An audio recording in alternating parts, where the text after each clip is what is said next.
The following programs were originally aired live, long before the advent of high fidelity, and they were recorded using a variety of means, from direct recording onto early audio tape and glass records, to simply placing the microphone of a wire recorder in front of the speakers of a radio playing the program. I hope, however, that any variance in audio quality will not take away from your pleasure in listening to these, some of the all-time favorite shows.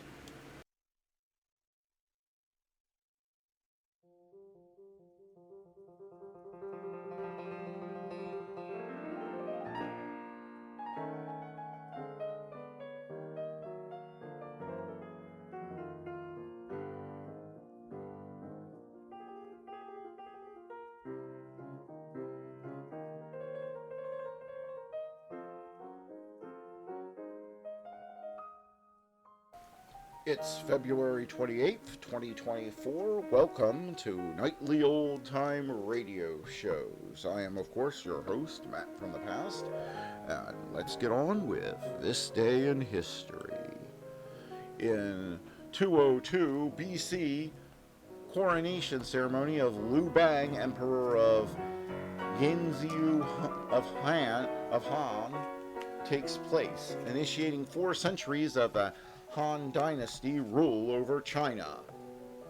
In 1710, in the Battle of Helsingborg, 14,000 Danish invaders under Jørgen Radziwiłł are decisively defeated by an equally sized Swedish force under Magnus Stenbock.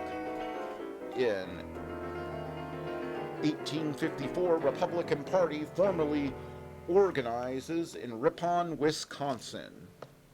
In 1915, World War I, after French tried to drive German forces back into Champagne region, they gain a few hundred yards at the cost of 50,000 casualties. In 1947, February 28th massacre, anti-government uprising in Taiwan is violently put down by Chiang Kai-shek and his Kuomintang-led Republic of China government, with loss of 18,000 to 28,000 lives. Marks the beginning of the White Terror. In 1953, Francis Crick and James Watson discover the chemical structure of DNA molecules, double helix polymer, using study of X-ray diffraction developed by Rosalind Franklin and Marcian Wilkins. In 1991, Gulf War ends after Iraq accepts a ceasefire following their retreat from Kuwait. In 1983, final TV episode of MASH, a 2-hour special directed by series star Alan Alda, titled Goodbye, Farewell, and Amen, airs. Record 125 million people watch in the U.S. In 1984, 26 Grammy Awards, Michael Jackson wins 8 Grammys. In 1971, PGA Golf Championship, Men's Golf, PGA National East, Jack Nicklaus leads wire to wire for his second career Grand Slam. Wins by 2 from Billy Casper. And that was This Day in History. Now let's get on with the shows.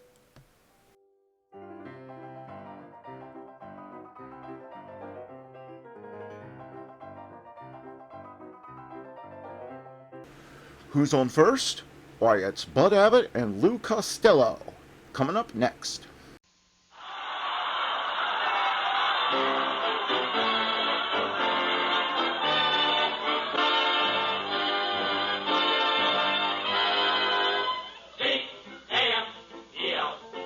The Abbott and Costello program, starring Bud Abbott and Lou Costello, brought to you by Camel, the cigarette of costlier, properly aged tobacco.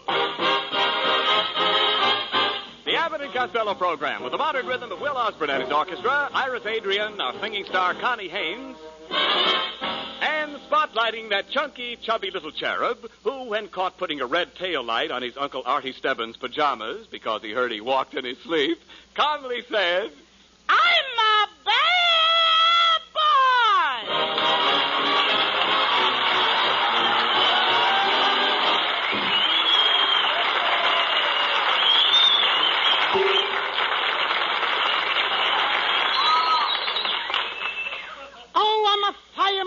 diving bowl.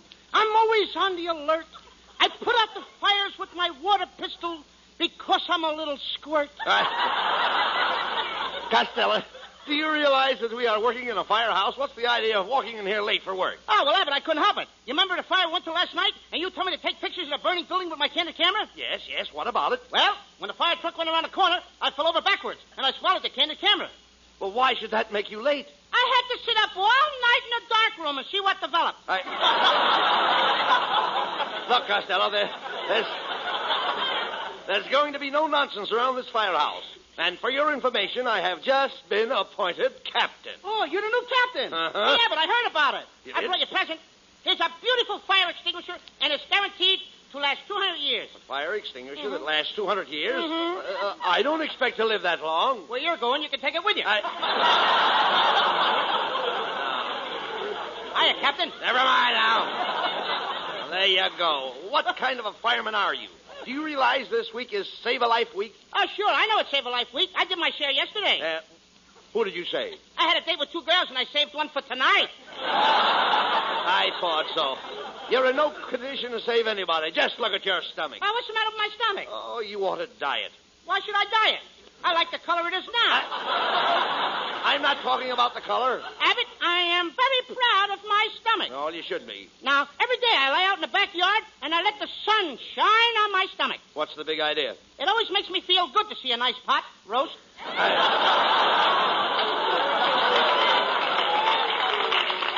You ought to be ashamed of yourself. Just look at the size of you. Oh, what are you talking about? I only weigh 98 pounds. 98 pounds. Mm-hmm. Why, you dummy, you're 60 inches around the waist. Yeah, but I'm hollow.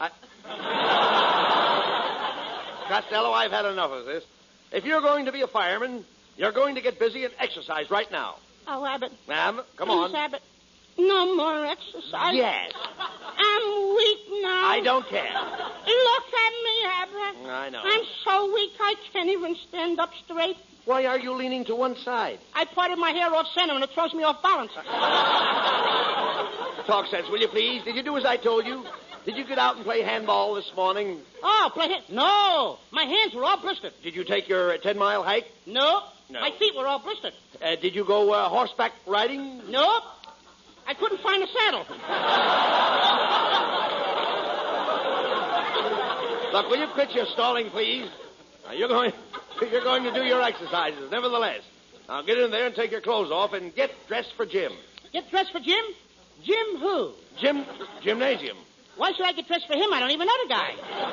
No, you dummy. I want you to go in and in the back room and work out. You want me to go in the back room and work out? Certainly.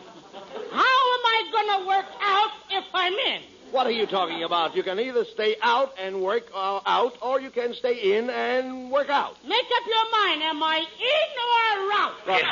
It doesn't make any difference. Some people don't like to work inside because they get all in. So they go out and work out outside. Yeah. So they won't get all in from working out inside. Now, the guy has got me inside out. Always forget about this exercise. I guess the only way I can build you up is with vitamins. Vitamins? Yes. For instance, B1. B1 what? Just B1. Just B1? Yes. Are you one? No. What's the matter with you?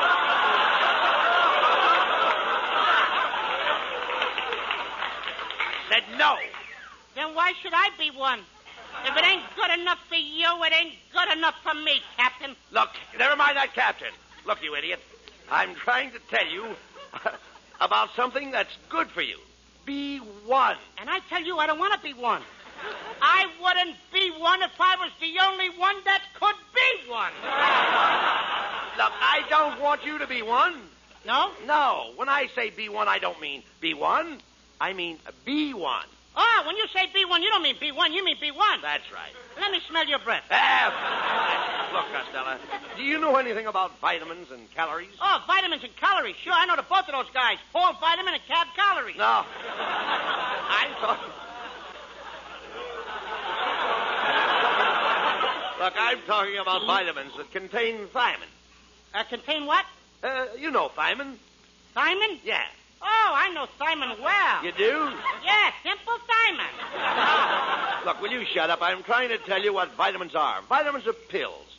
They start with A and they go to H. That's all right with me, brother. And you can still take your fire extinguisher with you. Never mind that. Will you keep still and pay attention? Didn't you ever hear of the vitamin D, the sunshine vitamin? Yeah, and I take too many of those. Oh, no. You can't have too much of the sunshine vitamin. All I know is I've got the only stomach that rises in the east and sinks in the west. I don't know why I waste my time with you. Here I am trying to build you up, trying to make a great fireman out of you that someday people will build a statue of you and place it in the city park. They're not going to make any statue of me, Abbott. Why not? I think it would be terrible to be a statue and have the birds mistake me for a tree, because if they built a nest in Lincoln's vest, just think what they'd do to me. They'd lay eggs upon my chest, and that would be awful, brother. When people walk by, they'd point at me and say, "There's a woodpecker's mother."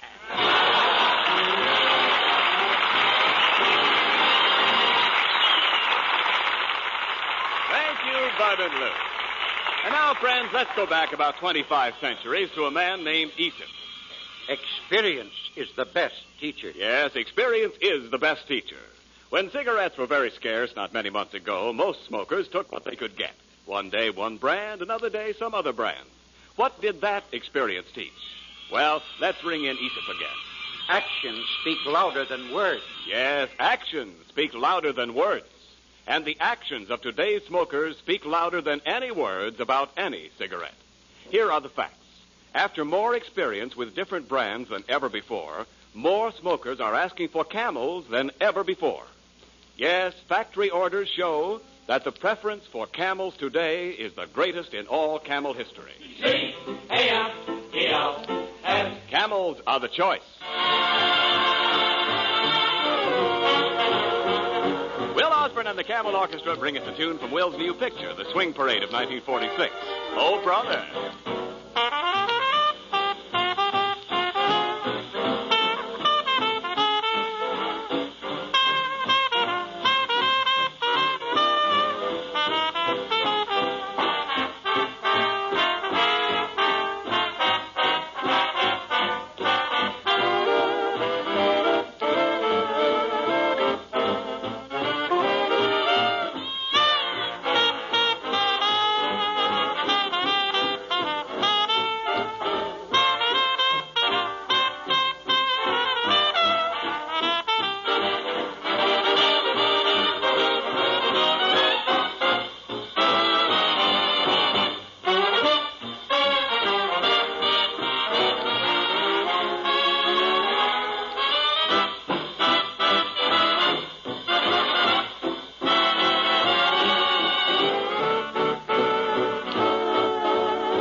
Do you have water in your pump? Yes, I do. How do you keep your socks dry?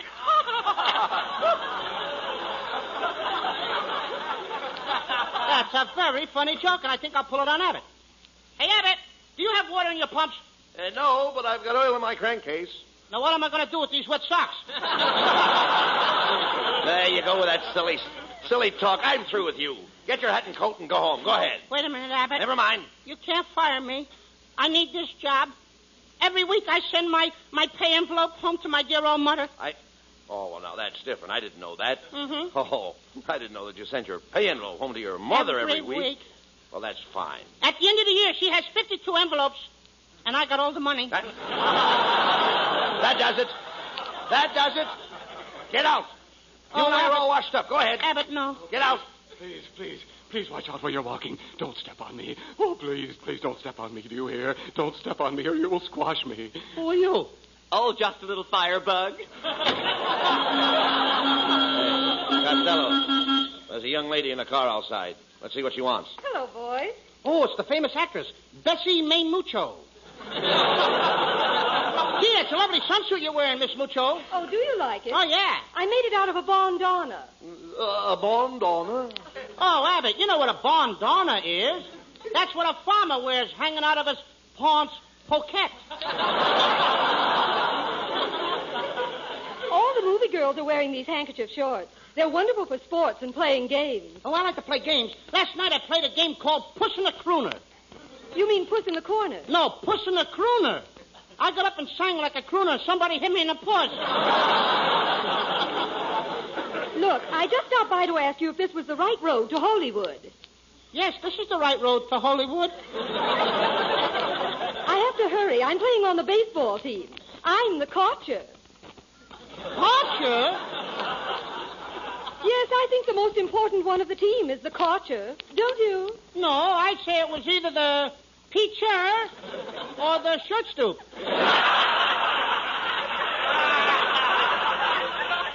Well, I must be on my way. Au revoir. Trey's beans. That's French, you know. Hey, look out, Costello. Here comes your girlfriend. Lean against her. Ah, there you are, you 2-ton Butch Jenkins. I'm glad you got it out.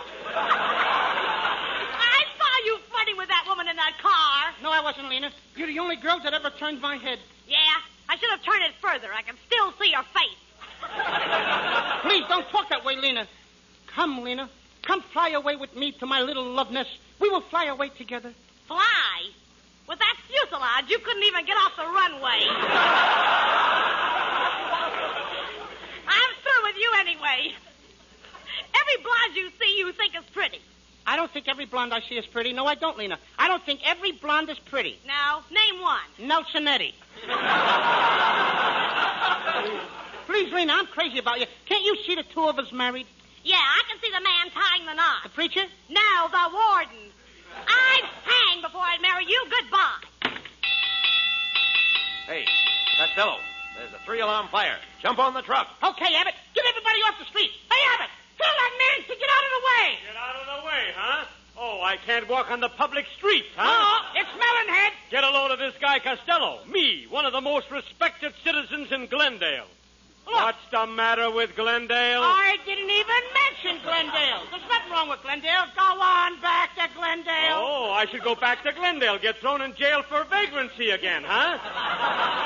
All right, then stay out of Glendale. Oh, I should stay away from Glendale. Want my wife to forget me, run away and marry that shoemaker from Azusa. Look, Melonhead, I don't want your wife to marry a shoemaker. She should run around in her bare feet, huh? I don't want your wife to run around in her bare feet. Fine thing. You don't want people to notice that she's got 9 toes on one foot. 9 toes? Your wife has 9 toes on one foot? Go on, start a rumor. Go ahead. Make me the laughing stock of Glendale. Now, look, Melonhead, you're not going to give me any more arguments this week now. Now, just forget Glendale. Forget me. Forget everything. Oh, I should lose my memory, huh? Walk around in the days like a dope. People should call me an imbecile. Look, I wouldn't let people call you an imbecile. Oh, you got a patent on it, huh? I'm an imbecile? I'm an imbecile? I'm an imbecile? Go on, brag. Melonhead, I gotta go ahead to a fire. Will you get out of the way? Go on, push me around, beat me, fill me, pull out your gun and fill me full of holes. Go No, on. I don't even carry a gun! Oh, sure, a gun is too noisy. Go on, pull a knife on me, stab me, cut me to ribbons. I'm ready to die. I don't want you to die, Melonhead. I hope you live to be 150 years old. Oh, you want me to be an old man 150 years old with a beard, huh? I should tip over my beard, fall in the street, get run over by a truck, and then you'll take me to a hospital. Look, I don't want to take you to a hospital. Oh, you want me to lay there in the gutter and bleed to death, huh? Melonhead, I want you to be healthy so you can go to work. Fine thing. An old man, 150 years old, wants me to go to work. All right, don't go to work. Oh, I shouldn't work. I should starve to death, huh? Will you wait a minute, please? Nobody wants you to starve to death. Eat steak. Big, juicy steak. How do you like that? I'm 150 years old, not a tooth in my head. He wants me to eat steak. Melonhead, if it will make you happy, I'll carry you around in my arms. Now he's trying to make an invalid out of me. You got me so mad now, Melonhead. I'm going to fight you. Yeah, I'll fight you. Yeah? Yeah, and I'll fight you. Yeah. And I'll fight you. Oh, yeah. Oh, we did that, didn't we? Now, look, Melonhead, there's only one reason why I don't poke you right in the nose. And that's because I'm bigger than you. Yeah, well, it so happens that I'm bigger than you. Well, that's a better reason.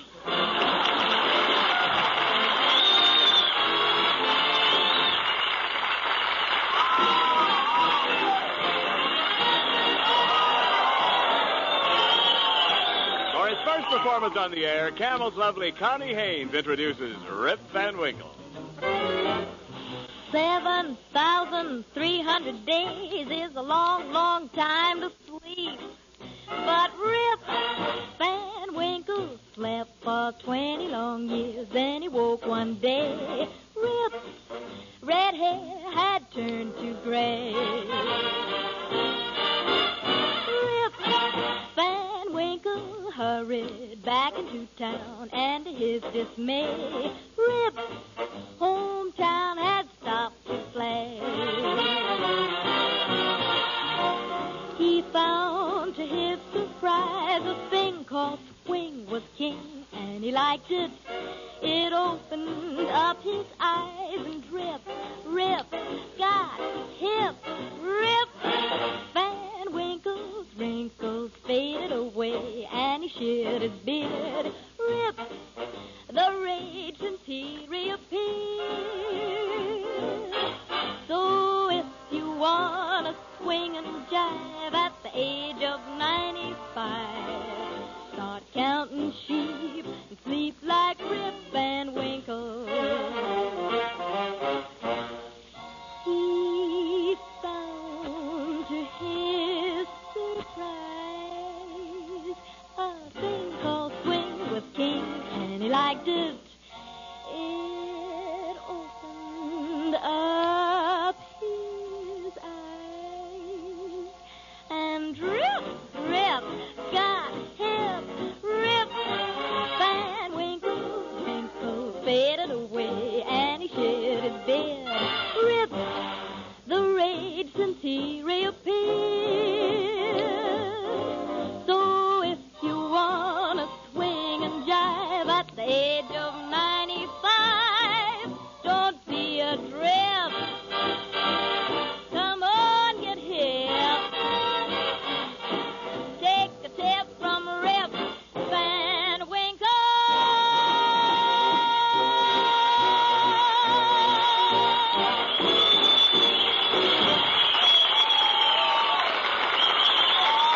Thank you, Connie. Thank you.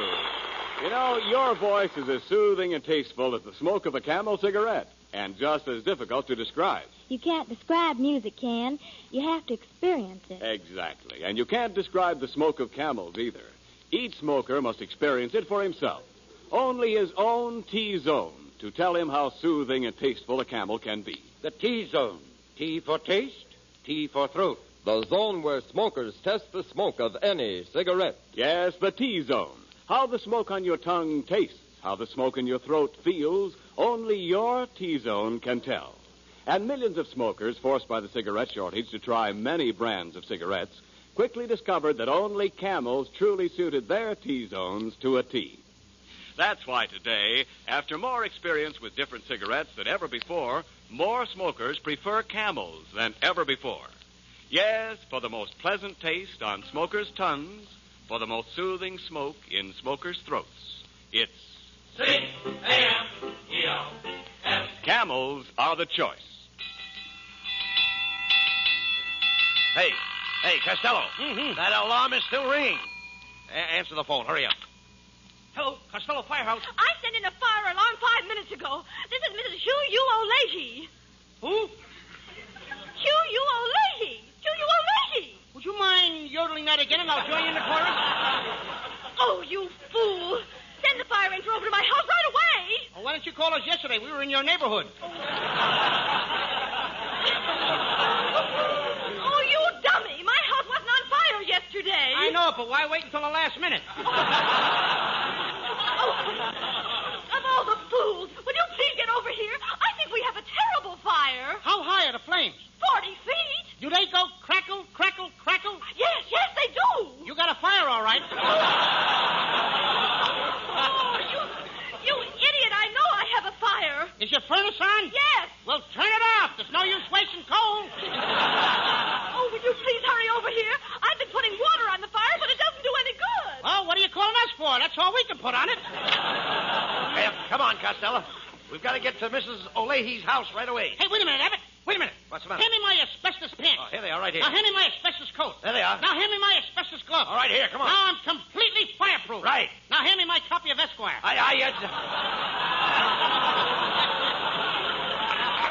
You dummy, this is no time to improve your mind. Okay. Mrs. O'Leahy's house is on fire, Yep. understand? Yep. Fire, fire. Hello? Hello? Who? The fire is way out here in Hollywood. Go back to bed. You'll never make it. Who was that? LaGuardia. LaGuardia.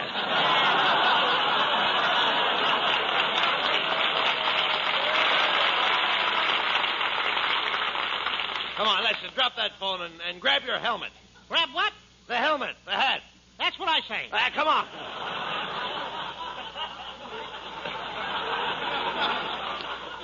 Do you realize that Mrs. O'Leahy's house is on fire? Quick, jump on the fire truck. Let's go. Okay, Abbott. Get everybody off the street. They tell me, hey, Abbott, get that man out of the way. Get out of the way, huh? Oh, I can't walk on the public streets. Me, one of the most respected citizens in Glendale. What's the matter with Glendale? I didn't even mention Glendale. Wait a minute. Didn't we just do this routine a little while ago? Oh, that's right. Excuse me. Oh, Get out of here! Come on, let's go, will you? Come on, Costello. Costello. What? What are you stopping here for? This isn't Miss O'Leahy's house. I know. This is Lana Turner's house. But Lana Turner doesn't have any fire. Don't mind him, folks. She's getting a Tinker toy for Christmas. You get that truck going. All right. We turn at this next corner. And watch out for those people in the crosswalk. Okay, I'll stick on my hand. I think I'll have to get my fingernails cut. Hey, Costello, look at the flames. We haven't got a minute to lose. Come on, get that ladder over there. Huh? Get that ladder over there. Okay, I'll open the ladder and read it. See what it says. Not ladder. Oh, ladder. What did you climb up on when you were a little boy? My mother's knee. No. Climb up on. Yeah, all right, never mind. I don't want that. Listen, I want that big long wooden ladder. Help me lift it up here. Go ahead. You get a hold of the rung. The what? The ladder rung. I didn't hear it ring. You talk, then. Go ahead, Costello. Climb up that ladder. Not me, brother. Look at those flames. Now, if that was Betty Grable in there, you wouldn't let her burn up. If Betty Grable wasn't there, I'd burn up. Never mind. I'll go up first. You follow me. Okay. All right. Oh. The smoke up here is killing me. I can hardly breathe. My nose is shut up. Your nose is what? Shut up! Why should I shut up? I only asked you a civil question. You dummy, I can hardly breathe. If I swallow any more smoke, how will I smell? I know the answer to that one, too. Cut it out. Here, I'll help you up the ladder. I'll grab you by the coat. Uh-oh, Abbott, you ripped my coat. What a picture I am. Never mind. I'll grab you by the shirt. There goes my shirt. What a picture. Well, there's only one thing left. Picture censored. All right, Costello, swing over here towards me. I'll grab you by the bay window. You better not. I'm ticklish. Okay, there you are. There you are now to find Mrs. O'Leahy. Help! Oh, you fools, you finally got here. Do you realize that one of my roomers, Kenneth Niles, is trapped in that flaming bedroom? Hey, Abbott, did you hear that? Come on, we got to get Niles out of there before he scorches his commercial. Quick, Costello. Got to get Ken out of that room. Give me the axe. Oh, Costello, you idiot! You don't have to pop that door down. It's unlocked. I like to do it the hard way. Hey, here comes Niles staggering out the door. Water. I must have water. Here, Niles, take a big drink. Oh, I don't want to drink it. My hair's dry, and I can't do a thing with it. Oh, would you idiots please do something? Look at that fire. It's burning my settee cover. Settee cover? Too bad you haven't got a pair of my asbestos. Never mind that. Hey. Look, the flames are getting higher. We've got to get out of here. Come on. Come on, Mrs. O'Leahy. I'll carry you out to safety. Mrs. O'Leahy, quit running around the table. This is no time to play hard to get. Quick, Costello. She ran into that burning room. After her. Nothing doing. You go after her. Don't talk like a coward. Where's your manhood? My what? Call on your manhood. Okay. Manhood! Oh, manhood! No answer. Wait a minute. Here she comes again, Costello. Grab her. I got her. Now, get a chair for Mrs. O'Leahy. Huh? She looks as she's going to faint. Look at her. She's going to faint. Watch out. Okay, I'll get a chair for her. Let her sit down. Here, Mrs. O'Leary, recline your carcass on this bit of drunken fight. Oh, sit down. Costello, I'll get you for this. What's the matter? What did I do? Costello, never put your fire helmet on a chair. Apologize to Mrs. O'Leary. She should apologize to me. What for? She bit my eagle. All right.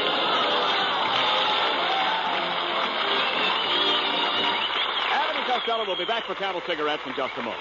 And now, this week's salute in the new series of salutes to the men who won the victory. Tonight, we salute the Fighting 69th Division, 1st Division to link up with the Russians in Germany. In your honor, men of the Fighting 69th Division, the makers of Camels are sending to your fellow servicemen overseas 500,000 Camel cigarettes. Each of the 2 Camel radio shows thus honors the different units of the Army, Navy, Marines, and Coast Guard, a total of 1 million Camels sent free each week. Camel broadcasts go out to the United States twice a week, are rebroadcast to practically every area in the world where our men are stationed, and in cooperation with the Good Neighbor policy, also to Central and South America. Listen next Thursday when Camel again presents Abbott and Costello. And now here are Bud and Lou with the final word. Hey, Lou, hasn't this been a grand audience tonight? Yes, it has, Abbott. And to show our appreciation, let's you and I go down into the audience and shake hands with everybody and let them see you and I face to face. No, not that! Anything but that! Wait a minute, mister. What's the matter? You think you're a wise guy, don't you? Yeah, I'm pretty smart. Oh, yeah? I can stump you. You can? What's the difference between a Camel cigarette, a railroad engine, and a lollipop? I don't know. What is the difference between a Camel cigarette, a railroad engine, and a lollipop? The Camel cigarette, you puff when you smoke. When a railroad engine smokes when it puffs. What's the lollipop for? That's for suckers like you, ain't it? Good night, folks. Good night, everybody.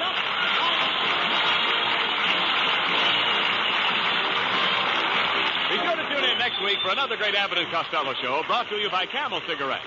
And remember, try Camels in your T-zone. See if you don't suit your taste, your throat to a T.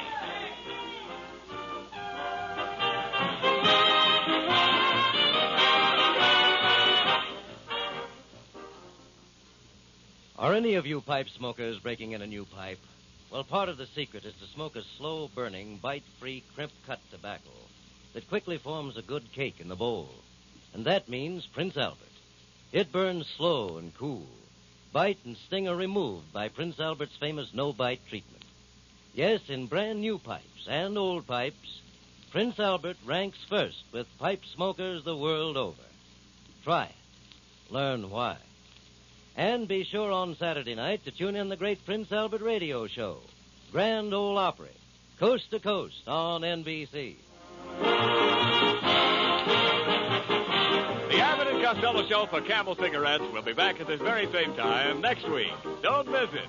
This is Ken Niles in Hollywood wishing you all a pleasant good night. This is the National Broadcasting Company.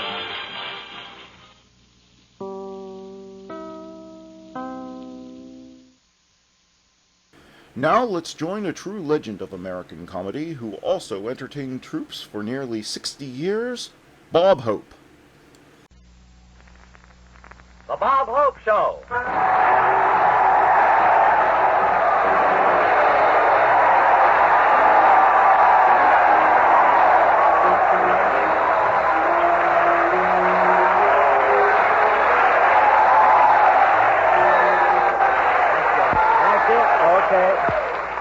Let's not overdo it. You saw the man pull down the card.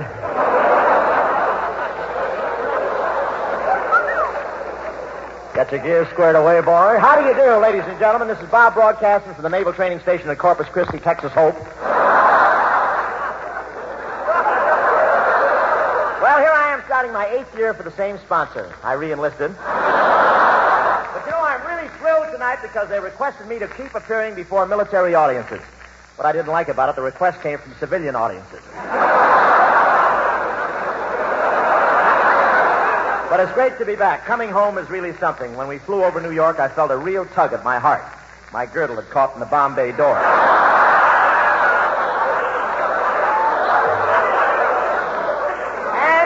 And I was Is it that good, really? And I was really glad to get back to Hollywood. I kissed my wife, I kissed my kids, then rushed out and kissed the street cleaners. He said, that's not necessary anymore. The cigarette shortage is over. Yesterday, I saw a big line in front of a guy at a cigarette counter. I asked one fella, trying to buy something? He said, no, just waiting for my turn to spit in his eyes. And the gasoline, one cop saw a car parked on the highway, so he went up and said, what's the idea? The gas shortage is over. And the sailor stuck his head out and said, who's out of gas and mind your own business. But tonight we're doing our first broadcast of the season from Corpus Christi, Texas. Corpus Christi, that's an oven with tumbleweeds.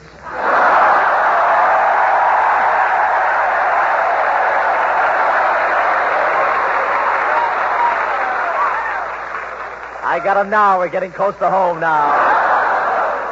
And things are very confused here. Texas hasn't decided yet whether or not to accept the Japanese surrender.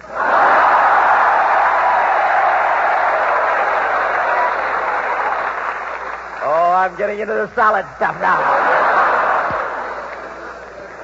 The people down here are unusual. Of course, you can tell a Texan anywhere, but not very much.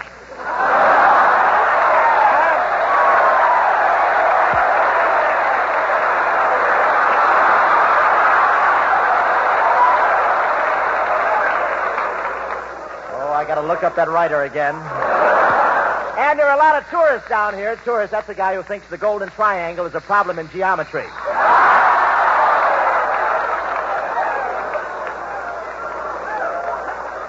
That joke is only funny if you've been to Corpus Christi. And then nothing's funny. But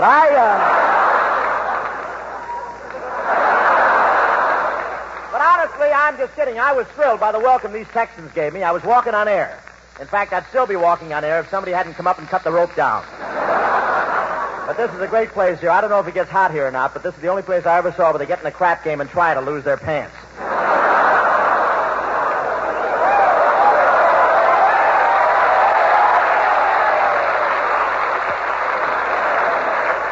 And I know one Navy gunner who got discharged from the Navy, went back to his farm. When he started to milk the cow the first morning, she turned around and said, hey, take it easy. Those aren't triggers, you know.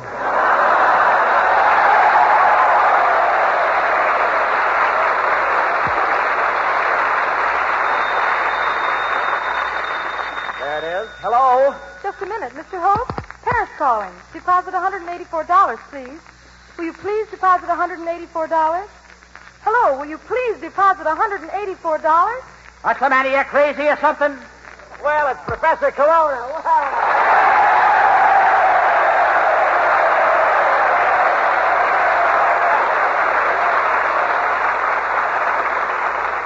How are you, Gerard? Corona, where are you?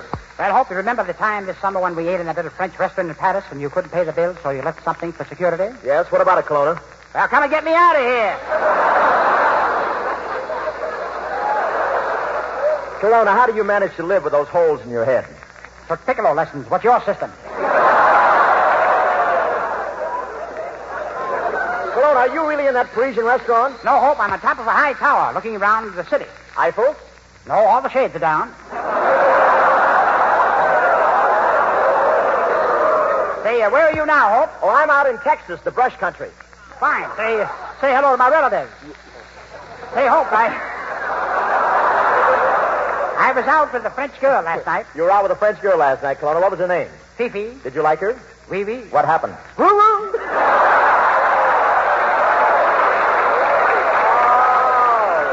Oh, Kelowna, you're trying. That's no use. She has a husband. Kelowna, tell me one thing. Come here. What's wrong with you? Well, I never told anyone this, Hope, but I was born 2 years too late. You were born 2 years too late? How come? Stalk got tired and took the Atchison, Topeka, and the Santa Fe. Well, Kelowna, come on home. After all, what has Paris got to offer that you can't find in Corpus Christi? What was that? I said, what has Paris got to offer that you can't find in Corpus Christi? Yeah, that Texas sun is really strong, isn't it?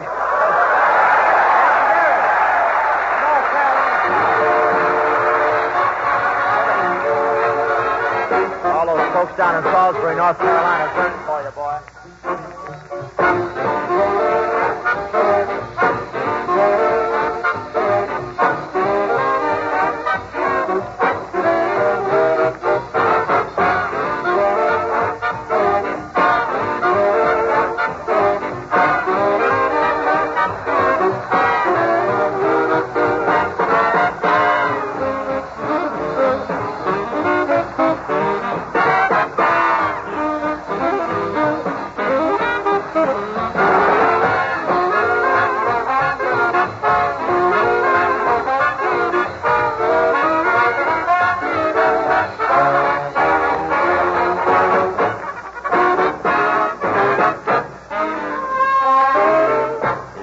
wrong, you're right. If it ain't dark, it's light. If you ain't sure, you might. Gotta be this or that. And if it ain't sea, it's land. And if you ain't brave, you're past. If it ain't fresh, it's cash. Gotta be this or that. Who can it be if it ain't me? I know it's not your brother. Can't you see it's gotta be one way or the other? Tell me what I must know. If you don't like, I'll go. If it ain't yes, it's no. Gotta be this or that. Gotta be this or that.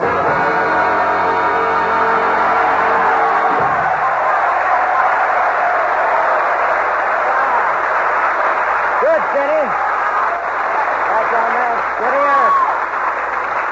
Oh, yeah. That was Gotta Be This or That, sung by that famous screen star, Skinny Ennis, soon to be seen in his new picture, Along Came Bones.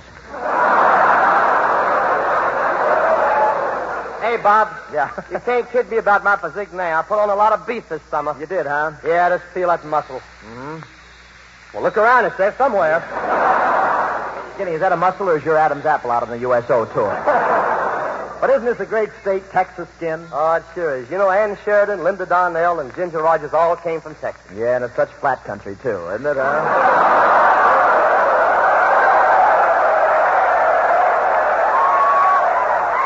Man, I really go for this cowboy country, Bob. The minute I got here, I bought myself a 10-gallon hat. Cost me $20. $20 for a 10-gallon hat? Yeah, $15 for the hat, $5 to have the armholes cut in it. Well, look who's here, Francis Langford. Hiya,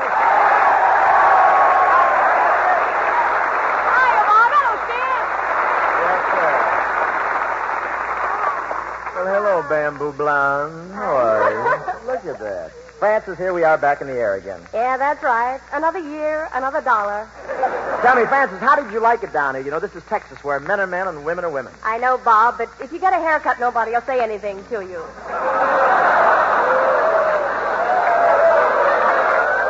Francis, are you insinuating that I'm not a he-man? Well, it isn't that, Bob. You just don't belong in this part of the country.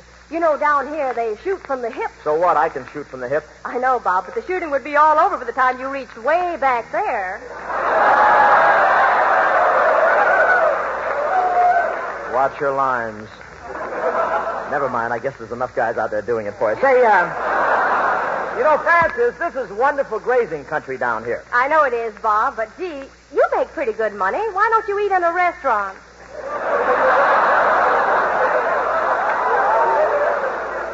Well, I need the calcium. Francis, let's forget jokes for a minute. I'd like to tell these folks about the great job you did this summer touring the hospital. Thanks a lot, Bob. Did you play any hospitals where there were Navy flyers? Well, I wanted to, but gee, I bruise so easily. I was only kidding, Bob. I wouldn't forget the Navy. I played the San Diego Naval Hospital. Oh, I've been there. Yes, I know, and they were so disappointed when they found you weren't with me. Oh, did they expect me? Well, they must have. They had the place all sprayed with DDT. DDT? Oh, I know. You mean Dream Dandy Talkum. Yeah. But, Bob, I'm tired of talking about myself. Let's talk about your trip to Europe, it says here.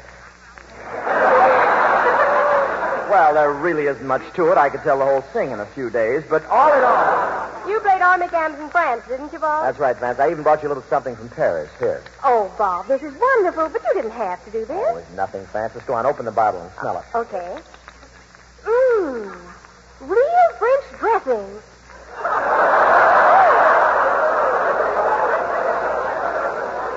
Gee, and I wonder where Professor Colonna. I wish he was here. I have a present for him, too. Here I am, Hope. Well, Professor Colonna, back from France. What took you so long? Well, I flew back and I had to make 6 stops. I don't understand it, Colonna. You could have flown it in one hop. Why did you make 6 stops? My arms got tired.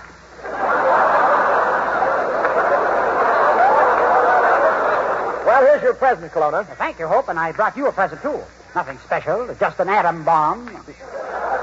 Colonna, an atom bomb? Nothing to worry about, Hope. It's only a miniature. It won't explode. Here, I'll drop it on the floor and show you.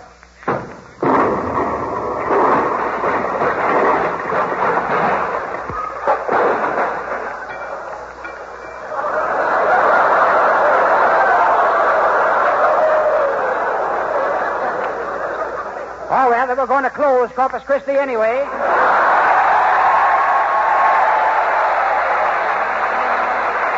Here comes Francis Langston.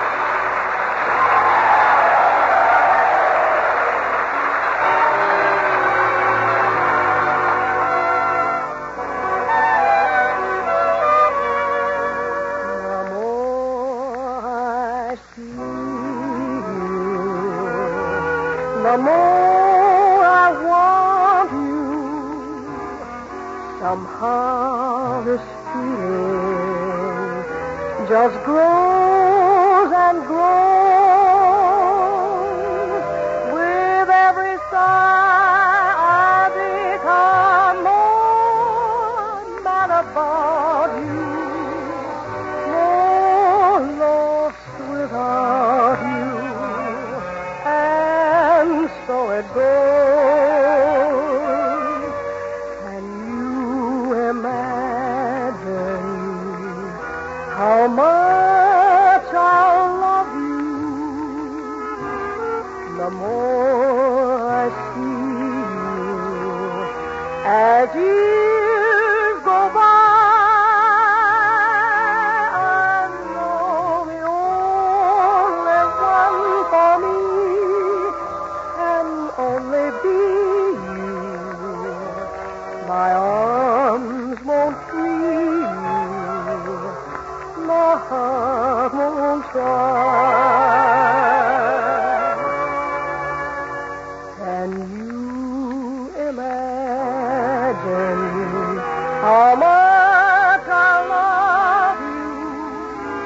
The more I see you as years go by, I know the only one for me can only be you. My arms won't free you. My heart won't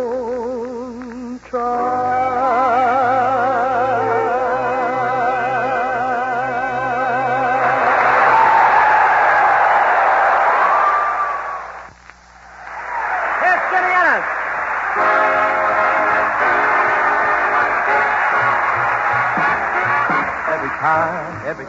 Every doggone time I fall in love, I get a shoving around. Every doggone time I try romance. I'm taking a chance on losing my mind. I'm gonna learn to be a hermit and live in a hermit's cave until I lose those blues my sweetie gave to me. I'm gonna burn my bridges behind me. I'm gonna hide out in there. You can look, but you'll never find me behind the 8-ball again. 'Cause every doggone time I fall in love, I get a shoving around every doggone time.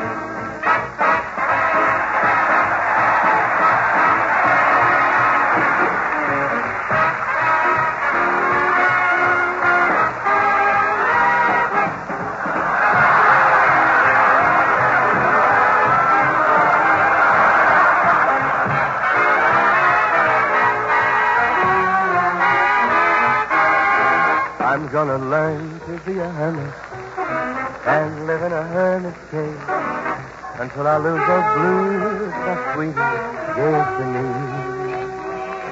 I'm gonna burn my bridges behind me. I'm gonna hide out in there. You can look, but you'll never find me behind the 8-ball again. 'Cause every doggone time I fall in love, I get a shoving around every doggone time.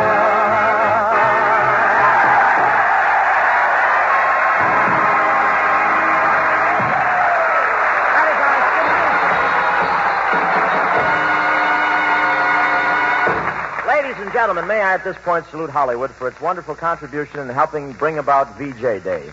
For many of its stars fought all over the world, this time not in the limelight, but just as a cog in a big war machine. Tonight we salute for his magnificent leadership and courage in the war, Commander Robert Montgomery.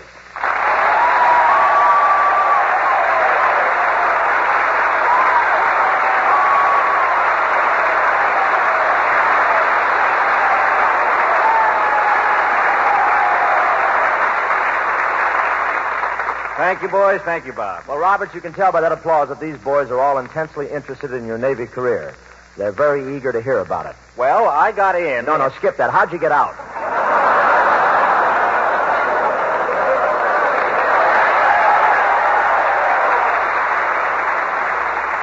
But seriously, we're awfully proud of you, Bob. I guess you're the best-known Bob to ever come out of Hollywood. Oh, I don't know, Bob. I don't know. Bob Burns did all right. You sure you weren't an ensign? Say, did you have any trouble getting out of the Navy, Bob? Oh, no, it was easy, and it's getting easier all the time. It is? Yeah, now they give you 10 points for each battleship you sink.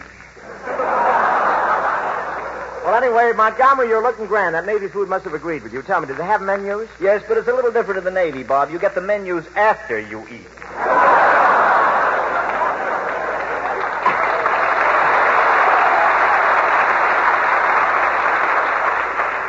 After you eat. What purpose would it serve then? How else are you going to know what you've eaten?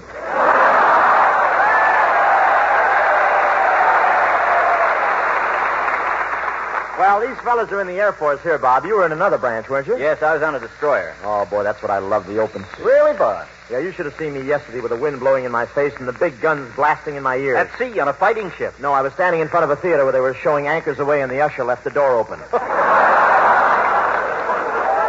Frank Sinatra's in that, isn't he? What's that? I say Frank Sinatra. Yeah, he's the only sailor that ever had to have his pants padded.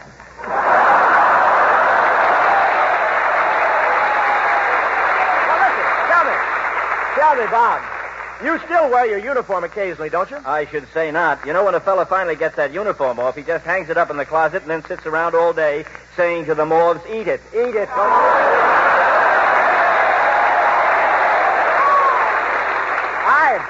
I had hoped you'd bring your commander's uniform along, Bob. I wanted to borrow it from you. I got a date with a wave tonight. You've got a date with a wave? Why do you need a uniform? Well, I want to pull rank on it when the waiter brings the check. At the seawall.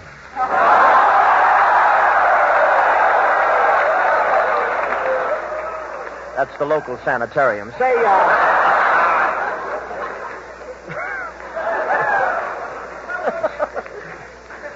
Those boys will be glad to get back in civilian life, won't they, Bob? Yeah, they certainly will, Bob. Let's show the folks that little scene, what happens on mustering out day. Think I can play a gob? Well, it depends on what it's a gob of.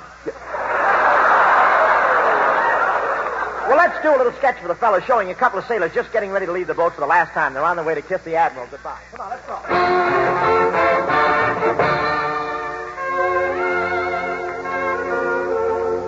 Attention. Attention. Now hear this. All sailors in Barracks 3, line up at the paymaster's window. You're being mustered out. You mean you don't want to be a civilian? No. Spend all day making up your own mind, having someone else do your laundry, driving the same car all the time, worrying about what suit to wear. You've been smoking those Mexican cigarettes again, I think. It looks like. Say, how about that little wave standing in line in front of you? Is she pretty? Yeah, wait till she turns so I can see her face. Ooh, she's a corker. Yeah, the rest of the bottle ain't bad either. Say, watch me give her some of my smooth scuttlebutt. I'll make her think I'm really big time. Hiya, babe. Hello, high, dry, and stranded. Hey, Wavy, how about you and me locking dog tags tonight, huh?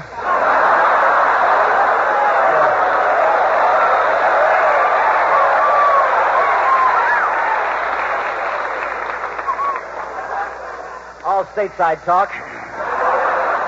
We'll go up to Kingsville and drop anchor in the local pub. Tell me more. Oh, you like my style? No, but the steam curls my hair. Let me try my luck, Bob. Say you're cute. I could go for you. You better turn off that gleam in your eye, sailor. The blinkers on the SS Arkansas are answering you back. Oh, Bob, why waste time here? We got dough coming. Come on, Paymaster, hurry up. I'm going to re-enlist. Ah, me too. I love the sea. Water to the left of me, water to the right of me, water in front of me, water in back of me. Ah! What are you screaming at? No ship. Kelowna, are you the paymaster? That's right, Hope. Old Rash with the cash, Kelowna. Conscientious custodian of coin bags and upright official of the Navy. Also tequila smuggled in from Mexico, cheap. All right, you guys. Come on and get your dough. Hope, here's your $300. And Montgomery, here's your $300. And here's my 300 pesos. Well, Kelowna, why are you paying yourself off in pesos? You have no reason to go to Mexico. Wait till you count your money. Kelowna, this is counterfeit money. What makes you think so? General Washington isn't wearing his uniform. I know. I mustered him out 2 hours ago.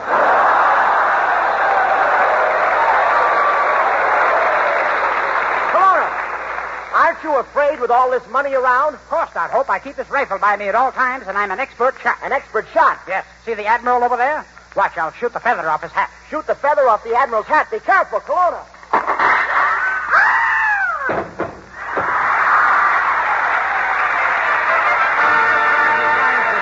He's home for a little while.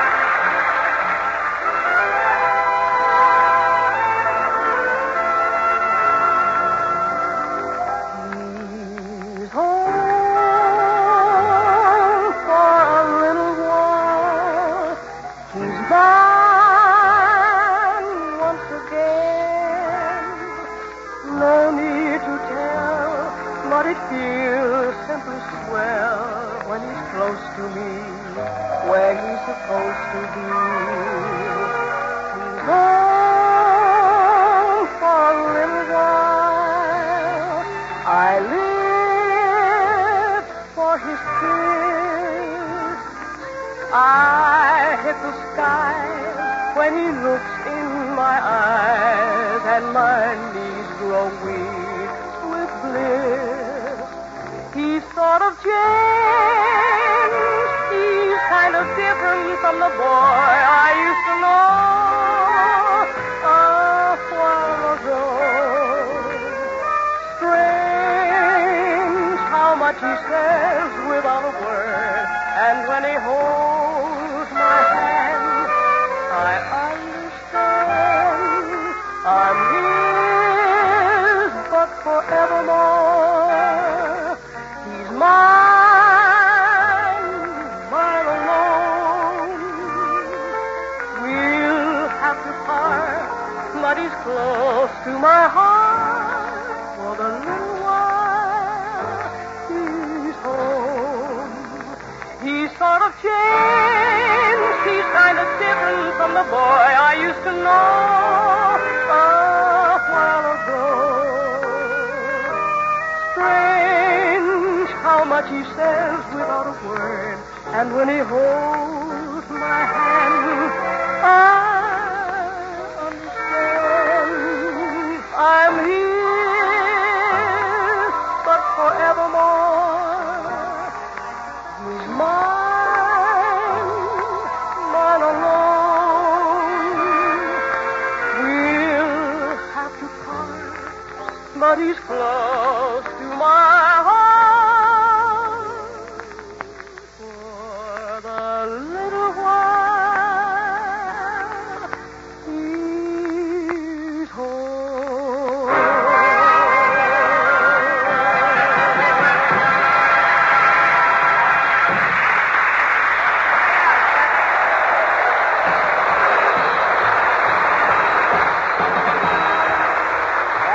Thanks for the memory. That's all of that. And thanks to Robert Montgomery for being with us tonight. I'm sure we'll all be looking forward to seeing you in Metro-Goldwyn Mayors. They were expendable. I also want to thank Admiral Clark and all you men of the U.S. Naval Air Training Station here at Corpus Christi for making this program possible. You've certainly been swell to us, and the amazing thing is that this is our first show of the season, and nobody threw anything at us. Yes, sir, all this meat and no tomatoes.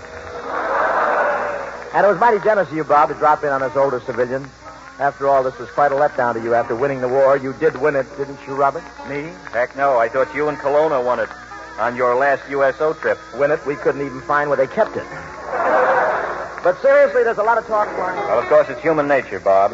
If you were in the Navy, you'd want to pin the orchid on the battle wagons, the subs, or the tin cans, and so on. On the other hand, if you were in the Army, you'd be tossing the victory bouquet to the Air Force or the Armored Division. Or to Ernie Pyle's idol, a soldier on foot. Yeah, I know. But the important thing isn't who won the fracas. It's who's going to keep it won. It doesn't take many people to start a war. The tough part is it takes so many to finish a war. We spent plenty of our buddies on this war, and they'd be pretty sore to hear people arguing about who won it. Marines, sailors, soldiers, or science. You said it, Robert. Nobody would ever deny that we owe those men a great debt. And our first and biggest payment toward this debt and a prescription for veterans' readjustment ought to be American unity. Unity of purpose among labor and management and government. Peace with a purpose. That's right.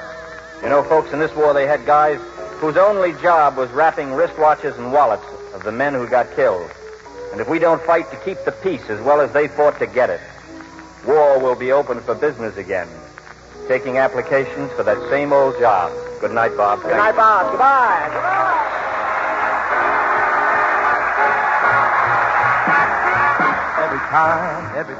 Every doggone time I fall in love, I get a shoving around. Every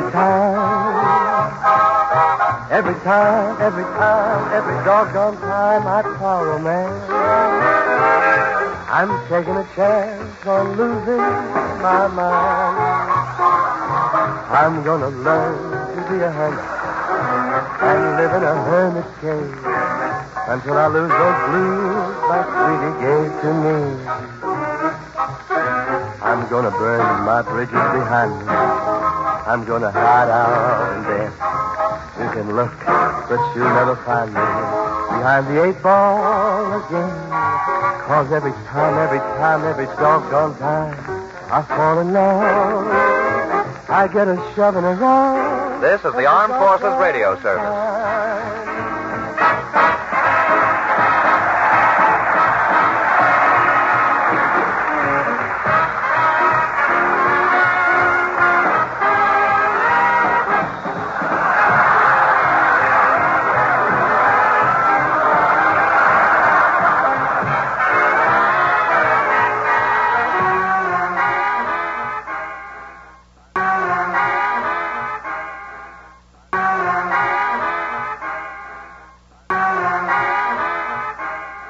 True crime stories of the 1940s and 1950s are up next with Jack Webb's Dragnet.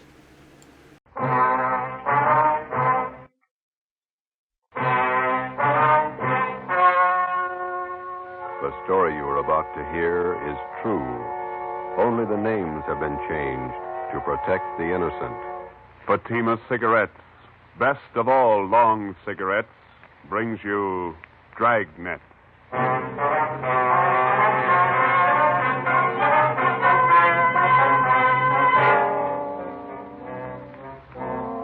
You're a detective sergeant. You're assigned to Bunko Fugitive Detail. You receive information an escaped criminal is hiding out in your city. He's dangerous. He may be armed. Your job, get him. If you want a long cigarette, smoke the best of all long cigarettes. Smoke king-size Fatima. Fatima is the long cigarette which contains the finest Turkish and domestic tobaccos superbly blended to make Fatima extra mild. And that's why Fatima has a much different, much better flavor and aroma than any other long cigarette. That's why Fatima has more than doubled its smokers coast to coast. So, enjoy Fatima, the best of all long cigarettes. It's wise to smoke extra mild Fatima. It's wise to smoke extra mild Fatima.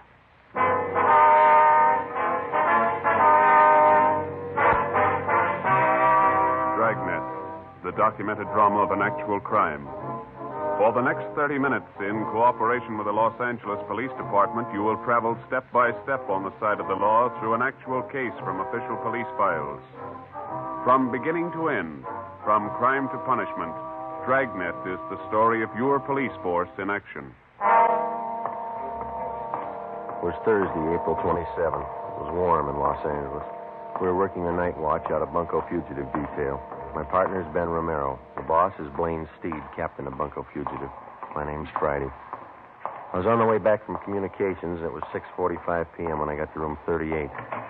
Squad room. Hi. How are you? How about some dinner? Well, we got one to check out first. Here's the teletype. Skipper just brought it in. Thanks. From San Rafael, huh? Pick up and hold for this department one Alfred Garvey. Wanted for suspicion, forgery, robbery. This man poses as a fingerprint expert from San Rafael Police Department. Here's his mouth pulled from the record bureau. Mm-hmm. We're informed Garvey is registered at the Fair Deal Hotel, your city. Where's that? Over near First and Broadway. Please advise us on his arrest, and officers will arrive with warrant signed. Chief Police Frank Kelly, San Rafael, California. Shouldn't take long to pick him up. All right, we can eat later, I guess. Hi. Hi, Max. What are you doing around? I thought you took off on vacation. I am. Just came back to pick up some stuff in my locker. Soft touch. Sure. Listen, the wife's got the car there. Are you guys going anywhere near North Main and Daly? Yeah, we're going to leave right now. Oh, okay. Let me grab my coat. All right. You live out near Highland Park, don't you, Mac? Yeah. Wife took the kids shopping in the car this afternoon. Had to get them shoes for our vacation. Could sure scuff up the toes in a hurry. All right, you all set? Let's go. Where are you going on your vacation? Big Bear. Gonna stay the whole 3 weeks. The in-laws own a cabin up there. They even pay the utilities for it. Pretty nice. Only one trouble. What's that? They're coming with us. Oh. Where'd you park? In the captain's stall. Oh.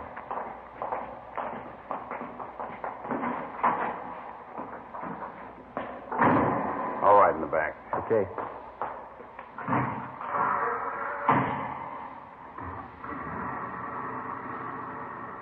You two still working on that Valley case? No, we washed it up Monday. What's this one? Teletype from San Rafael. And what some guy picked up. Here's a mugshot. Who's Richards going to work with while he's gone, Mac? I don't know. What's the crowd up ahead? Oh, yeah. Shriners Convention. I forgot they were having a parade tonight. You better stay over to one side. I think we can get through all right. Watch those kids there. There we go. That's the place up ahead, isn't it? Fair deal, yeah. We got to stop by this hotel a minute, Max. You want to wait here? I'll come in.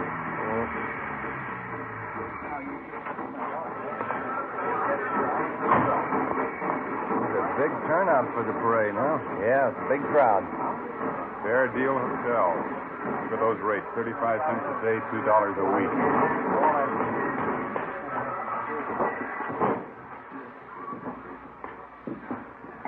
Yes, sir. Can I help you? Police officers. Would you look at this picture, please? All right. Maybe registered as Alfred Garvey.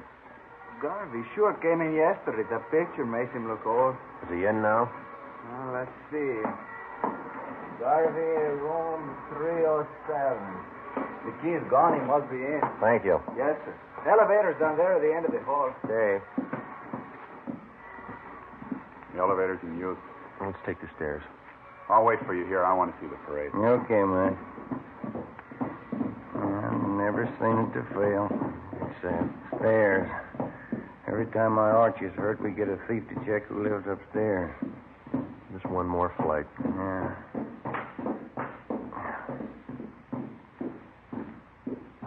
Uh, 305, 307. Door's open. Let's have a look. Come on. Empty. Nothing in the closet, huh?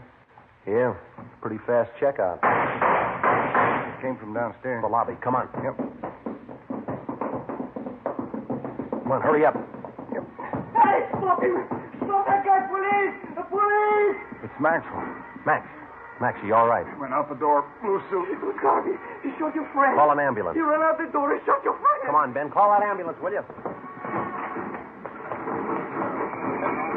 Hey, you.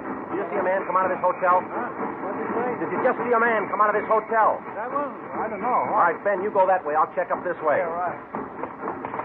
What does it matter? Watch where you're going, huh? Did you see a man running up this way just now, about my height, blue suit? Huh? No, I didn't see anybody. Did you see anybody?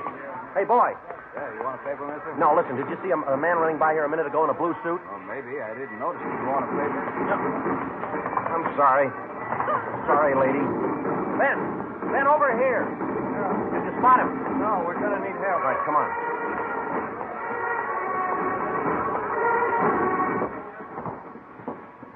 Call the ambulance.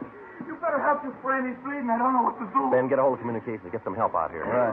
If the guy came down to the elevator, it was Garvey, your friend, tried to stop him. Garvey shot him right in the face. All right, stop yelling, He was huh? terrible. Now, look, he's bleeding. You better do something. Will you shut up? Max, how is it? Chester. Yeah, all right, easy, huh? Garvey came out of the elevator fast with a gun. All right, take it easy now. Joe, I got communications there, blocking off the area. That's fine. Watch that front door. Will you keep those people out of here? Yeah. Chester. I'll be here in a minute, boy. Call the wife, Eleanor. Ambulance is here. Yeah. He looks bad. Well, he's not going to get any worse. Huh? He's dead.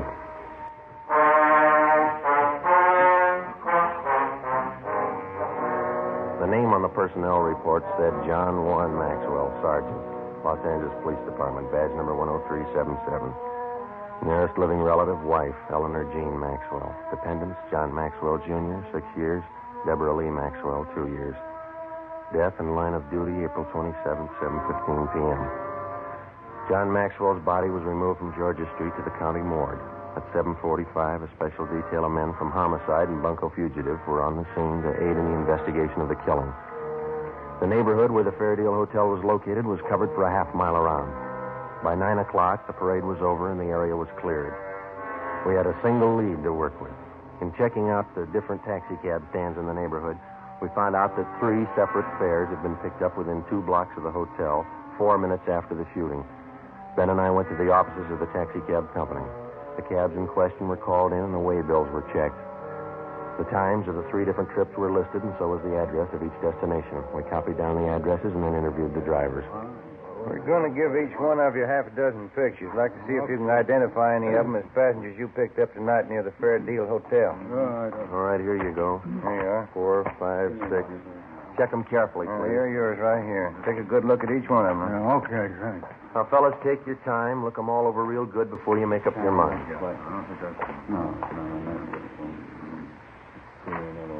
Yeah, here's the one, Sergeant. No mistake. Let me see. Where'd you pick up this man? About a block from the hotel. I drove him to a place on 14th Street. Same address on the way bill. Ben? Yeah? Alfred Garvey. Ben and I, along with Ricketts and Chandler from Homicide, drove out to the 14th Street address. Another small transient hotel. The clerk on duty identified Garvey from his mug shot. He said the suspect had called at the hotel at about 7:45 that night and asked to see one of the guests, Mrs. Lorraine Thomas. The clerk said he told Garvey Mrs. Thomas was out, that she hadn't been there for 4 days. Ricketts and Chandler went on stakeout in the lobby of the hotel, and Ben and I went up to the second floor to stake out Mrs. Thomas's room. Friday, 11:25 a.m. Lorraine Thomas returned to the hotel and was taken into custody. We took her to Homicide and questioned her for more than an hour. She admitted that she was acquainted with Garvey, but that's all. 1 o'clock. We went to Clifton's cafeteria for lunch. Here, take this tray. Thanks. Silverware? Get here a little earlier, you wouldn't get this. Look at that lineman. You were the first one he ran to after the shooting. Oh, Garvey doesn't have many friends in Los Angeles. Maybe that's why he looked me up. I'll have the mixed green salad, please. Kind of work does Garvey do, do you know? He told me he was in the Merchant Marines. Coleslaw. Some of that potato salad, please. You know what he does in the Merchant Marine? He told me he's steward. French dressing, please. Do you know any of his friends in town? No, I don't. Rye bread. Can I have an extra butter, please? French roll. What kind do you want, Ben? Give me some of those biscuits. Thank you. Garvey usually stay at the Fair Deal Hotel when he's in town? I don't know. That split pea soup sure looks good, and we told you it's the police up north were looking for him. Yeah, I know you did. Like I told you, I've been out with him a few times. That's all I know about him. He must have introduced you to some of his friends. I'll have the prime ribs there. Rare. That piece there. How about it? Did you ever meet any of his friends? Yeah, one or two. No gravy. Meatloaf, brown gravy. You remember any of the names of his friends? I just met him, that's all. I don't remember. Let me have a roast turkey. Go kind of heavy on that dressing, will you? Did you ever go out with any of them? No. Why do you think Garvey went to your hotel after the shooting? I don't know. Maybe he figured you'd hide him. I don't know why he should. He killed a man and headed straight for your place. Doesn't make you look too good. I can't help that. I like some of those string beans, please. Miss Thomas, you know it's going to go hard on you if you're holding back information on Garvey. I'm not. Why don't you take some of that summer squash, Joe? It's good for you. Well, I can't eat that much. When did you first meet Garvey? About 3 years ago, up in St. Helena. You might as well keep your nose clean. How do you mean? We're going to reach you, Miss Thomas. You might as well tell us all you know. Look, if Garvey's killing people, I don't want to have any more to do with him. We do. Now, where is he? I told you I don't know. Squash, please. You said you had a little boy, didn't you, Miss Thomas? Do we have to talk about it now? I thought we were going to have lunch. How old's your little boy? He's 7 years old. Where is he now? He's in school up in San Francisco. Isn't his line going awful slow? Lunchtime. You know that cop that Garvey killed last night? Mashed potatoes, country gravy. You hear what I said? Yes, I know he killed a cop. He had a little boy, too. There's nothing I can do. No potatoes, thanks. Yeah, there's something you can do, Miss Thomas. You can tell us where Garvey is. If I knew, I'd tell you. French fries, please. You're kidding us, Miss Thomas, but we're not going to kid you. You know a lot more about this than you're telling us. Maybe I do, but I'm scared. Who are you afraid of? Look, why can't you count me out of this? I don't want any part of it. You're in all the way. The only way you're going to get out is to tell us what you know. He'll kill me. Suppose something happens to me, nobody's going to worry about my kid. You don't have to worry. He's not going to find out. No dessert, please. They'll both kill me. Both? Who's the other one? Oh, what's the use? Trouble, no matter what you try to do, nothing but trouble. Garvey's working with somebody, is that it? His name's Jack Fleming. Yeah? They made me promise to cover for him. Give him a place to hide out whenever the heat was on. Then you know where they are. No, I don't, and that's the truth. Why do they need a place to hide out? You said Garvey killed a cop. What about Fleming? Hey, Joe, you better move along. Oh, I'm sorry. What about Fleming? They're going to pull some jobs. All right, we can skip the dessert. Come on. I'll take the check for all of them. Let's go. What kind of jobs? Where? Hold up. Tomorrow night. Three Kings Liquor Store out in Wilshire. Let's sit down. They're both the same, Garvey and Fleming. They can't hold a gun without using it. Here's the table. Oh, you dropped your tray. I'll get you some more. Don't bother. I'm not hungry anymore.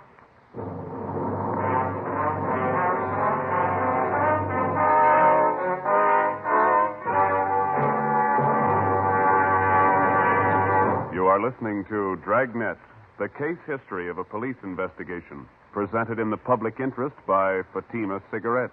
If you smoke a long cigarette, it will be in your interest to listen to a typical case history of a Fatima smoker. It's the case of Lee Silver, general assignment reporter on one of New York's greatest newspapers. This is his actual signed statement. When you have to meet a news deadline, you work at a fast pace, smoke at a fast pace. That's why I smoke Fatima. They're extra mild. In my opinion, it's wise to smoke extra mild Fatima. And more smokers are discovering this every day.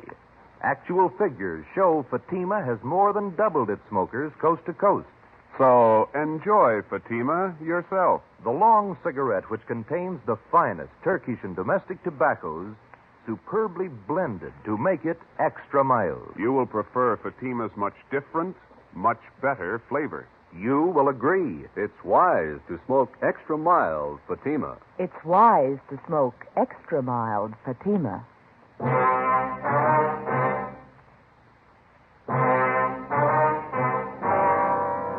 Saturday, April 29th. Last rites were held for Sergeant John Maxwell, and he was buried at Holy Cross Cemetery. A guard of honor from the police department was present, along with most of the men Maxwell had worked with in Bunko fugitive detail.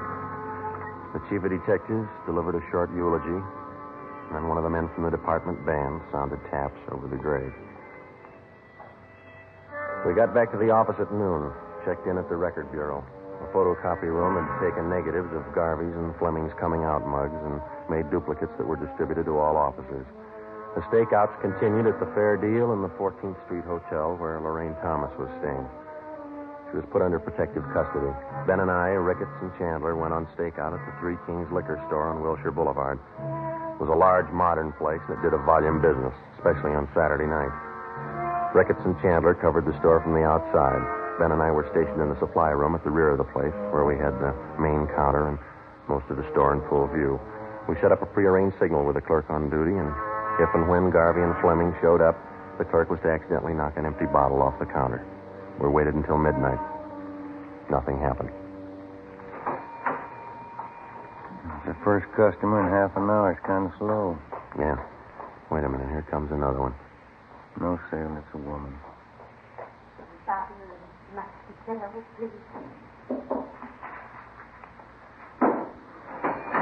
clerk sure got the jitters. Well, I'll put in with him. Well, I could go for a hamburger. What did you eat dinner? I wasn't very hungry then. Well, I got an almond bar. You want it? Yeah, thanks. Wait a minute. Another customer. Yeah, man. Can't see his face too well with that hat on, can you? That's Fleming. Come on. Police officers, get your hands up. Watch it, Joe. You're hitting. He's going out the front. Come on. Ricketts and Chandler stopped him. Yeah, he's down. Watch him. Get the gun. Yeah. Yeah, here it is. That's Fleming, all right. Ricketts, call an ambulance.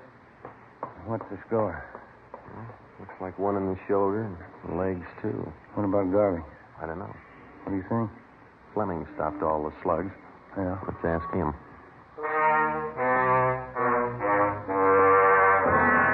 The wounded suspect was treated at Georgia Street Receiving Hospital and then booked into the prison ward at the General Hospital. At 11 a.m. the next day, we questioned him, but he refused to admit that he even knew Alfred Garvey. We re-questioned Fleming for the next 3 days with no results.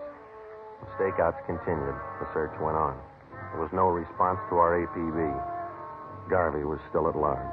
As far as we were concerned, there was only one way to get directly to Garvey, and that was through Fleming. We called on Lorraine Thomas again and asked her that if she'd try to get some information on Fleming, try to get him to talk and to tell her where Garvey was. I'm not even sure if he knows where Garvey's hiding. He must have a good idea. Even if he has, he's not going to tell me. He wouldn't trust me that far. He'll go further with you than he will with us. He won't even give us his name. I'm afraid it's up to you, Miss Thomas. Why can't you let me out of this? Look, figure it this way. You knew about Fleming and Garvey. You knew they were in town. You knew what they were up to. You didn't break your back to save that dead cop's life. Garvey shot him. I did. You knew he was a killer. You knew he had a gun. What do you want me to do?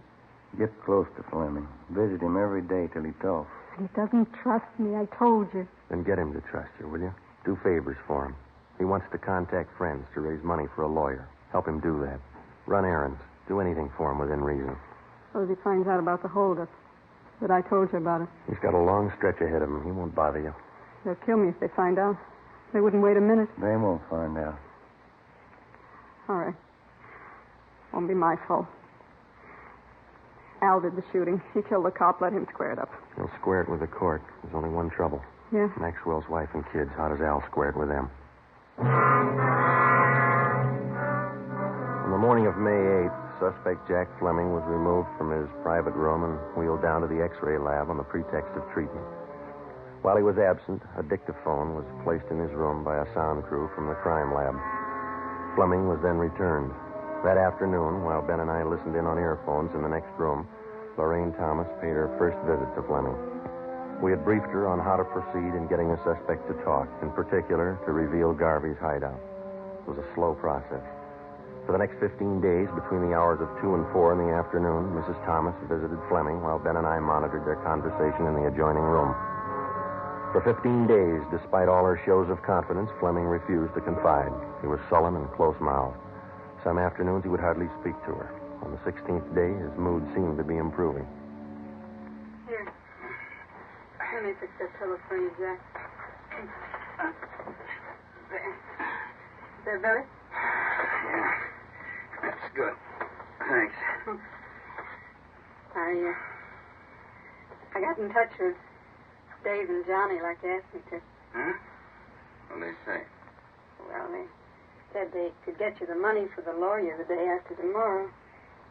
And Dave said he might be over to see you tonight. That's fine. Once I get a lawyer, I'll stop worrying. I stopped by Danelli's place, too. Pop Royce wasn't there. I'm going back tomorrow to see him. He ought to be able to help. You've been okay, Larry. I won't forget it. Oh, I was friends before. Yeah, I'm sure sorry you had to get it this way. Forget it. I can give it back where it came from. Say, I bought you some new magazines, a couple of candy bars. Well, put them over here near the bed, will you? Yeah, sure. Let me get them for you. There, Jack. See, I'll put them right here on this table. I'll bring you some more tomorrow. That's fine. You're going to try and see Pop Royce again tomorrow? Yeah, they told me he'd be in around noon for sure. If I don't see him then, I'll keep trying till I do. Yeah, that's it. Oh, listen. There's something else. Sure, Jack. Come here. Huh? I don't want to talk loud. The cops might have bunked this room. Yeah. All right. A little closer. Okay. Tonight, I want you to go to George's joint, the Blue Moon, down on South Flower. Yeah? And ask for George at the bar. He's usually around from 11 on. Uh-huh. Tell George you've seen me. He'll know it. Then tell him to take you to Al.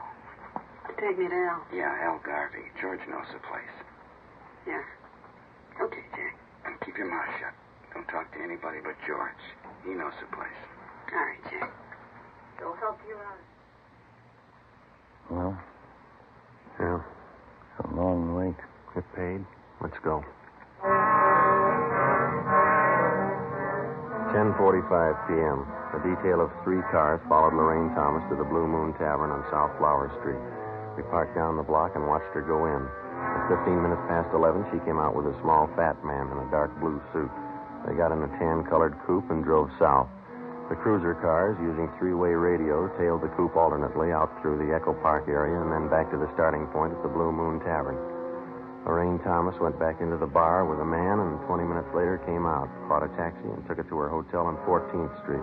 We drove back to the office. It was 5 minutes past 1 a.m. That's it? I get it. Bunko Fugitive, Friday. Lorraine Thomas, Sergeant. He showed me the place George did. Where? We drove past it.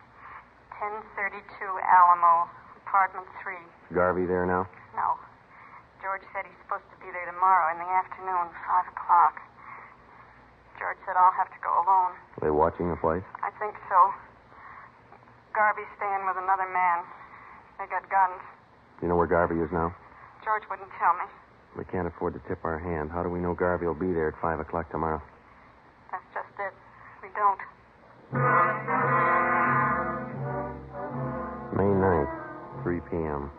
An immediate stakeout was placed at the suspected hideout. A detail of 20 plainclothesmen began filtering into the neighborhood in the vicinity of 1032 Alamo Street. The 3-story apartment house at that address was checked thoroughly and then covered on all sides. Apartment 3 on the first floor was checked out, too. It was registered to a Thomas King, whom the manager identified as Alfred Garvey from his mugshot.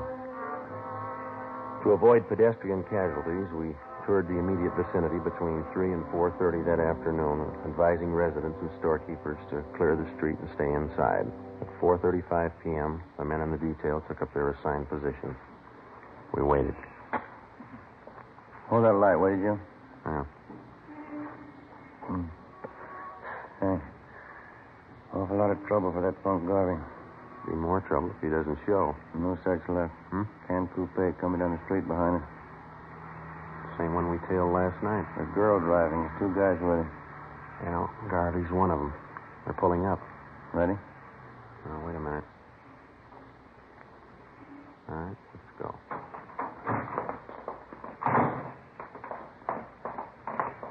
Police officers, hold it right there. Al, cops! Don't get out. Get behind the car. Throw him in, Garvey. You haven't got a chance. Al, break for the house! All right, hold it, Ben. That's it. Both of them. Come on.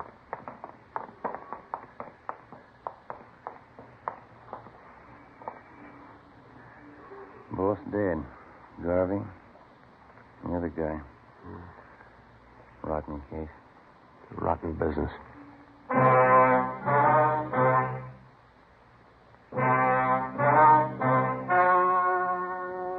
The story you have just heard was true. Only the names were changed to protect the innocent. On August 2nd, trial was held in Superior Court, Department 93, City and County of Los Angeles, State of California. In a moment, the results of that trial. It's amazing how many long cigarette smokers are changing to Fatima. Here is the actual report. From coast to coast, king-size Fatima has more than doubled its smokers. Yes, more and more smokers every day are discovering that Fatima is the best of all long cigarettes. Long cigarette smokers find Fatima has a much different, much better flavor and aroma.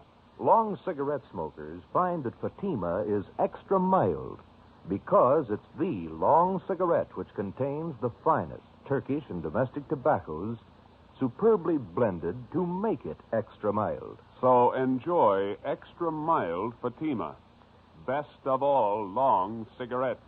It's wise to smoke extra mild Fatima. It's wise to smoke extra mild Fatima.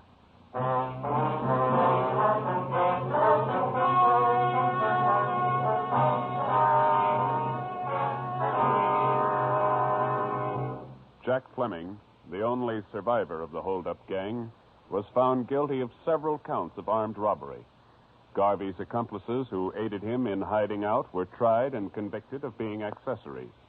They are serving prison terms as prescribed by law.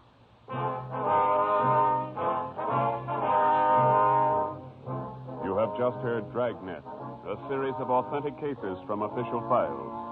Technical advice for Dragnet comes from the Office of Chief of Police W.A. Wharton, Los Angeles Police Department. Fatima Cigarettes, the best of all long cigarettes, has brought you Dragnet from Los Angeles.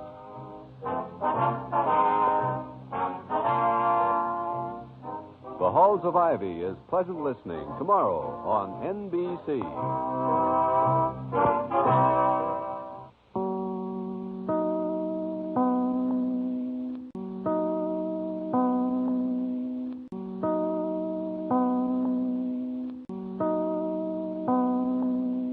Now it's time to pay a visit to Duffy's Tavern. You're invited to drop in where the elite meet to eat. Duffy's Tavern.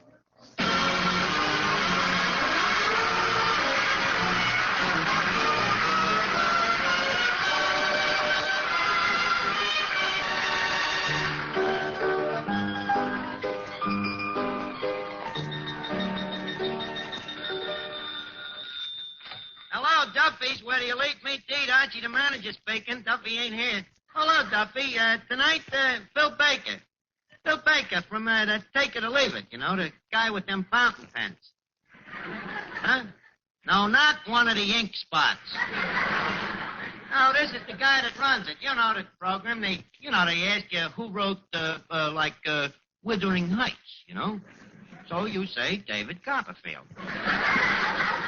And they give you $64 for that. Yeah. Who pays the $64? Baker does.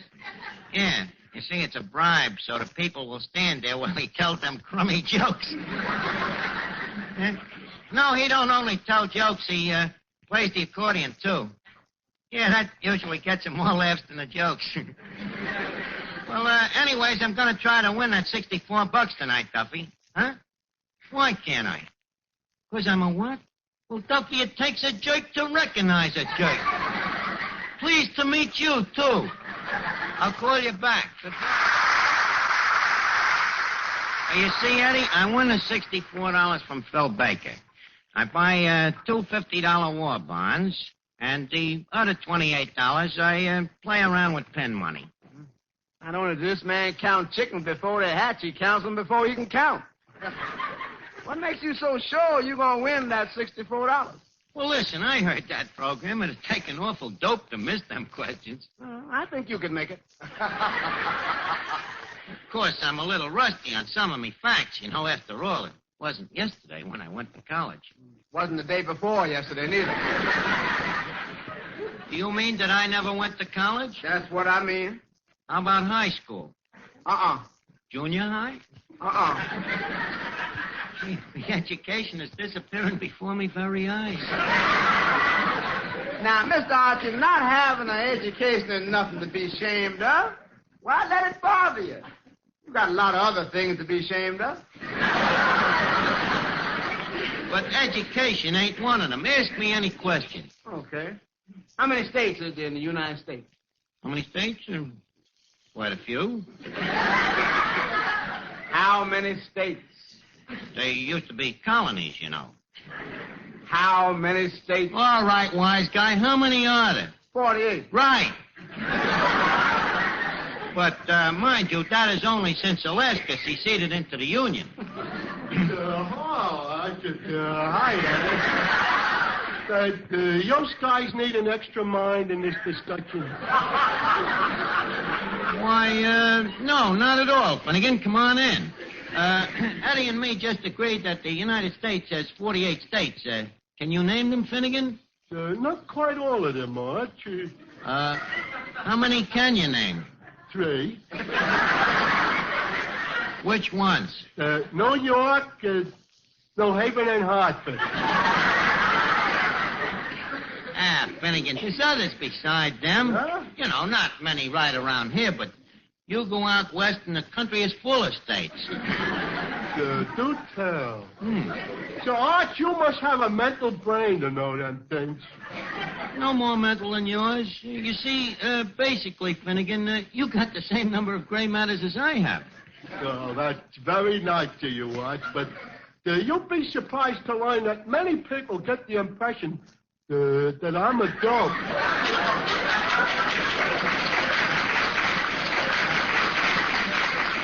Hello, Arch.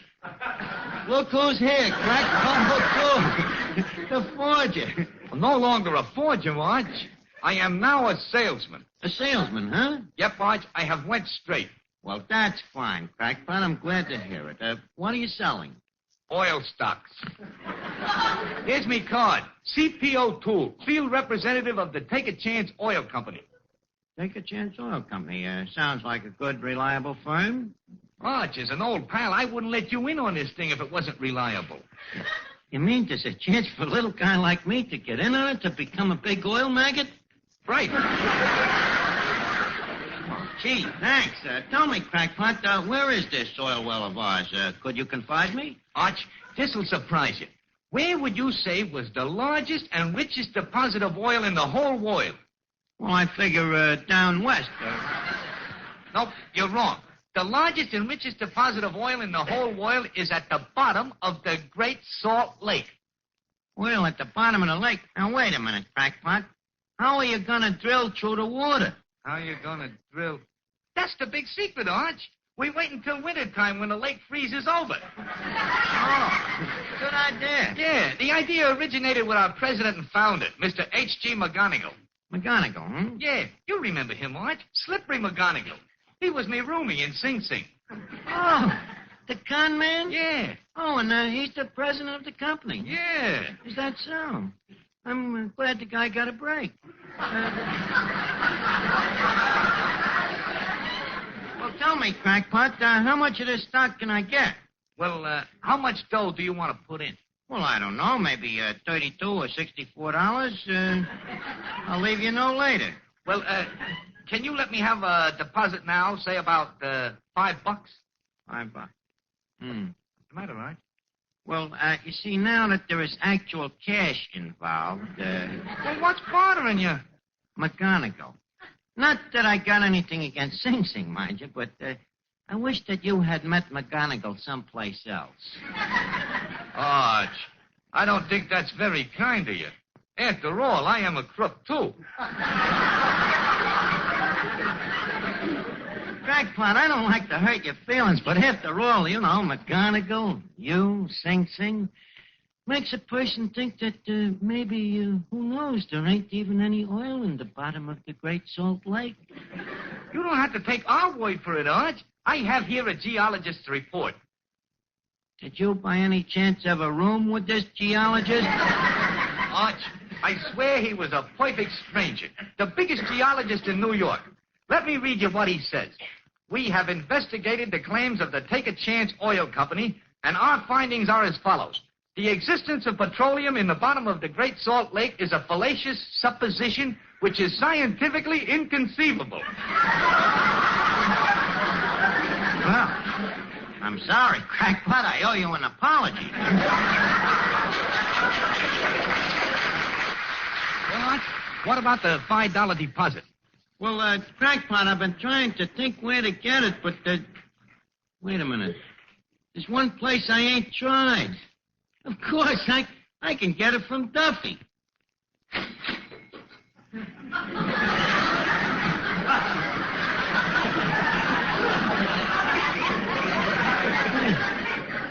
Thank you very much, Duffy. Hey, Arch, won't Duffy get sore? Nah, he'll be glad he lent it to me. Besides, I won't tell him. Supposing he finds out. Ah, how could he ever find out? Hello, Duffy. You had a premonition, huh? Well, look, nobody has been near the cash register except me. That was your premonition, huh?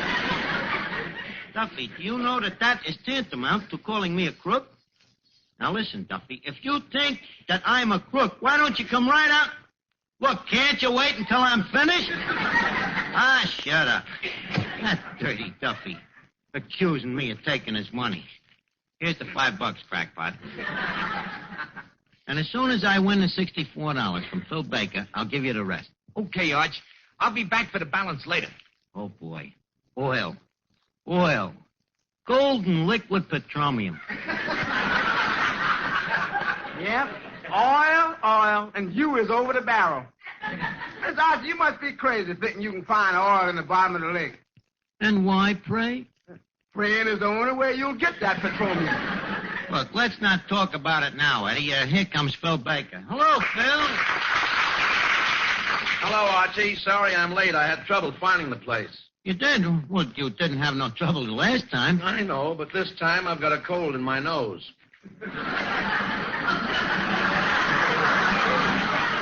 Insults. Everybody comes in here, talks about the smell, about the crummy people. Archie, I didn't say anything about the people. Well, take a look at them crumbs.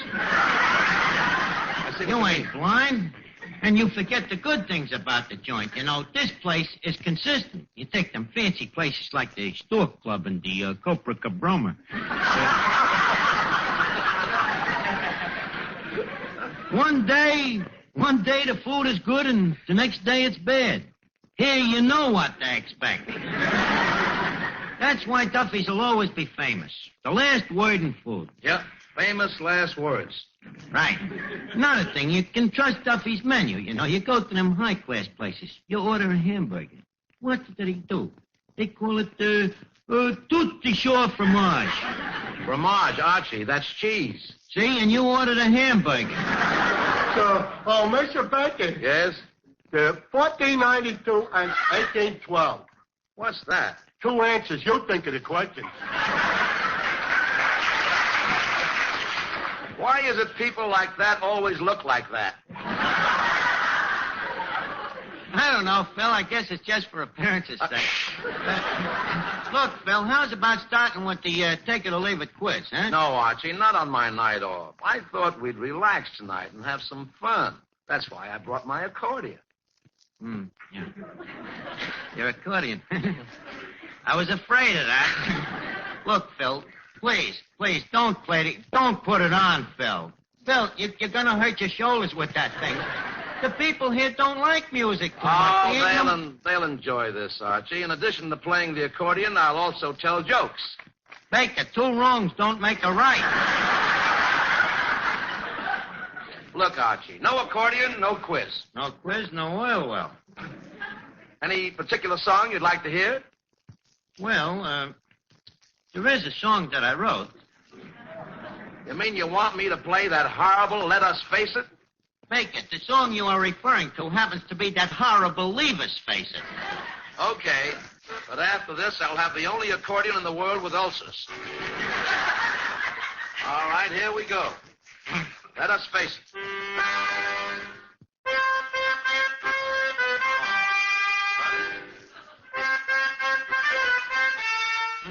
What a horrible sound. Hey, Arch, how does he keep that accordion from pinching his stomach? Who says that he does? Them sounds can't all come out of the accordion. You know, I can see the composer of this song turning over in his grave. Turning over in his grave. Baker, I am the composer. Well, I can dream, can't I? You see, Eddie, the guy is physically handicapped. He's only got 5 fingers on each hand. I'm physically handicapped, too. I can hear every note. Baker, please, do you have to squeeze so hard? Pardon me, Arch, I was just thinking of your throat. Brother, this is the poor man's Mersey dose.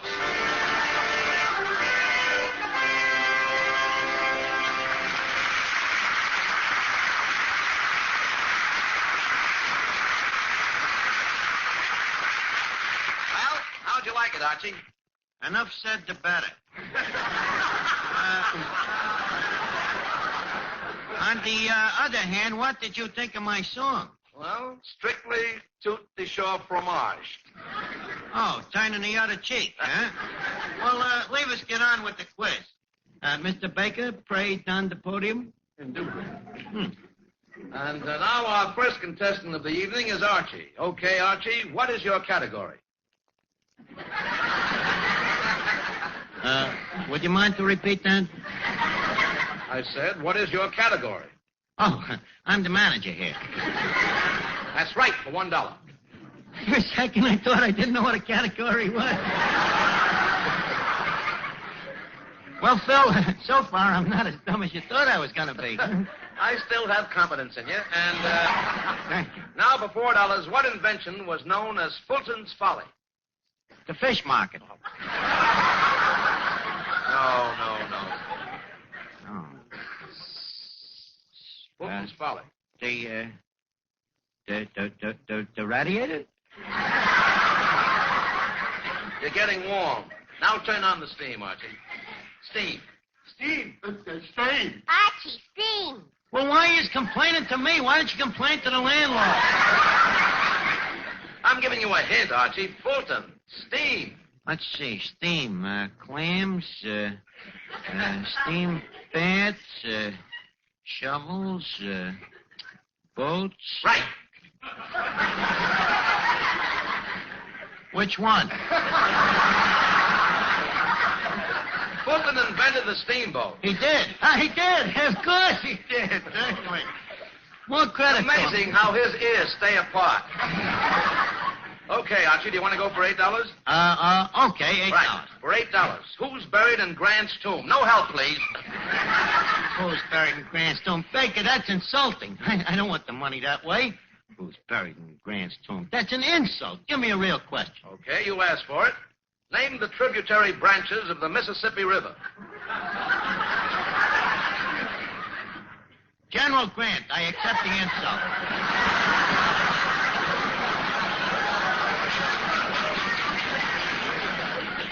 Now, what is the next question? All right, for $16.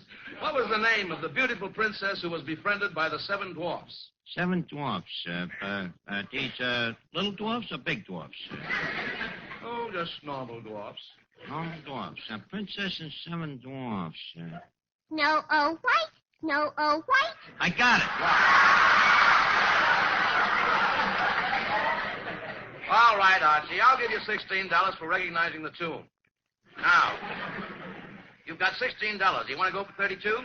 Oh, Baker, if you was me, would you quit? If I was you, I wouldn't have the brains to quit. Now, for $32, what race of people sold Manhattan Island to the Dutch for $24? Manhattan Island, what race of people? Quiet! Quiet, will you? How can a guy concentrate when you all act like a bunch of Indians? Indians is correct, sir. You win $32. Now, This is amazing. would you like to go for the $64 question? Well, it's up to you. You think I should? Why not? Well, I'm hot tonight. You'll be sorry. Okay, Archie, for $64, where is the largest and richest oil deposit in the United States? Oh, boy. Right up the alley. Baker, the largest and richest oil deposit in the United States is at the bottom of the Great Salt Lake. Archie, there's as much oil in the Great Salt Lake as there's brains in your head. I've been swindled. Sorry, Archie. Oh, that dirty crackpot O'Toole. Once a forger, always a crook. Crackpot. Crackpot, come here. Okay, Archie, I'm sorry.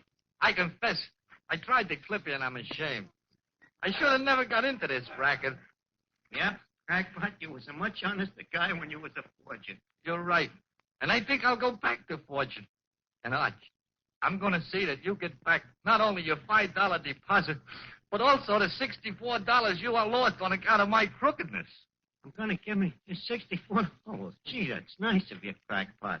I'm glad to do it, Arch. Mr. Baker, could I borrow your fountain pen? Crackpot!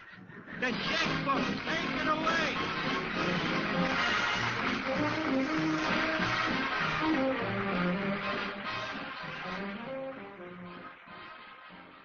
Another exciting tale of escape is up next.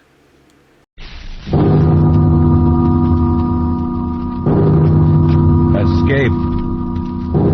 Escape tonight to Paris of 500 years ago.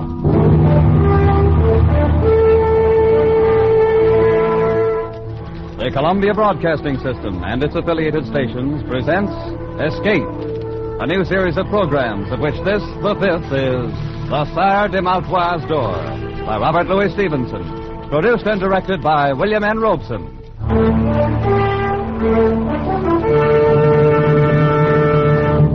The pen of Robert Louis Stevenson has been an avenue of escape for 3 generations. Our grandparents thrilled to the macabre metamorphosis of Dr. Jekyll, just as we will never forget the nursery menace called Long John Silver. Tonight we escape with Robert Louis Stevenson down another avenue, which leads to Paris in 1429, and the amazing adventure of the Sire de Maltois d'Or.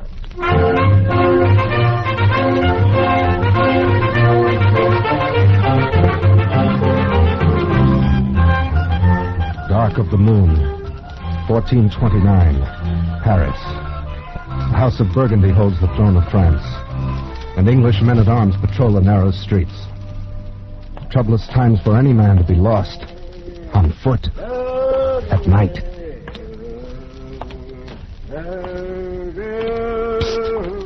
You there! Over here, here by the wall. What's this? Now the shadows themselves are speaking. I'm no shadow. A real live human being. I've managed to get myself lost in these confounded alleys. Can you tell me where I am? Well, now, a fine young cavalier, no less. And he's lost. I'm trying to find the Beau Sant Inn. Will this street lead me there? That one street is as good as another, and none of them will ever lead a man anywhere. Oh, come now. You must know something about this part of Paris. Think, man, a patrol may pass at any moment. Oh, you're wanted then. I have a safe conduct pass from the captain of the garrison. Safe conduct, he says. And to find what a good that'll do you here in the dark of the night. Well, you're certainly not helping my chances any. No, lad. The only safe conduct you have is that sword swinging at your side. Wait, quiet. A patrol. They're coming this way. I'm inclined to think you're right. I've got to run for it. Tell them nothing. When I should tell what to whom. Wait, halt! Someone's there. Speak up. Who are you? Speak up? Who is it? And you a blundering pack of two-day grenadiers that walk like a herd of cattle, such as me, speak up? That served with the mad Prince Charlie himself? May he rest in peace. An old campaigner, eh? Where you from, soldier? Fontainebleau, from a smarter outfit in bivouac than the likes of you in quarters. A bit in the scuffs, sir, man. Seen anybody about, old-timer? Naught but shadows and tankards of ale. Fine French cavalier who departed hence without a bio-leaf just now. Where'd he go? Oh, who knows? Perhaps he went one way, maybe the other. Though I think it was the other there. All right, men. Arms. French cavalier, eh? We'll have him like a fowl on the spit. Spread out, cover the streets. Keep an eye out. Don't let him slip away between you. Forward now. Touch every corner.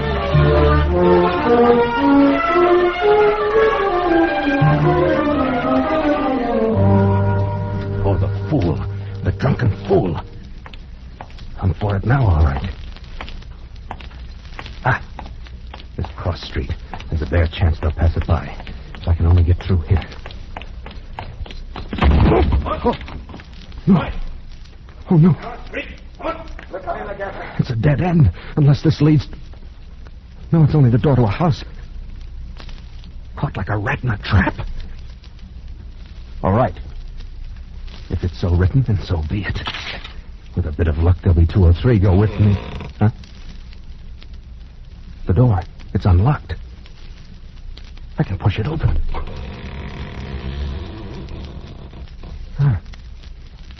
Black as the mouth of hell inside. Well, what have I got to lose? Alive now. You have to be here someplace. Not that door, you coward! Can't you see the press above it? Not here, it's gone. Yeah, there he has. Didn't come in here after all. All right, back to the corner. He's a sly one for sure. That was close. Too close. Now to get out of here, and no one in the house will ever be the wiser. Huh? What's this? The door's locked. Oh, it's a trap. But why? Why would such a thing be done? I came in here by chance, 1 chance against 1,000,000. Wait. It's a light. Somewhere inside the house. Well, by all rights, I should be dead at this moment. So...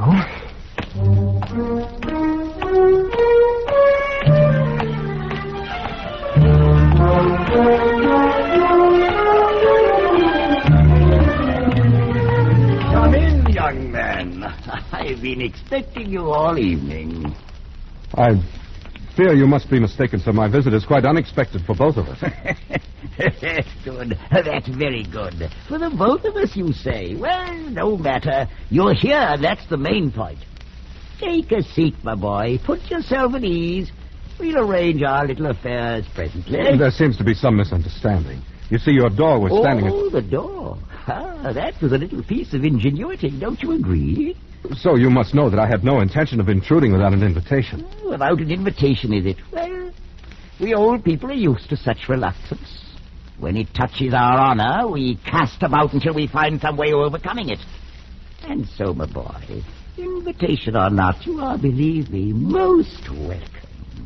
I hope you'll pardon my saying it, but I haven't the slightest idea what you're talking about. Oh, so that's it, dead to rights but still pretending, eh? You're a clever rogue. Sir, right. My name is Denis de Beaulieu. I am not a guest in your house by my own choice, and I am not accustomed to being Nor is the house of Maltois accustomed to certain things, of which you well know. Maltois? I should have expected better treatment at the hands of one of the most honored families of France. Honored indeed, until you, Monsieur de Beaulieu, took it upon yourself to dishonor us. Sire de Maltois, I have attempted to explain that I took a stand before your door to fight off a patrol which I'd encountered in the street. I assure you I had no slight intention of forcing myself Since it seems impossible for you to converse with any degree of reason, may I bid you good night? Sir, if you have your right wits, then you're insulting me grossly. And if not, I have no desire to spend further time with a lunatic. You young fool. Thinking to get away so easily. No power on earth can make me stay here any longer, even if I'm forced to hack that door of yours to pieces. I me. And now, will you please sit down, my dear nephew? Nephew? You lie in your teeth. I said sit down. You think for a minute that I made a little contrivance for the door and stopped short with that? If you want to be bound hand and foot until your bones crack inside of you, then get up. Try to get away. But if you'd rather stay a free young buck, agreeably conversing with an old gentleman, sit where you are in peace. You mean, then, I'm a prisoner here? I stated the facts. Draw your own conclusions. Ah, Pierre Francois, come in, come in. Thank you, Messiah. Tell me, how is she? A little better frame of mind, I hope? She is more resigned, at least, Messiah. Well, now, isn't she hard to please? A likely stripling such as this, well-born, and her own choice. What more would the jade wolf have, If you'll pardon, the situation is not usual for a young damsel. It is somewhat trying to her blushes. Trying, is it? Ha! She should have thought of that before the dance began. She called the turns, and now she'll do the paying. At the risk of being presumptuous, may I ask who she is? Ha! You hear that, Père Francois? Monsieur de Beaulieu wishes to know who she is. I heard, Messiah. I am pleased that you find my most casual remark so amusing. So, you'd like to know who she is. Very well. After all, you really should know, young fella. It's only fitting for you to be introduced properly. Come along, come along. I'll take you into she, all right. Why, that's the reason I planned the whole thing. You stubborn young scoundrelly blackguard.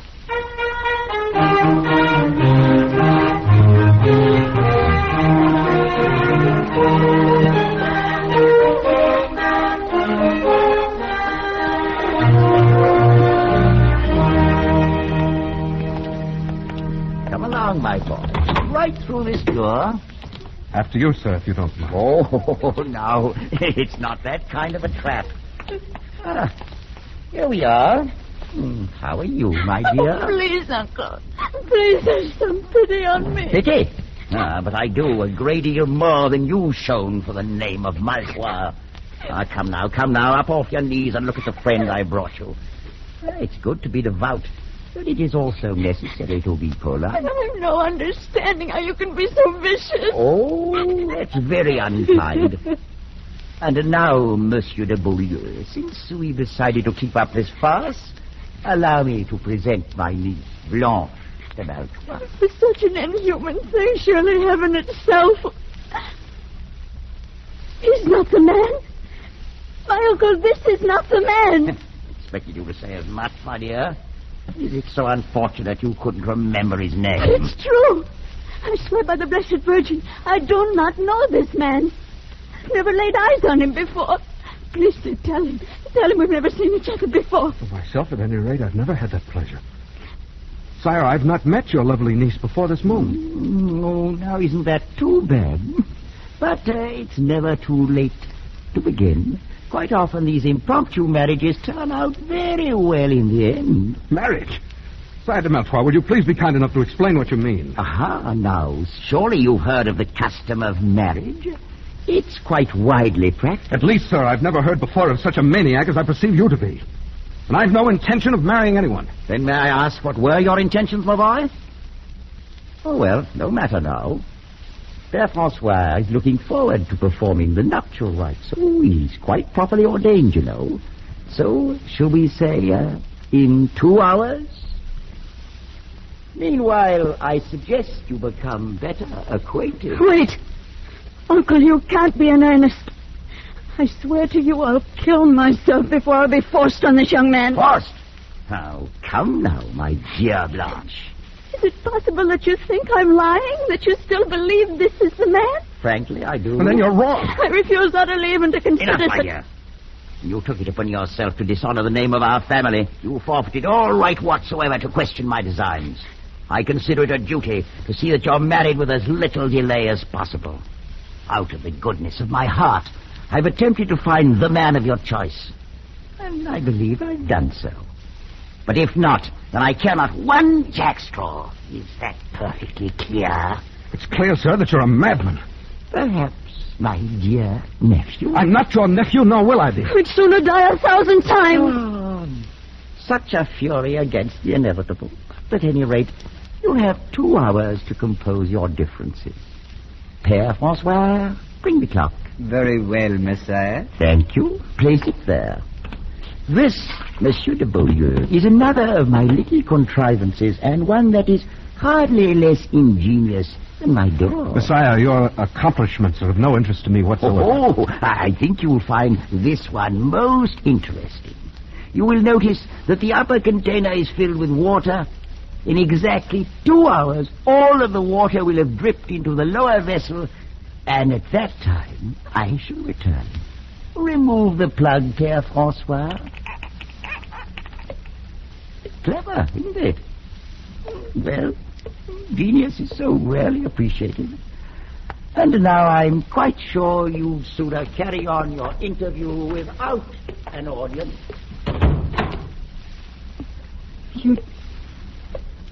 You'd never met my uncle before? He didn't arrange this with you? I've never laid eyes on him. And certainly nothing was arranged with me, else I wouldn't be here. Oh, then you're as much an unfortunate victim as myself. But you at least must be more aware of the circumstances. I can understand none of this. It's not an easy thing for a girl to tell. Whatever you may think of me now, I fear you shall think the worse when I've finished. Words are but words. But your manner encourages respect. Thank you, monsieur. I've lived all my life with my uncle, and I've not been happy. 3 months ago, a young captain of the guard began to stand near me in the church. Oh, you must understand, I gave him no encouragement to do so. Oh, quite so, I understand. He was handsome, of course. As a matter of fact, very. After a while, he began to pass me notes. He found me pleasing, wanted to meet me, and seemed most interested in me for some reason. I can believe that. This morning, he passed me a note urging me to leave the outer door open tonight so that he could speak a few words with me on the stairs. Oh, this is most difficult for me to tell, monsieur. I'm sure he meant no harm. I've no idea how my uncle came to suspect. Sometimes his shrewdness becomes almost diabolical. After church, he took that note from my hand, read it, gave it back to me. I've been kept in my room all day, knowing nothing of what he might be planning. So that's it. By pure accident, I've blundered into a trap set for someone else. Had my uncle brought the captain himself, the thing still would have been confusing. How should I know that he may not have been trifling with me all along? But to be forced into a situation with you, a perfect stranger... Your regard for me is quite clear, mademoiselle. I regret appearing as a disappointment to you. I believe you said he was very handsome? If that were all. There's more? I mean, monsieur, that you yourself are quite handsome. But it's so... Oh, no, it's really no use. Please understand me. I'm not urging you in any way. Urging, monsieur? I'm accustomed to meeting young ladies upon occasion who are quite ready to accept me as something beside a convenient substitute for some handsome captain of the guard. I've no doubt of it, monsieur. And to correct a mistaken impression you seem to have, I'm well aware that you're doing no urging. And were you to do so, I should neither listen to nor give it any consideration whatsoever. It's well that we both understand one another. Quite so. And that being the case, Mademoiselle de Maltroit, I wonder if you'll be good enough to conduct me to your uncle. With the greatest of pleasure, monsieur. I've no doubt but what this little matter can be settled very quickly, and with as much honor as possible to everybody concerned.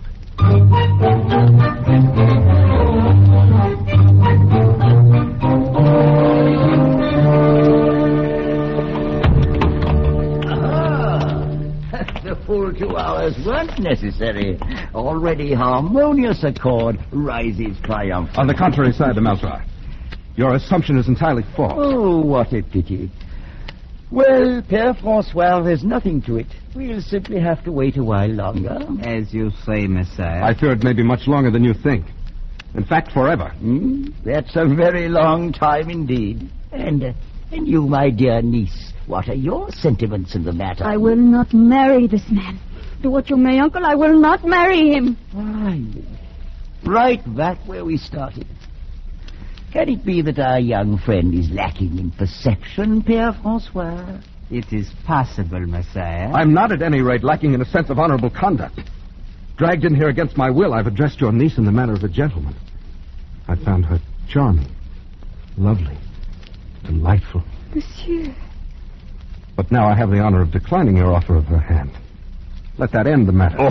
It's not as simple as that. Take a look from my window there, and tell me what you see on the wall beneath it. What do you mean? See for yourself. Whatever it is can have no bearing on the matter. There's an iron ring set in the wall. Quite so, and fastened to the ring? A rope. Right.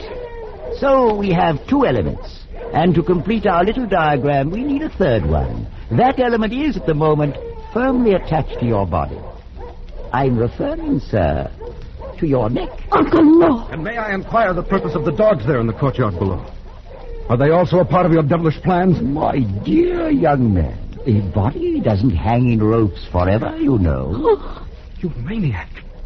Even murder doesn't stop you. Oh, that's such a nasty word. Let us confine ourselves to the bald facts. At the end of your 2 hours, you will prepare yourself either to marry my niece or to kick out your life while you swing at the end of that rope. There's no other alternative. I think there's one. Between gentlemen, at any rate. Arm yourself, sir. You fool. You think for a moment that if I'd regarded your sword as a threat, you'd still be wearing it? Père Francois, will you open that door to the passage, please? Of course, Messiah. I'll be most happy to. Gentlemen, show this rash young buck the color of your steel.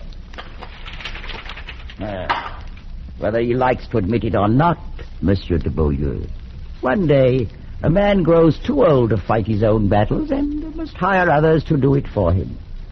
Close the door, Père Francois. Then you'll not fight? Do I seem a fool? There'll be no fighting and no haughty refusal to marry my niece. You found her charming, well and good. But I'll tell you this. Were she as common as the Paris road, more hideous than the gargoyle over my door, you'd not spurn the hand of a Maltois and ever live to tell of it. Alive and married you'll be, or dead and hanging from that window, and soon after, food for the dogs. It's one or the other. So, make up your mind.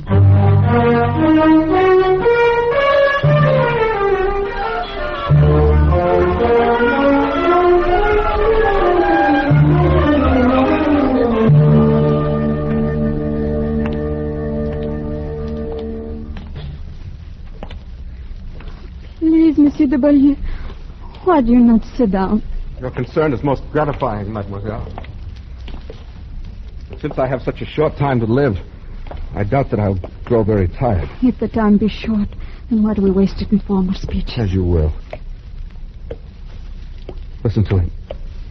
Drip, drip, drip. That devilish clock, like an artery opened and life's blood itself dripping away. I've sat here and thought until my whole mind's in a great whirl. Please, you really shouldn't trouble yourself so much. I can't bear to have you slain for my sake. Monsieur de Beaulieu, I will marry you gladly. You must think, then, that I stand very much in fear of death. Oh, no. I had reason to see that you're no coward. I've asked for no pity. If the thing has to be, then that's the end of it. Oh, sir, you misunderstood me. Why, the great nobility with which you faced my uncle should have removed all question about your bravery had such doubts existed. That is most kind of you to say so. Not, of course, that anyone could raise such questions once they'd seen you. Death's another incident. That's all. Oh, but life's a better one. You'll agree, then? I'm afraid you underrate the difficulty. What your generosity offers me, my pride prevents accepting. In this moment of noble feeling toward me, aren't you forgetting what you already owe to someone else? Monsieur, he never really mattered. Mademoiselle, my very life's the forfeit here. One I'll pay gladly if it be of service to a lady, but to tell me it's for something that never really mattered. Please don't be so cruel. Cruel, you forget. I'm the one who's going to die, not you. I've not forgotten, monsieur. Yes. You'll enjoy tomorrow's sun like any other days. And tomorrow night, perhaps you'll see him again. And of course, I'll be forgotten. Oh, no, never. But it's all a man can expect when he's born into the world, death at last. And some piece of ironic misfortune. Oh, don't say those things. I can't bear it. Oh, if I've said anything to wound you, I'm sorry. It was for your own sake, not mine. Thank you. Please. It's a bitter thing, my dear, to see you in such distress that giving my life itself for you, can't help it. I'm sorry. I'll try to be braver. Is there no way at all in which I can serve you? Either now or afterwards? Only by letting me think of you as a friend for the brief time that's left to us. By forgetting for the moment that I'm an awkward intruder thrown here by circumstance. That's all. And afterwards? What does it matter? The closer you come to it, the clearer you see that death's no more than a dark and dusky corner where a man climbs into his tomb and shuts the door after himself. Oh, monsieur. I've only a few friends now. And once I'm dead, I've no doubt that I'll have none. You forget Blanche de Montois. You're very sweet. Any young man in France would be glad to trade places with me and die for you. You value the small service I do you far beyond its worth. I'll not have you thinking so meanly of yourself. Look at me. Would you say that I am beautiful?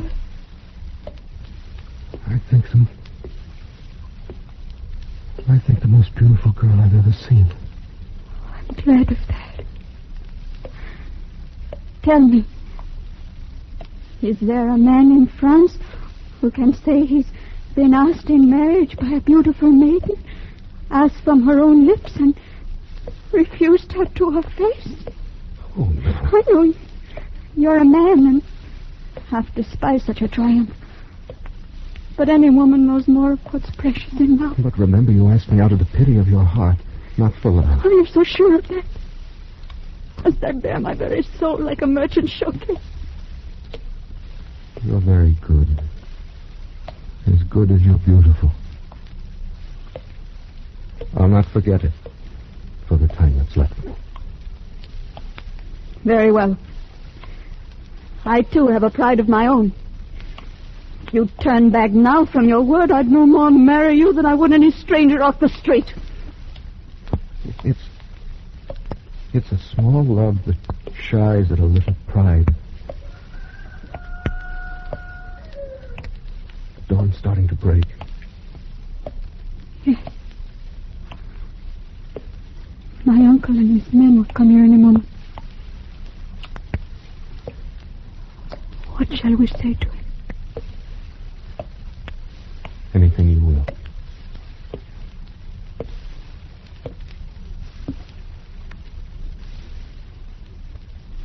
Oh.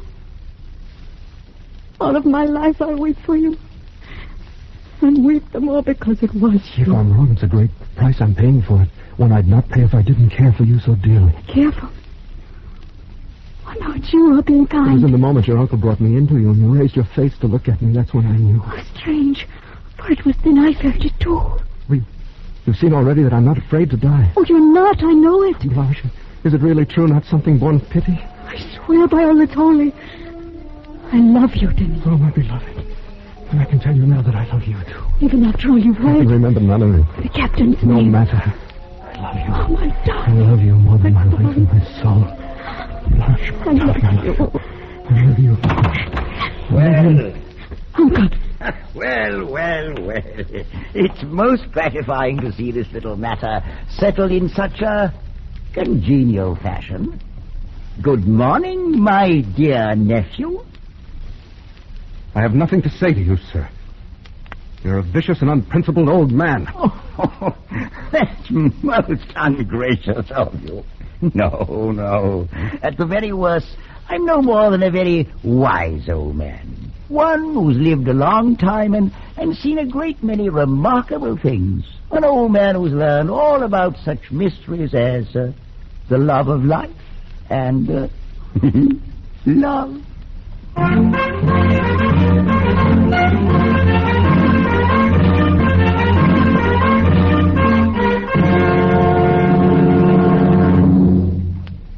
The Sire de Maltroit's Door by Robert Louis Stevenson was adapted for radio by Les Crutchfield and produced and directed by William N. Robeson, with Elliot Lewis as Denis, Peggy Weber as Blanche, and Ramsey Hill as the Sire de Maltroit. The special musical score was conceived and conducted by Cy Fewer.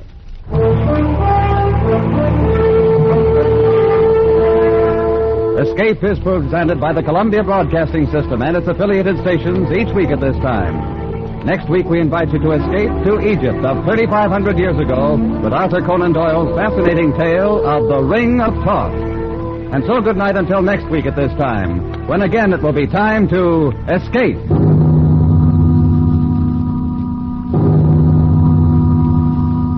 This is CBS, the Columbia Broadcasting System.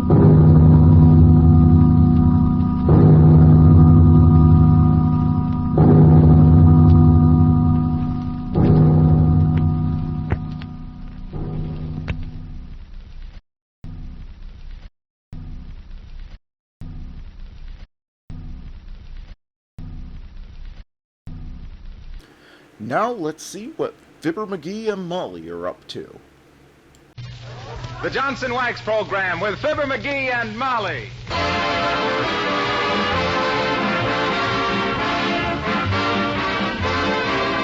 The makers of Johnson's Wax and Johnson's Self-Polishing Glow Coat present Marion and Jim Jordan as Fibber McGee and Molly with Jimmy Shields, Bill Thompson, and Billy Mills Orchestra. The show opens with Make with the Kisses.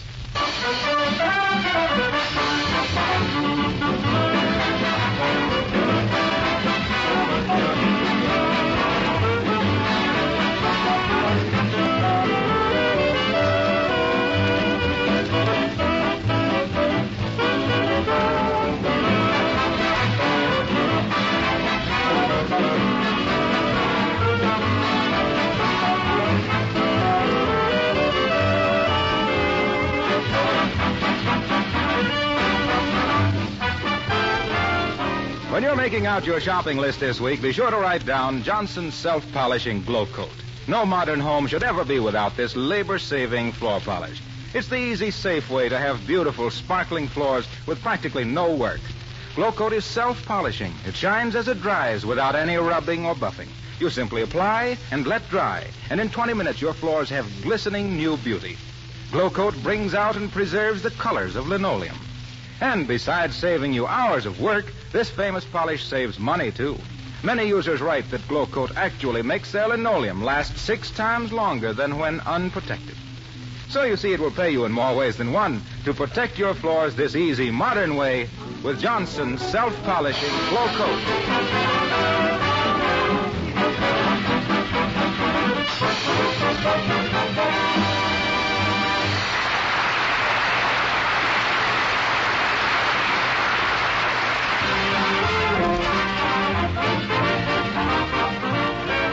Well, sir, if there's one thing worse than having an old suitor hanging around the house for years, it's having an old suit hanging around. So here in the living room at 79 Wistful Vista, intently reading the paper while his wife is telling him he must throw out his old blue serge, and with neither paying any attention to the other, we find Fibber McGee and Molly.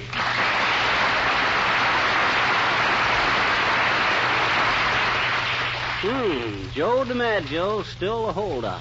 How many times have I told you to throw this old suit away, McGee? This is the 6th time DiMaggio has turned down the contract.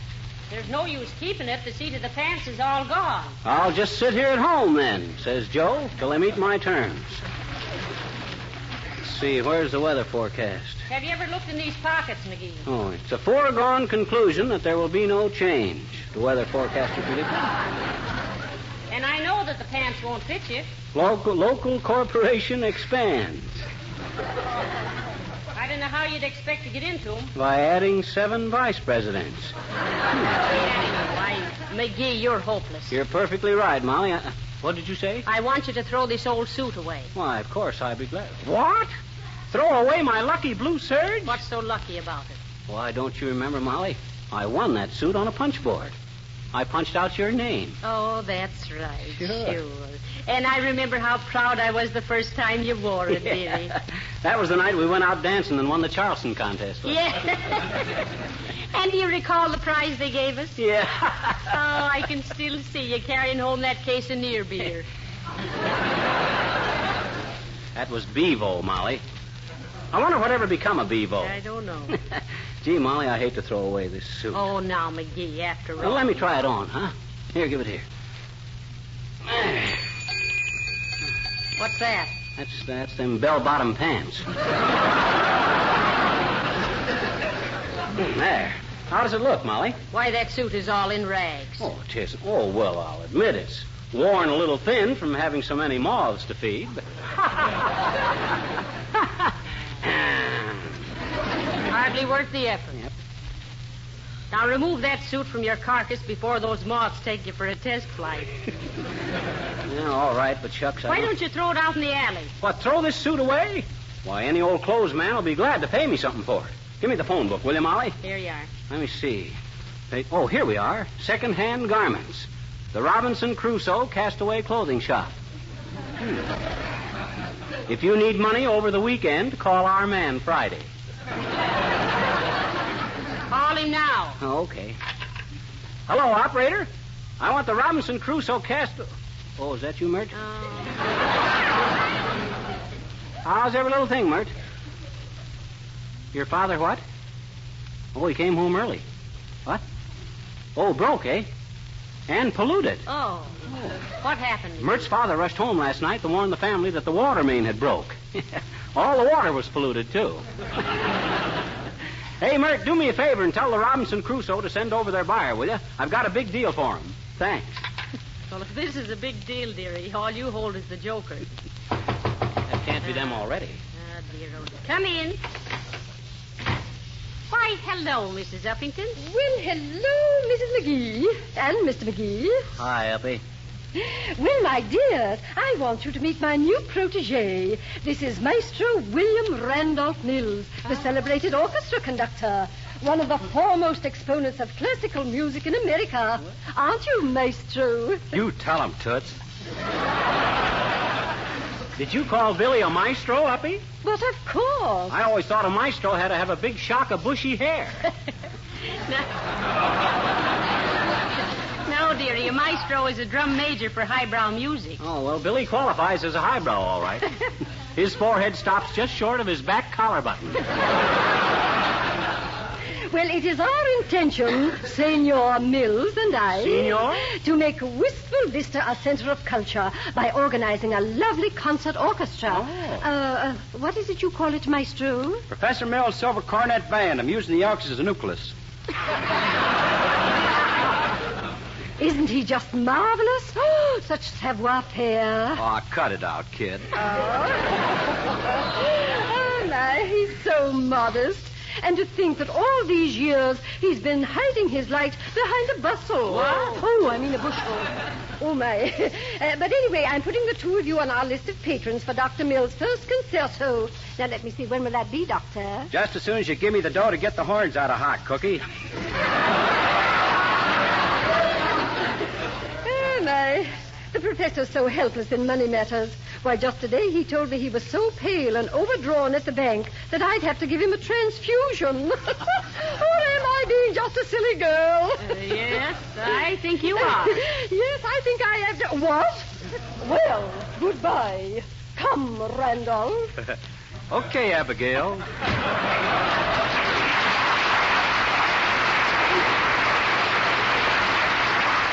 Hey, Molly, do you suppose Mrs. Uppington is really going for him? Well, I don't know, dearie, but she ain't dousing herself with that Jockey Club perfume for nothing. Hello there, daughter. Hello, Johnny. You the folks that sent for the old clothes man? Yep, and it looks like we drew the oldest clothes man in town. Hey! How much will you give me for this suit here, old-timer? Can't see it very well without my specs. Wait till I put 'em on. Well, I got 'em on and I still can't see it. What kind of a suit do you call it? It's a blue serge. Hey, guess you're right. Serge must have been mighty blue when he made it, too. Well, that's pretty good, Johnny. But that ain't the way I heard it. The way I... Hey, wait a minute. Who's telling there? Hey? Oh, well... Anyhow, the way I heard it, one feller says to t'other feller, say, says... How's your cow Bessie standing this cold spell? All right, says t'other feller. Except that this morning when I milked her, she began giving good humors. Well, I gotta go now. Hey, old-timer, what about this suit? Hey? Oh, yes. Well, I tell you what I'll do. I'll sell it to you for 50 cents. Hey, wait a minute. You're not selling this suit. You're buying it. Oh, no, I'm not, Johnny. Huh? The kind of suits I sell for 50 cents, I don't buy. I just pick 'em up out of ash cans. So long, kid.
Oh, boy, that's a load off my mind.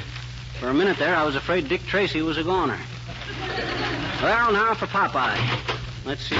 Oh, where you been, Molly? Well, I just threw that old suit of yours out in the alley. Oh, well, I should have done it myself, but I was busy. Yeah, busy with the funny papers. I was never no such a thing. I was studying the editorial page. Go on with you. Every time Tarzan falls out of a tree, you limp for a week. Well, a guy's got to show his sympathy some way. Come in. Oh, hello there, little girl. Hi, mister. Well, what is it, sis? I bet you I found something, I bet you. Oh, you found something. Hmm? I said you found something. Did I? You said you did. What'd I find? How do I know what you found? Well, then how do you know I found it? Listen, sis, you said you found something. What did you find? Your blue serge suit. My blue... Oh, dad ratted luck anyway. Yeah, I found it out in the alley, I bet you. Well, it wasn't bothering anyone out there, was it? Why did you have to bring it in? I says, what did you bring it in for? For a dime. A dime, but I don't need it. Gee, thanks.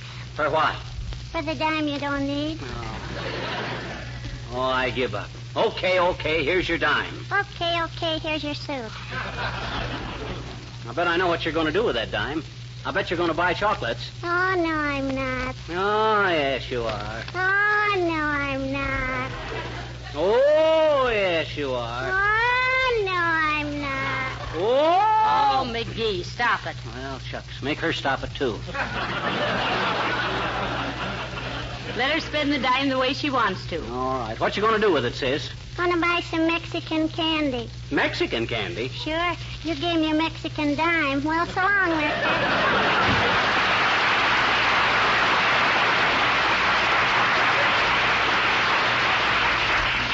Well, as the fat chimney sweep said when he couldn't budge, here I am stuck with the suit again. The word is soot. Well, here I am stuck with the soot.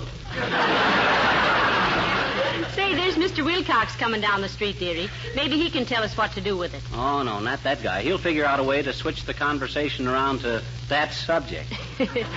Why, you do the man an injustitude. I'll bet he doesn't mention Johnson's wax once. Oh, I'll tell you what I'll do. I'll bet you $1 he does. I'll bet you $1 that he says Johnson's wax. Are you game? All right, I'll bet you. Now hurry and call him. Okay. Oh, Harlow. Hey, Harlow. Oh, hello there, Fibber. Come in a second, will you? Sure. Well, hello, Molly. What's new? Well, we've got a little problem. We're trying to get rid of this old suit of McGee's. Now, what would you advise? Well, I'm sorry, Molly. I haven't had any experience with old suits. Now, if it was an old floor or an old piece of furniture... Oh, here's where I collect. Well, I'd know exactly what to do. I'd simply apply... Johnson's wax? That's right. And after one treatment... Sure. And after one treatment, the old floor, the old table would sparkle with a fresh, gleaming coat. It would also be protected from scratches or wear. So don't forget, folks, if there's a question of keeping your house looking brighter, younger, and cleaner, the answer is... Johnson's wax? Right you are.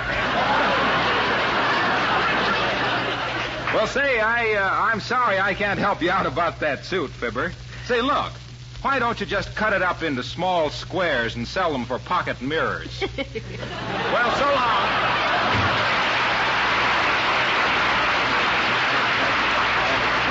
Well, dearie, you've lost the bet. Now pay up. Oh, all right. Here you are. Thank you. You're welcome. McGee. Where did you get a hold of $1? Oh, I found it. In your purse. I might have known. Hey, I know how we'll get rid of that suit, Molly. We'll throw it into the river. Let's get rid of the... Oh, Nick DePopulis. Hello there, Cupid. Oh, hi, Nick. Oh, hi to you, too, Fizzer. I'm just drooping around to see where you've been keeping myself these long winter underwears. You ain't come around my candy kitchen lately. What's the matter? You lose your sweet toots? Toots? Well, we've been pretty busy lately. Say, you don't know how I could get rid of this old blue serge suit, do you, Nick? Sure, Fizzer. Huh? I got a cousin on my doctor's side who just gave a wide berth to a new inventor that reconditions tired suits like that one, if I do say so myself. Oh. Well, tell me about it. I'm all ears. Now that you mention it, yes. But my cousin, he takes a suit of clothing and puts it in a cabinet where it dunks himself in steam and hot oil. Oh, for how long? Oh, one day I saw it in there for 2 days. And then he puts it in a tireless cookie, and he spins it around for 50 miles in a 20-mile ozone. Oh, say, that sounds marvelous. I'll say so. Yes, there is only one throwback to the whole deal. What's that, Nick? It don't do the suit a bit of good. Well, so long, Fizzer. So long, Cupid. Drop me a ring sometime when you're passing out.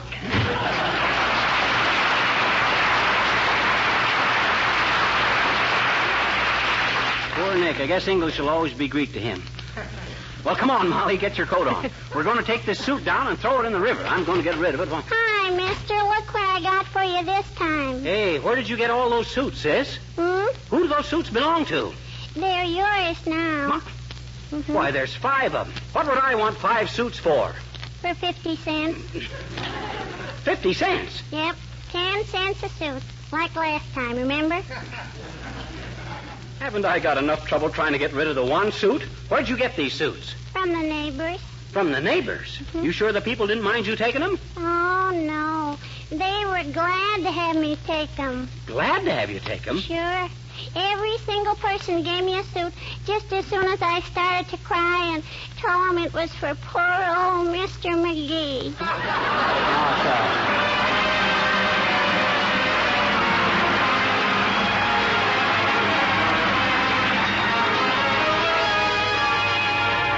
Folks, Jimmy Shields sings Careless. Love was the thing that you wanted, That's why we answered love's call. Now that you've got what you wanted, you don't seem to want it at all.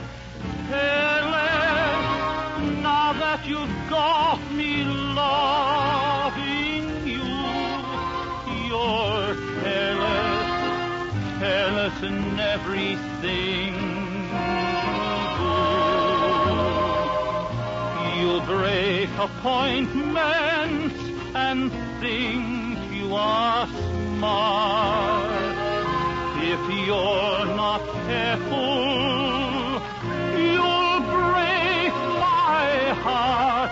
Careless, now that my bridges all are burned, you're careless, careless in things where I'm concerned. Are you just careless as you seem to be? Or do you just careless for me?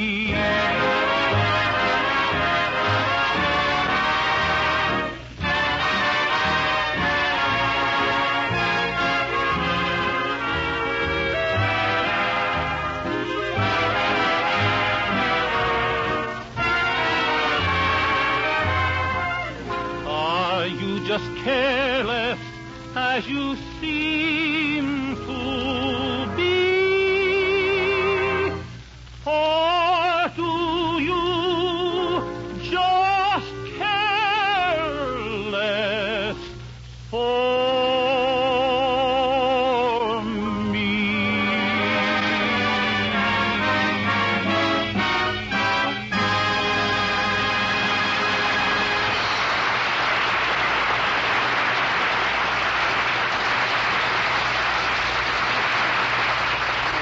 Jimmy.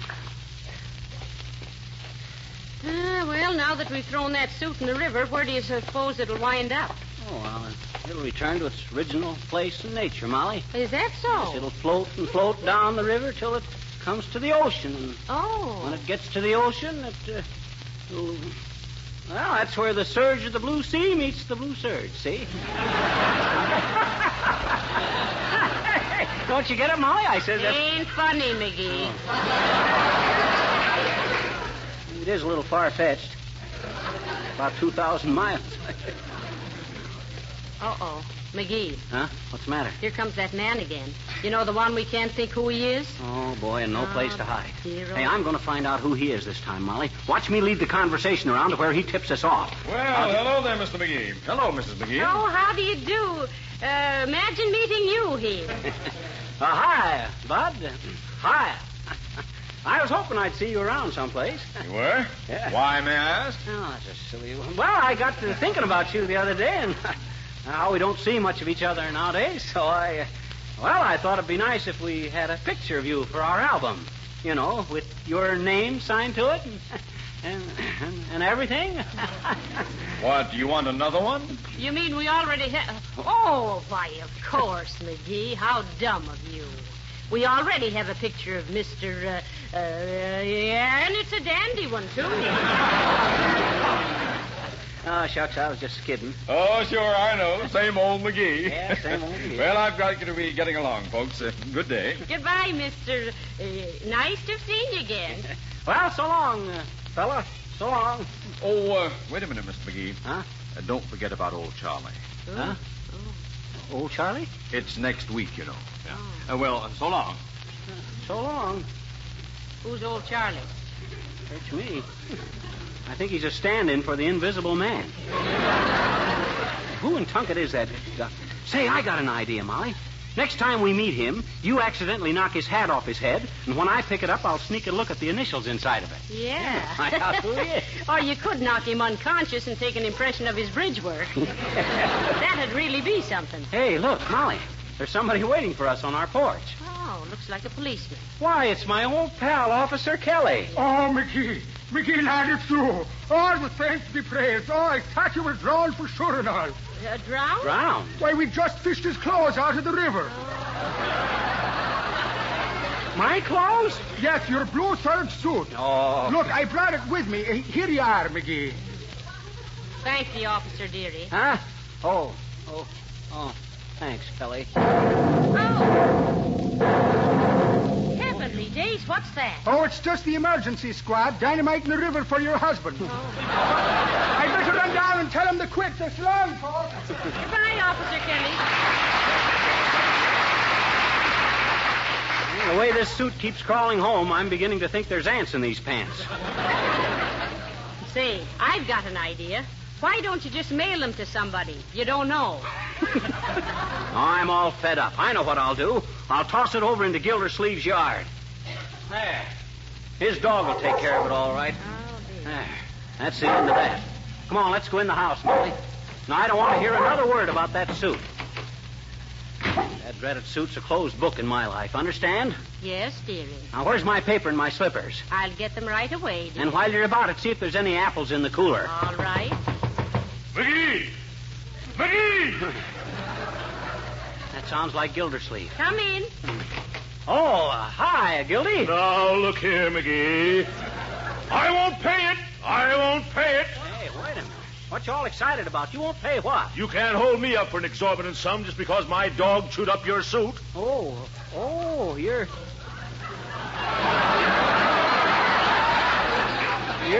Your dog chewed up my suit, eh? Yeah. Oh, yeah. I just came out for a breath of air, and there was my Great Dane Hamlet eating your suit with relish. What, no mustard? To think that Hamlet would turn out to be a bad actor. And look at that suit, Molly. Yes. Torn to shreds. Oh, dear, oh, dear. Oh, well, maybe the coat can be saved. Here, I'll try it on. Oh, dear, look at that coat, Molly. Oh, dear. Why, it's terrible. Oh, it's awful. My beautiful new blue serge. Ruined. Now, look here, Gildersleeve. Now, McGee, don't be bitter. I'll do the right thing by you. Well, I think... Oh, will you, Gildy? Well, that's mighty nice of you, Gildy. Yes. Now, let's see. What can I do? Oh, I have it, McGee. My employees gave me a $50 merchandise order for Christmas. Oh. I'm going to sign it over to you, McGee. Oh. That ought to be enough, eh? Oh, too much. That's enough, Molly. Now, here you are, McGee. Now, that makes everything all right between us, doesn't it? Sure, Gildy. Yeah. And you won't sue. No, I won't sue. Yeah. Well, goodbye, Gildersleeve. Goodbye.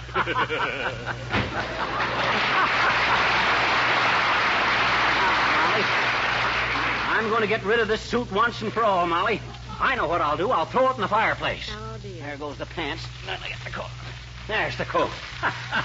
There it goes. And the first thing tomorrow, I'm going downtown and get fitted out for a nice new suit. I think I'll get a blue serge. And what store is the order on, McGee? Well, let's see. It says right here. Oh, let me sit down, Molly. I'm not feeling very good. Oh. What did you ask me, Molly? I said, what store is the order on? Oh, I don't know. Why not?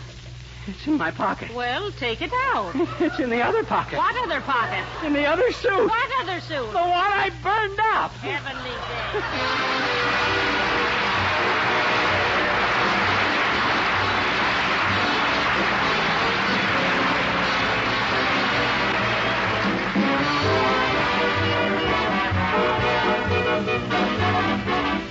Fibber and Molly will be back in just a moment. In the meanwhile, there's just time for me to say a few words about the traffic areas in your home. In every city, there are certain streets that get more traffic than others. In your home, there are certain floor areas, too, that get the heaviest traffic. Hallways, entrances to certain rooms like the dining room and kitchen. These heavy traffic spots need more care than the rest of your floors to keep the finishes from becoming badly scuffed and scraped. When floors are protected with genuine Johnson's wax, these wear spots can be touched up as often as necessary without re-waxing the entire floor. This is a great advantage not only in saving work, but in keeping your floors and your home beautiful. It's only one of the many advantages of using genuine Johnson's wax. This double-purpose wax polish protects and beautifies nearly everything in your home, floors, furniture, woodwork, leather goods, window sills, refrigerators. There are 100 extra labor-saving uses listed right on your package of genuine Johnson's wax, paste, or liquid.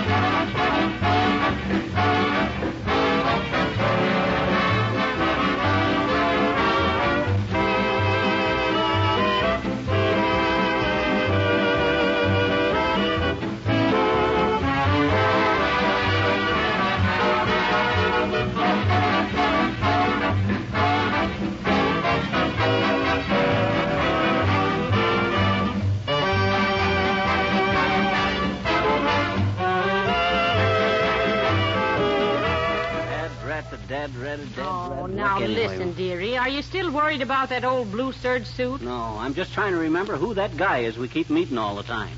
Oh, you still can't remember his name, huh? No. And you know what I bet, Molly? What? I'll bet he turns out to be some guy I went all through school with. He couldn't be, dearie. Why not? You didn't go all through school. I didn't? No. Oh, good night. Good night, all.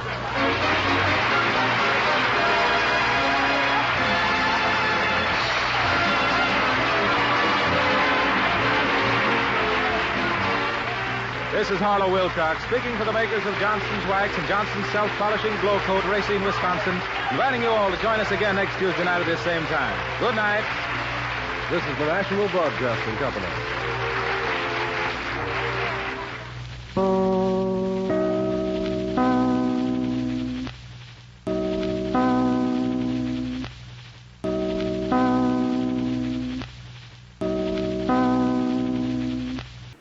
Flash Gordon is going to be taking you on an intergalactic adventure next.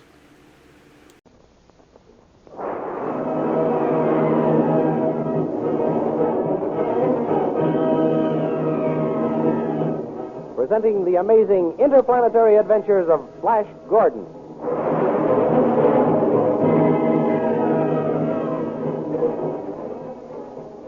These thrilling adventures come to you as they are pictured each Sunday in the Comic Weekly, the world's greatest pictorial supplement of humor and adventure. The Big Comic Weekly, each page printed in full colors, is distributed everywhere as an integral part of your Hearst Sunday newspaper.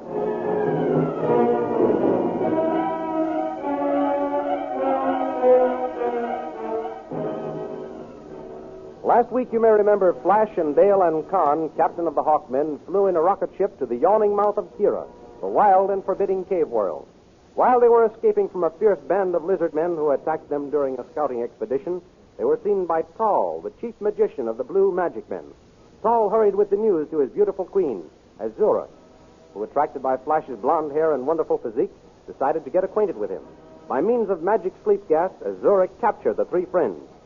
Then she gave Flash lithium, the drug of forgetfulness, so that he could not remember who he was or what had happened. And then Azura caused Flash to fall in love with her. At first, Dale and Con misunderstood Flash's failure to recognize them. Later, they realized it must be some of Azura's magic and attempted to poison her. But the plot failed when the Queen ordered Dale to serve Flash first. To save her sweetheart, Dale dropped the tray, spilling the poisoned food. And Azura, furious at the apparent clumsiness, ordered her punished. Now we continue the story. Back in the kingdom of the Hawkmen, King Voltan and Dr. Zarkov are talking together. Ah, Prince Zarkov, the palace seems empty since that pretty little bird flew away with Flash Gordon. Yes, Voltan, it does. I miss Flash and Dale also. But I suppose we shall never hear from them again. Not until he has conquered his kingdom of the caves and put it in running order. With Captain Khan to help him, that should not take long. He is an excellent soldier. Yes, I should hate to lose him. How are your newest inventions coming along, by the way, Zarkov? Splendidly, splendidly. I cannot thank you enough for the wonderful apparatus and laboratory you have turned over to me. It is an inventor's paradise. Yes, that's what it is, an inventor's paradise. Well, what is the latest creation of your great brain? It is I beg your pardon, Vultan, but I dare not speak of it until I have tested it thoroughly. There must be no mistake, no flaw, when I give it to the kingdom. Oh, of course, of course. I like your passion for being precise, Zarkov. Someone is trying to get you on the space phone. Answer, Zarkov. At once, Vultan. This is Zarkov speaking. What? Where? Who is it, Zarkov? One of Khan's lieutenants. I can't hear you. You what? Hold on. King Flash and Dale and Khan are captured by Azura, queen of the Blue Magic Men. The lieutenant wants help. Tell him aid shall be sent at once. Find out his exact position. Huldan says he will send aid at once. What is your exact position? Tell him you will be in charge of the men. Yes? Yes? I have just been told I am to be in charge of the relief expedition. I shall start... Within the hour. Within the hour.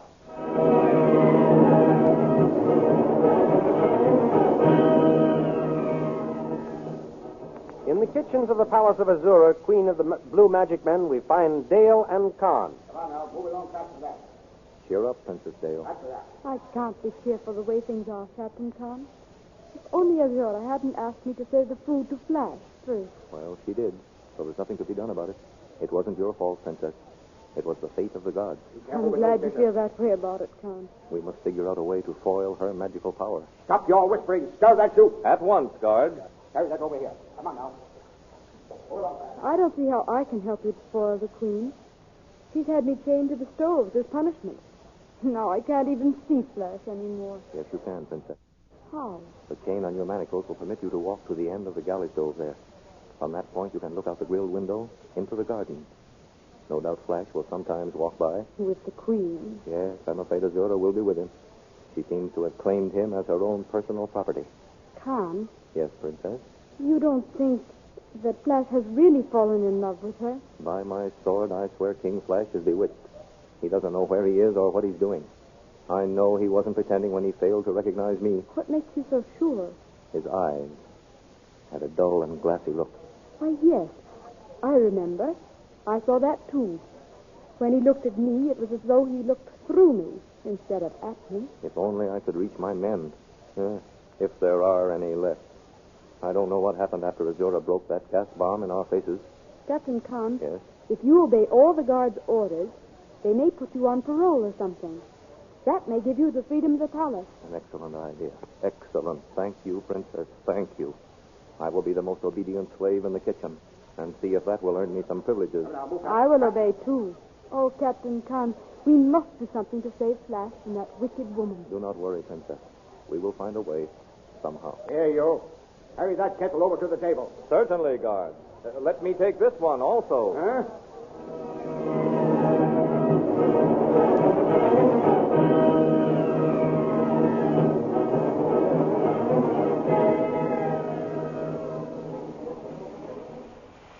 Meanwhile, roaring through space in a fleet of rocket ships with Prince Zarkov in command, an army of Hawkmen are hurrying on their way to aid our friends. Suddenly, there looms up in front of them a whole squadron of Cloudmen with huge, billowing cloaks. Joining hands in spreading the cloaks, the Cloudmen form an opaque and impenetrable wall before the rocket ships. The Hawkmen try to maneuver above them, but they rise at the same speed. Then the Hawkmen try to fly below them, but they drop like lightning and present their solid barrier. Wheeling the fleet around, Zarkov signals for the DeSalvo guns mounted on the nose of each rocket ship to start firing. Shot after shot is fired at the white billows until the path of the Hawkmen has been cleared. Then Zarkov signals for double speed ahead to make up for lost time.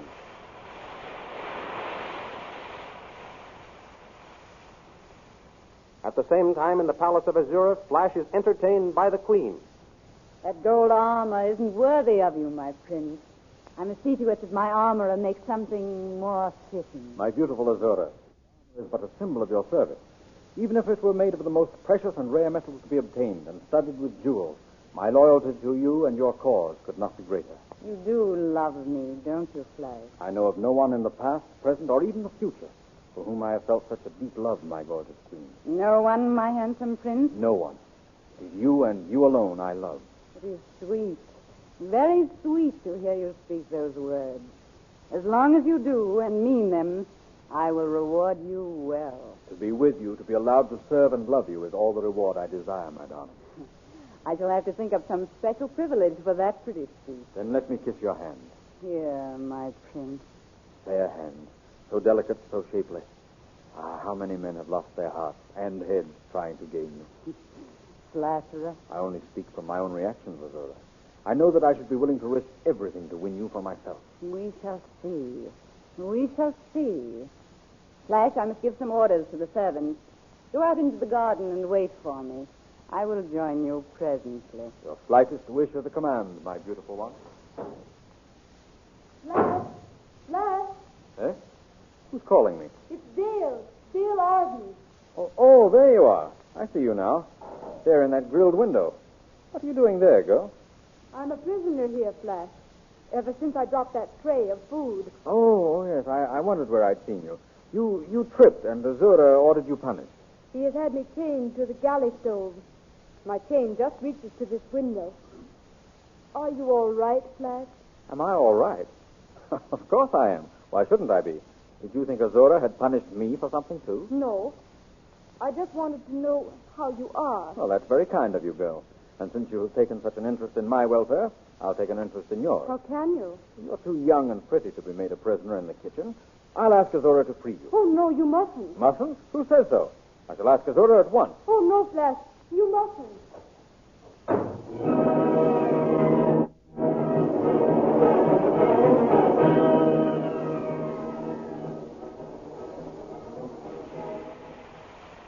On and on roar the rocket ships of the Hawkmen into the yawning mouth of Kira, through the caverns of the cliff dwellers, through the caves of living, man-eating plants. And finally they come into the enormous transparent cave where the handfuls of survivors from Khan's squadron are waiting. The fleet lands and Prince Zarkov is the first to get out. The lieutenant who called for aid on the space phone comes up to him. Well, what is the latest news, Lieutenant? We were afraid something had happened to you, Prince Zarkov. We were delayed in a skirmish with the Cloudmen. What is the latest report on the fate of my friends? We don't know what happened to them. After the Blue Magic Men captured King Flash and Princess Dale and our captain, they blasted the tunnel leading to their land, killing most of our men. Is there any chance that Flash and his companions are still alive? Who knows? That is a land of magic. I have brought a battery of ray cannons with us. We will blast our way to my friends.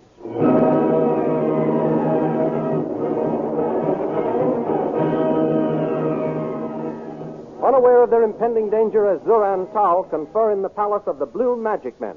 You understand, Tal? Oh, perfectly, Your Majesty. There is nothing too good in my whole kingdom for my new prince. His every wish shall be obeyed, O Queen. His slightest whim fulfilled. I do not know what I shall do with his companions. They are a problem. I do not want them around, and yet I cannot execute them. If the lithium should wear off and Flash discovered what I had done... Azura, where are you? Flash. I told him I would only be a minute.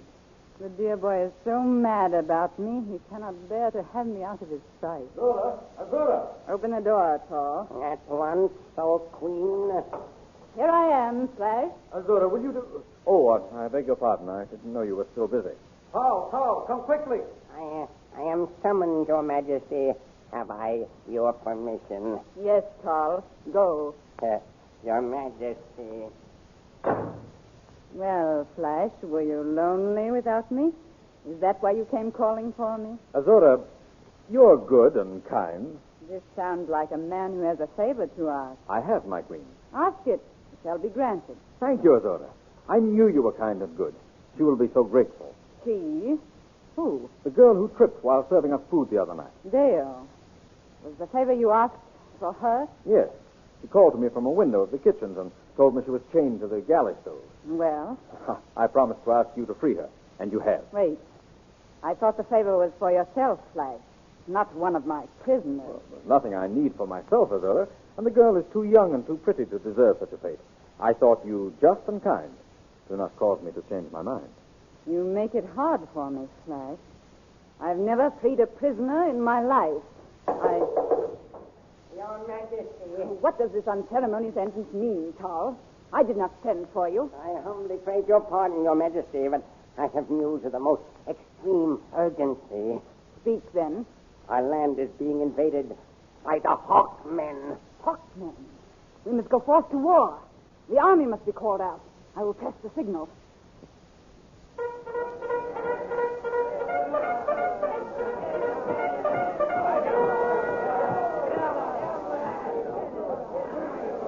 And who is to lead your men into battle, O Queen? Of course. I must appoint someone to head the army. Will you lead our men into battle, Flash? Your Majesty. Serving as your commander-in-chief would be a pleasure, my queen. Her Majesty puts this stranger over me. Let her beware. What will happen when Flash leads Queen Azura's magic men against the gallant Hawkmen? Follow the adventures of Flash Gordon in next Sunday's Comic Weekly, the world's greatest collection of humor and adventure. You will find it with your Hearst Sunday newspaper.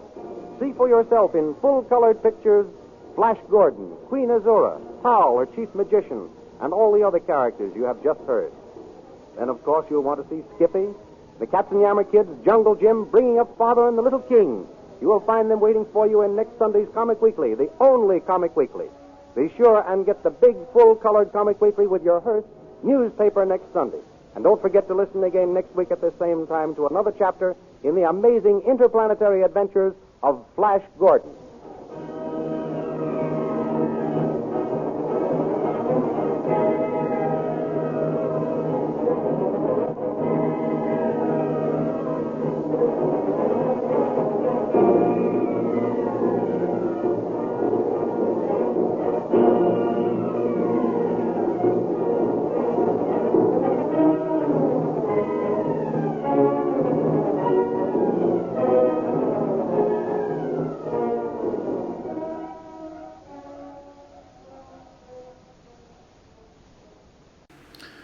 Now it's time to pay a visit to the only man in old-time radio who wrote all his own material, Fred Allen.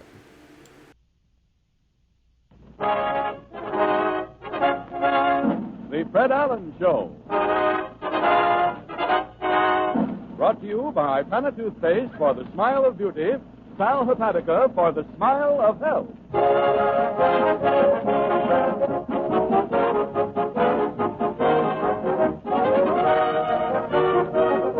An hour of smiles with Fred Allen, folks. 3,600 seconds of fun and music. Fun with our star comedian, Fred Allen. With our guest star, Bob Benchley. Music with Peter Van Steeden, the Merrimack, and Win Murray. The time has come. It's the Fred Allen Show.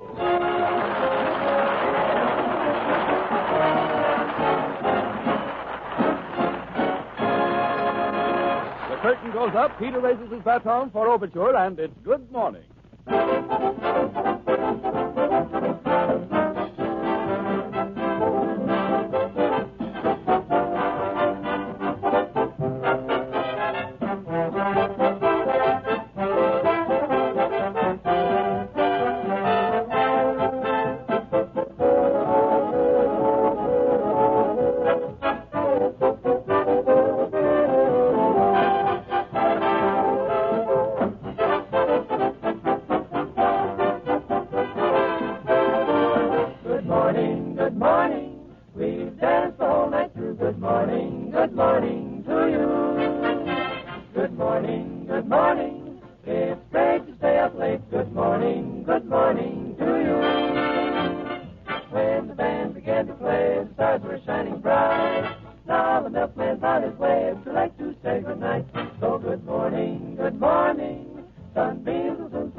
Ladies and gentlemen, is a young man who has just caught 1939 under the mistletoe and is preparing to kiss the old year goodbye. Here he is, Fred Allen, in person. Thank you.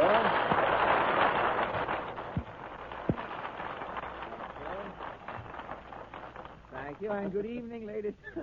Good evening, ladies and gentlemen. Well, Harry, how did you enjoy your Christmas? Did you make the welkin ring again this year? Yes, sir, Fred. Enjoyed yourself, huh? Oh, say, I've had high old times at Christmas, Fred. Yeah. But I think the high old time I had this Christmas was higher than any high old times I ever had. Oh. And I've had some high old times. You had a high old time. Yes, in other sir. words. Well, did you hang up your stocking this year? Oh, you bet, Fred. What happened?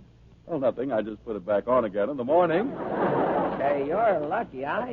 I put my stocking back on and stepped in 3 jelly beans. I had to send the stocking over to Schrapp's to get it laundered, Harry. Well, that's the best thing. Oh, say, Fred, I'm sorry. I forgot. Thanks a lot for your present. That turkey stuffing. Oh, the turkey? You got the turkey Yes, stuffing. sir. How was it, Harry? How did it taste? Well, that I can't say, Fred. The zipper on the turkey got stuck, and we had to nibble around the outside. We couldn't get the turkey open. Oh, isn't that a A merry December 27th, folks. Hey, what? I can't tell what'll happen. What if somebody should put a weather strip on that door? Things are creeping in here when you don't. What is that, a merry December 27th? Are you making your own holidays, Mr. Van Steeden? No, but I didn't see you fellas Christmas. Well, that's all right, All Pete. right with me. Did you have a good Christmas, Harry? Oh, I had a high old time, Pete. I've had some high... He's had high old times, but the high old... He got altitude with this last high old time. But from his looks, I don't think he's grounded yet, as a matter of fact. What sort of a day did you have, Mr. Van Steeden? I was going all day. No kidding. Christmas carols, community things, solos around in people's backyards. Gee whiz, you spent the whole day singing, Pete? I must have sung Abdullah Bulbul Amir 200 times, Harry. Abdullah Bulbul. Well, what kind of a carol is that? What has Abdul the Bulbul Amir got to do with Christmas? Abdul's a Turk. Yeah. Turks come from Turkey, and Turkey goes with Christmas. I can't stay with that. All right, Peter. I'll join you outside as soon as I wind this up. What did you sing for an encore? Cranberry Me Not on the Lone Prairie? Okay, Alan. Just for that, here's your loaf of bread back. Thanks. What's that? Alan gave me a loaf of bread for Christmas. A loaf of bread? He said if somebody gave me an electric toaster for Christmas, I'd be sitting pretty. Well, just because you didn't get the toaster, you don't have to give me this bread back, Van Steeden. I don't. A crumb will feel more at home with a loaf of bread than I will. He who tells a joke and runs away will live to tell a joke some other day. And he who has the last laugh in radio is but a music cue, Mr. Van Steeden. And with this sage rejoinder, left over from Harry's turkey stuffing, we turn to the latest news of the week. The Ipana News presents The World in Review.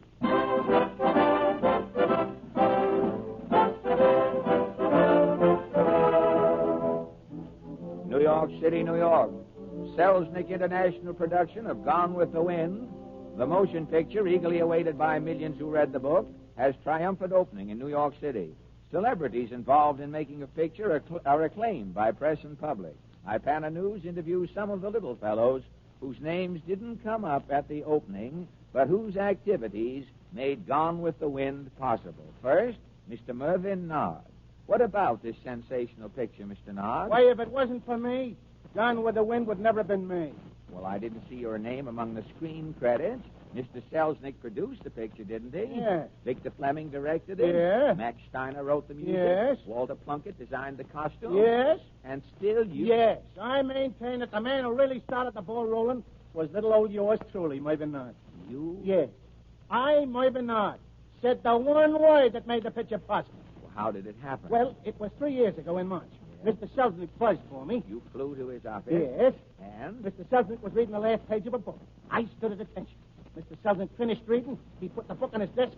He raised his eyes to mine. And said? Mervyn, he said, this book will make a great picture. I met his glance. I said, yes. And that is what started Gone with the Wind? Yes. If you had said no that morning, what would have happened? I'd have been fired. I'm a yes man. Aren't we all? And Yes. thank you, Mr. Mervyn. Yes. Yes, and yes to you. The man at the studio who had the most trouble with the picture was a gentleman named Humphrey Dill. Mr. Dill. I've been 30 years in the picture game, and I never seen nothing like I've been through on Gone with the Wind. Well, what is it you do at the studio, Mr. Dill? I'm the adjective man. The adjective man? Yeah. When a producer finishes a picture, he turns in the details to me. Oh, and you? I make up an adjective to fit the picture. Well, I still don't Look, see. I'll explain it. Oh, all right. Supposing the studio finishes a picture called Chaos Over Potsdam. Yeah? The producer gives me the details. I see it ain't colossal. I see there ain't no adjective to describe Chaos Over Potsdam. What do you do? I use a word like significant. This picture is significant. You can take it either way. Oh, I see. But about Gone with the Wind. Well, Mr. Selznick, give me the details. They were stupendous. It's the biggest thing to come out of Hollywood. So I start going through my adjectives. And? I ain't got an adjective in my repertoire big enough to fit it. What about colossal, then? Colossal, titanic, mammoth, brobdignagian, cyclopean. For the first time in my life, they won't do. So? So I started compounding adjectives like titan gigantuan. Yeah. Super colostic. Yeah. Glamonificent. Those are pretty big words. Not big enough for this picture. I seen it was futile. I dismantled the adjectives I was working on. And gave up? I had to. The picture's too big for words. And Gone with the Wind has been released without an adjective? I'm just calling it a long picture, mister. A masterpiece of understatement. And thank you, Mr. Humphrey Dill. An actress who almost played the part of Scarlett in Gone with the Wind is Miss Stephanie Culpepper. How did you miss out on the Scarlett part, Miss Culpepper? I was too thorough, Sugar. Too thorough? I sure enough was. I got too deep into the character. That was my undoing. What happened? Well, back in 1935, the studio called me for a test. I thought they would just audition and draw. Oh, I see. I met the director, Mr. Somebody. He says, honey, your drawl is dragging. If you can act like you can drawl, he said, the part is yours. And you did a scene from the picture? With the camera right there. Oh, and what was the trouble? I was too thorough. Well, how do you mean, Miss Culpepper? Well, the director said, play Scarlett as a green kid. Yes. Your future looks black, and you're feeling blue.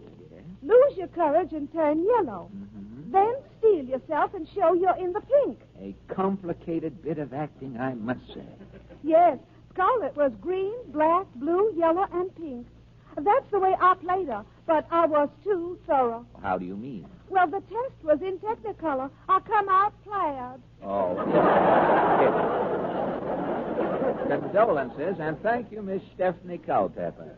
The only boner found in the entire picture was traced to one Mr. Belclair Scriven.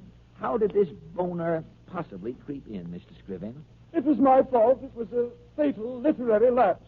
Oh, a literary. Oh, did you write the picture scenario? Me? Why, one man couldn't write Gone with the Wind. It was a creative project. Really? Well, how was the picture written?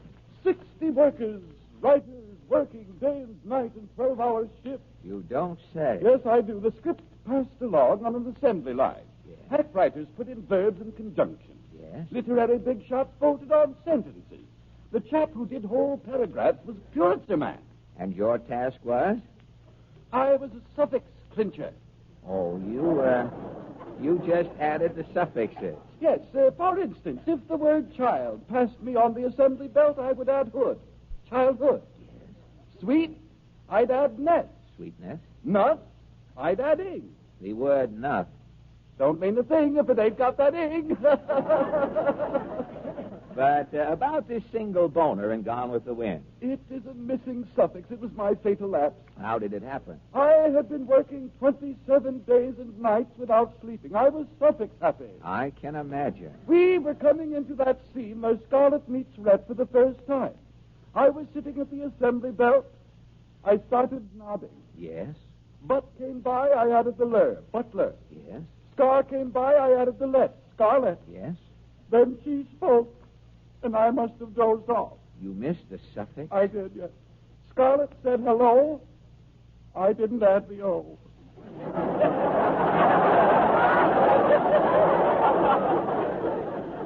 And when Scarlett greets Rhett in the picture today... It's a bugle call. I see. And what picture are you working on now, Mr. Scriven? I am not with MGM at the moment. Well, where will a letter reach you? Care of the menswear in Macy's basement. And still you're no bargain, Mr. Belclair Scriven. And now the Ipana News brings you a digest version of the masterpiece Gone with the Wind, running to 1,037 pages in book form, lasting 3 hours and 45 minutes on the screen. Gone with the Wind is here through the miracle of radio, given to you in 3 seconds, presenting our condensation of Gone with the Wind. The gun with the wind.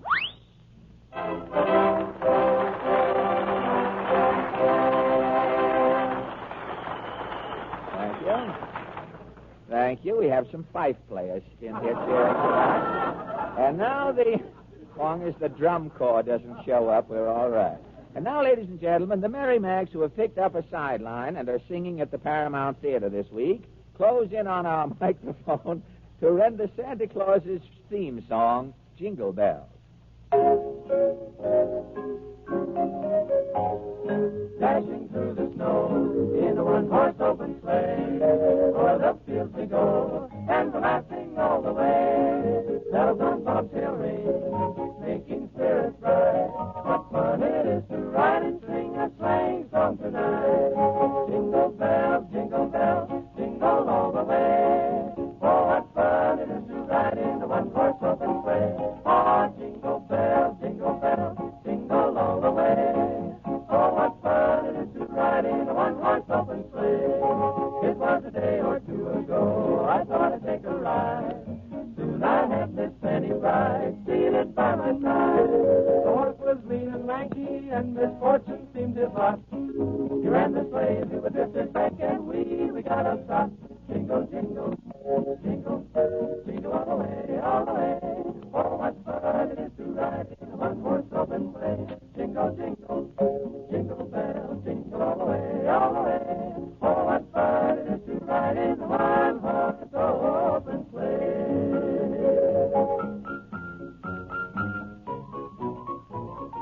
Now the ground is wide, go to it while you're young.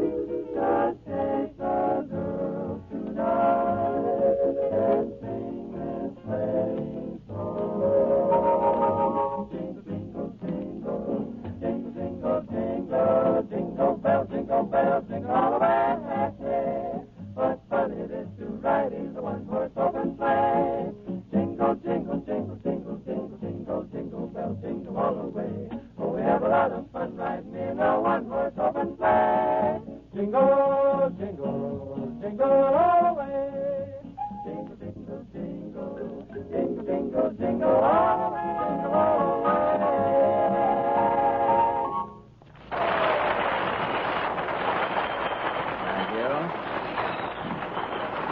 Thank you.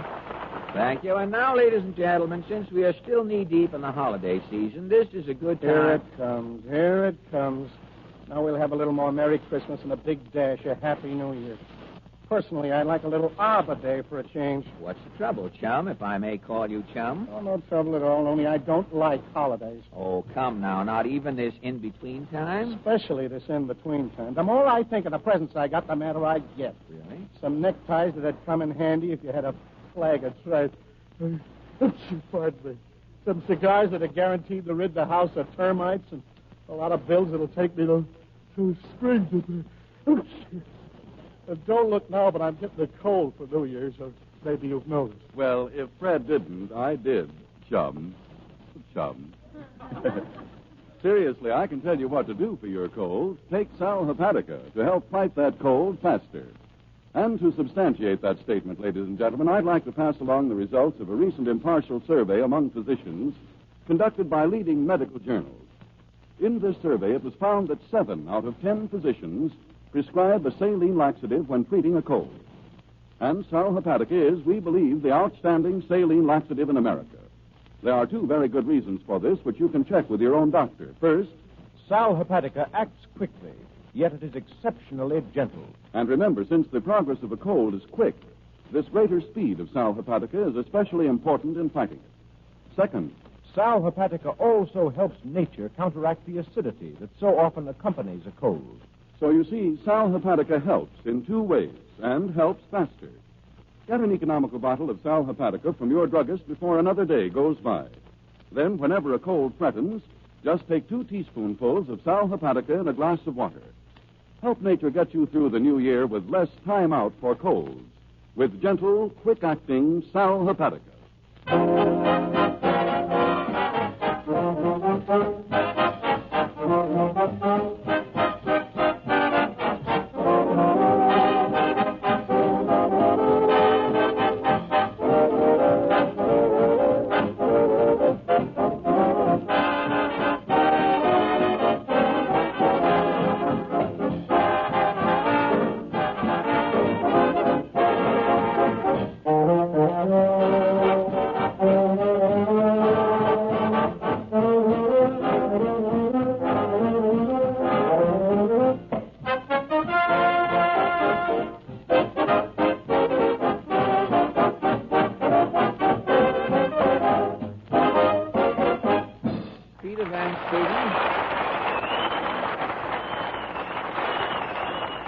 Peter Van Steeden and his Ipana Ickies have just played. They've given us the Reader's Digest version of It Had to Be You.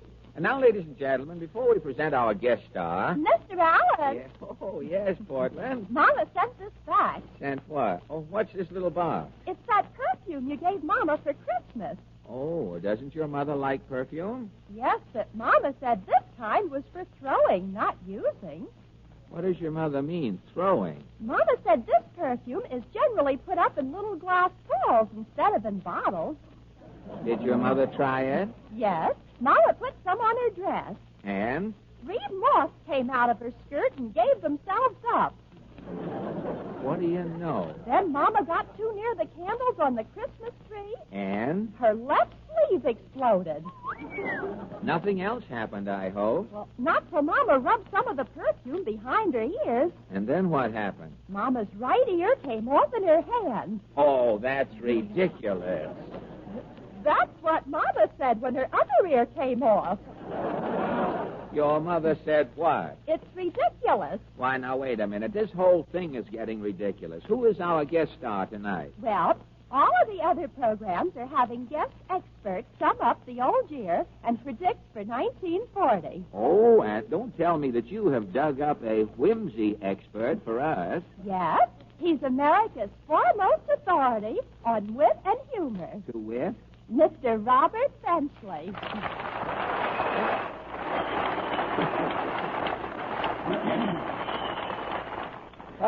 Thank you. Well, good evening, Mr. Benchley. Yes, as evenings go, I'd say it is a good evening, friend.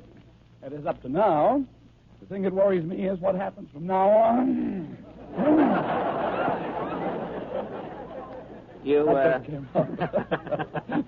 Why, we could have had the censor up to clear your throat, you know. If everything else was... I could have sworn that wasn't there.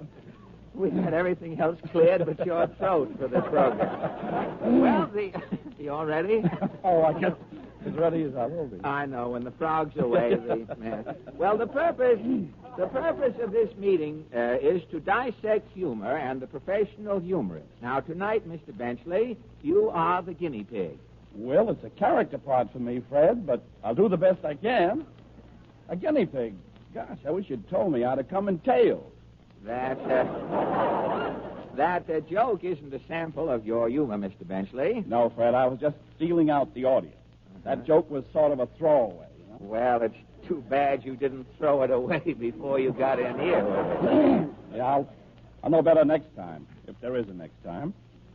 Well, as Robespierre said on the steps of the guillotine, tout comprendre et tout pardonner. What does that mean, Mr. Benchley? What? I said, what does that say to, whatever that was, what does it mean? Well, it loses so much in the translation, Fred. Why bother? Fine. Well, we'll get right into our interview. All right, I'm still the guinea pig. If you don't mind. No, not at all. I just wanted to make sure. If I'm supposed to be a guinea pig and play it as a mongoose, it's going to sound rather confusing. Yes, it is. Well, that's all I've got to say.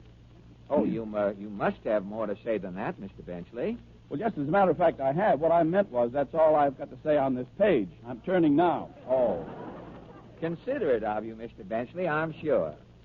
Oh, that's all right. May I trouble you to wet my finger, please? Well, not at all. Pardon my tongue. Certainly. Pardon my finger. There we are. I've turned. Fine.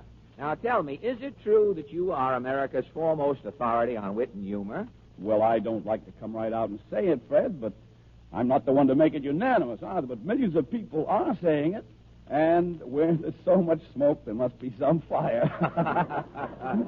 Yes, I'll say. Now, how did you get this reputation? Oh, I forget. I happened to be standing at a bar one night. Standing? Yes, it was early in the evening. Someone said that Benchley is the world's foremost authority on wit and humor.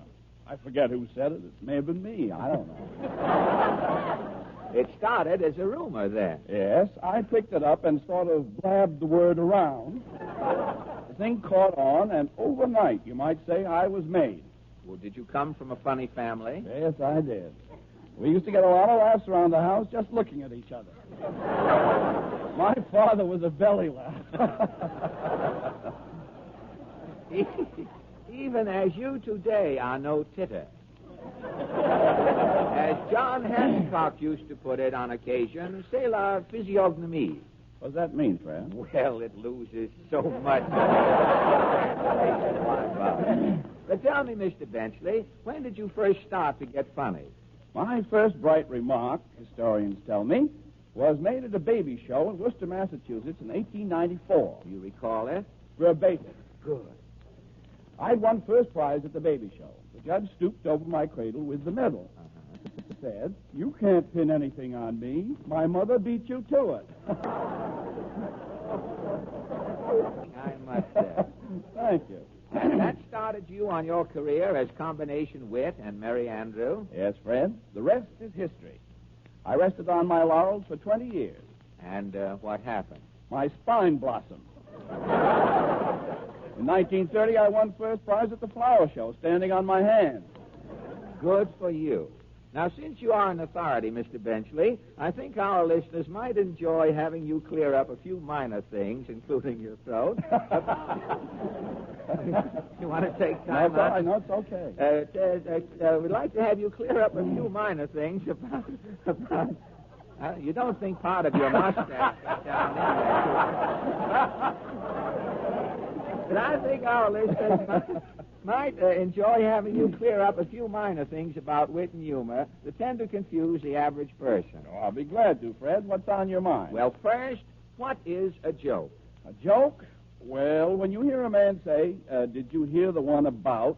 And then he goes, Yes? Well, what comes between "Did you hear the one about?" and that's the joke. Well, that explains everything. Have you any statistics on wit and humor covering 1939? Well, I did have, but Dr. Gallup borrowed my pole this morning. He was behind in his shinnying or something.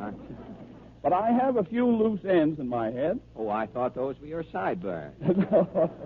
Oh, they're just old loose ends. They've got hair on them. They ought to come in mighty handy for tugging. Well, what joke, according to your loose ends, was told the most last year? The Joe Miller survey rates as the outstanding joke of 1939 that one where one Albanian says to the other Albanian, "What's the best way to keep a dead fish from smelling?" Does the second Albanian answer? Unfortunately, yes. The second Albanian says the best way to keep a dead fish from smelling is to cut off its nose. Where does the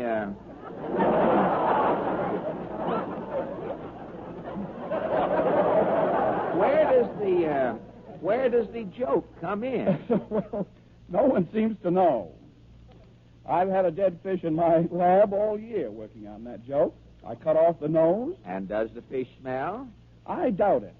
Everyone else is complaining, but the fish apparently gives no evidence of resenting itself. Then the outstanding joke of 1939 is founded on a fallacy. Exactly. Cutting off the fish's nose would have no effect on its olfactory reception whatsoever. But the essence of a joke is still involved. Yes, the joke is that a fish smells through its gills. Well concealed, I must say.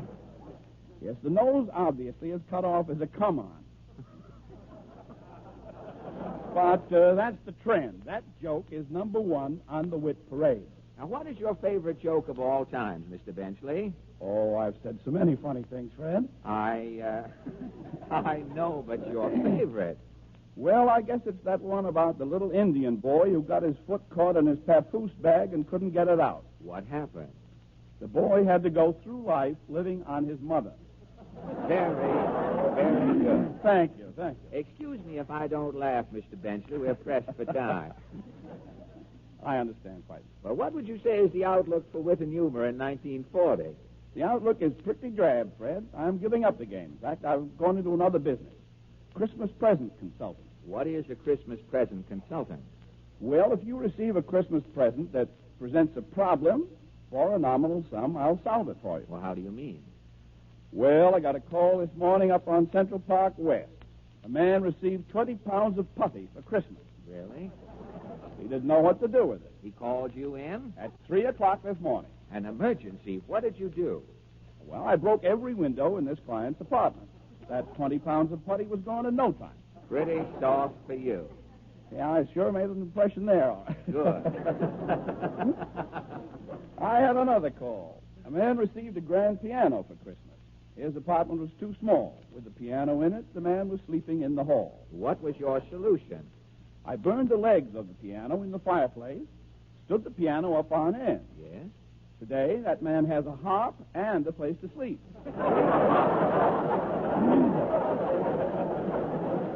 Well, it's all in the day's work, friend. Yes, I guess it is. Have you been successful with all of your clients? I'm infallible, Fred. Why, only yesterday I was called in by a family on the drive. What was wrong there? They were playing bridge on a new table, a Christmas present. Uh-huh. They had open house, and a bum walked in and got in the bridge game. They sent for me. Were you able to get the bum out of the bridge game? Oh, in no time. I arrived at the house. They dealt me in. Yes? I bid one no tramp.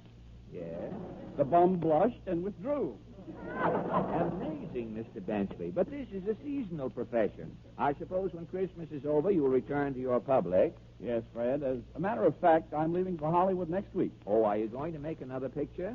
Well, I've got to. The studio just discovered it has 2 dishes left over. Well, bonsoir, Fred. Bonsoir? What does that mean? It leaves so much in the translation.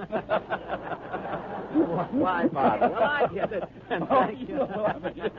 I get it, but vaguely. And thank you, Mr. Robert Benchley.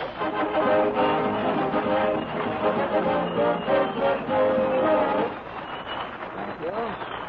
Thank you. And now, ladies and gentlemen, Miss Wynne Murray, dressed in her best bib and tucker, is here to sing for us Great Day. When you're down and out, lift up your head and shout, there's gonna be a great day. When skies were dark, came Noah's Ark. Amen. When lions roared, came Daniel's Lord. Amen. Lord, help those who pray. And on Judgment Day, when you're down and out, lift up your head and shout, there's gonna be a great day. Angels in the sky cry.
So at this point, ladies and gentlemen... excuse me, Mr. I got a special package for this gentleman here, Fred Allen. This is the microphone. I'm Fred Allen. Oh, sorry. My specs are a mite misty. They're careful now. That package is marked for Jilly.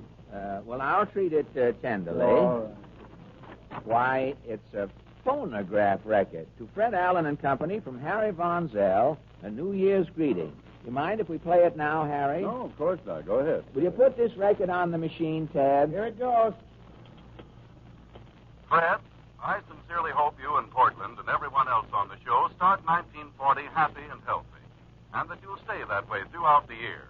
And any time you feel a cold coming on, I know you'll do the wise thing and fight that cold faster with sparkling Sal Hepatica, Sal Hepatica, Sal Hepatica, Sal Hepatica, Sal Hepatica, There must be a Sal crack in Hepatica, that Sal There's a Hepatica, crack in Sal that record. Give the Hepatica, needle Sal a push, Hepatica, will you? Sal Hepatica, Sal Hepatica. Because in the first place, Sal Hepatica is speedy, yet it is very gentle. And speed, you know, is mighty important in fighting a cold. And just as important, Sal Hepatica also helps nature counteract the acidity that so frequently accompanies a cold. So in two ways, Sal Hepatica helps fight colds and helps faster. Remember that 7 out of 10 doctors prescribe a saline laxative in treating a cold. And Sal Hepatica is, we believe, America's outstanding saline laxative. So for faster action against colds, see that your medicine cabinet is never without gentle, quick-acting Sal Hepatica, Sal Hepatica, Sal Hepatica, Sal Hepatica, Sal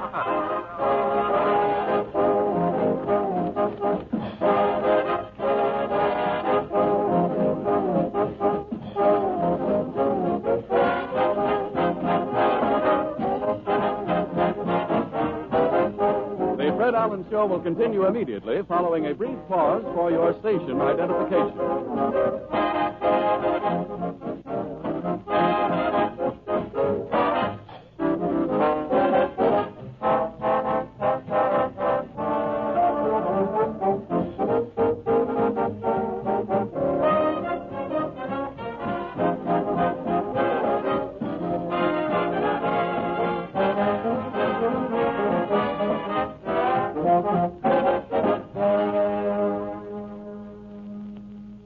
And now, ladies and gentlemen, the question of the week.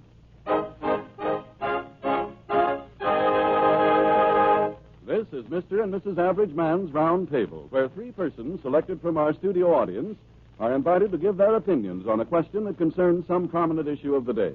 These little sessions are entirely unrehearsed. Fred takes his place now at the round table where he meets his fellow debaters for the first time. Are you ready over there, Fred? Yes, Harry. The forum is declared officially open. At Portland, we'll introduce our first member. Yes, Mr. William Friedman from the Bronx. Well, good evening, Mr. Friedman. Good evening, Mr. Allen. May I? I thought for a minute you had borrowed Mr. Benchley's frog there, but I guess everything's going to be all right. I have no mustache. Well, he hasn't much left. I guess most of it's in his throat. But I was going to ask you, do you mind if I ask you what your profession is? I'm a lawyer. A lawyer, really? Well, it's too bad. If I'd known you were coming up, I'd have borrowed 3 or 4 cases from the Goodwill Court, so you'd have felt more at home. But tell me, did you graduate from a law school here in New York City? No, I come from an out-of-town law school. An out-of-town? You wouldn't care to name it? Oh, yes, Harvard Law School. Oh, Harvard. Oh, yeah, that's up near where we live up there. Harvard turns out some mighty good men. Not in football, but I mean in the law school. I knew a fellow who was a very brilliant student at the Harvard Law School. He finished his 4 years in 3 years, sued the college, and got his 4th year tuition back. But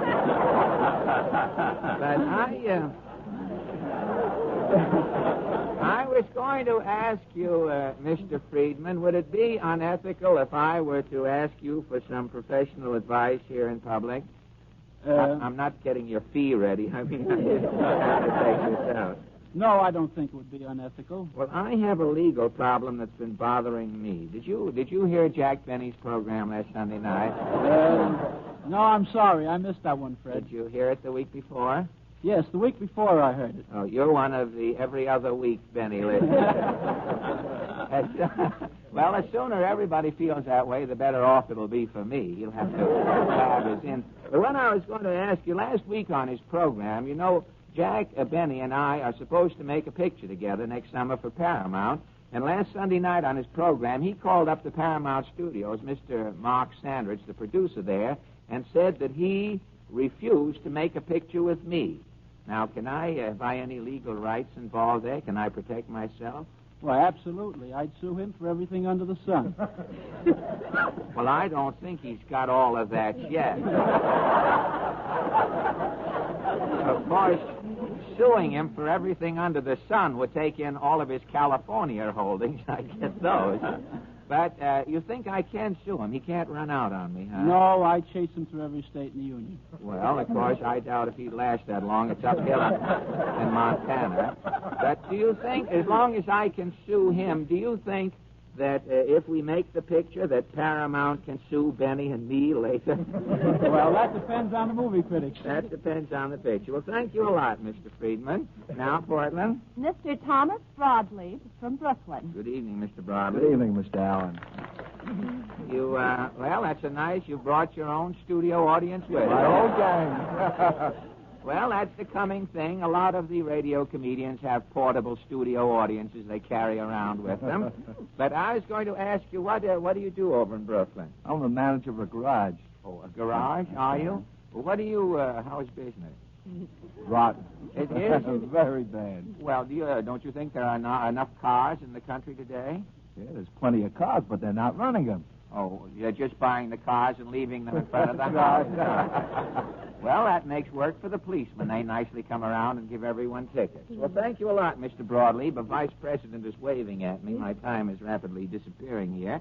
Next, Portland. Mr. Wesley Fraser from Astoria, Long Island. Good evening, Mr. Fraser. Oh, you have a small audience. Just one. Well, maybe after the program, your following will improve. But may I ask your business if I'm not too nosy? Yes, I'm a haberdasher, Fred. Oh, a haberdasher? A haberdasher. Well, I guess you're pretty well tired out after the Christmas Very rush. tired, yes. You are, huh? There've been so many jokes about neckties on the program, I was going to ask you, I hope that you hadn't foisted any on your customers to give away for Christmas. No, that's one thing I don't do. Yeah, the customer's always right. I got a necktie this year. It looks like a sun-kissed antipasto. It's worth about $1. I'll have to spend $2 for a muffler, I guess, to hide it, so I lose $1. Well, thank you a lot, Mr. Fraser, and that brings us to our question. Tonight's question is sort of a double feature. It concerns a marital problem, and in order that husbands and wives may both have a go at it, we're going to use the same question again next Wednesday. Now, tonight, our board members consist of 3 married men. You are married, Mr. Friedman? Yes, Mr. Allen. And Mr. Broadleaf? Yes, sir, Mr. Allen. And Mr. Fraser? That's right. You're all married. We're all married, and I'm the only one who looks it.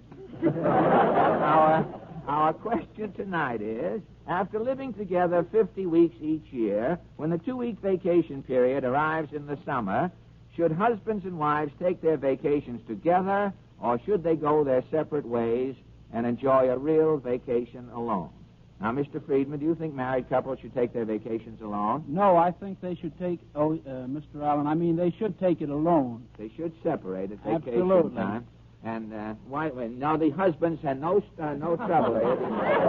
I sensed the husbands were going to organize. You think that the couple should take their vacations alone? Yes, I do, Fred. And the reason, I presume you'd like to know? Yes, I would. Well, I think that if they separate, they'll appreciate each other all the more when they get together after the vacation is over. Well, thank you. They'll forget about the rolling pins and things. All right, thank you, Mr. Friedman. And Mr. Broadleaf, what do you think about Well, you got me on the spot, Fred. My wife is sitting right here. Well, if you can't get back in the house tonight, you can come home with me. Just tell us how you feel about it, Mr. Broadleaf. Well, I think a husband should take his wife with him. You both should go away together. Absolutely. I have to say it. You have to say it, huh? Well, how do you feel about it, Mr. Fraser? Well, I definitely think they should take them separate. They should take their vacation Absolutely. separate. And why do you say that? Well, as you say, after 50 weeks together, I think they should separate. It gives them a chance to get a sort of a mental house cleaning, if you know what I mean. To think back to the arguments and things like that. And they should separate. Well, that is two for taking separate vacations, and Mr. Broadleaf, whose wife is here and is speaking under duress, the wife should go away. Well, they seem to have decided, our married men, that the ideal vacation for married couples, 2-to-1, is to take their vacations together. Now, next week, we're inviting 3 wives to give us their opinions. The week after that, I'll probably have to hide. Our forum closes on a note of suspense, and thank you, gentlemen, for your kind cooperation.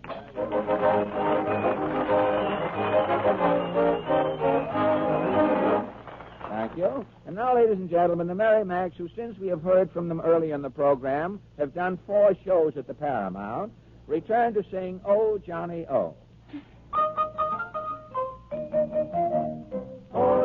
Oh, Johnny, how you can love. Oh, Johnny, heavens above. You make my sad heart jump with joy. And when you're near, I just can't sit still a minute. I just, oh, Johnny, please tell me, dear, what makes me love you so? You're not handsome, it's true, but when I look at you, I just, oh, Johnny, oh. Oh, Johnny, how you can love. Oh, Johnny, heavens above, you make my sad heart jump with joy. And when you're near, I just can't sit still a minute. I just, oh, Johnny, please tell me, dear, what makes me love you so? You're not handsome, it's true, but when I look at you, I just, oh, Johnny, oh, Johnny. Oh, Johnny. Oh, Johnny, how you can love it. Oh, Johnny, heavens above. You make my sad heart jump with joy. And when you're near to me, and when you're near, I just can't sit still a minute. I can't sit still. Oh, Johnny, please tell me, dear, what you got that makes me love you so? Oh, your face is probably stop and lock it too. But when I take a look at you, I just... Johnny. No, Johnny. Johnny. Oh, Johnny, oh.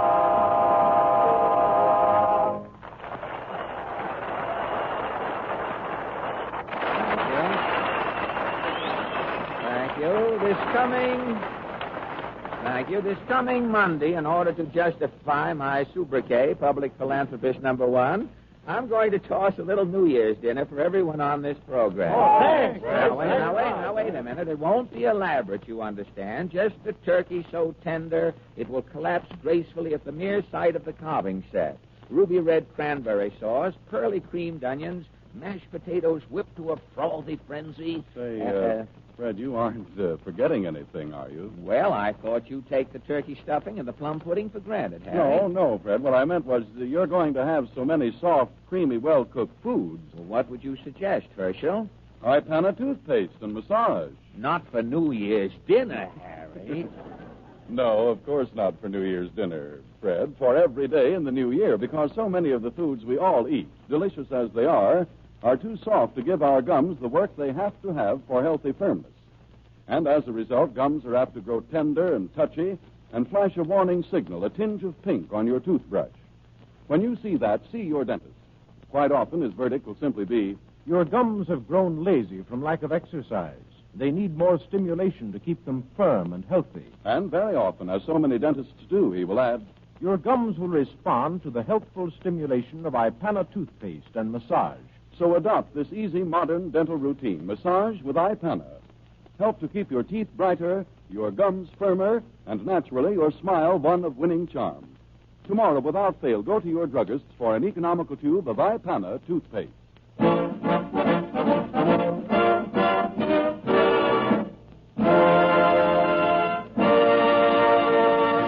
Thank you. And now, ladies and gentlemen, the farewell appearance of the Mighty Allen Odd Players for 1939.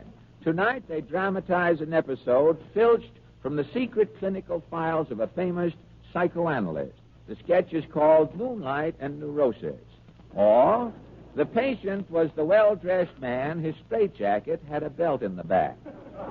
Now the action takes place. Professor Allen, Psychoanalysis Clinic. The time. The present. The characters. Professor Allen, Professor Allen's nurse, several patients, and Napoleon. Napoleon? Who's Napoleon? I'm Napoleon.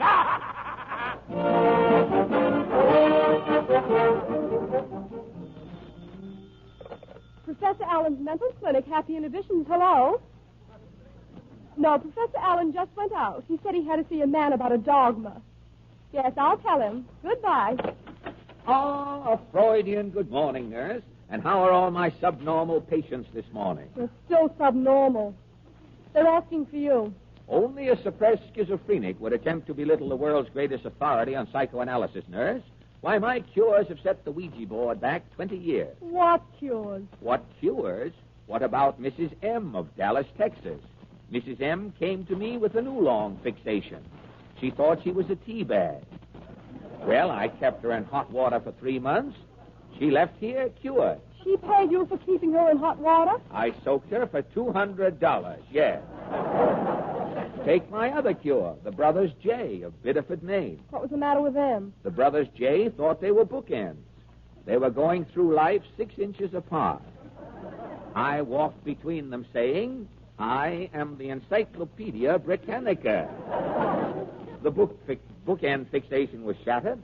The brothers left my clinic through different windows, cured. That shuts me up. Another cure. I am uncanny.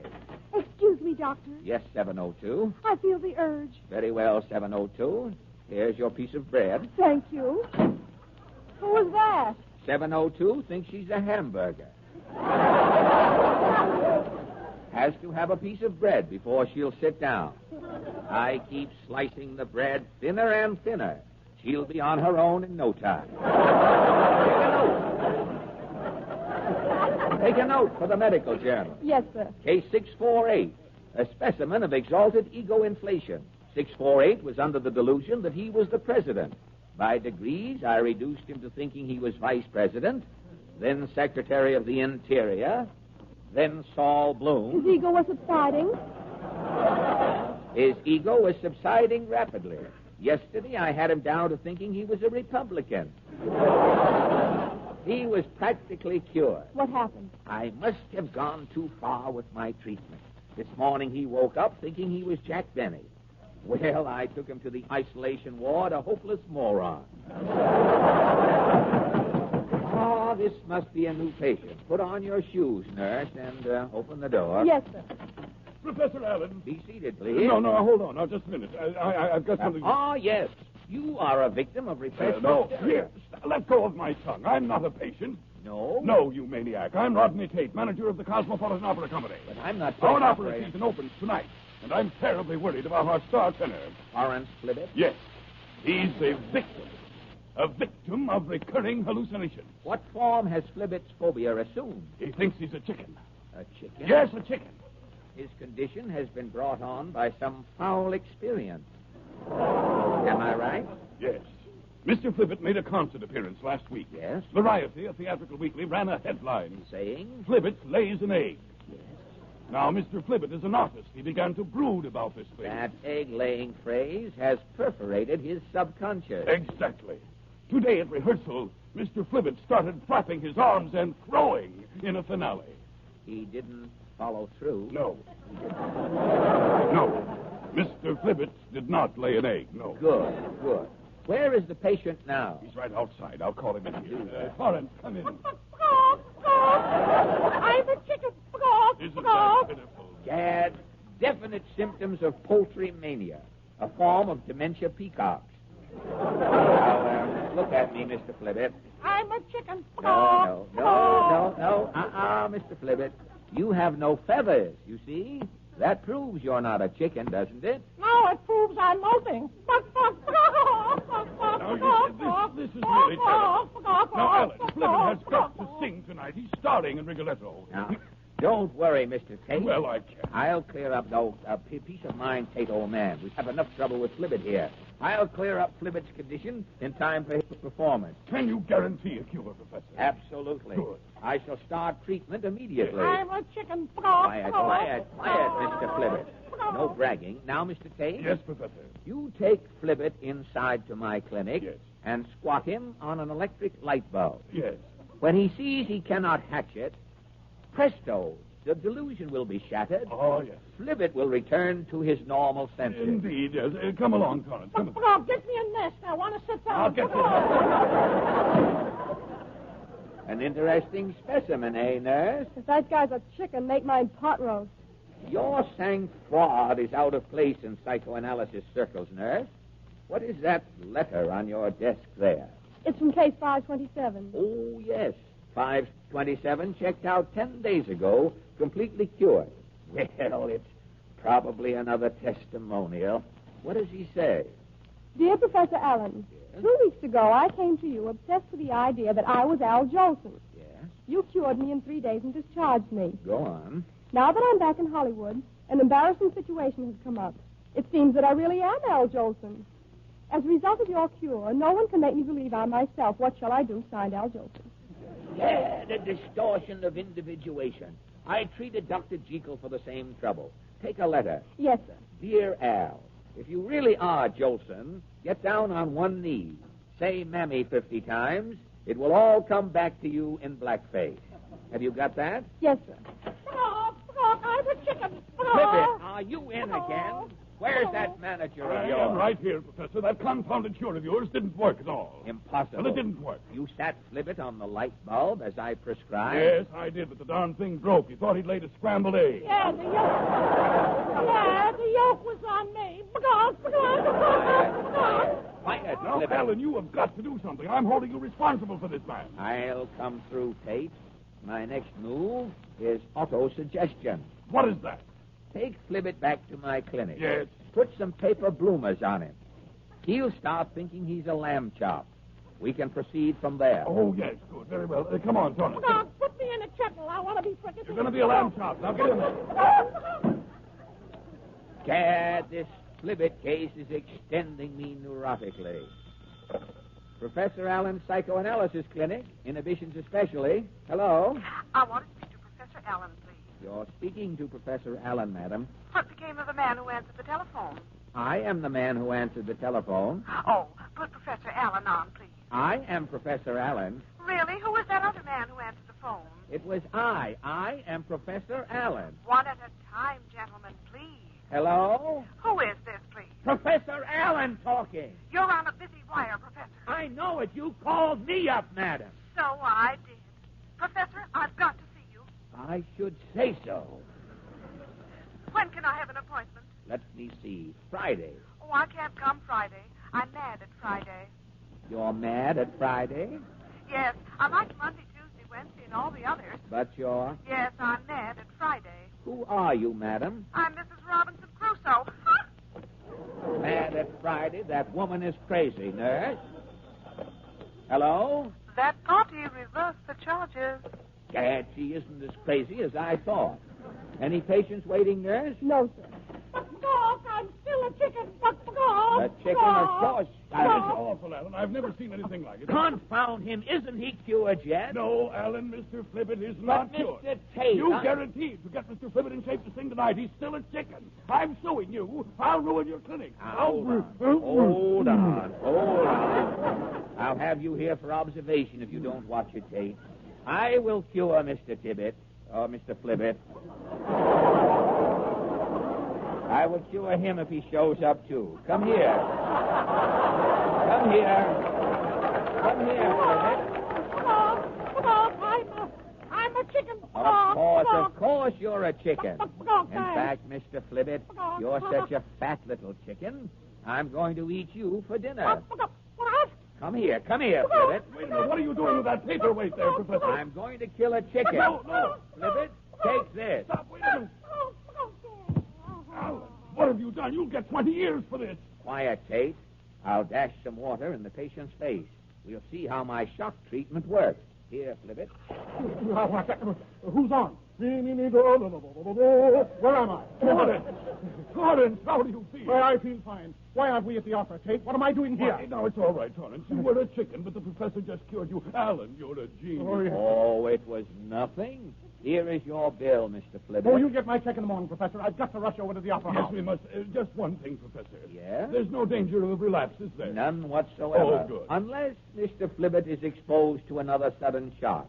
Keep him away from those bad notices. Yes, fine. The opera house will never forget you, Professor. We'll name the men's foyer and the mezzanine after you, sir. Oh, that is interior immortality, and thank you. Yes. Good day, gentlemen. Good day, Professor. Good day. And remember, Mr. Flibbit, avoid any sudden shock. I will. Figure it out. You are wonderful, Professor. Thank you, nurse. My psychotherapy never fails. Alan, you no-good fizzling bamboozler. Mr. Tate, what is this? You told Mr. Flibbit to keep away from sudden shocks. But He just looked at your bill. It's for $10,000. It's itemized. What's wrong with that? What's wrong with that, he asked. What's wrong with it? I'll show you what's wrong with it. Torrance, come in here. I'm a chicken. He's a chicken.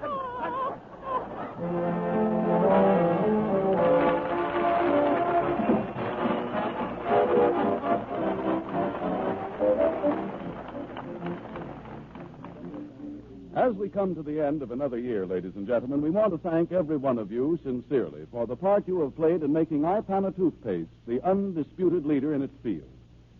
You know the splendid job Ipana does in cleaning your teeth.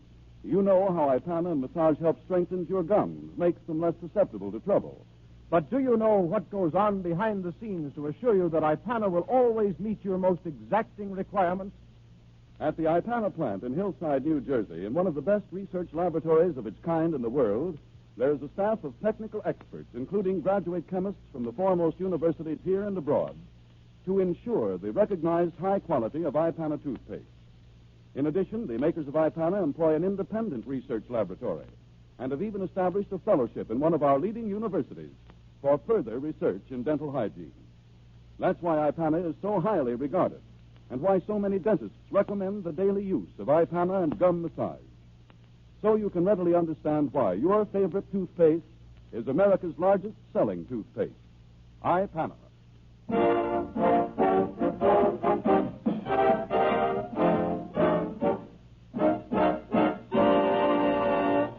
About winds up our last program for 1939, ladies and gentlemen. We wish you all a happy and prosperous New Year. And don't forget, our first show of the New Year next week brings you your Song of the Week. Wait a minute. What does that mean, that Parlez-moi d'amour? It loses so much in its translation. Oh, well, And our guest star will be... Carl Johnson, the youngest cornet player in the world. And music. This is the National Broadcasting Company.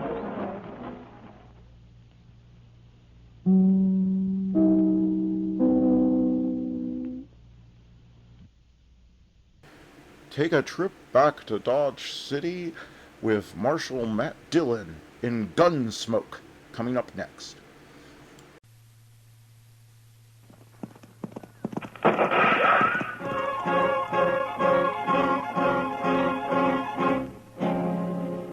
Around Dodge City and in the territory on West, there's just one way to handle the killers and the spoilers, and that's with a U.S. Marshal and the smell of gun smoke.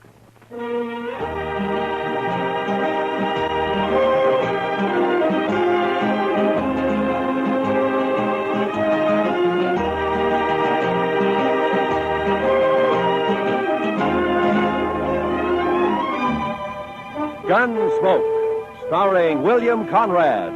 The story of the violence that moved west with young America. The story of a man who moved with it.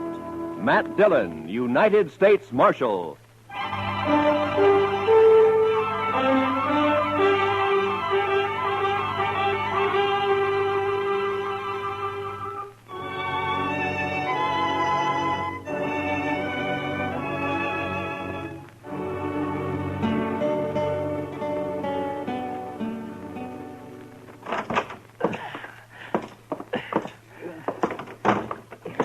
Is he heavy, Matt? Oh, somehow it was easier carrying him up to your office and back down, Doc.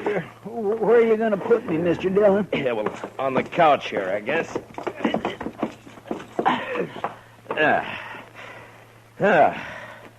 You be all right there, Chester? Oh, yes, sir. This'll be fine. Good. I'm sure sorry I'm so much trouble. Chester, next time, try to land on just one foot. Even if you break a leg. I know. A man's in a terrible fix when he sprains both ankles. He sure is, Doc. I don't know what I'm going to do. I know what you're going to do. You're going to stay right there on that couch, and you're going to sleep there, too. Maybe Doc and I'll bring you in something to eat every day or two. Oh, no. It's better than you deserve. I know. I've been saying over and over to myself, Chester, you fool, you. Well, the wages of sin, Chester. You were lucky to get off as easy as you did. The way I heard it. Come on, Chester. Tell us what really happened, huh? But I did tell you. I was looking out this second-story window, admiring the view, so to speak. And the next thing I knew, I fell. That's all right onto the street. He didn't say whose window, Chester? In Texas, Doctor, a gentleman don't mention such things. You ain't in Texas. Well, sometimes I wish I'd never left. Like now? Yes, like now. Many a reputation's been ruined by just such loose talk that you're making, Doc. Never mind Doc, Chester. He's jealous, that's all. Oh, jealous? Putting tracks in a man's yard? Not me. Not by a long shot. Why, no, sir. Oh. Good morning, Marshal. Well, good morning, gentlemen. What can I do for you, gentlemen? Oh, there's Chester. Heard about you, Chester. I heard. Never mind what you heard, Torp.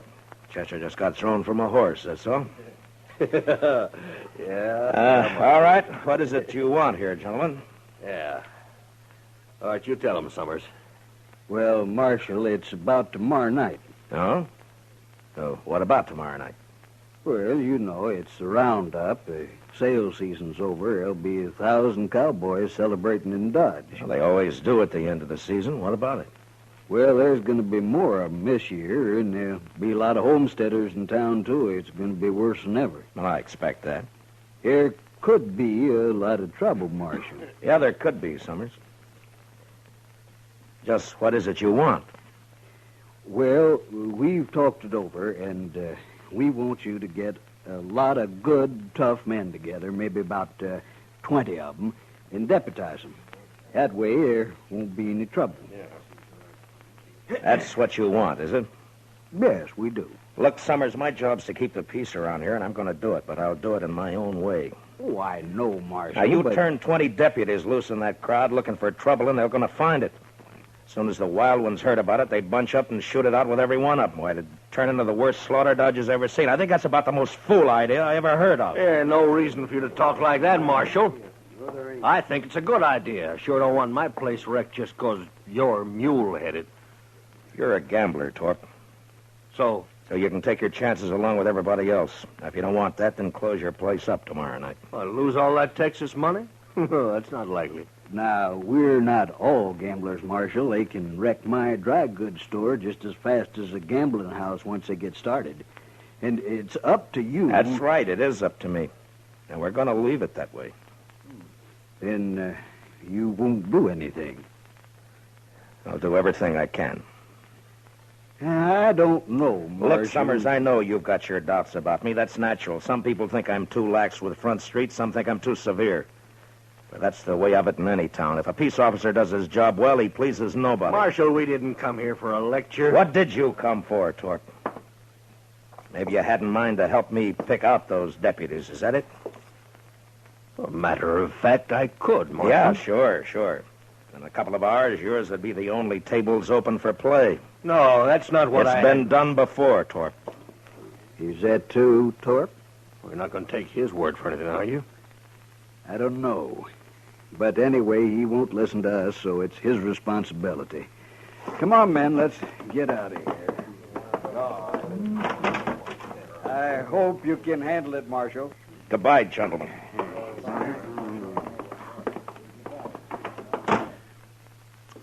That Torp is no good.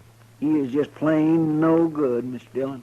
Well, now, I know one man that got skinned at his place, and Torp gave him back $20 so he wouldn't be broke. Oh? Just how much did this man lose, Doc? Oh, well, 500 or 600, they said. Then he... Oh, yeah, I see what you mean, man.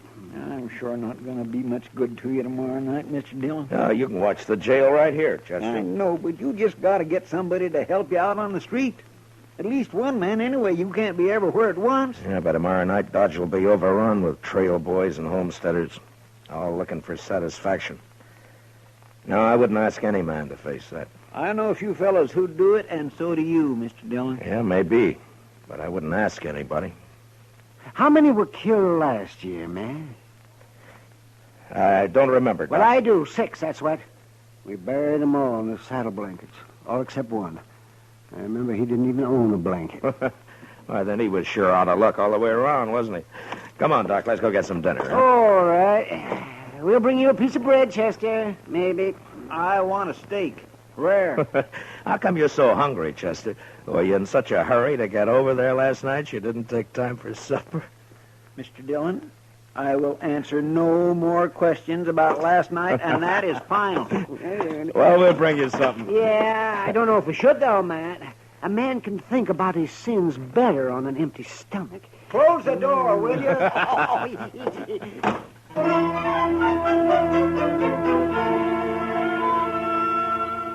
The next morning, I had Mr. Hightower print up some signs for me with a few rules that I made up for the roundup. They were fair and reasonable, and I hoped they'd be accepted without question. The principal restrictions were that there was to be no shooting and no reckless riding in the streets. That afternoon, I went from saloon to saloon and left a sign at each one. The Texas Trail was my last stop, and there I sat down with Kitty for a short beer. Town's beginning to fill up, Matt. Yeah, it'll be swamped to the dashboard by dark. You, expect trouble tonight? I always expect trouble, Kitty. Yeah, I know. Matt, I heard something. Yeah? I heard Torp and a few of his men cut cards last night. So? I don't know who it came out for, but Low Man is supposed to kill you. Oh. When? Tonight, I suppose. Why's Torp after you, Matt? Torp says he wants an open town, Kitty. But what he's really after is somebody who'll close down every game but his. Who's this, man? What? Rough-looking traveler headed this way. But... What? Well, I'll be. Why, it's Zell Matlock.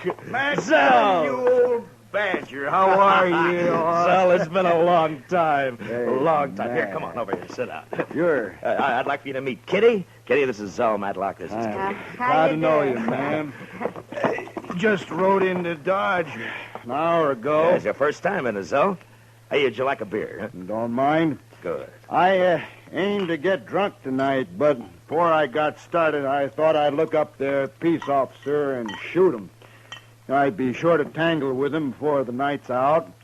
I always figure it's safer to do it sober. So he half means that, kid. So I asked around and found out the man's name is Matt Dillon, United States Marshal. I've seen it all now. Well, I hope you're not disappointed. I'll tell you, Miss Kitty, I knew Matt Dillon before he got civilized. Why, we had to tie his leg up to give him a haircut when he came to town. Don't you believe a word that he says, kid. Yeah, the wilder the colt, the better the horse, Matt. Mm-hmm. But you was all right. The only trouble with you was that fool honest streak you always had. Are you rich now, Zell?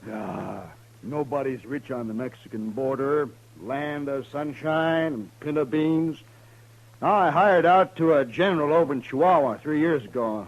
I lost 20 pounds and was lucky to get back at all. Well, haven't you learned to stay out of Mexico yet? No, I met the man he wanted me to shoot and turned out to be a better fellow than the general. So I told him I'd been hired to kill him and then rode for the border. The general lost 3 soldiers who tried to stop me from swimming the Rio Bravo. You must be pretty handy with a gun, Zell. Yeah, just fair, ma'am. But when I take my gun out, I go right ahead and use it. Some people stop and think for half a second. There's a roundup in Dodge tonight. Matt's handling it alone. Kitty, what the... Yeah, no, hold it, man. I heard about it. I heard all about it, and that's why I'm here. To say hello and sign on for a night's pleasure. Give me a star, Matt. I've killed on the side of the law before. I don't believe that, and anyway, I don't want any killings here. No, I was joshing you, Matt. I know what you want. It's true. I was sheriff in Tascosa for 6 months. You what? Yeah, it's in the record. Well, they caught up with me there, but I'd already done such a good job taming the place that the governor pardoned me. I won't kill anybody tonight that don't need killing. All right, I believe you so. But I won't ask any man to come in when it's as rough as this roundup may be. Well, you didn't ask me. Any other objection? Well, the men don't know you around here, Zell. No telling how they'd take to a stranger. First night I ran Tascosa, nobody knew me either. I'm not green at this business. Yeah, but Matt. It's my job. Why should you get mixed up in it? Well, I also heard somebody's planning a party for you tonight. Oh, you did, huh? I've owed you something for a long time, Matt. Oh, that's got nothing to do with it. Oh, it has. You got no right not let me pay it back a little. Now, there's a chance to. Yeah, you're just as crazy as you ever were. That's better. Well, come on, let's go find me a badge before it gets dark. Sure nice to have met you, Miss Kitty. Well, good luck, Zell. I'll see you later, Matt. Yeah, sure. So long, Kitty.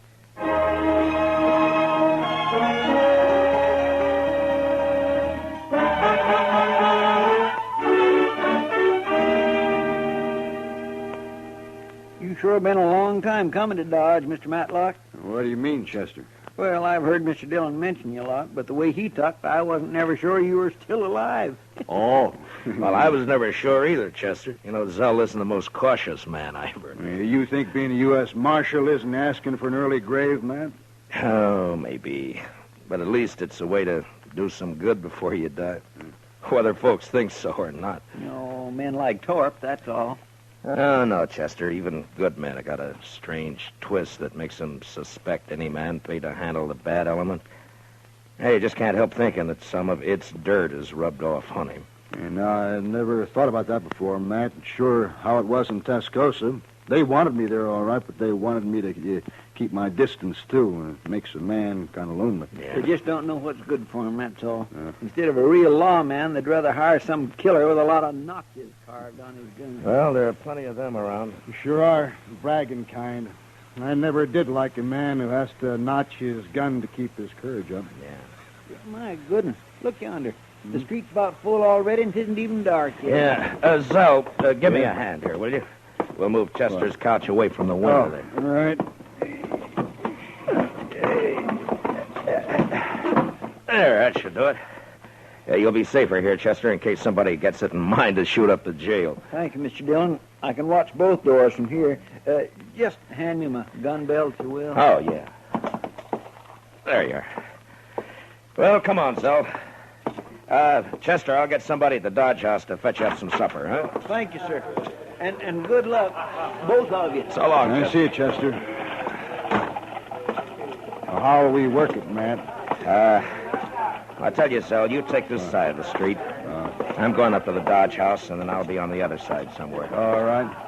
Oh, say, you mind if I go back later and get that Spencer carbine of yours? Make a mighty handy club if I don't have to use it any other way. Sure, it's yours, Zell. Who they got there? That fella on their shoulders. Oh, that's Mr. Hightower. He runs the printing press here. Shall we stop it? Oh, no. They're just carrying him into the Longhorn to make him stand some drinks. Oh. They like Hightower. They won't hurt him. Well, I guess that sort of officially opens this here roundup, huh? Yeah, I guess it does. Well, I'll leave you here, Zell. Yeah, sure. Sure, man. And, Zell, I want to thank you for what you're doing tonight. I ain't done nothing yet, but I'll do plenty if someone shoots you in the back. I can promise that. Yeah. Well, I'll see you later. Sure, Matt.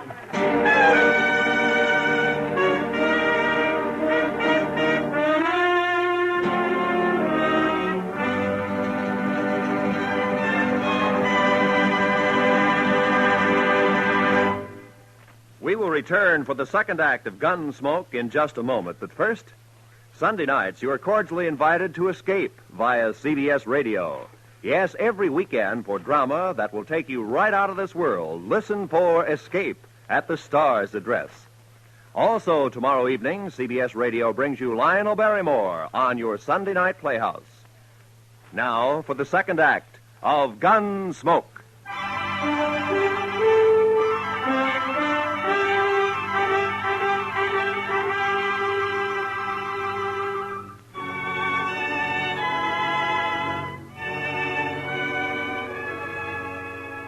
When I came out of the Dodge House, Front Street was so full that if anybody had been shot, the crowd would have carried him along like one of the living. I had a feeling that the word was out about Torp and his bunch cutting cards to see who would make a try for me, and that the crowd knew it and was waiting for it. I stood for a while with my back against Summers' dry goods store. Then I left the street and cut down an alley, thinking to change my position with as much irregularity as possible. I was passing the back door of the Texas Trail when I heard the first shot of the night. I entered the saloon from the rear and made my way into the crowd.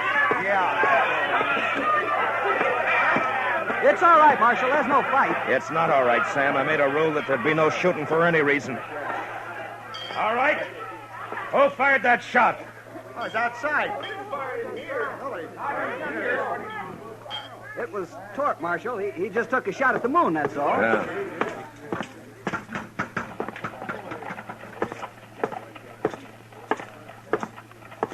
All right, Torp. Put the gun away and come over here. I'm bothering nobody, Marshal, excepting maybe you. Stand back, everybody. I said that's enough, Torp. No, it ain't, Dillon. This time I got the jump on you. You ain't pushing me no more. Torp's bullet just grazed my arm. Then I put one in his head and another in his chest. And at the same time, out of the corner of my eye, I saw a figure with a gun in each hand move out of the shadow of the alley and turn toward me on the boardwalk. And without really looking, I dropped him with one shot. And then I faced the crowd and waited for the next move. But for some reason, none came. Marshal? Yes, Summers.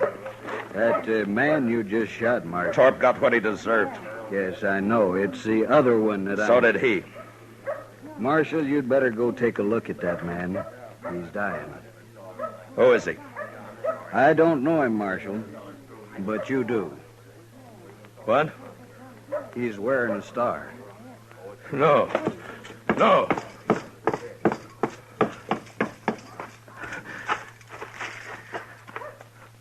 Oh, Zell. Zell. Matt, I think that did it. No, Zell. No. It's my fault. I crossed the street a while back. Left the carbine with Chester. It's no fault of yours. Matt?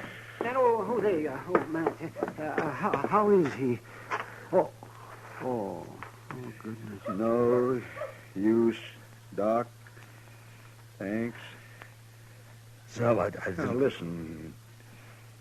Listen to me, Matt. You did right. The only thing you could do. It was my fault. I shouldn't have crossed over and come up behind you. Anyway, Matt, I ain't been living on my own time ever since that day you pulled me out of the mob in Alamogordo. I never thanked you for that. Guess I never will now.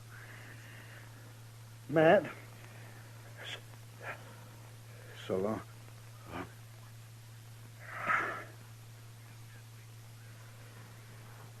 Well, I'll find someone to carry him over to your office, Matt. No. I'll carry him.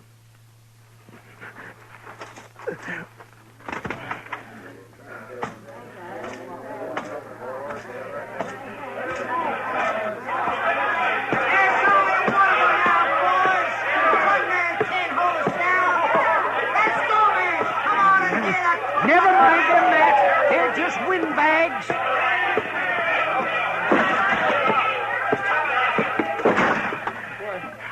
Mr. Dillon. What happened? I heard the shooting. Put a blanket on the floor there, Doc. Yeah, sure. Yeah, spread it out right here. He's dead, Chester. Well, who shot him, sir? I shot him, Chester. I didn't know it was him. I'm sorry, Mr. Dillon.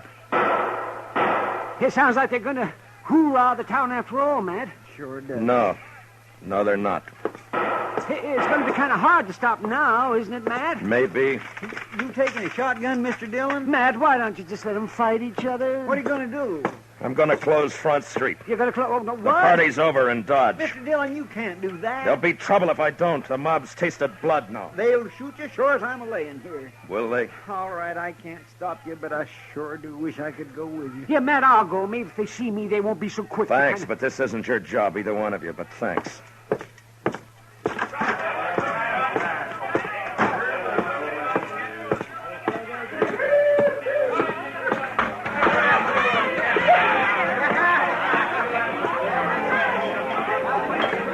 Sam. Yeah, Marshal? Close up and turn out your lights. What? You heard me! Now listen to me! Front Street's closed.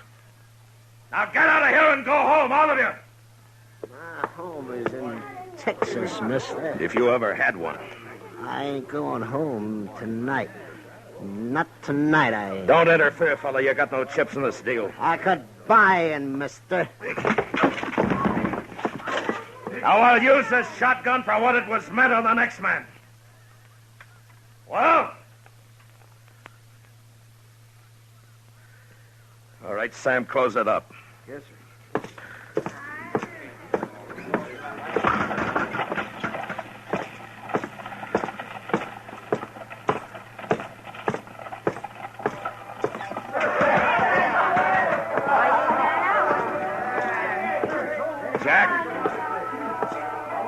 Jack.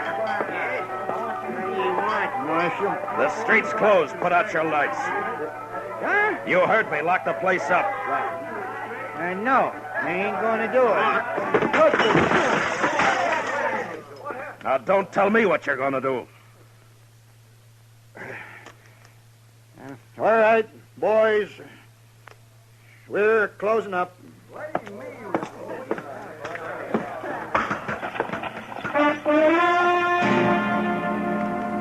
That took care of the Texas Trail and the Longhorn.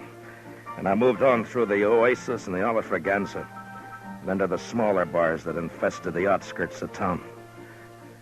When I came back up Front Street, the crowd had thinned, its fever broken. I'd left Torp's place for the last, thinking to give his men a chance to get out of town before they faced me. There was a gambling hall on the same side of the street as the jail. And when I reached it and entered, there weren't more than a dozen men there. And most of them stepped quietly past me out into the street. What was left didn't seem to count for much. Looking for somebody, Marshal? You a friend of Torp's? Well, yes, I was. Why? Who else here worked for Torp? Everyone's gone, Marshal. They heard you were all riled up and they left. And you're alone. And still in bad company. I wouldn't ordinarily take that. Well, go ahead, mister. You're calling it. No. Not now. What's stopping you? Oh, if it's the shotgun. Now, does that make it easier for you? I haven't been looking for you, Marshal. You were in on the cut, weren't you? Torp's dead, Marshal. Isn't that enough? Torp!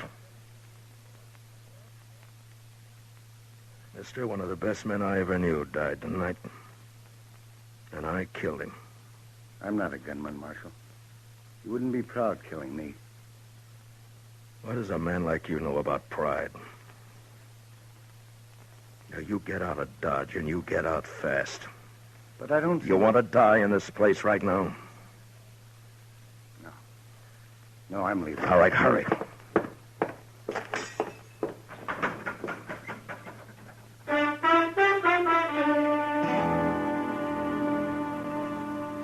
The rest of the night, I walked the dark, empty street alone.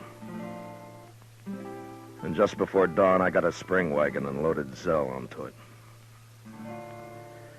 A couple of hours later, I buried him out by the Arkansas in a little grove of cottonwoods.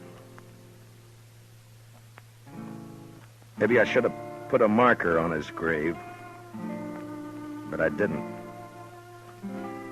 What I did instead, I did partly out of scorn for the kind of men Zell said have to notch their guns to keep their courage up. And partly as a kind of a cross that I'd bear from now on. So instead of a marker on his grave, I took out my gun and I cut a single notch on it.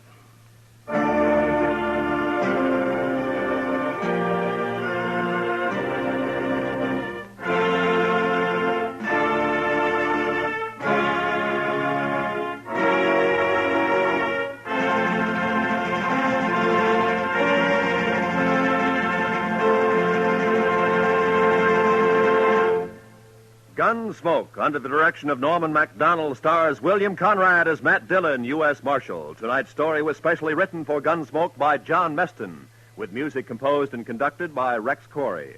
Featured in the cast were John Boehner and Harry Bartell, with Lawrence Dobkin, Lou Krugman, and James Nusser. Parley Bear is Chester, Howard McNear is Doc, and Georgia Ellis is Kitty. Gunsmoke is heard by our troops overseas through the facilities of the Armed Forces Radio Service. Join us again next week as Matt Dillon, U.S. Marshal, fights to bring law and order out of the wild violence of the West in Gunsmoke.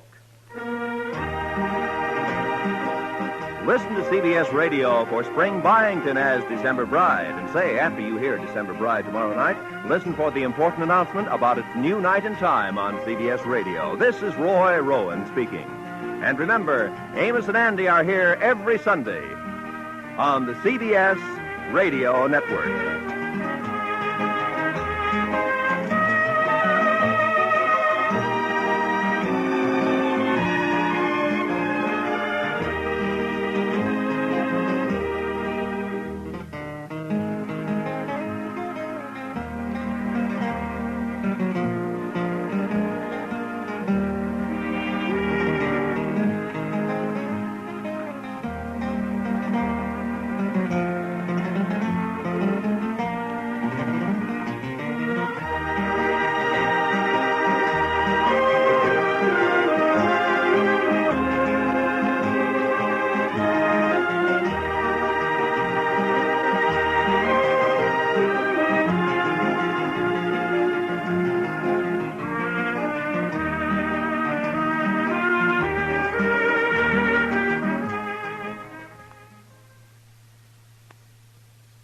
America's Favorite Miser is coming up next. It's the Jack Benny Program.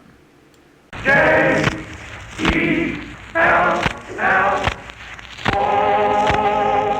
The Jello Program, starring Jack Benny and Don Bester. And the orchestra opens the program with Anything Goes from the Broadway show Anything Goes.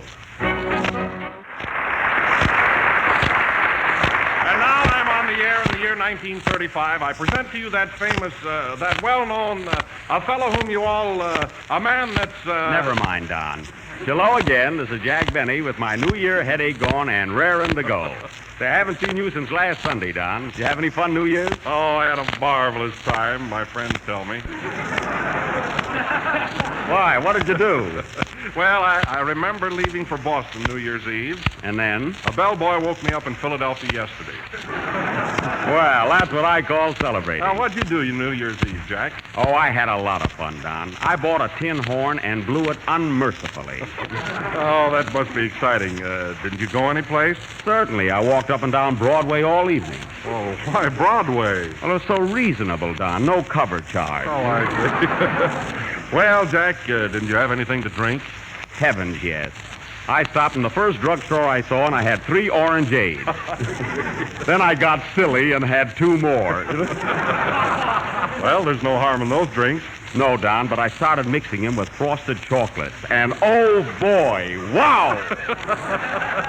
Was anybody with you?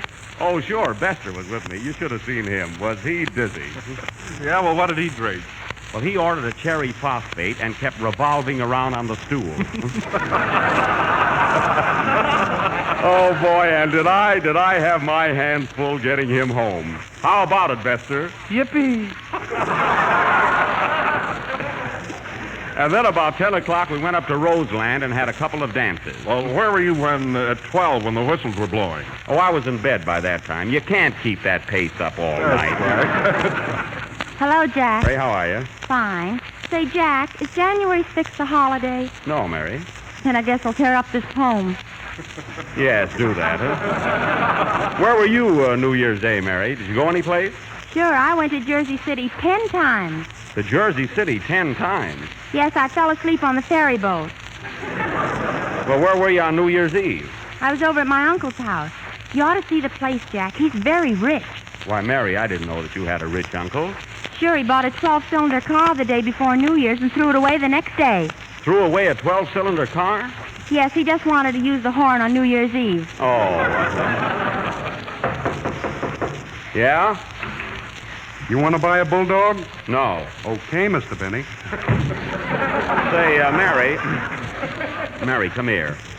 Listen, I still don't know what to get Don Bester for Christmas. Did you find out what he likes? Yes, he likes ice skating. Well, why don't you get him a cake of ice? It's a fine present, huh? Well, here I am, fit as a fiddle and high-strung as a harp. Ah! Here comes Mr. Parker in person, not a movie. Hello, Jack. Hello, Parker. Say, where did you go last Monday night? No place. I just stayed home, read a book. You stayed home? Why, everybody was out celebrating, making whoopee. Why? Why? It was New Year's Eve. That's funny. Nobody told me anything about it. Why, Frank, didn't you hear the excitement, the noise out in the street? Oh, I thought it was the mice in my apartment, and I moved out. Gee, you killed a good joke, Frank. Yeah. Take it again, will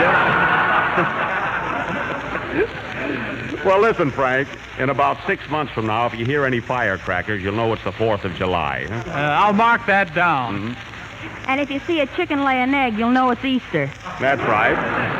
That's right. And if you hear Mary reciting a poem, you'll know it's Labor Day. These holidays come to you through the courtesy of Jell-O with its 6 delicious flavors, and it tastes twice as good as ever before. Yes, and the day Wilson doesn't eat Jell-O, you'll know it's Yom Kippur. Yeah?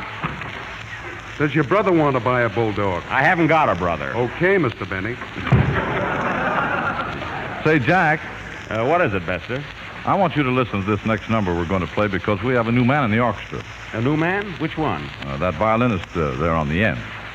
Oh, you mean the one with the mustache? Yeah, that's him. Gee, that's a cute mustache he's got. Looks like he swallowed Mickey Mouse and left the tail sticking out. Sure does, huh? What are you going to play, Don? I'm going to play Some of These Days. Go ahead, Don. I'll listen. Gee, I wish I knew what to get that guy for Christmas.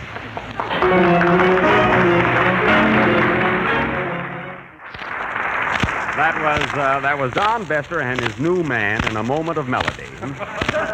Now, tonight, ladies and gentlemen, at the same popular prices with smoking in the loges, or wherever your radio is located, we are offering you another one of our dramatic plays, that great immortal classic, The Count of Monte Cristo. That's Cristo, Jack. Quiet, Mary. I know what I'm doing. Most of you are familiar with this famous play of the French Revolution by Alexander Dumas, who wrote such other great hits as The Count of Jean Tunney and The Discount of Gimbel's Basement. We have with us tonight the original cast, all except Napoleon, who is making a personal appearance in Waterloo this week.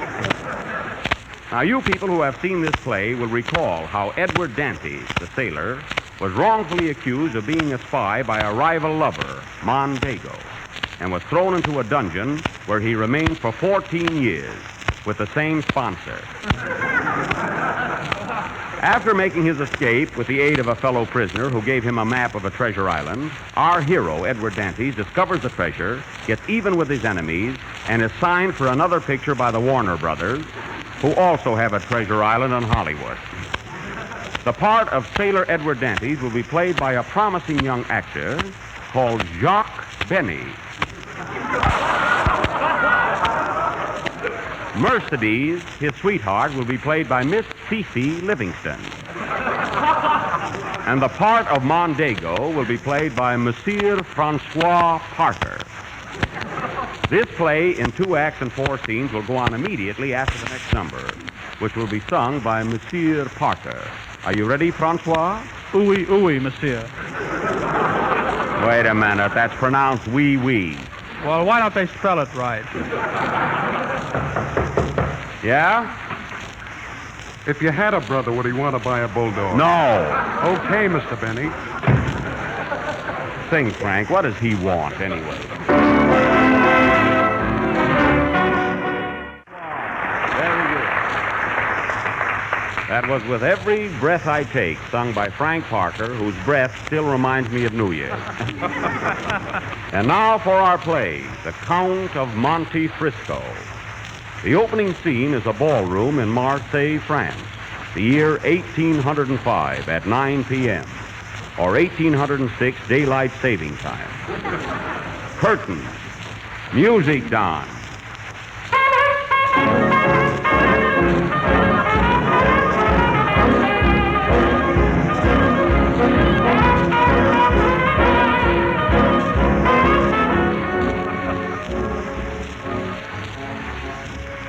Ah, mademoiselle, I could dance with you forever.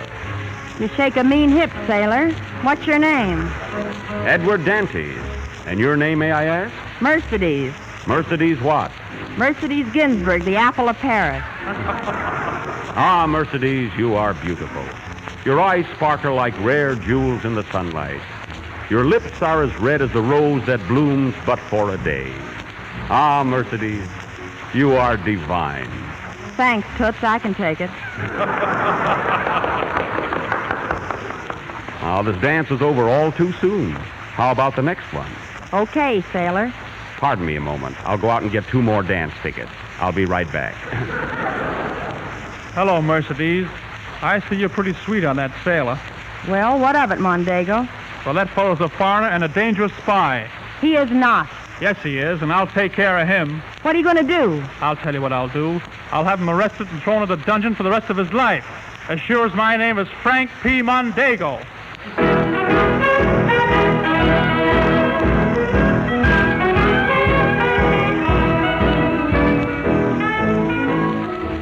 Well, Mercedes, here I am. Come on, Edward. Let's dance.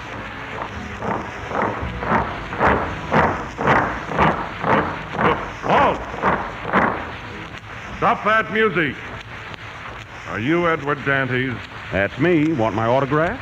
No, you're under arrest. What for? For carrying papers in your pocket detrimental to the safety of this government. Oh, those papers are nothing. Just a few jokes I jotted down for next Sunday's program. That's even worse. Oh, yeah? Follow the Imperial Guard. You're headed for the Chateau d'If. Wait, boys. You can't take him away. Here's your hat, Jack. I'll write you every day. Don't worry, Mercedes, my love. It's nothing at all. I'll be right back.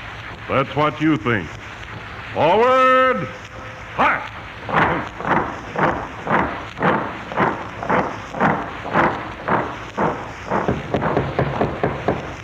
Yeah?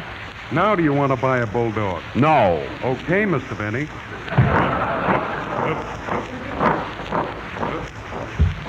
And now we take you to the Chateau d'If, on a small island off the coast of France. This place is not operated by the Sattler people.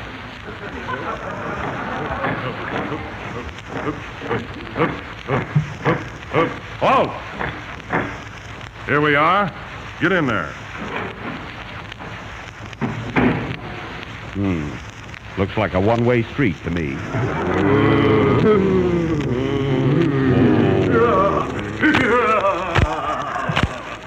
Say, what place is this?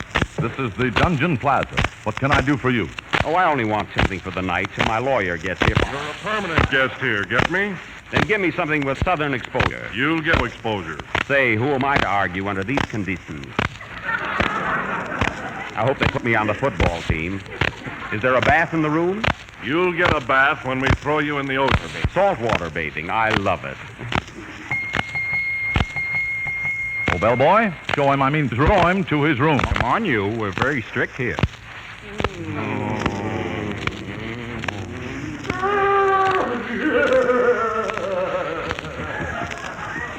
Looks like I'm going to have a nice rest here. Come on, get going. Where's my room? On the 4th floor. 4 flights up? No, 4 flights down. Your name from now on is 37. That's a nice name. Edward 37. Oh, come on. Forward. Fast. Say, wait a minute. Can I write? I'll write it for you. What is it? Play, Don.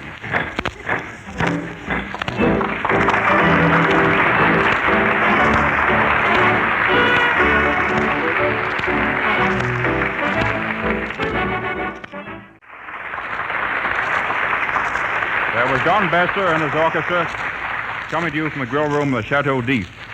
The next scene finds Edward Dantes in the dungeon 10 years later.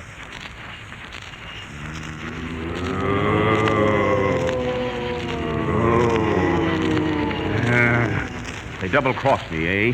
They can't do this to me. Hey, Keeper, did you inform my attorney? I get it. This silence down here is driving me mad. Bah, nothing but 4 walls and spiders. And go talk to them. Here's your food. Tenderloin steak again with mushrooms. Keep it. Why don't you fellas talk to me? Talk to me, I say. This silence is driving me crazy. Why don't you talk to me? Say something. Jell-O has that new extra-rich fruit flavor, and it tastes twice as good as ever before. You can get it in all 6 delicious flavors. Let me out of here, I say. Let me out, I say. Is there no end to this torture? Telegram for number 37. Here, boy, give it to me quick. Maybe it's from my attorney. It's from Mercedes. She says, having heard of your death, I have just married Mondego. Send presents to Empire Hotel, Niagara Falls. Well, they told her I was dead, eh? I've got to get out of here. Let me out, I say. Let me out. What's that? What's that? I could have sworn I heard the voice of Mercedes. Mercedes, where are you? That is her voice. I must be going crazy. What's the difference as long as you're healthy? Let me out! Let me out! Gee, I'm tired.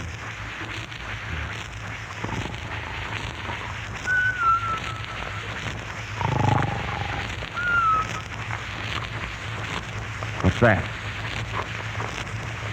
I'll signal and find out who that is.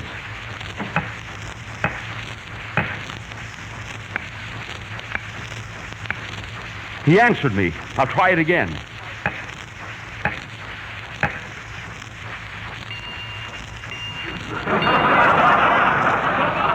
That's music to my ears. This stone is loose. I'll pull it out and see who's in there. Hello. Who are you? I've spent 30 years chiseling my way here. Is this the First National Bank? No. Then I've been wasting my time. Just let that be a lesson to you. Have you been here long? 60 years. How old are you? 61. You must have been a bad little baby. Come, follow me. I've made tunnels to every cell in this prison. Did you have anything to do with the Holland tube? No, I've never been in Holland. Come, I'll take you to my dungeon, and there we'll have luncheon. I hate to be spongin', but where is your dungeon? But the man worthwhile is the one who can smile when everything goes dead wrong. Mary, you're spoiling the play. Who can spoil that? Come, follow me. This way. Now, okay. We're nearly there. I'm right behind you. Now, here we are. This is my cell. You got quite a nice place. Yes. And you and I are going to get out of here if it takes 100 years. See if we can make it 50. You see this file? Yes. I hide it under my pillow.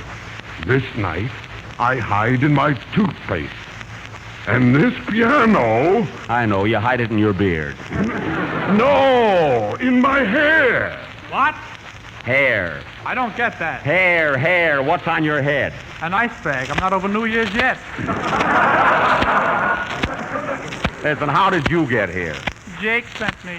Now, listen carefully. I built a tunnel leading to the ocean, which will give you escape. You did? Yes, and I have a map here of an island where a treasure is hidden. I want you to take this map. Why don't you take it? Because later in this scene, I expect to get hit with some rocks. And I'll die. You will? Sure. Didn't you see the picture? Oh, yeah. Well, we have no time to lose. Come, follow me. Quiet. Who's that? Must be one of our comrades trying to escape. We must help him. All right, pull that stone away. Who's there? If you find the treasure, will you buy a bulldog? No, I don't want a bulldog. Okay, Mr. Dante. Push that stone back. Now, come on, pal. There's no time to be lost. Let's get going. Let me lead the way through this tunnel. All right. I'll crawl right behind you.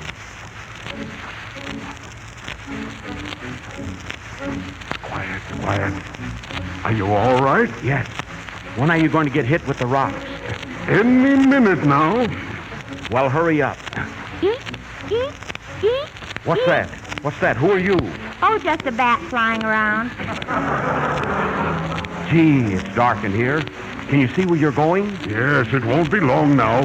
We'll be out of here in 7 years. We got to get out tonight. This is not a serial. Wait. There's someone crawling towards us. Give me a gun. Lay low. Hello there. Hello, stranger.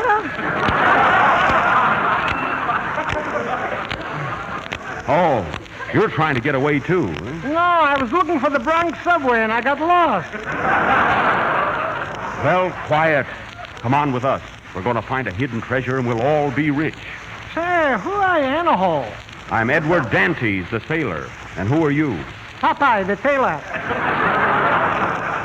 I want you to meet my friend, George Bernard Shaw. How do you do? Thank you. Now follow us. Follow us and be quiet. Here come the rocks now. Goodbye and carry on. Goodbye. Regards to my first wife. The next scene takes place 7 years later, where we find Edward Dantes on the island searching for the hidden treasure. Here we are, Popeye. Look at this map. This must be the spot. Look, here's a trap door. Then this must be the place. Open that door. This is heavy here. Let me help you. Right down these steps, Popeye. Follow me. Look at all those boxes there. Look. That must be the treasure. Ay. Hey, that's my line. Ay. Now look at Popeye. Open that box first. See what's in it. For heaven's sake. What is it? It's Jell-O. Jell-O? Yes, it's raspberry. Strawberry. Cherry. Orange. Lemon and lime. The world is mine. I am now the Count of Monticello. Well, what are we waiting for? Play down.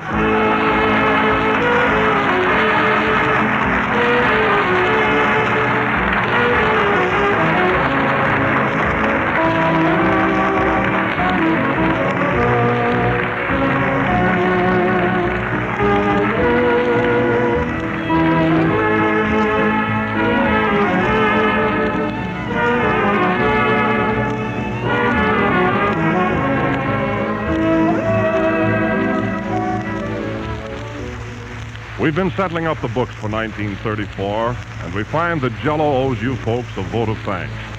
You certainly have shown us your appreciation of these programs, and you've shown it in a highly practical way by going right out and buying Jell-O. Naturally, we're pleased that you've enjoyed our programs enough to insist upon our product when you buy your desserts. And one thing we know, that you've enjoyed Jell-O, too. And now, if you've had a good time tonight, here's a suggestion for tomorrow night for dinner. A combination mold of sunny orange Jell-O and sea green lime Jell-O. All 6 Jell-O flavors are deliciously rich and colorful, and this is a special flavor combination we know you'll like. Now, thank you again, all of you, for your friendly allegiance to Jell-O.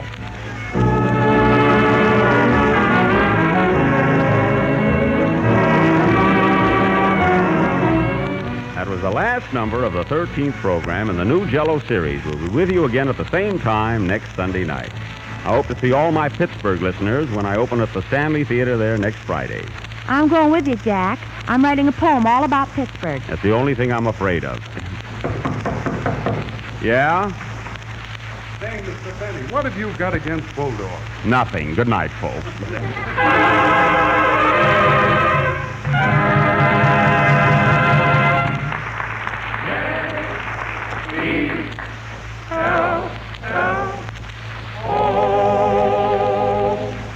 The selection with Every Breath I Take is from the show Here Is My Heart and Say When from the production Say When. Lux Radio Theater brings you another classic story coming up next. Hollywood, California, Monday, April 26th. The Lux Radio Theater presents Irene Dunn and Robert Taylor in Magnificent Obsession.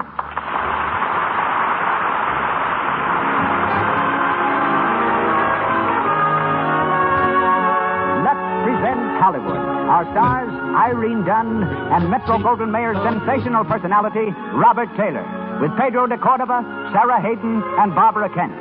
Our guests, Dr. Lloyd C. Douglas, author of Magnificent Obsession and other best-selling novels, and John Arnold, head of Metro-Goldwyn-Mayer's Camera Department and president of the American Society of Cinematographers. Our producer, Cecil B. DeMille. Our conductor, Louis Silvers. On behalf of our sponsors, the makers of Lux Toilet Soap, welcome to Hollywood and the Lux Radio Theater.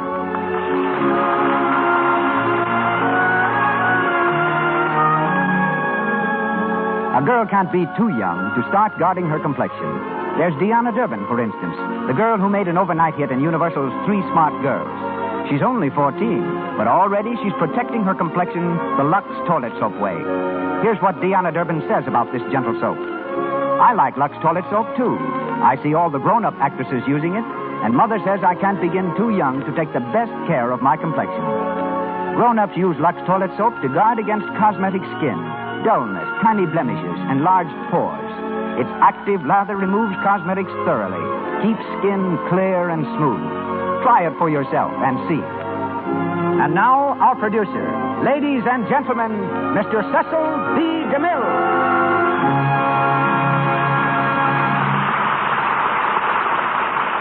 Greetings from Hollywood, ladies and gentlemen. From boyhood to the moment that Metro-Goldwyn-Mayer discovered him in Pomona College, it was the ambition of Robert Taylor to follow in the footsteps of his physician father. Today, though perched on the highest pinnacle of motion picture stardom, Bob still attends medical lectures and believes that medicine is the finest career in the world. It's something of a coincidence, therefore, that this amazingly popular young actor should have made his first marked success on the screen as a physician. First in Society Doctor, then in tonight's play, Magnificent Obsession. Bob's father was a country doctor who left his son little more tangible than his books and a creed of life. But Bob has clung to that creed, in spite of the whirl that has spun him steadily higher to international fame. Written by Hugh Walpole, the words are, "Blessed be all sorrows, torments, hardships, endurances that demand courage. Make of me a man, to be ready for everything. Love, friendship, success. To take it if it comes. To care nothing if these things are not for me. Make me brave." Magnificent Obsession was written by Dr. Lloyd C. Douglas, who speaks to us later.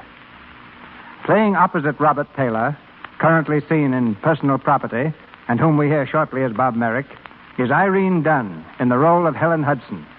Great actresses are rarities, but Miss Dunn is a rarity among great actresses. Superb in drama, brilliant in song, she has in the last few months shown the world a brand of refreshing comedy which has proved her one of Hollywood's most versatile divinities. From the original screencast, we bring you Sarah Hayden in the role of Nancy Ashford, while Barbara Kent is heard as Joyce Hudson and Pedro de Cordova as Randolph. We welcome our international audience and the crowd that waited for hours on Hollywood Boulevard to attend tonight's play. The doors close, and the curtain slowly rises as the Lux Radio Theater presents Irene Dunn and Robert Taylor in Magnificent Obsession.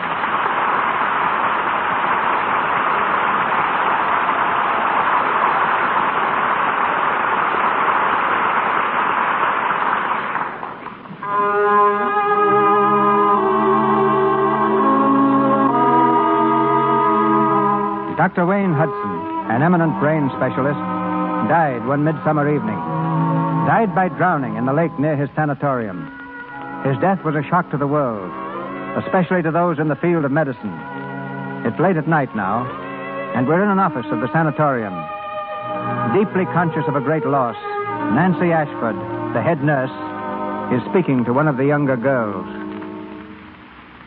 The routine of the hospital will go on as usual. Dr. Hudson would have wanted it that way. Yes, Mrs. Ashford. Have the other nurses take their regular room assignments for the night. Tell them to be especially careful not to disturb the patients. Yes, ma'am. Oh, Evelyn. I can't help it. Everyone loved him so. He was so kind. I know, dear. But we have a hospital to take care of. Patients who need us. Yes, ma'am.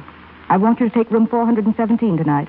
Robert Merrick? Yes. I won't. I can't. Evelyn. It was his fault Dr. Hudson died. It was all his fault. You don't know what you're saying. I do. If we'd had the pull motor for the doctor, he'd have lived. But we didn't have it. It was being used. Stop it. It was on the other side of the lake being used to save Bob Merrick. Bob Merrick! Evelyn, stop it. He lived, and the doctor had to die. You mustn't feel that way. It wasn't Robert Merrick's fault. It wasn't anyone's fault. I know you feel badly. We all do. It's just the way things happen sometimes.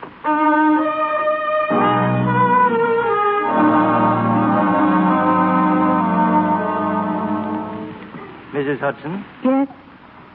My name is Perry. Well, how do you do, Mr. Perry? I've been expecting you. Sit down, please. I dislike coming so soon after the funeral, but... Quite all right. Business matters can't wait very well, can they? Well, no, especially this one, Mrs. Hudson. Yes. Well, Mr. Perry? Oh, what? Forgive me, please. I had no idea you were so young. I was my husband's second wife. We'd only been married a short while. Yes, I know. I have a stepdaughter, only a year younger. But go on, please. Well, as you probably know, Mrs. Hudson, I was your husband's financial advisor. And since his death, I've been going over the books very carefully. You know, it seems almost incredible, Mrs. Hudson, but there's very little left. I see. He never kept much of a balance at the hospital. Everything was transferred to his personal account. But look at these withdrawals. Cash $5,000. Cash $2,000. Cash $10,000. Have you any idea what these were for? My husband was always a very generous man. You mean he gave this money away? Well, I don't know the details, but scores of people have been coming here to the house, and they all tell me the same story. At some time in their lives, my husband befriended them, helped them, gave them money. When they tried to pay him back, he refused to take it. He said he couldn't take it back, that he had used it all up. Used it all up? Well, that's strange. What did he mean? I don't know. No one seems to know. Helen? Oh, yes. What is it, Joyce? Mrs. Ashford has to go back to the hospital. She's leaving now. Oh, I thought she was staying. Will you excuse me, Mr. Perry? Of course. Who is he, Helen? His name is Perry. He had something to do with your father's finances. Oh. Helen, I wanted to say goodbye. Oh, yes, of course, Nancy. I'll drive up to see you soon. I hope so. Oh, here, before I forget, I've got a letter for you. Oh, thank you, dear. It came to the hospital this morning. I thought I'd better bring it out. Joyce, it's another one. Another? Yes, listen. I was a friend of your husband's. He helped me once many years ago, but he would never let me repay him. If ever I can be of service to you, do not hesitate to call on me. It's signed Randolph. Randolph? I don't think I ever heard Dad mention him. I can't take it back. I've used it all up. What? Nancy, did you ever hear Dr. Hudson say anything like that? I can't say I have. Dear, if I only knew what it meant. Well, I've got to hurry. They've just called me again. What's the matter? Is there anything wrong with the hospital? Oh, it's that young idiot, Bob Merrick. He's having another tantrum, threatening to leave. She'll think you'd be glad to get rid of him. And I think if it hadn't been for him, the greatest heart that ever beat in this world would be beating tonight. Well, I hate him. I hate him. I hate him.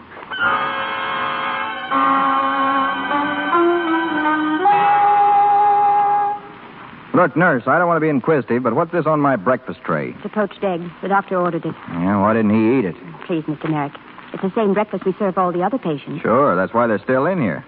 I've been in 5 weeks, but I'm hanged if I'll stay another. Get back in that bed. Mrs. Ashford. Oh, Mrs. Ashford. Mr. Merrick. Hiya, Toots. Where are my pants?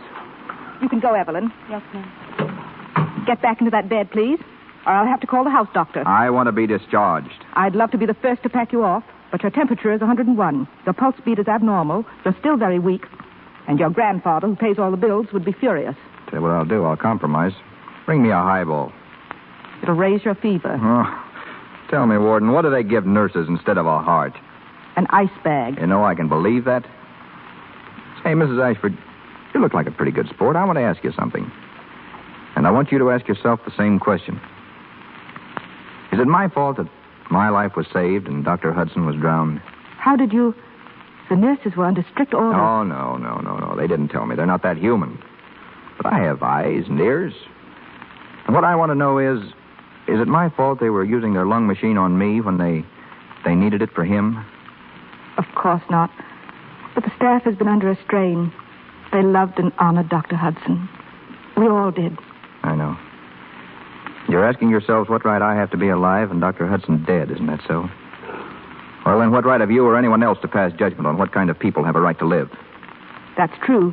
If such an attitude has prevailed in this hospital, you have a right to be indignant. I'm not indignant about that. I'm indignant because I feel the same way. What? Sure. I know I'm not worth anything, let alone a great man's life. It's a darn shame the wrong guy had to go. There it is. We all have to make the best of it. He's dead. I'm alive. We're both out of luck. Please, Mr. Merrick, you mustn't talk like that. Well, it's true, isn't it? Now that I've apologized for being alive, what about having me pardoned so that I can get out of here? I'm sorry, but you can't leave yet. Is that final? Final. You'll regret this, Mrs. Ashford. You'll regret it more if you leave. I'll come and see you again this evening. Final, huh? Hello. I'm on Elm 302. What? It's my house. Can't I speak to my own butler? I ought to have some rights around here. All right, then. Come and see me this evening. Hello? Hello, Horace. Now, look, Horace, this is Mr. Merrick. I want a car. A car, an automobile. Yes, I want it left at the gate of the hospital. Well, sure, I'm leaving. Yes, I thought you'd like to be the first one to know, Horace. Now, listen, bring me a suit and a shirt and a pair of shoes and leave them in the car for me.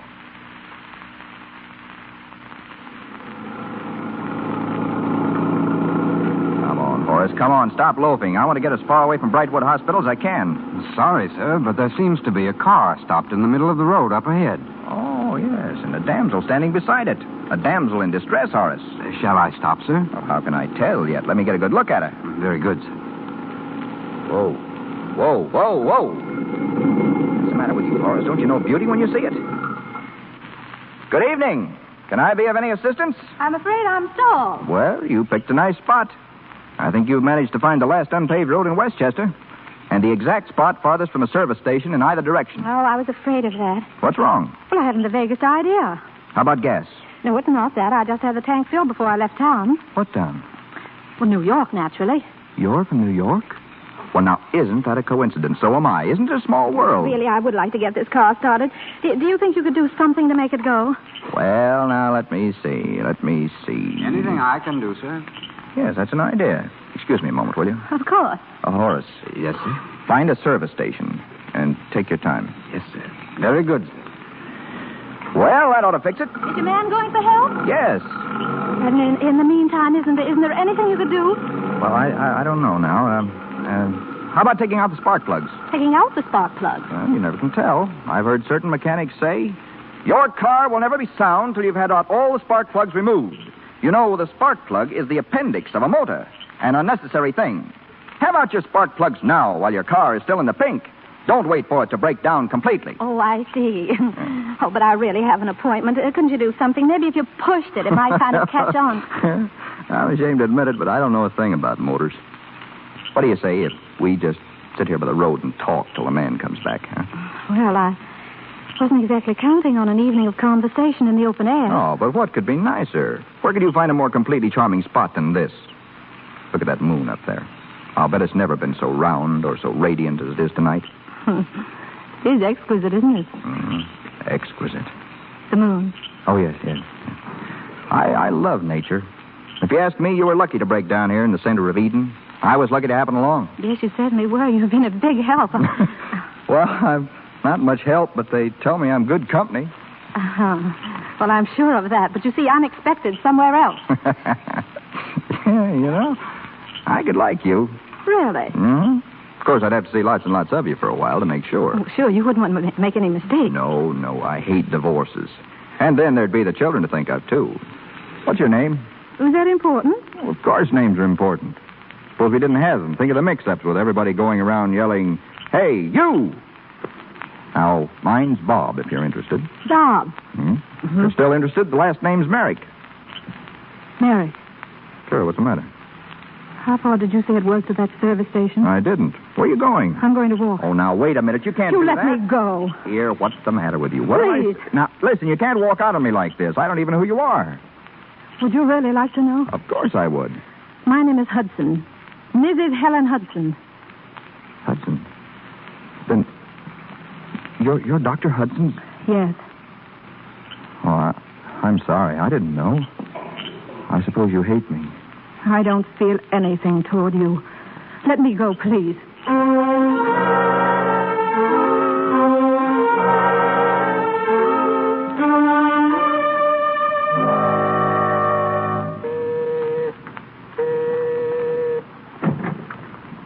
Good evening. Is Mrs. Hudson in? No, sir, she's not. She still lives here, doesn't she? Oh, yes, sir. Yes. Well, then I'll wait.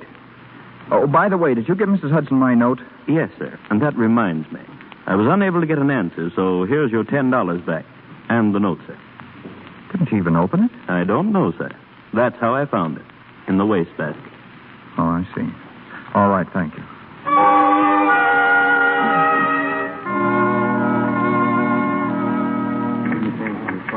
The bank would like to do it, Mrs. Hudson, but I'm afraid we can't. Well, I know I'm overdrawn, but there ought to be a check-in from the hospital soon. Well, then I'd advise you to wait, Mrs. Hudson. Oh, very well.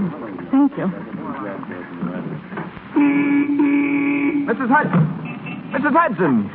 I beg your pardon. Miracles do happen. Really? Yes, really. Here I stand looking at you. And a moment ago I was surrendering my last illusion, vowing to hate the world forever. Well, that's very unfortunate, Mr. Merrick, but I don't see how I could prevent you from doing that. Oh, now, wait, please. My car's just across the street, and I've got to speak to you. Let me take you home. No, I'm very sorry. Oh, for the love of heaven, melt, Mrs. Hudson. Unbend. Be human. Are you smiling? Are you actually smiling at me? I'm on the verge of shrieking in hysterics. Well, then come on before you change your mind.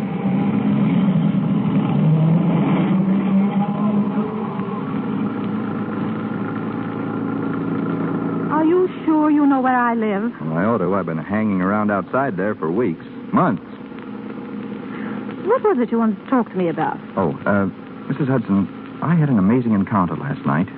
I ran into a man who preaches a theory that he learned from your husband. A theory that he learned from... Yes, from your husband. It seems that Dr. Hudson lived by theory. A profound formula for getting what he wanted out of life. Good Lord, of course he got you. Well, if I ever doubted Please, before. what are you talking about? What is the theory? Who's the man? Well, his name's Randolph. Randolph. Randolph. Oh, yes. Yes, he's a stone cutter. And don't ask me how I met him. But we had a long talk. The theory is quite simple. Help people and don't tell, and you get the power to do the things you want to do. When you do things for people, they can't pay you back. Is that it? Oh, it's part of it. Because when they're ready to pay you... You've used it all up. Yes. Well, when this man Randolph began to talk to me, I thought he was nuts. I couldn't help trying it out, though. It didn't work at first, and then, just when I was about to give myself a loud, bitter laugh, this happened. What do you mean, this? You're merely taking me home against my will.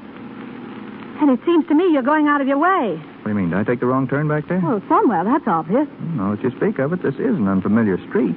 A street, I call this a country road. Yes, I guess you're right.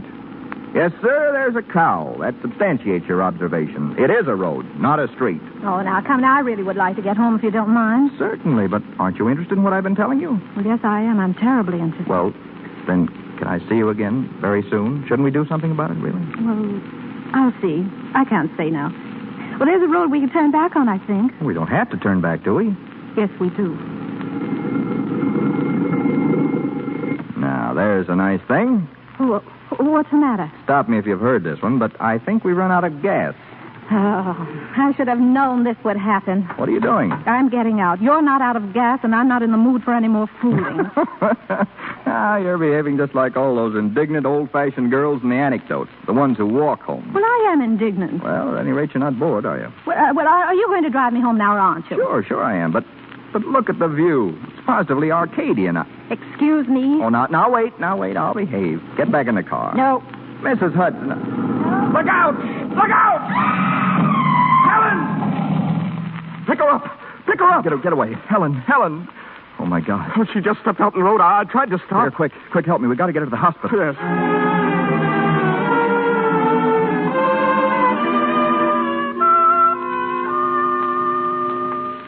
How long will it be, Nancy, before they know something? I don't see how it can go on much longer. She's been on the table almost 2 hours. Poor Helen. Why should this happen to her? What did she ever do to deserve this? Oh, Joyce, dear, you mustn't. Come in. Mr. Merrick. I've been waiting outside. I had to know. How is she? How is she? You asked that. You, of all people. As if you hadn't been the cause of enough unhappiness. No. Don't say that, please. It was an accident. An accident? Mrs. Ashford? Oh, Dr. Ramsey. Is she all right? She's going to live. Oh, thank God. But, well, I'm afraid she'll never see again. Doctor. Never see. Do you hear that? Never see again. The rest of her life she'll be blind. And why? Because of you. Because of you. Joyce, dear. I don't care. It's true, isn't it? Why shouldn't he suffer, too? I want him to suffer. He's responsible. Go in there and look and see what you've done. It is my fault. All of it. But you can't make me suffer any more than I'm suffering now.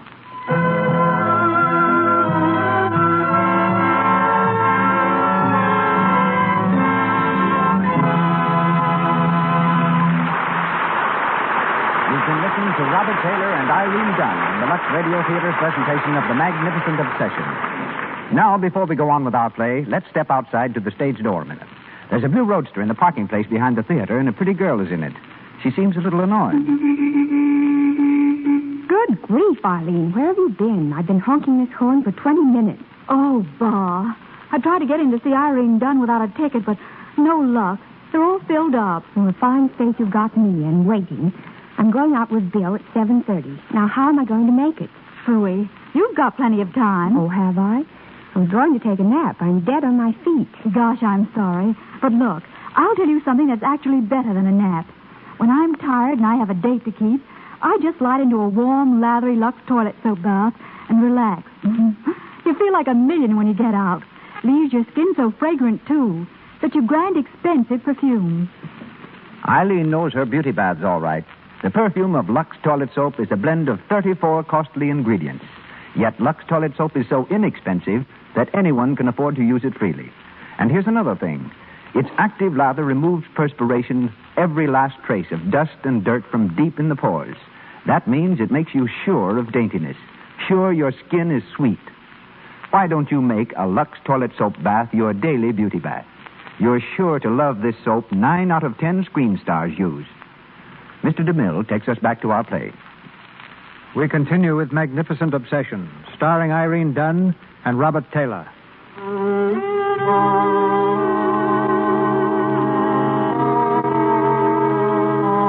Months have gone by. Months during which Helen has learned to feel her way hesitantly through the darkness of her life. Months which have seen a complete change in Bob Merrick. We find him in Randolph's little cottage near the hospital. Randolph, the stonecutter, has been enlarging on a theory. The theory of Dr. Hudson's formula for happiness. Dr. Hudson was the best friend I ever had. He changed my whole life. How? Well, you see, for many years I was just an ordinary stonecutter, mechanically hacking out blocks with a compression chisel. But now, do you see this cast? I put it into marble. It's been accepted by the Metropolitan Museum. Well, it's beautiful. You say you did this just because of Dr. Hudson and this theory of his? His theory is a fact, my boy. A formula, precise and definite. You find people who need help, and you give them help. You mean money? Money's all right, and since you happen to have a lot of it. But other kinds of help are apt to be better still. But it must be given with absolute secrecy, and you must never let anybody repay you. I'm afraid it's way beyond me. Oh, it's really very simple. You've probably heard it many times. Now, in this Bible here, there's a page... The Bible? Oh, I don't think I... It's only a single page. Oh, I won't point it out to you. You must discover it for yourself. But the man whose life is recounted here by those who knew him was the one who originated this science of generating human power. And so successfully did he practice it that he is more alive today, burning in the hearts of men, than he was over 1,900 years ago, when they nailed him to a cross. Well, then, if I help people and I never let them repay me, I can have anything I want? If you know what you want, my boy. Oh, yes, I know what I want. I want someone, and I want to help her, too. It complicates things, doesn't it?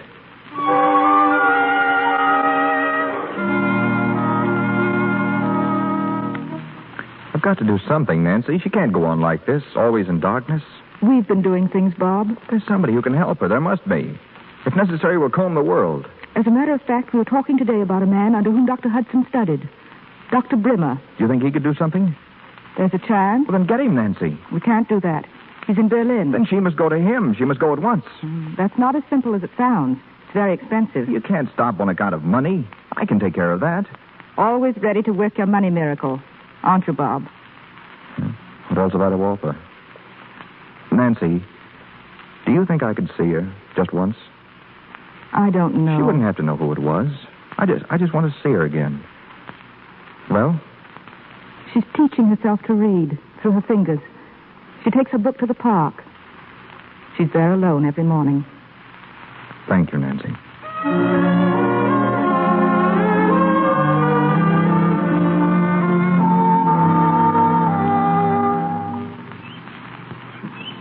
If you will but be mine, you shall dine on cherry pie and drink nice currants. Oh. You dropped your book. Oh, thank you. I didn't know anyone was sitting near. Have you been here long? Not so very. I've been reading nursery rhymes. I'm a little embarrassed. You see, I've got to learn my ABCs all over again. Is it so hard? No, not when you get the hang of it. I rather enjoy it. Well, it won't be long until you'll be reading Shakespeare, Shelley, Schopenhauer. They have them all, you know. Really? How do you know? Well, I'm interested in the Braille system. Oh, are you a doctor? Yes. Well, that's what I started out to be, but I haven't done much with it since I left college. Oh, what a pity. I can't help wondering why you didn't go on with it. Oh, I don't know. Unless I thought there were enough second-rate doctors in the world already. Well, why not be a first-rate one? There's so few of them. But what I wanted to say is, I have a friend who has a large library of Braille books. I know he'd be happy to let you have them. May I bring some tomorrow? Well, I hardly think tomorrow. Right now I have my hands pretty full with Mother Goose. Yes, of course. But I'll see you again. There's Yes. lots of time. Yes, what did you say your name was? Robert... Dr. Robert. Yes. Yes, well, thanks for your interest, Dr. Robert.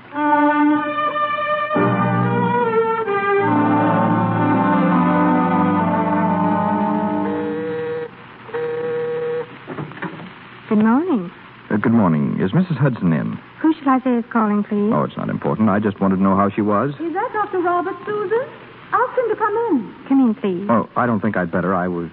Is Miss Joyce Hudson at home? No, sir, she's not in. Oh, well, In the living room, Doctor. thank you. Dr. Roberts. Oh, now please don't get up. I recognize your voice. Well, I was just passing. I thought I'd drop in and find out what's been keeping you indoors. You been ill? No. Joyce had to go to New York on business for me, and she made me promise I wouldn't go out while she was away. Well, come on, sit down. My, I'm glad you've come. The most wonderful things have been happening.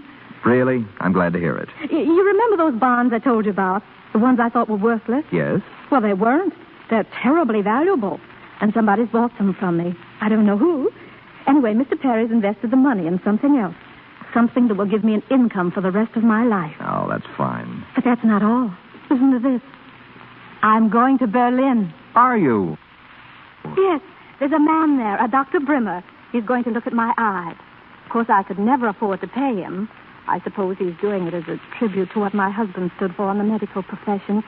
Anyway, Nancy said it would be very ungrateful of me to refuse. Refuse? You're not thinking of refusing. Well, I have been a little.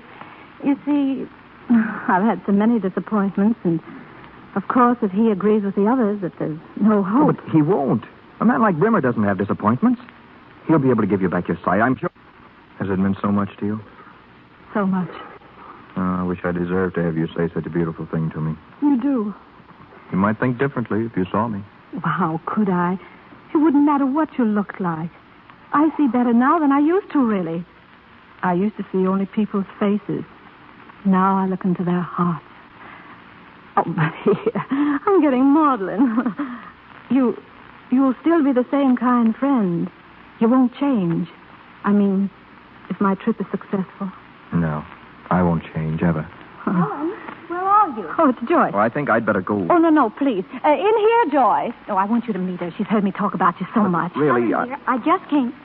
Oh, Joyce, darling. This is my friend, Dr. Robert. How do you do?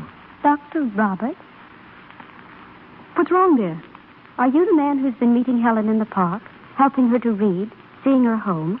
Well, I tried to help a little. Joyce, what is it? Do you know Dr. Robert? No. No, I've never seen Dr. Robert before in my life.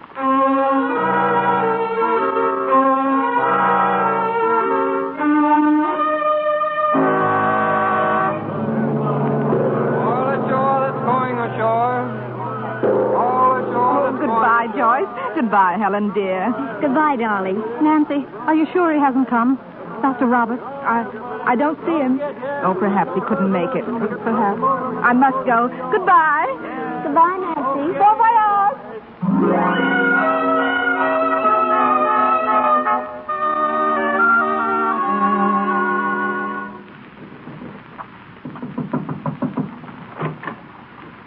What is it? The American papers, Fräulein. Thank you. Who is it, Joyce? Just the hotel boy. Helen, what are you doing up? You promised me you'd try to get some sleep. I couldn't sleep. I'm not tired. Darling, you've been through such a lot. The doctor said... Yes, I know. What does it matter what the doctor said? I don't need sleep. Oh, I don't know what I need. Oh, I'm sorry, dear. I'm just not myself. I know. You're all unnerved. All this way to Berlin, all these weeks, and... Yes, for nothing. Even Brimmer can't help me, Joyce. I'll get you some hot milk. It'll put you to sleep. If it only would. I'll only be a minute, darling.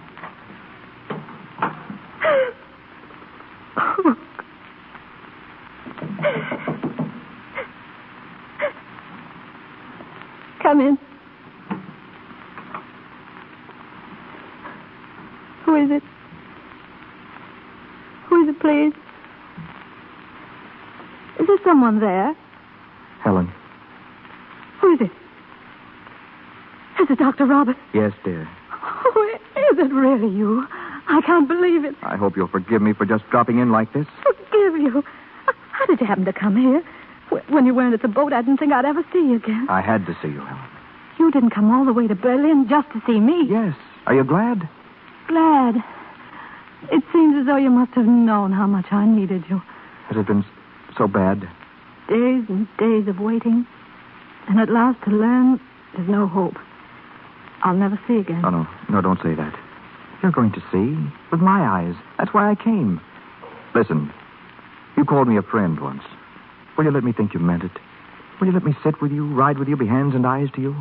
Because I've nothing else to do the whole rest of my life but help you see whatever you want to see. Will you? Oh, I couldn't be a burden to you. A burden. If I ever did a good deed in my life, if I ever thought a good thought, I'm rewarded now, if you'll let me. We'll forget all about doctors, shall we? Except me. I'm not much of a one. We'll start with Paris. Do you know Paris? Have you ever been there before? No, but I've always imagined it. Well, you're going to see it now. And London and Copenhagen and Switzerland. All the world, Helen. Through my eyes.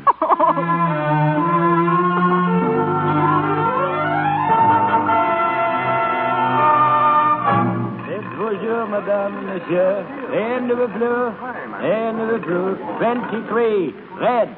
You've won again, darling. 20 francs on the red. Dr. Roberts, are people staring at me? Well, now, why wouldn't they? In Paris, they make a business of staring at loveliness. Oh, darling.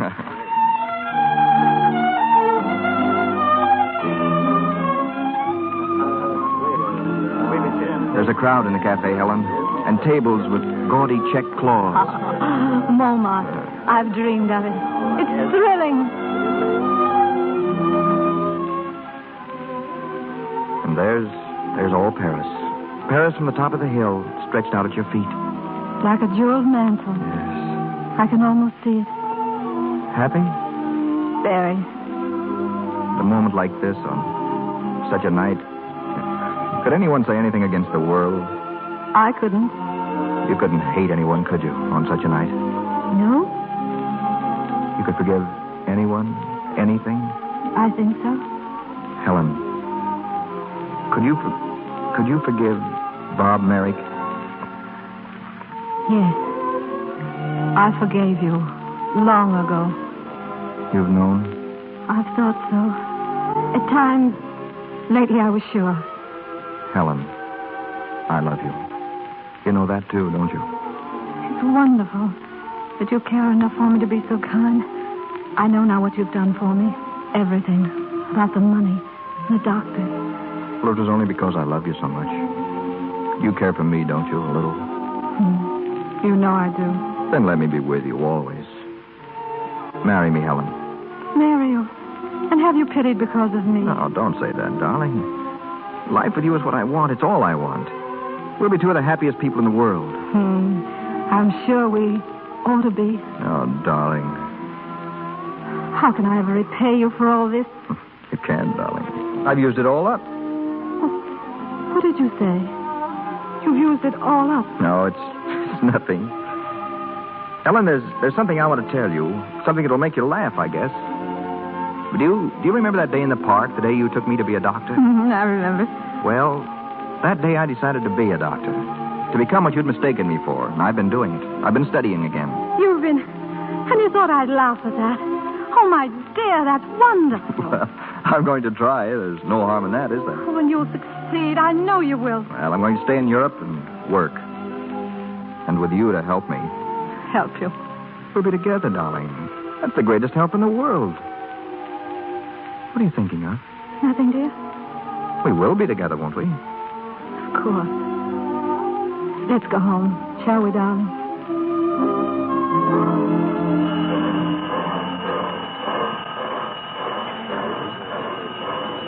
Excuse me, is this the ticket office? Oui, mademoiselle. The Travelers Bureau. Yes, that's what I need. Now, I'd like a ticket on the boat train to Cherbourg, please, and a passage on the first steamer to America. Oui, mademoiselle. Will you sign your name on this, please? Oh, no, I'm sorry. If you'll just place my hand exactly where I'm to sign. Mademoiselle? Yes, I can't see. Oh, pardon, mademoiselle. Now, you'll have to furnish me with a guide of some sort. That can be arranged, can't it? Of course, but is mademoiselle traveling alone? Yes, I'm traveling alone.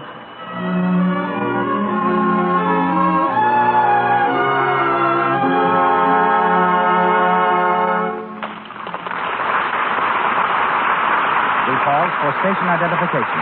This is the Columbia Broadcasting System. This is KMX, Los Angeles, the voice of Hollywood.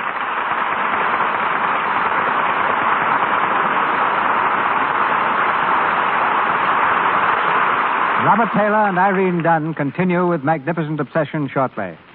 But now it's our privilege to present in the Lux Radio Theater Dr. Lloyd Douglas, the author of this great story. Dr. Douglas, a minister for 30 years, became famous for sermons of extraordinary pictorial character. Then he turned novelist, and from his pen have come Magnificent Obsession and Green Light, both national bestsellers. It's now my honor to extend the stage of the Lux Radio Theater to New York City. From Hollywood, I welcome and introduce Dr. Lloyd Douglas, who will speak to you from New York.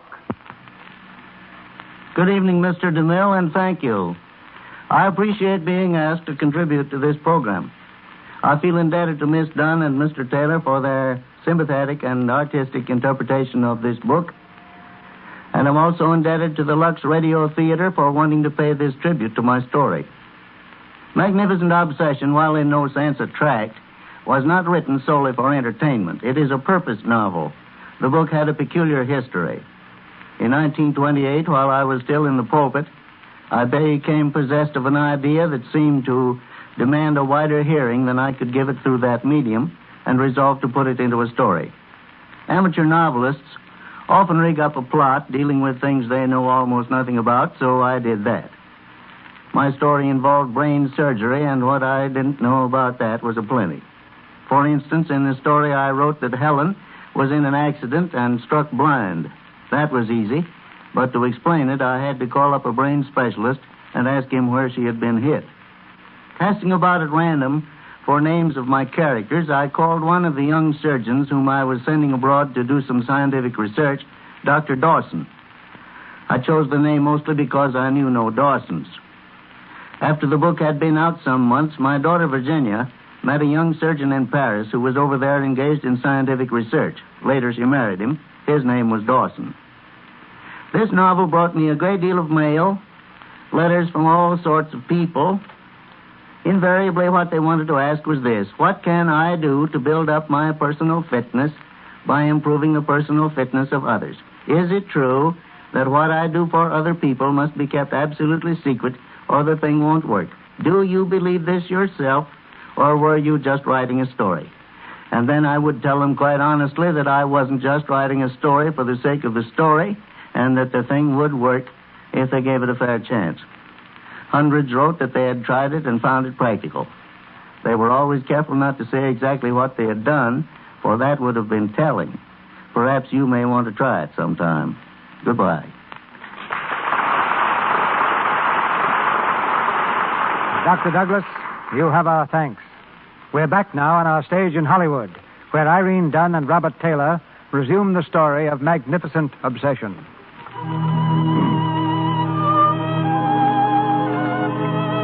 6 years have passed. Helen Hudson, hidden away from the world and her friends, has been living in quiet obscurity in a small Virginia town. But her health has gone, and we find her now in a tiny hospital room where the nurse has been reading her a newspaper article. Go on, please. You mustn't excite yourself. Oh, I must hear the rest of it. Very well, but please don't try to move. When Dr. Robert Merrick returns to America next month, he brings with him the keenest surgical mind in the field of medicine. In 6 short years, his work has uncovered a startling array of new medical facts, dealing particularly with surgery of the brain. Oh, I don't think we should read any more. He's done it. I knew he would. I told him he would. Please. And now he's coming back. Dr. Robert. Dr. Robert Merrick.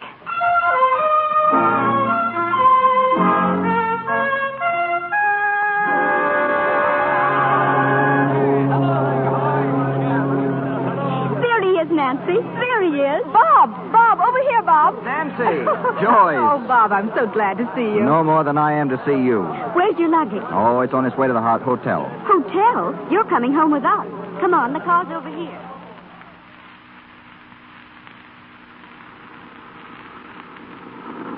You'll never know how proud we are of you, Bob. Oh, Nancy, you're a flatterer. We've all been basking in your reflected glory. You see, we like to think that you sort of belong to us. Well, I do, Joyce. Nancy, you're my real friends. Oh, if you hadn't met me at the boat, I swear it wouldn't have seemed like a homecoming at all. It almost seems like old times. Yes. No, it isn't. Nothing will ever be like old times. until I know where Helen is. You've never heard anything, Bob? No. And you? Nothing. We would have let you know. Yes, of course. Welcome home, Dr. Merrick. Thank you, Keller. Is Dr. Merrick's room ready, Keller? Yes, ma'am. Oh, there's a gentleman to see you, sir. Already? The price of fame. He's in the living room, sir. Excuse me, Joyce. Nancy. Of course. Dr. Merrick. Yes? I'm glad to see you back again. It's almost as though you've been sent, as you were sent to me before. Oh, I'm afraid I'm sorry. You don't remember me? My cottage. You came there and we... Oh, yes, of course. Oh, I knew I'd... you're the stonecutter. Of course, of course. How do you do? It was rather a long time ago, and so much has happened. Yes. You've come a long way. I never dreamed that the path I pointed out to you would lead so far. What? Oh, please don't think I want to share your glory. I was only a medium. Oh, yes, I remember. You were working on... you had some sort of theory. Theory? Yes, expanding your personality. Getting power to get whatever you want by giving away your money and something about a page in the Bible, as I remember it. As you remember? You mean you haven't practiced it? No. But I've heard how much you've done for people, how you've helped them in the slums. Oh, that... Well, you see, I'd lost someone who meant a great deal to me. I was always afraid she might be alone, friendless. So, whenever I put out my hand to anyone, it was with the hope that maybe someone would do the same for her. You did it for a woman. Christ did it for humanity. That's the only difference. I feel more than ever now the real purpose of my visit. What is it? 2 weeks ago, I was called to Virginia to select the marbles for the state capitol. While there, I learned that the widow of an old friend of mine was in a dangerous condition, in a state of coma. The doctors say it's caused by a growth pressing upon her brain. The same growth, they felt, was the cause of her having been blind for many years. Blind? Who is she? Who is this woman? Helen Hudson. Helen? Are you sure? Nancy! Nancy! Are you sure? I'm positive. Oh, thank God. Bob! Nancy, we found her. We found Helen. We found her, Nancy.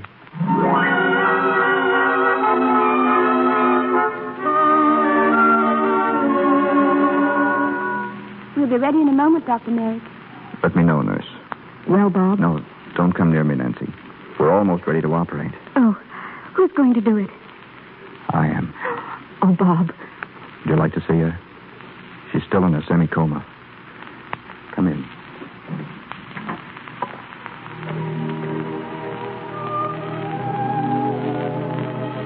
Helen. Helen, dear. I must. She's speaking. It's raining. It's raining awfully hard. But I must get away before the others wake up. I must hurry. Hurry. Helen, you can hear me. It's Bob. Bob Merrick. There's my pen. I want to write a letter. Joyce, Nancy, you've been so good to me. I'd only be a burden. Don't try to find me. Helen, dear, we're here. Robert. My darling Robert. I'm leaving. Leaving you. Oh, it's so hard to write when you're blind. Won't the rain ever stop? Robert, darling, it's so wonderful that you're going to be a doctor. Oh, I mustn't be in your way, a burden on you. I'm going away. My life is over now. I'm going away, alone, in the darkness. We're ready, Dr. Merrick. Dr. Merrick? Oh, take her into the operating room. I'll be there in just a moment.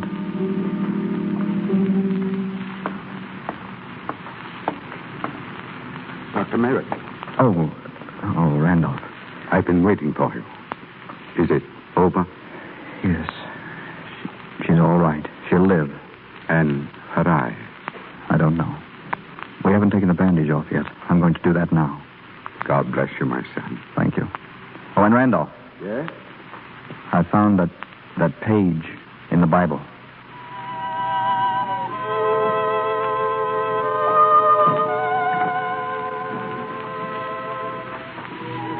Who's there? Is someone there? move, Helen. Who is it? Is it? Yes, dear. Oh, Robert. Now, I'm going to take the bandage off your eyes. Oh. Please don't open them for a moment. Then open them slowly. Now. Helen, can you see? Yes. A ray of light. A ray of light. Oh, darling, soon that ray will grow stronger. And as each day passes, you'll see more and more until one day... Until one day, I shall see you, my darling.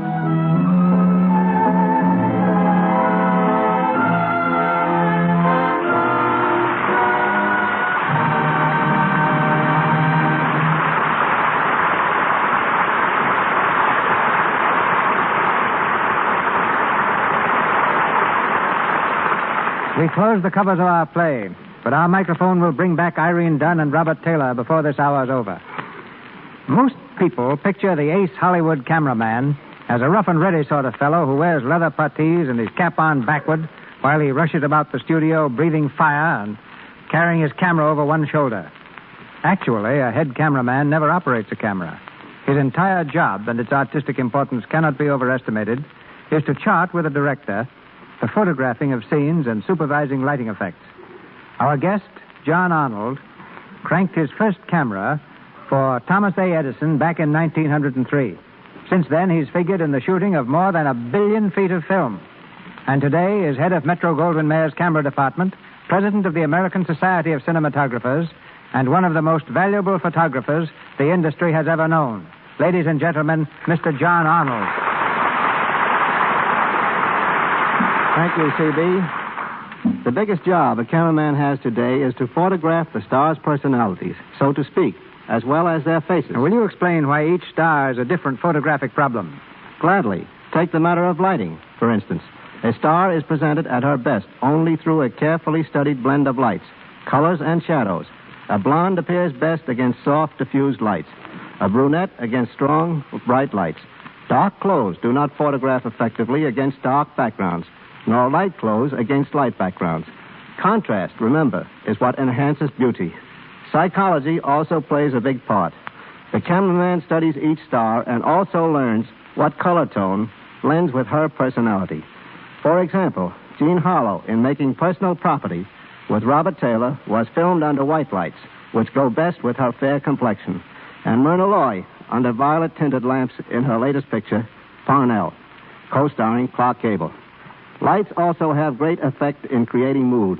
To emphasize the somber atmosphere of Robert Montgomery's new film, Night Must Fall, we use dim lights throughout the entire picture. Well, you've heard us make the statement many times on this program, John, that 9 out of 10 stars use Lux toilet soap. Yes, and I know it to be a fact. Then perhaps you can answer a question asked by several listeners. If the stars have perfect complexions, why is it necessary for them to use makeup in pictures? Because a star, when playing a scene, becomes so intent on what she's doing that nature plays a little trick on her. The blood either rushes to her face or rushes away from her face. She becomes flushed or pale. With makeup, this reaction is hidden. The only ones who don't actually need makeup are a few male stars like Robert Taylor, Clark Gable, and Spencer Tracy, whose natural tan takes its place. In fact, Mr. Tracy used no makeup at all in filming Captains Courageous. I assure you, no one appreciates a fine, clear complexion more than a cameraman, for then he's able to make full use of close-up shots that would reveal the slightest flaws in skin texture if they existed, makeup or no makeup. I've recommended Lux toilet soap to stars and extra girls alike for years. I know of nothing better or simpler to use for keeping a smooth, healthy complexion that's always ready for even the most candid camera. Many thanks, CB, and goodbye. Thank you for your candid opinion. Each week in the Lux Radio Theater, I look forward to this moment when I can introduce our stars as their real selves. And I know you share the particular pleasure I have in inviting 2 such personalities as Irene Dunn and Robert Taylor back to the microphone.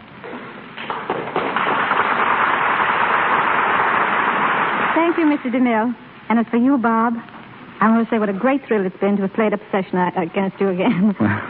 The story means a lot to me, Irene. As a picture, it gave me my first big break, and thanks to your help, which meant just as much to me tonight as it did then. I've just learned, Bob, you're going to become a singer in your new picture, Broadway Melody of 1937. I'd hope to keep that a secret, Mr. DeMille. Sophie Tucker's been wearing herself out coaching me, so I guess I'll have to go through with it, after all. Well, there's no time like the present. Oh, no. There's only one singer on this program, and that's you, Irene. Now, what's it going to be? Oh, well, I don't know. Do you think it's a good idea, Mr. Dean? A great idea. Why not a song from your new Paramount picture, High, Wide, and Handsome? Well, all right. I'll sing The Folks Who Live on the Hill by Mr. Kern and Oscar Hammerstein.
Great, Irene. Thanks, Bob. And now just a word about the people who are behind this program. I think we owe them a great deal, not only for the entertainment they provide, but for a beauty care so fairly reliable as Lux Toilet Soap. Water and Lux Soap are all anyone needs to keep a clear, healthy complexion. I'm glad to say that. And sorry I must say good night. Good night, Mr. DeMille. Come back soon, both of you. You've heard her on the screen, starring in such hits as Private Worlds, It Happened One Night, Cleopatra, The Bride Comes Home, and Maid of Salem. You've heard her 3 times from our stage.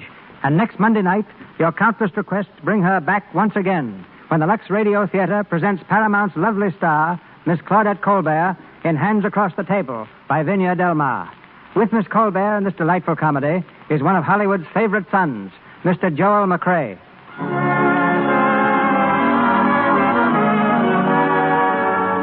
Our sponsors, the makers of Lux Toilet Soap, join me in inviting you to be with us again next Monday night when the Lux Radio Theater presents Claudette Colbert and Joel McCrea with Walter Pidgeon in Hands Across the Table.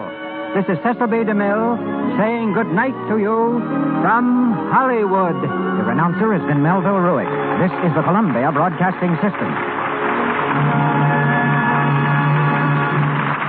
This is KNX, the Columbia Station, Los Angeles. The Warrior of the Woodland, Ranger Bill, is coming up next.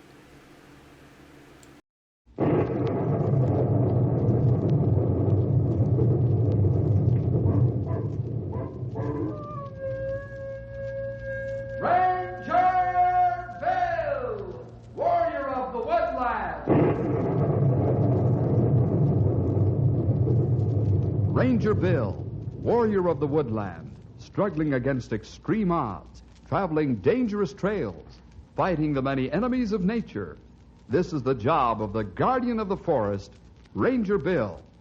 Pouring rain, freezing cold, blistering heat, snow, floods, bears, rattlesnakes, mountain lions. Yes, all this in exchange for the satisfaction and pride of a job well done.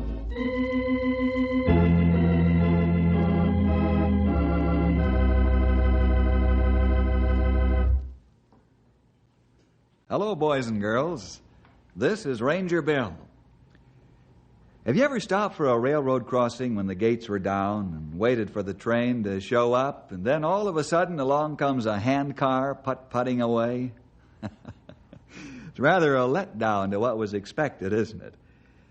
But nevertheless, the little vehicles save many hours when the section hands want to travel short distances. In our story today, the Rangers and I get involved with one of these contraptions that we've been talking about. They come in mighty handy, especially when you need them. No, I'm not going to tell you any more about the story. You'll just have to listen to The Handcar Race.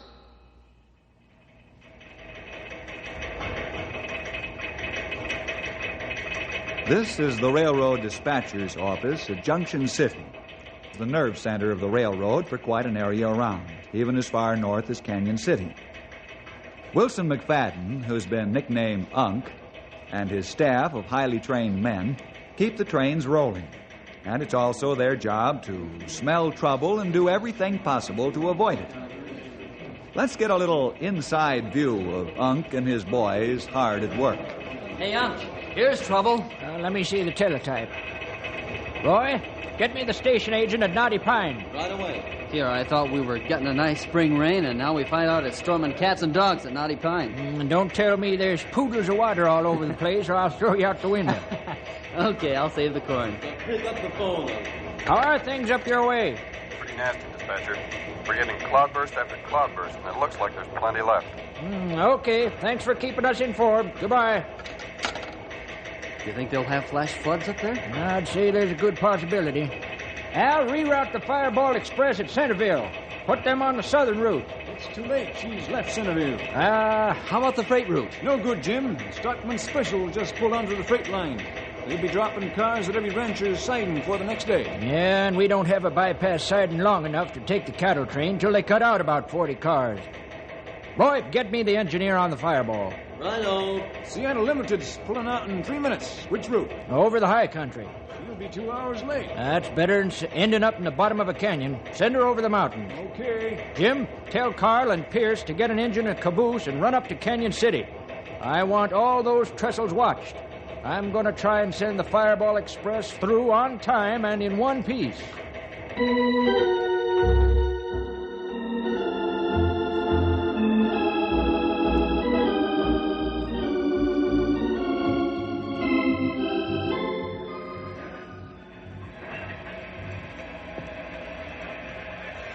Ready to be a guinea pig, Pierce? Yep. We can always jump if there's a washout. Sure. That's why I picked the oldest iron horse we got. If we lose this one in the canyon, it won't mean much. You're right. Boy, I'd hate to be in Unc's shoes if he misses on this one. That Fireball's got 400 aboard.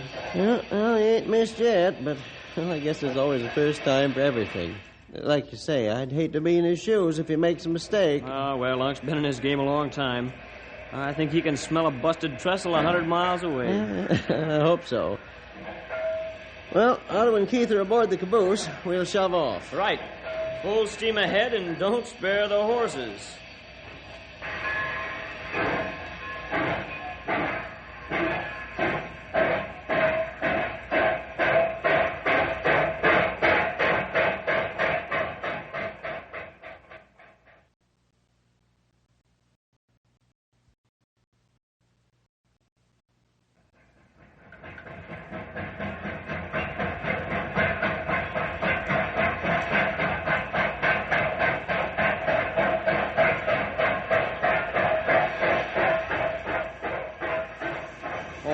Stopping here? Why, we're too far ahead of the Fireball. We gotta kill some time. Okay. What do you say we kill it back in the caboose with a coffee pot? Yeah, suits me fine. Let's go. And don't get wet on the way back. I run between the drops like a sidewinder.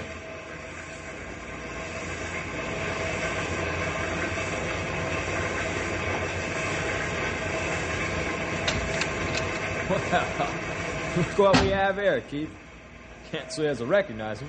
Me neither. They look like a couple of wet hens coming in to get dried up. Should we throw them outside and see how dry they can stay, Carl? No. Wait till we come to a canyon full of water. They'll get soaked better that way. How's the coffee out there? Right tolerable. Help yourself. I will.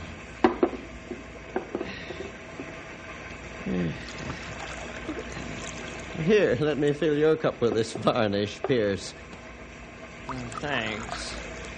Don't drop any on the floor. It'll probably eat a hole right through the boards. Say, how long's it been since you fellas put new beans in the pot? What are you hollering about? They're only a day or two old. We always change them once a month, whether they need it or not. Sure, far be it from us to waste the company's money. Imagine, Otto, how much it would cost if we put fresh beans in every day. Why, the superintendent would put fresh beans in your head if he tasted this stuff. But this is the kind of day when anything hot goes good. Say, Carl, how come you stopped here? Why, we're too far ahead of the fireball. This is flash flood country up here, you know. Now I know why they always put you on the job of testing trestles.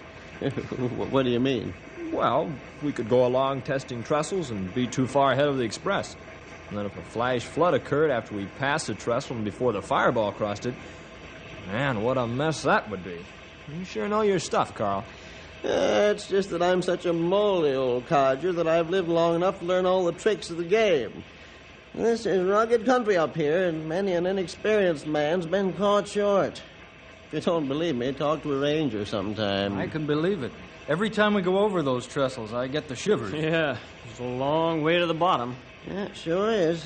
One good flash flood carrying the right size boulders could powder a trestle and nothing flat.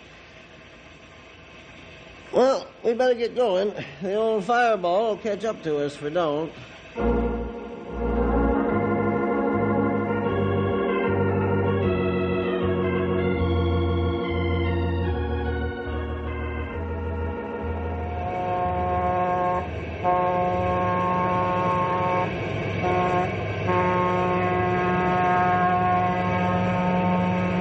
One more curve and get a straight run to Junction City, Emu. Yeah, we ought to be able to pick up 5 minutes. Ought to, man. We will and then some. Full throttle and we'll do 95. Judd, the signal's flashing on the radio telephone. I get it. It's probably the dispatcher at Junction City. I hope he doesn't give us a take-it-easy notice. We'll soon find out. Hello, Judd speaking. Judd, this is Unc. Hello, Unc. What's up? Is it raining down your way? No, we're under clouds, but no rain so far. Why? Make up as much extra time as you can. When you pull into Junction City, see me personally. I'll give you orders. Okay, but what's going on up there? There's a bad storm at Knotty Pine. It isn't a trestle buster, is it? I hope not. We'll know more about that by the time you get here. See you then. Okay. What's wrong ahead, Judd? Storm at Knotty Pine. Must be a real humdinger for Unc to make a special fuss over it. Yeah, and how? Pull all the stops, James. We're going to notch this speedometer close to 100.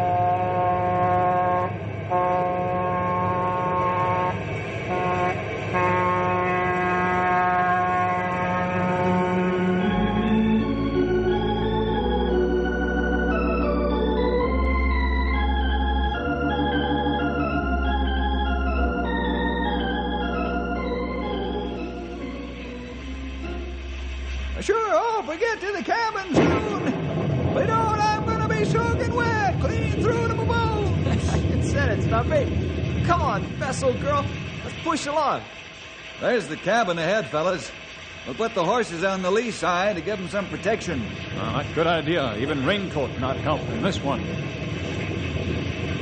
Whoa, Storm. Oh, man. Oh, boy. Oh, girl. Okay. Easy going. Boy, let's get inside, but quick. Henry, you go in and start a fire. I'll pull your saddle and blanket. Yes, sir. On the double. I'm just not cut out to be a duck.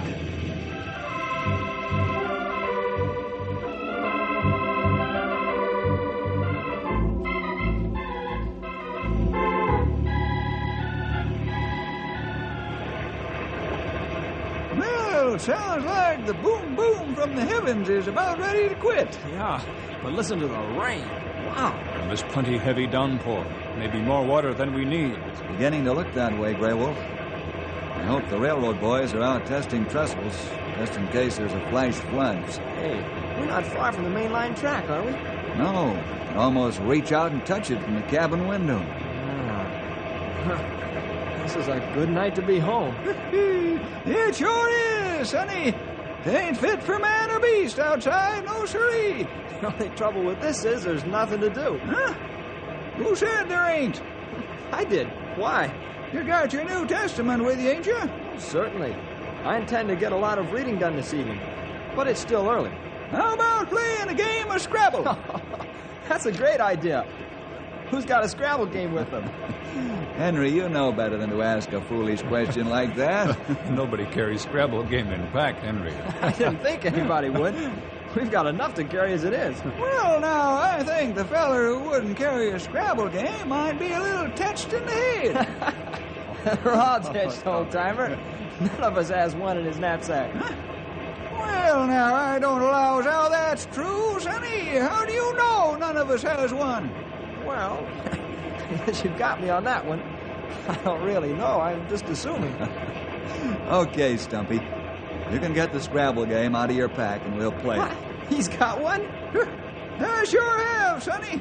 I'd get it out, but I don't think any of you fellers can spell worth a hoot. Oh, I suppose you won all the spelling bees when you were in school? Yep, I sure did. You want to challenge me? Sure I do. Get the game out.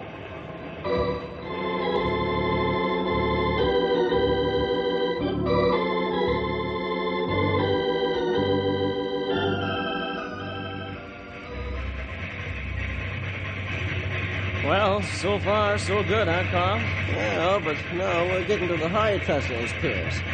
Not that the damage would be small if one of the lower trestles went out. How far down to the bottom of some of the canyons ahead? Oh, 300, 400, 500 feet. There's one way up ahead there that's 800 feet deep. There's a ranger's cabin right close by. That's how I landmarked the deep one. 800 feet deep. Wow.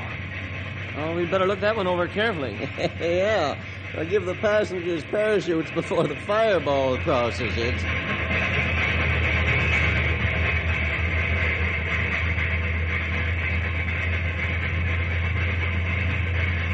Well, why don't you give it more gas?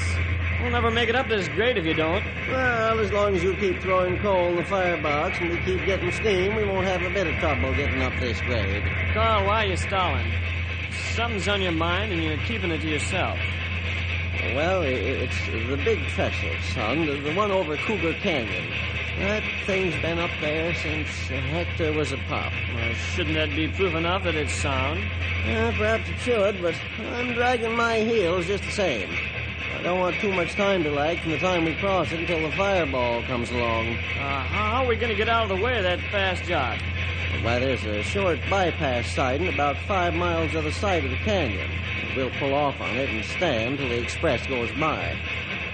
Remember, Pierce, 400 lives depend on us making sure that trestle will be there when the train gets to it. Yeah, I know. We're just a couple of guys plunking along in an old engine in a rainstorm. Not very many people know we're here. But if we goof this one up, the whole world will know about it.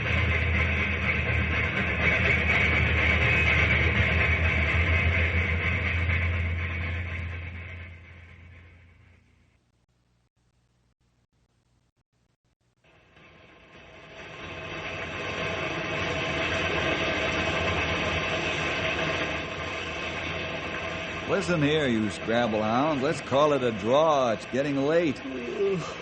Okay, bro. What do you say, Stumpy? Yeah, I think so, too. Hey, there must be something wrong with that engine. It's sure going slowly. That's a trestle testing crew, pal. How? Come again? I said that's a trestle testing crew. Oh, trestle testers. I thought you said wrestle testers. Henry, I think you have too much Scrabble, Henry. You punchy from trying to think up and spell words. Wrestle testers. Where'd you get that one, pal? I just thunk it up. Well, let's have our devotions and turn in.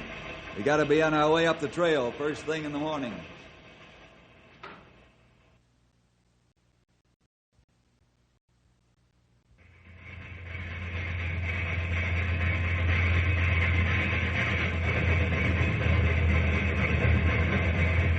The big trestle's right ahead. You said it. We'll know in a short while if it's going to hold or not. So far, we're all right. I don't see much water in the bottom of the canyon. We shouldn't have any problem then? No, I guess not.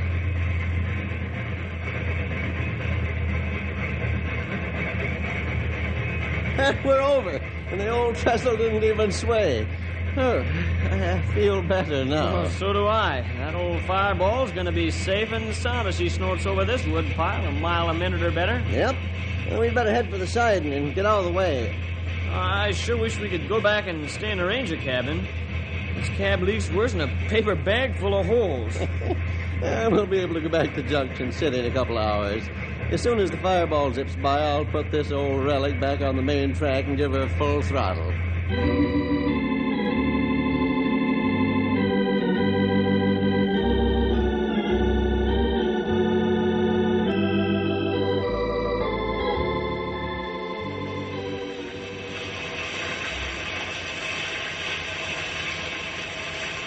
What's the matter, Carl?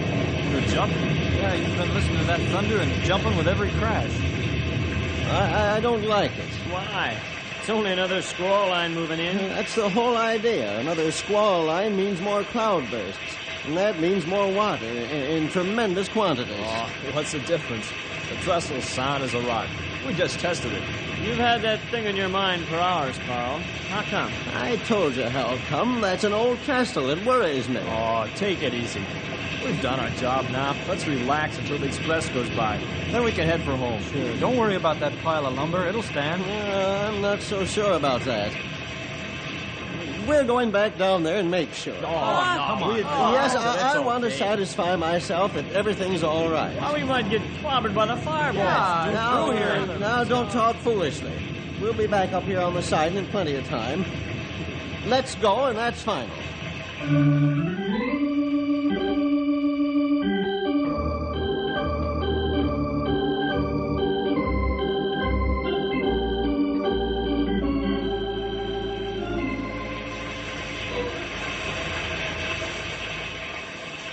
Great Scott! Looks like a flash flood's hit the canyon. Look at the water. Man alive, all say there's water. Now I'm glad we listened to you, Carl. I wonder if the trestle footings are okay now. I don't know. We'll have to stay here and watch it for a while. Did you hear that? Yeah, the trestle's weakened. How are we going to know if it'll hold the fireball? We'll back this old crate out onto it. How will we get across if it goes down? Won't be anybody to stop the express. Well, if the trestle collapses, the rangers will hear the racket and they'll know something's wrong. I'll be glad to go across to the other side on foot and get help from the ranger's cabin. Well, there ain't time. You'd eat up all the valuable time left just walking across the trestle. Oh, what a mess. If we had listened to you, Carl, instead of arguing, we'd have time to get across. Well, let's not waste time being sorry. I'm going to release the brake and let the rig roll back onto the trestle. You fellows stand clear now. Make sure you don't get taken along, Carl. Don't worry. I don't have any intention of going down with my ship.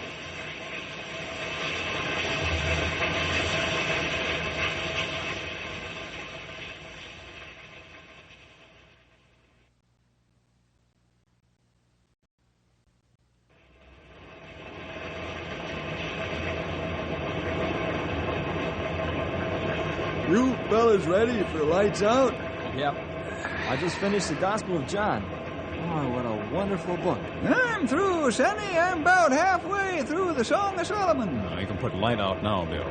Okay, here goes. Good night, fellas. What's that? What's happened? It's been a train wreck. Grab the boat lights. Let's go.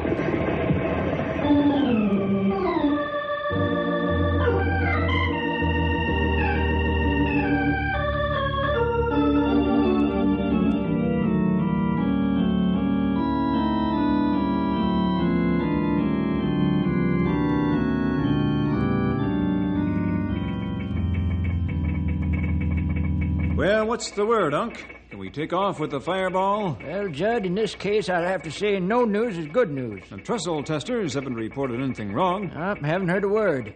If there are any out, they would have been back here by now to tell me. Well, I guess I'd better get the fireball rolling. Right. Keep your ears open for dynamite caps on the track. Although the boys would put flares out if there's trouble. Well, I'll keep awake, all right. We've got a full load and quite a few important people aboard. See you later, Unc. Okay. Keep your eye on the radio telephone light in case I have to call you in a hurry. Yes, sir. I'll do that. Al, give the fireball a green light. She's going out on schedule.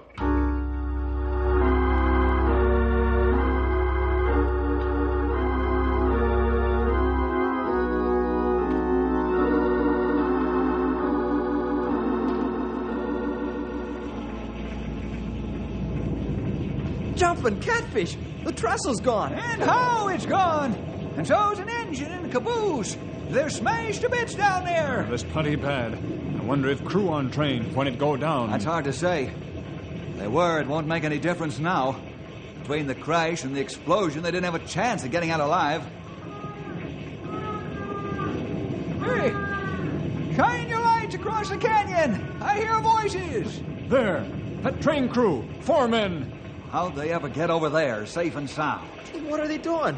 Looks like they want us to go back. I got it. They want us to go back down the track. The Fireball Express is due along here any time now. You must be joking, Sonny. No, I'm not. I don't know how soon it's due, but it'll be along. Just as sure as I'm knee-high to a toadstool. We do something quick, Bill. There's got to be a section handcar along here someplace. Let's start back down the track on the double. Look for a little shed where they keep the handcar. On the double, men.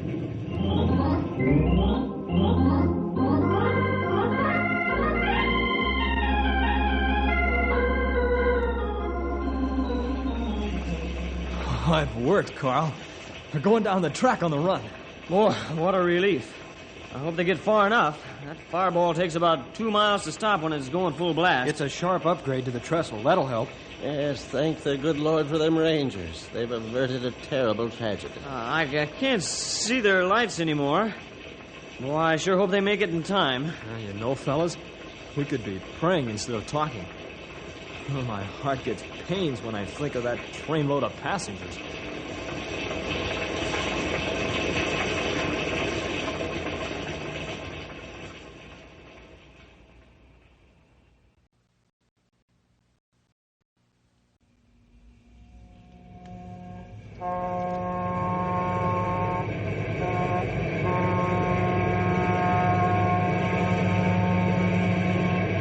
Sure good to know that everything's all right up ahead, eh, Judd? Yes, sir. Those engines powerful. Not enough to jump across canyons, though. It gives me the shivers just to think about it. Don't get jumpy now, son. The crew that tests these bridges is made up of old-time railroad men. They can smell a bad trestle a mile off. Oh, I'll be all right, Judd. Especially after we get across the Cougar Canyon trestle. After that, we won't have a thing to worry about.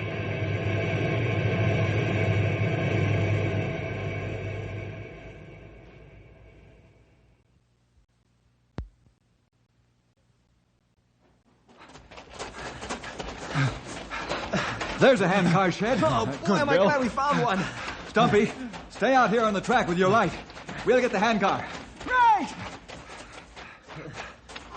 All right. Stand back while I shoot the lock off. Okay. There. Good. Now, Get off. swing those doors out. All right. Let's get it on the track. That's it. Now lift it. That's it. Lift it, fellas. Heavy. That's it. Okay, right here. Right. All right. Drop her. She's on square. All right, get on. I'll start the engine. Throw your light over here, pal. Yeah, how's that? That's fine. It must be wet. Run. Well, a fool cries for the thing not to work. Yeah. Hey, we'd better run down the track and leave you to start it, Sonny. Sit tight till I give it one more whirl. Hurry, Bill! That's Express coming now. Hold your light closer. Train coming. I think this lever right here should be up instead of down. Bill, did you hear what I said? Yes, pal, I did. All right, now we'll try it again. Go. Come on. Come on. Over. Come on. Let her go. Here we go! To lock horns with the Fireball Express!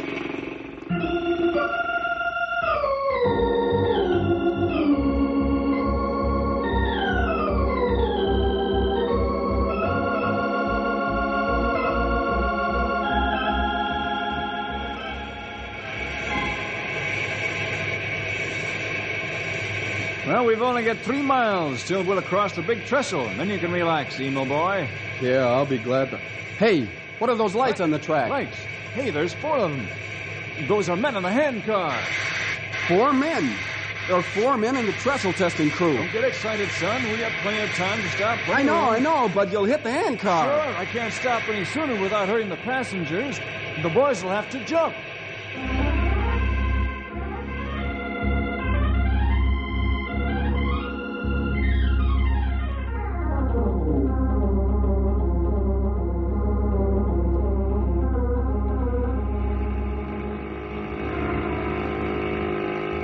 don't see us yet. We'd better jump. Not yet, pal. Just wait till we slow down. Still got a couple of seconds. I don't think they see us, Bill. Shine your lights in the engineer's eyes for a second. You'll see us then. He can't stop. He's short. Get ready to jump. Jump!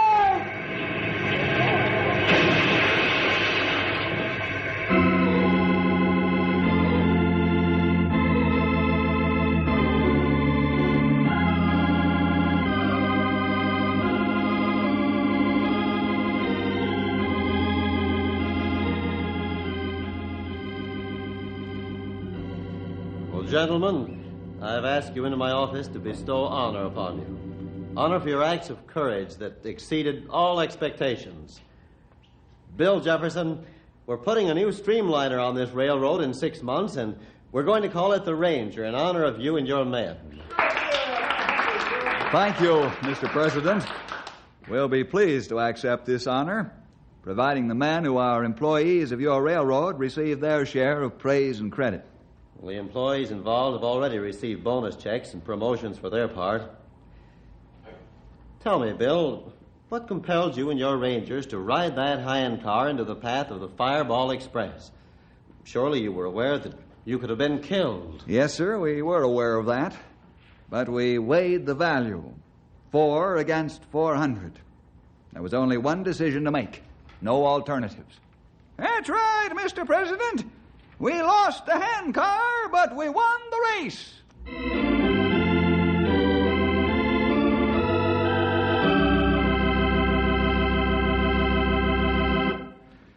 Well, we almost lost more than the handcar, old-timer. Especially if we'd misjudged the speed of the express. Well, it's an old saying that all's well that ends well. In this case, it's true. See you next week for more adventures with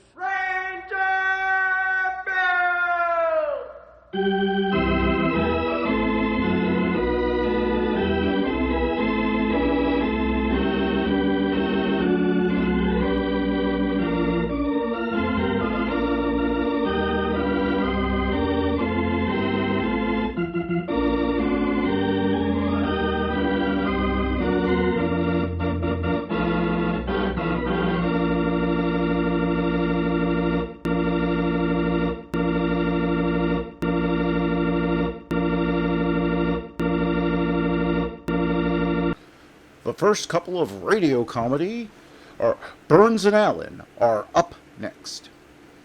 Another cup of Maxwell House coffee, George? Sure. Call me a cup, Gracie. You know Maxwell House is always good to the last drop. And that drops good, too. Yes, it's Maxwell House Coffee Time, starring George Burns and Gracie Allen.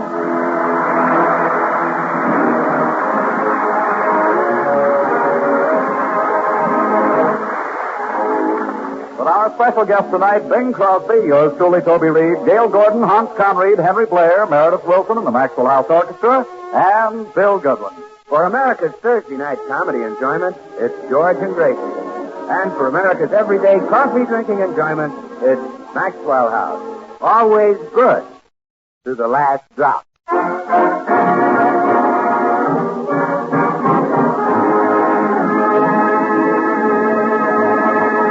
Well, as we look in at the Burns home today, we find Gracie in urgent consultation with her next-door neighbor, Dr. Miller, the psychiatrist.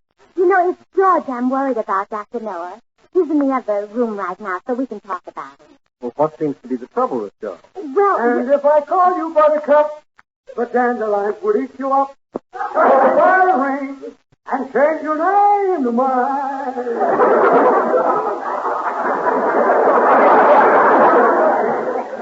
Was that George? Yes.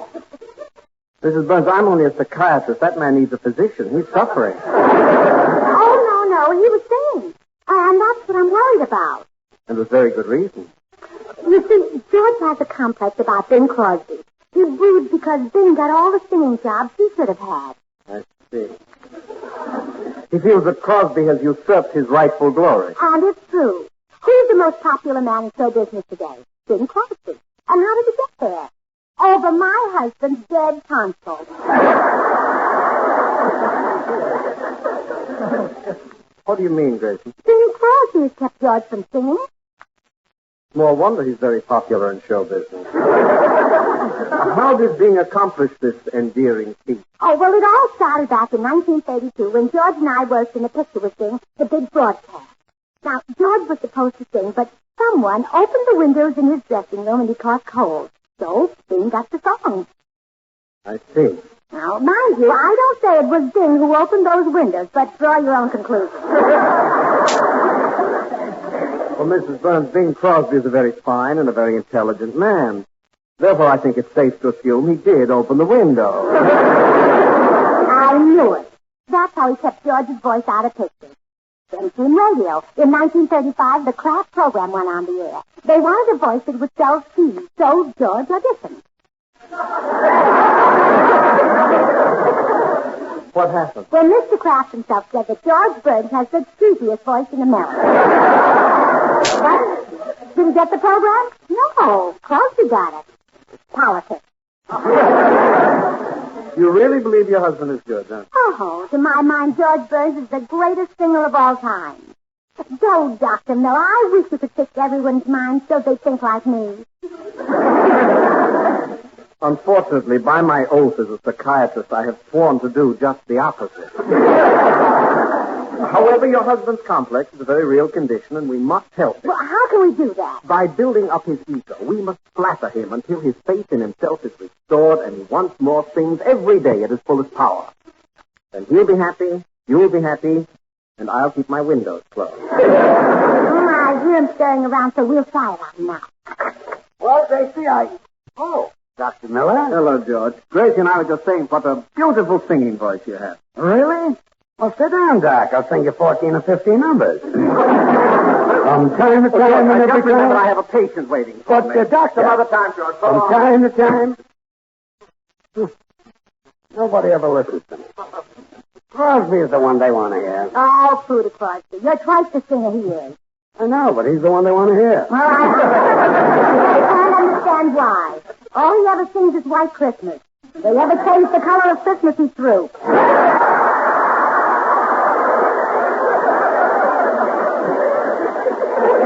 I can't get over the way he cut me out of the picture in the big broadcast of 1932. And the same thing happened in 1933 when we made College Humor with him. He sang the hit song, Learn to Croon. Learn to croon if you want to win my heart's desire. They shouldn't have let Crosby mess that song up. They should have let you do it. You're right. And then Down the Old Ox Road was in the same picture and Bing grabbed that one, too. Down the old Ox Road. Oh, you'll never find out where it is by looking in my eye. That was meant for you. Nobody could go down the Old Ox Road but the old ox himself. Well, I guess I was robbed. And it kept up. In 1934, we made We're Not Dressing, and one of the hit tunes was Love Thy Neighbor. Again, they let Crosby mangle it instead of you. Love Thy Neighbor. Oh, what a voice. You know, I've got an idea. Step up and say how do you. Oh, that's beautiful, dear. Now, my idea... Gee, but it's good to see you, pal. Oh, lovely. My idea... Oh, trick. My idea... What's new? Stop laughing like you do. You'll never get the record. I heard something new. Yes, I didn't know what it was. You'll never get the recognition you deserve as long as Bing is around. My idea is to get him to retire. Well, how could you get Bing to retire? Well, I'll make him think he's getting too old to work. And then you can take over. But, Gracie, if I take over Crosby's work, what will happen to the work I do now? What work do you do now? Well, I take care of, I do all the, I'm the one who... Go see Crosby.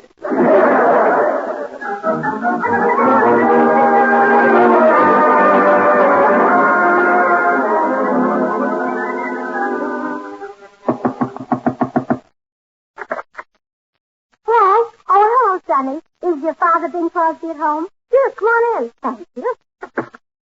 Have to get cleaned up. He's been playing football with us kids. He was Notre Dame and we were Southern California. Oh, who won? Well, let's put it this way. It was a terrible upset. Oh, I see. What are you going to start to talk about? Well, I'm going to see if I can get him to retire. What's that? Oh, well, when a man retires, he just plays golf and goes fishing and hunting and doesn't worry about work. Gee, Pop's been retired for years. I want him to retire even more. I want him to stop singing so that my husband can become the country's favorite singer. Oh, well, I'll go get him. You wait right here, Mrs. Sinatra.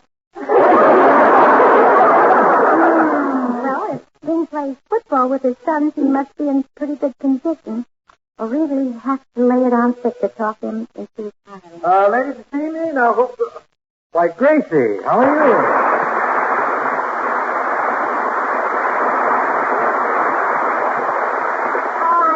I'm afraid the little boy made a mistake. I wanted to see his father, not his grandfather.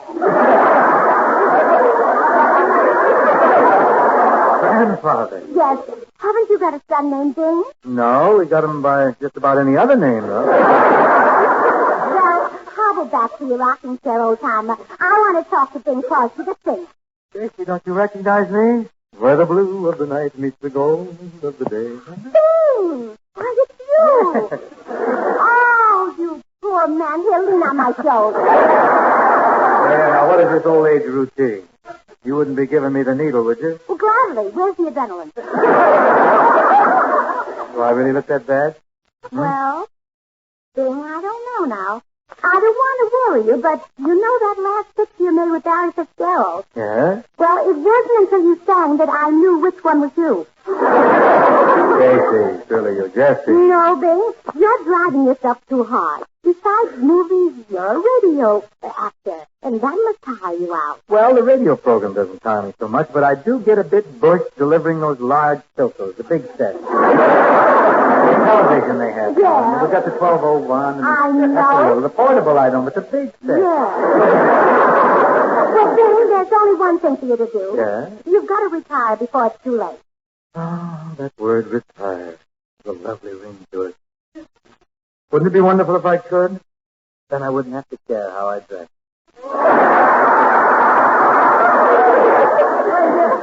You mean you do now? These little ensembles are chosen by my tailor, a man with impeccable taste, but deaf.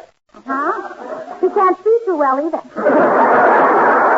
Oh, but there's no use dreaming, Gracie. How can I retire? I have contracts, commitments. Well, that's where I can help you, Bill. Now, look, I have a singer who could step right into your shoes. He sounds enough like you to be your brother. Really? Yes. He'll take over your jobs and your money. That is my brother. Now,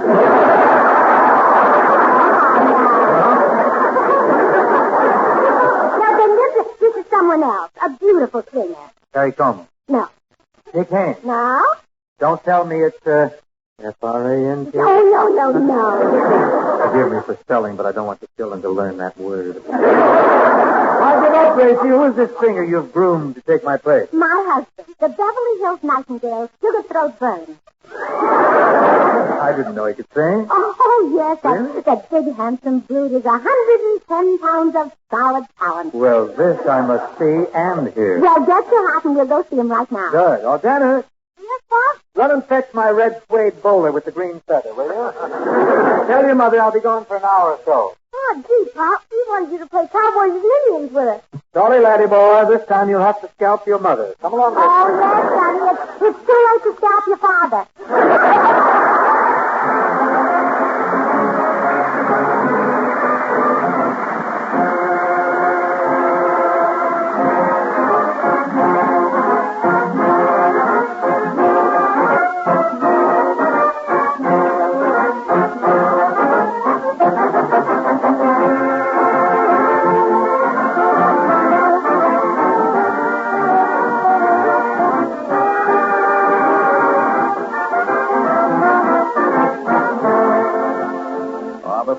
Of the tango, eh, Meredith? Yes, Tobe. But you need more than smooth rhythm to make a really beautiful tango. And if that means you're going to arrange one for us, Meredith, I know we'd all like to sit back and listen. Okay, Tobe, see if you can guess what tango this is. First, just the harmony.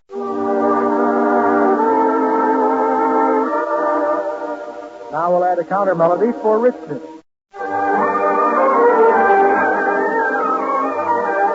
Well, that's mighty luscious, Meredith, but what's the number? Patience, my boy, patience, while we add that vigorous tango rhythm.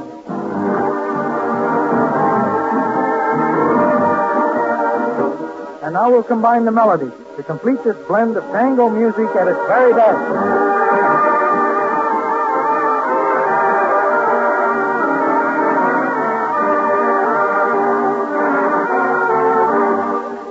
Yes, the beautiful Romberg tango from New Moon. And friends, just as our favorite tangos are created by expertly blending many orchestral parts, so too with the creation of America's favorite coffee, Maxwell House. The superb quality, the famous good to the last drop flavor of Maxwell House demands that not just one, but many choice Latin American coffees be included in the final superb Maxwell House blend. With great care and skill, the Maxwell House experts test and select Manizales for mellowness,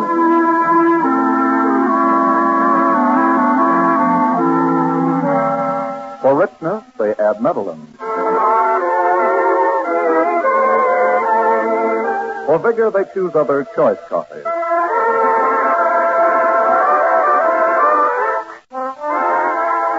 And for fine, full body, they add Bucaramanga.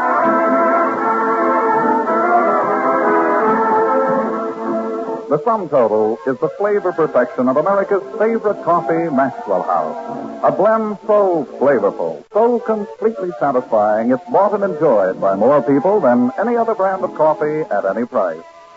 So, friends, enjoy the extra flavor of Maxwell House coffee yourself. You can for just a fraction of a penny more per cup than the cheapest coffee sold. Ask for Maxwell House.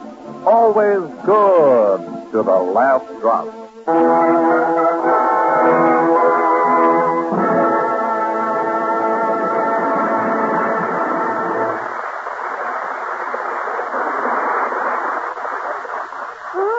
Good news, George. Bing has agreed to retire and let you take over his career.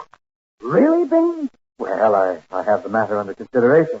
Gracie tells me that you bleat a beautiful batch of baritone. Well, I do have the type voice that makes women swoon. Oh, don't be so modest. When you sing, even men sing. Now, I'll leave you two alone to talk business, huh? Excuse me. Certainly, Gracie. George, now, if you take over my chores, just what percentage of my weekly stipend would you figure to latch on to? Well, roughly 95%. Smooth that out a little. Well, we'll see. How do you get paid, Bing? Well, my weekly check is sent to my brother Everett, who deducts 10% as agent fees. He then passes it to brother Larry, who deducts another 10%. What for? Well, he's my brother Everett's agent. See. Now, Larry, he now laterals the check to my brother Barney, who deducts 15%. What's he? He's Larry's business manager. And Barney then kicks the tattered remnants of the check to the home team, where Dixie makes the nice running over-the-shoulder catch, removes the fast 40%, and cuts up the rest with the four boys. Well, Bing, how do you get your hands on any money? Well, fortunately, my youngest boy isn't too hep on the fight racket. I managed to trip him for an occasional buck by getting him to place a small wager against Joe Lewis. What a system. If Joe ever has a bad night, there goes my mad money. Well, money isn't important to me, Bing. I'll take over your program for free. One thing that worries me, George, now suppose I decided to come out of retirement someday. If you're as good as Gracie says, I'll never get my program back. Yeah, you're right. Tell you what, Bing. I won't sing my bet. I'll hold back. Hold back, huh? Well, that's mighty decent of you, hold back. By the way, I'm anxious to hear you croon. You going to give me a short touch of some of your mellow stuff? Okay, Bing. The birds are sweetly singing, and perfume flowers are bringing them. The wind is going out, it's passing by. Well, Bing, don't hold back quite so much. Behind her. Did you get all the details settled? Gracie, I'm not so sure I should retire. What? Well, I just put the Erie on Sugar Throat here. Boy's a little granulated. How can you say that? Well, George was a sensation even back in vaudeville. This boy wowed them in the old two-a-day? Oh, the audiences loved him. Why, they used to bring their lunches and share them with George. Really? But when he started to sing, they'd throw the food on the stage. That's right, Bing. You see, Bing, ordinary singers like you can handle notes like A and E and G, but George sings notes that aren't even in the scale. Makes them up himself, huh? Oh, great. Well, it's true, George. According to Paul Weissman, you once hit an L. An L? Yes. You hit a high note, and Weissman said, that note sounds... I remember. May surprise you a little, Gracie, but I hit the same note myself. Very note. Ah, you're bragging. You don't think I can? Yes, Well, you just get George to all grab a right. fistful of the white keys over there in that piano, and I'll prove a point to you. How soon will I be seeing you?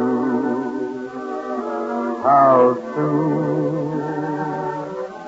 I wish I really knew.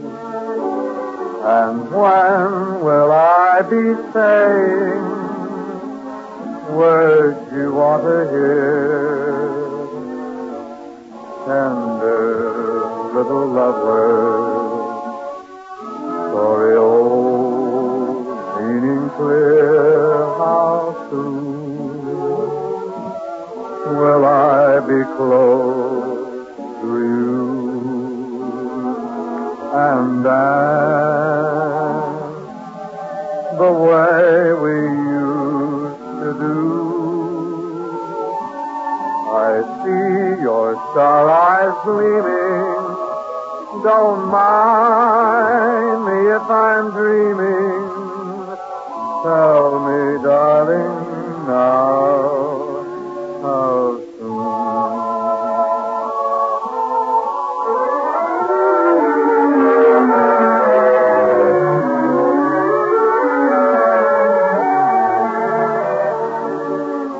Tell me, darling, now how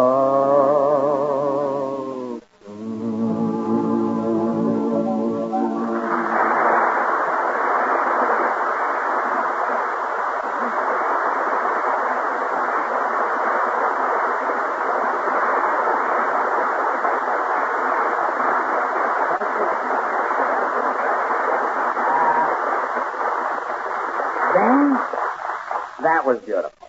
You know, Gracie, I'm not better than Bing. You're not?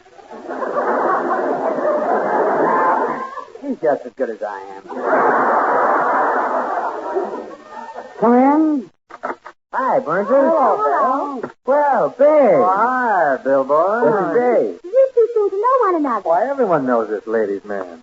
Metro may have its Leo the Lion, but Paramount we have Willie the Wolf. Well, Bing and I used to live next door to one another. That's right, but Bill moved away. When we had 4 boys, he saw there was no future in it. Well, Bill, listen, you're an old trusted friend of mine. I should certainly treasure your advice. Yeah? Would you really tell me the truth, you know? Do you think I should retire? Oh, no, Bing, you can't retire. You and I are the number 1 and number 2 attractions at Paramount. If you retire, who'll fill the number 2 spot? Our name is Goodwin. Now, that reminds me, Bing, if you retire, George will not only replace you on the radio, but in pictures. What? You want George to replace Bing in pictures? Well, why not? He'll look pretty good in there beside Bob Hope. Besides Hope, anybody looks good. And George is a wonderful actor, too. You wait right here and I'll go get his press clippings. You may go now.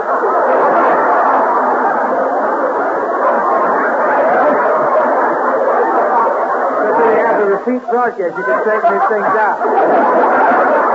In the morning and do it again. Hope she brings back the right clipping. Well, I haven't counted on taking over your picture work, Bing, but I guess I can handle it. What picture are you shooting right now? Connecticut Yankee in King Arthur's Court. Oh, Bing. Yeah? If anybody replaces you in that picture, it should be me. You feel it? Yes, I'm a natural for that chivalry stuff. You know, women think of me as a knight. They do? Oh, sure. Every time I take a girl home from a date, she says, what a knight. Oh. Now, look, believe me, Bing. I would be sensational in that King Arthur picture. Now get this speech, boy. H.L. The knights are all sitting at the round table, polishing their armor and sipping their Maxwell House coffee. Rich, delicious, mellow Maxwell House, so wonderfully satisfying. Good to the last drop. The knights are sluicing up to Maxwell House. Giving it the sausage treatment. Yes. King Arthur said, Gadzooks Guinevere, with more than ye 1,000 brands to choose from, more people buy and enjoy ye Maxwell House than any other brand of coffee in ye world.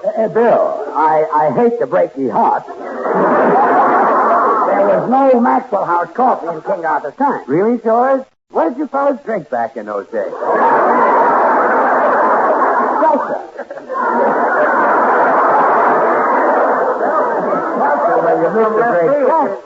Maxwell House is the very best in coffee drinking pleasure. Yet it costs but a fraction of a penny more per cup than the cheapest coffee you can buy. Hey, look, Bill, if anybody replaces Bing in the Connecticut Yankee, it'll be me. Well, okay, George, but that'll be the first time a Connecticut Yank was ever played by a California jerk. So long, Bing. Oh, you know, George, my vision of retirement grows dimmer by the moment. What thing? You... Oh, here comes Gracie. Well, Gracie, what about my clutch clippings? Oh, I found them. Well? I read them. Well? I burned them. Well, good. But they weren't fair to him, Bing. He's really a fine actor. He can express tender love in a way that melts the heart. You can express sheer horror in a way that chills the blood, don't you? Come closer to me. Close. Oh, how horrible! Oh, I can't stand it. That was tender love. Oh. I'm surprised, yes. You know, Luella might differ with me, but I don't think this kid is quite ready for pictures. Oh, look, here comes our friend Mr. Judson. We'll ask his opinion about you retiring. Who's Judson? Oh, a big oil millionaire from Texas. Come in. Howdy, little lady. Howdy, Burns. Hello, Mr. Hello, Judson. Mr. Judson. Oh, I'd like you to meet our friend, Bing Crosby. Bing Crosby? Say, I'm proud to shake your hand. I admire your singing and I admire your acting. You're a mighty celebrated man. Thank you, sir. What part of Texas you from? I'm not a Texan. Oh, now you must be kidding. A famous man like you just can't be a foreigner. However, I hail from the happy little hamlet of Spokane, Washington. Now, where at is that? That's about 1,000 miles due north. Oh, doggone, that's hard luck. Just over the Texas border. Mr. Judson, we'd like your opinion on something. Do you think Bing Crosby should retire? Well, would you like to, Bing? Well, it wouldn't be bad to settle down to a little serious golf. No, that sounds right good. Doctor out here advised me to take up that game for my health, so I went and bought myself 3 golf clubs. Only 3? Which clubs did you buy? Lakeside, Hillcrest, and the Hollywood Country Club. I believe you have. Well, that's a good beginning. Yeah. Now, say, if you do retire, Bing, I'd admire to have you visit me on my ranch. Of course, it ain't much as ranches go in Texas. How big a patch of ground you got? Well, I don't rightly know. We sent some fellas out to survey it 10 years ago, and they ain't done yet. Sounds a bit cramped, don't it? Yeah, but I got some real fine horses on it. Say, seems to me like I read you used to own some horses yourself. Well, it's always been a moot question. I can only say they went by that name. They had 4 legs. Some of them, that is. Yeah. Well, now, I guarantee you'd like these cow ponies of mine. Cow ponies? Yep. Well, what a wonderful combination. You can ride them and milk them, too.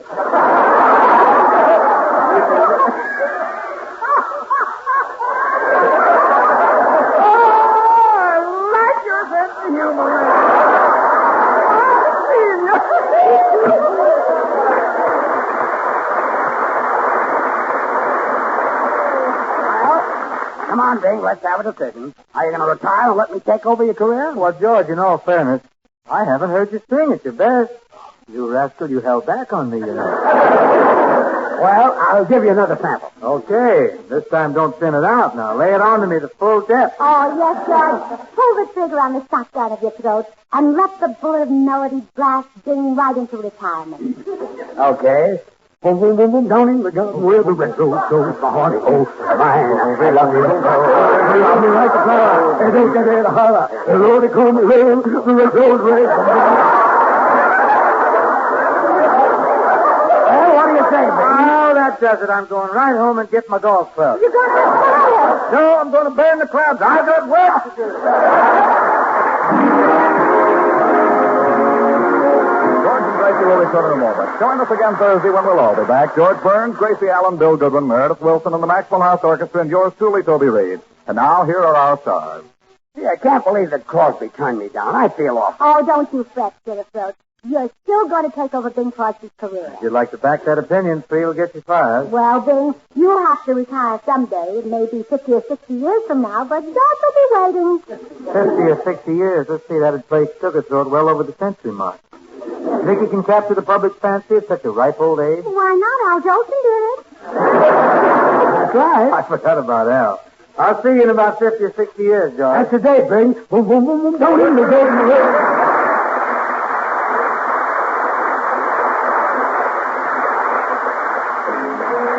Hey, where do you live, Roxanne? I live out in Spokane. And what do you eat, Roxanne? Eat? I eat Jell-O. Jell-O in those 6 delicious flavors. Strawberry, raspberry, cherry, orange, lemon, and lime. Delightful, every one of them. Rich tasting and fruit-like because they're all locked-in flavors. Sealed right in by a special process so they can't get out till your first tempting spoonful. And Jell-O's coming back, so ask for Jell-O, Jell-O, Jell-O, Jell-O, J-E-L-L-O. Until next Thursday, good night and good luck from the makers of Maxwell House, America's #1 preferred brand of coffee. Always good to the last drop. The George Burns and Gracie Allen Show is written by Keith Fowler and Paul Henning. And now stay tuned in for Noah Webster Says, which follows immediately over most of these stations.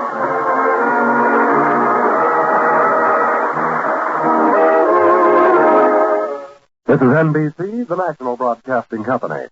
NBC, the National Broadcasting Company. NBC, the National Broadcasting Company. NBC, the National Broadcasting Company. Next, hunt the biggest of all game with the Green Hornet.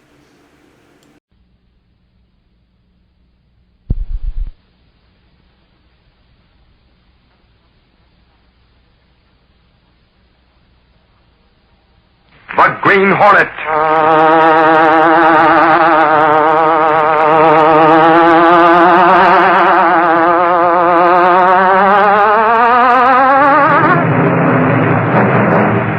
He hunts the biggest of all game, public enemies who try to destroy our America.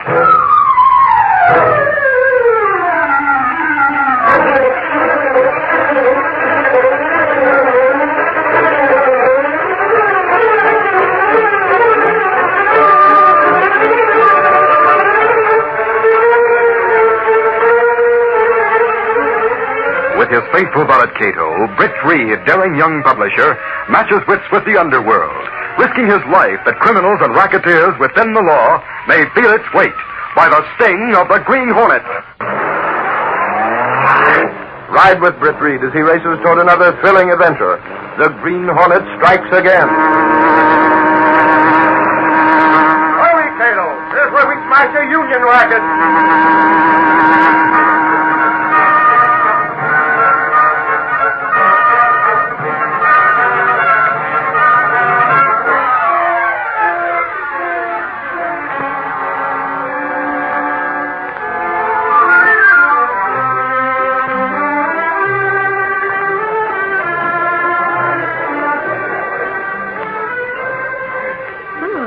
So that was Green Turtle Soup. You haven't lived till you've eaten here. But I've been missing all my life. That was swell of you bringing me here for dinner, Mr. Reed. Well, it's your birthday. That only comes once a year. Or does it? Oh, yes, just once a year, Mr. Reed. Oh, and there's another thing. We're not in the Sentinel now. Huh? Well, it's the newspaper. You're Miss Case, and I'm Mr. Reed. But after hours, it's Lenore and Britt. You got it? Check. Britt. I've always liked that name. Lenore's a nice name, too. Oh, pardon. I am so sorry. So clumsy tonight, Mr. Reed. Easy, Jacques. Well, you almost put out the candle in the birthday cake. One candle. Oh, don't you know how old I am, Mr. I mean, Britt. Oh, what would you say, Jacques? I? Mr. Reed, I should say Mademoiselle is so pretty, her age makes no difference. Thank you, Jacques. You're a perfect diplomat as well as a perfect waiter, Jacques. Lenore, it's one candle because this is the first of your birthdays we've shared.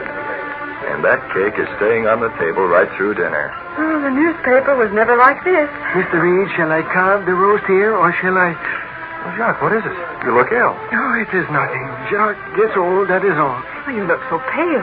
Please, I am fine. It is only... You've been working too hard with the waiters' union, Jacques. You know about that? Yeah, you're doing a great job, Jacques. You're getting the waiters roused against Catro and his racketeering tactics. It was a good union once. The waiters... And it will be again. You keep battling for an honest union and Catro will be finished. There's no place for men like him at the head of an honest organization. The men have all been afraid, Mr. Reed. Afraid to rise against Catro. Catro's a gangster. He's held control and he's kept it, Lenore. One reason is force, and the other, well, Jacques knows. Oui, mademoiselle. It is because we are lazy. We should vote Catro out of the union long ago, but we are lazy. It is like, how you say it, the people who forget to vote, lazy. You'll get him out, Jacques. I hope so, Mr. Reed. Catro, he does not like me. He is bad, very bad, but, oh, poof, this is a birthday dinner, no? I am your waiter. I must serve the roast. Mademoiselle, here we have the finest... Jacques! I feel dizzy. My heart... You need a doctor. You got a doctor. Oh, Jacques! He's falling. The table. Here. Oh, the tablecloth. It's over him like a... And the candle... It's gone out. Oh, is he... Jacques. I'll take him out in the back. He's still breathing. Where's the doctor?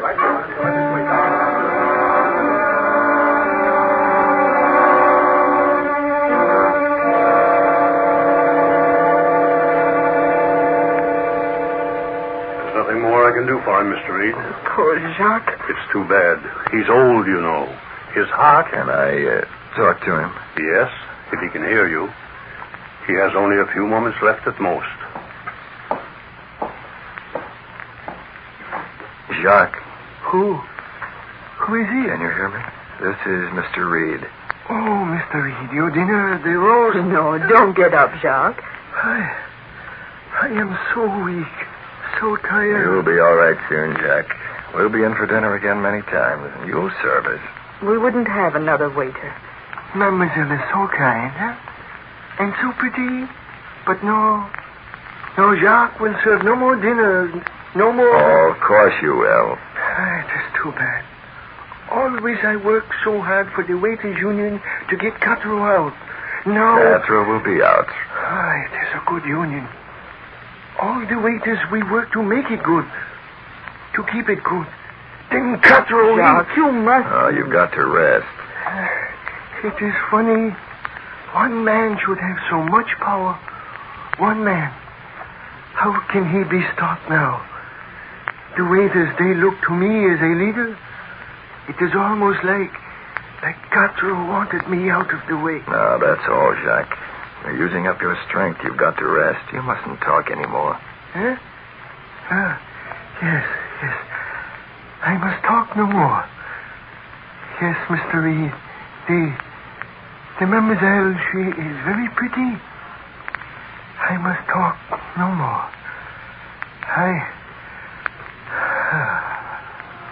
Jacques. He can't hear you, Lenore. Jacques is dead.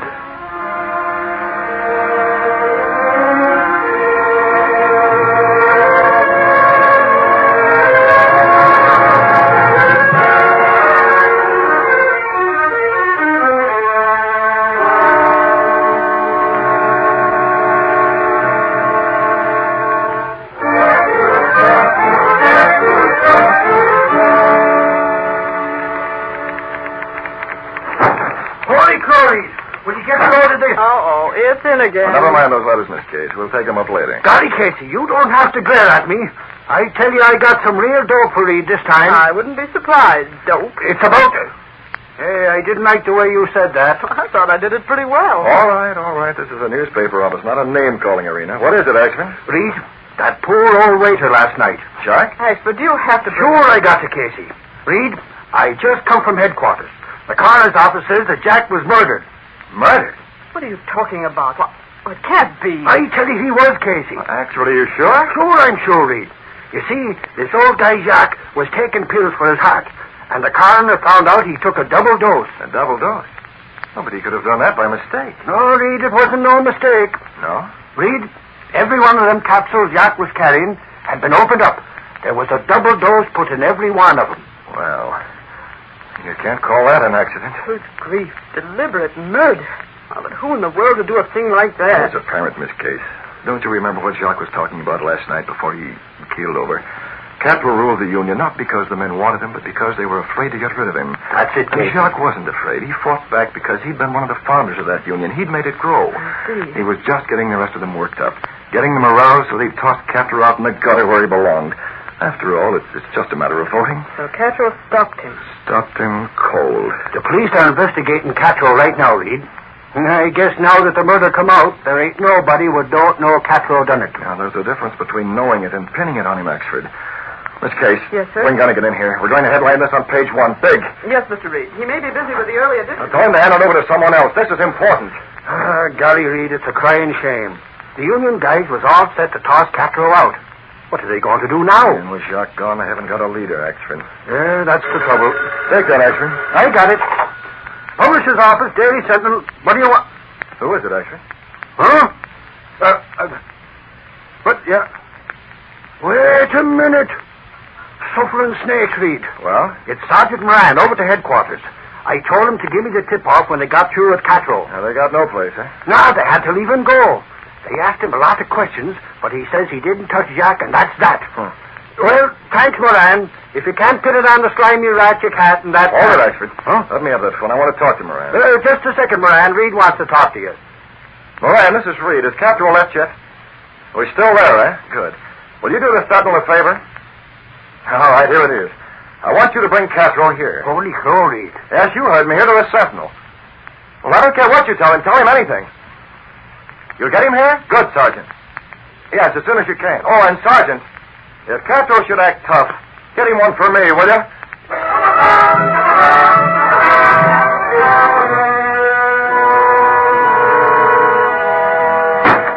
Let go of me, cop. Inside.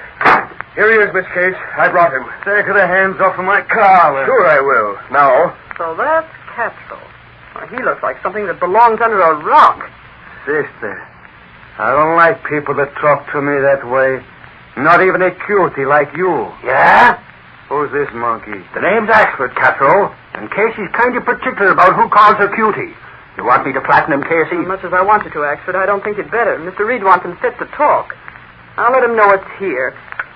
Yes, Miss Case. Sergeant Moran just brought Cattrall in, Mr. Reed. All right, have Axford bring him in. All right, Axford, take him in. Come on, you. Okay, anything for a laugh. How can you touch something like that, Moran? Don't you want to wash your hands?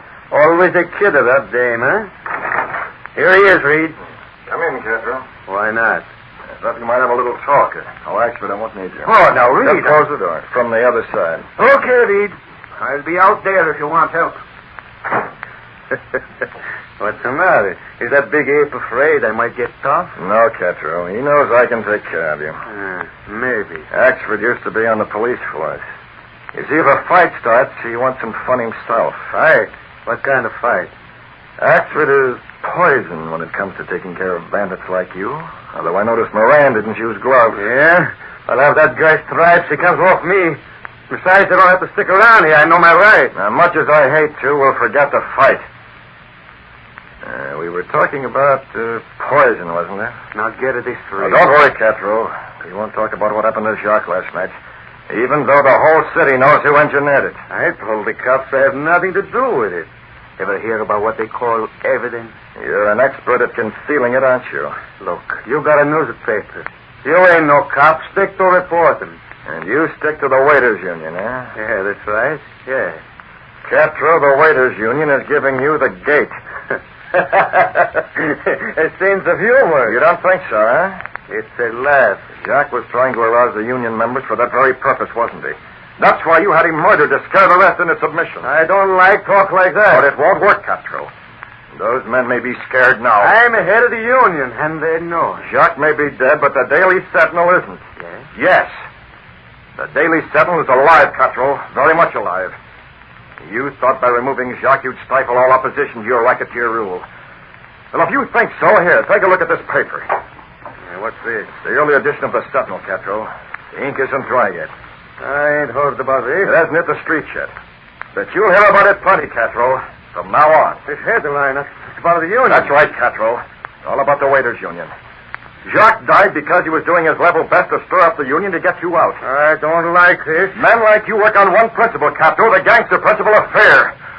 All right. You've put fear into honest Union men by what happened to Jacques. But we're going to hammer pride back into them. I don't care how long it takes. The Sentinel's going to keep it up until the Union cleans its own house and puts you where you belong. In the gutter.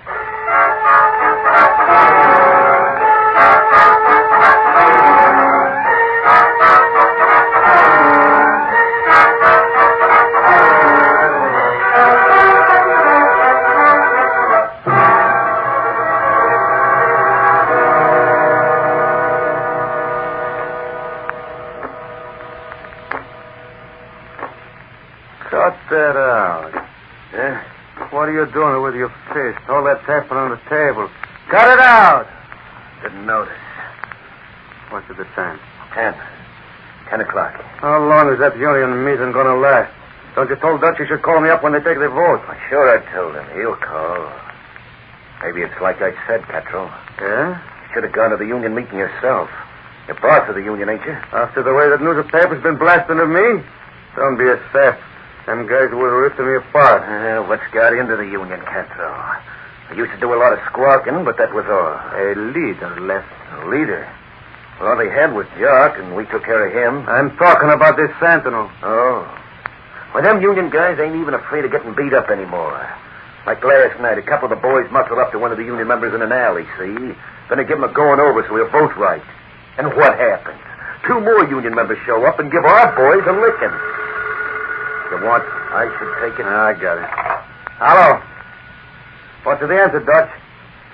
Never mind the song and the dance. I could read the build-up in the papers. Give it to me quick. Yeah. Okay. Well? The finger left. Union voted you out? All the way out. Hey, that... What about all the Union dough? They'll get it back. We'll be clean. Oh, what's the gag? You're dumb. Huh? So you're thinking they'd take that money, huh? Oh, what else? It's the Union dough. They'll start checking up, investigating where it is. They'll call for an accountant. And they'll find nothing.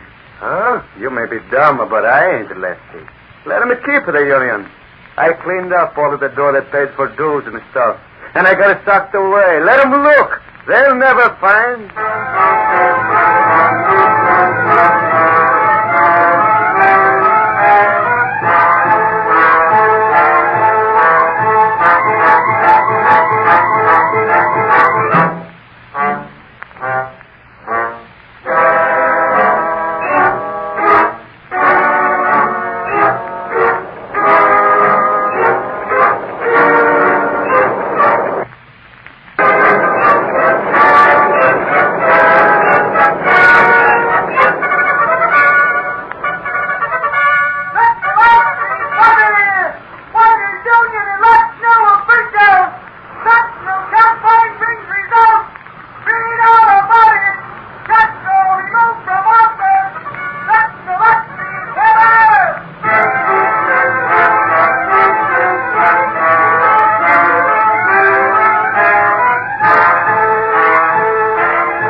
Casey, Reed sure went to town on the Waiters' Union. The Sentinel did a swell job, Extra. They tossed Castro out, and he elect new officials who's on the level.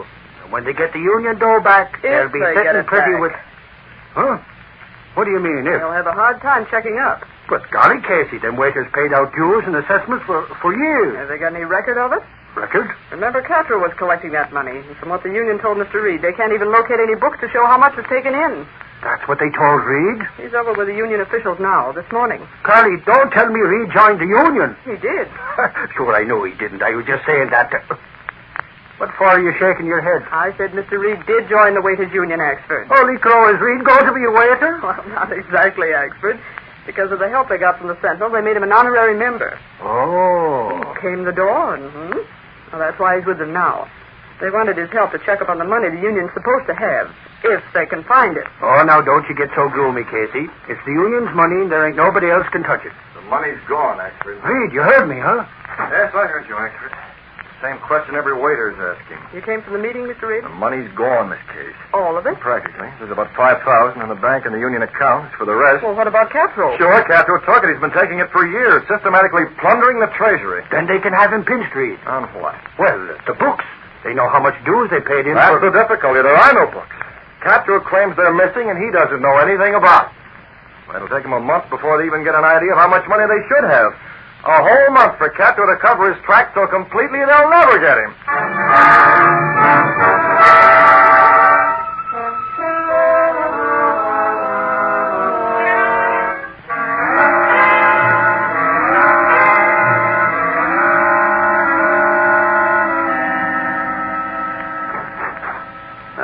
Left.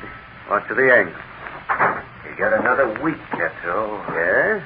Duck says the union will have enough facts put together to bring you up on a charge of stealing the union funds. A week, huh?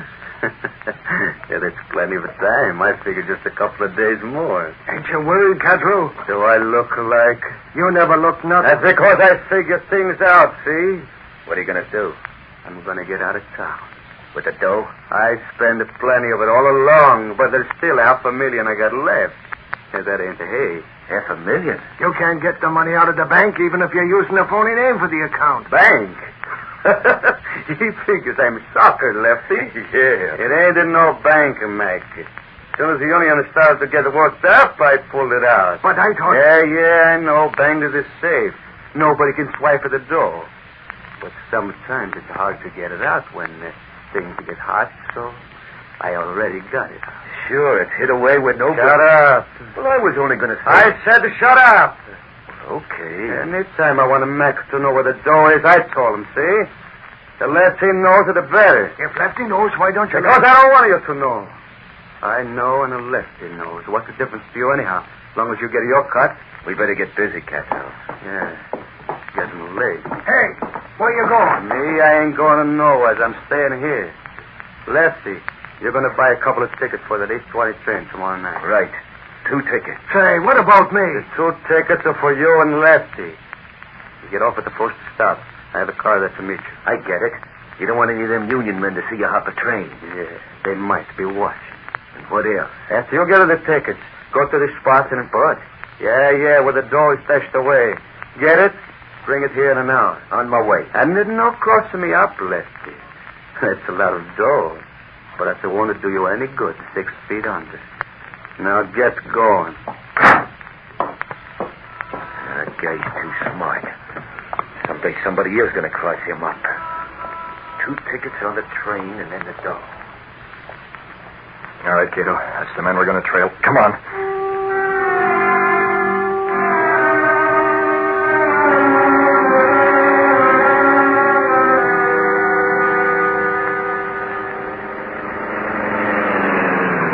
This is it, Cato.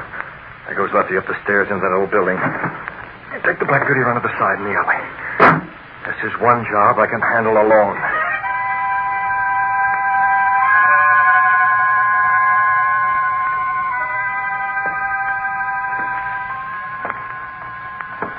Let's see. Headboard from the right next to the... Here it is. I gotta pry it up. Boy, look at that dough. All right, Lefty, I'm taking over. What's that? Keep your hands up where I can see. Who are you? What do you want? Open that flashlight this way. I'll come closer. You're the Green Hornet. That's right. Map and a gun. I'm taking over, Lefty. Now listen, Hornet. Castro told me to get this dough. Did he? How'd you know I was here? How? Well, Castro never told me you was in with him. perhaps he overlooked it. Don't kid me. He must have told you the dough was here. You didn't learn it from nobody else. You know a lot about Catro, don't you? Yeah, I should have known better than to trust him. You may not have to, Lefty. Handing me over. Huh? What'd that crack mean? Yeah, you know too much, Lefty. Much too much. Oh, no. Listen, Hornet, you can't... Suppose you were found here in this empty building. Oh, you're off your base. Catro wouldn't... Wouldn't what? I helped him squeeze that union dry. If you or him think I'm losing out on my cut, you're crazy. I can talk, see? I can talk about how that old guy got kicked the butt. You mean Jacques? Yeah, sure. So Catro... I'll take that money, Lefty. Well, what's he going to leave me? A handful of nothing? All I got to do is tell the bulls how Catro fixed that medicine, where he's got the stuff hid away. You would talk, wouldn't you? Sure I would. Dead men don't talk, Lefty. Huh? I said dead men don't talk. No, you can't. I'll show you how to talk. No, let go of me. Somebody... Take you to red. Son, you shot me. That's that. Now a phone call and we'll see.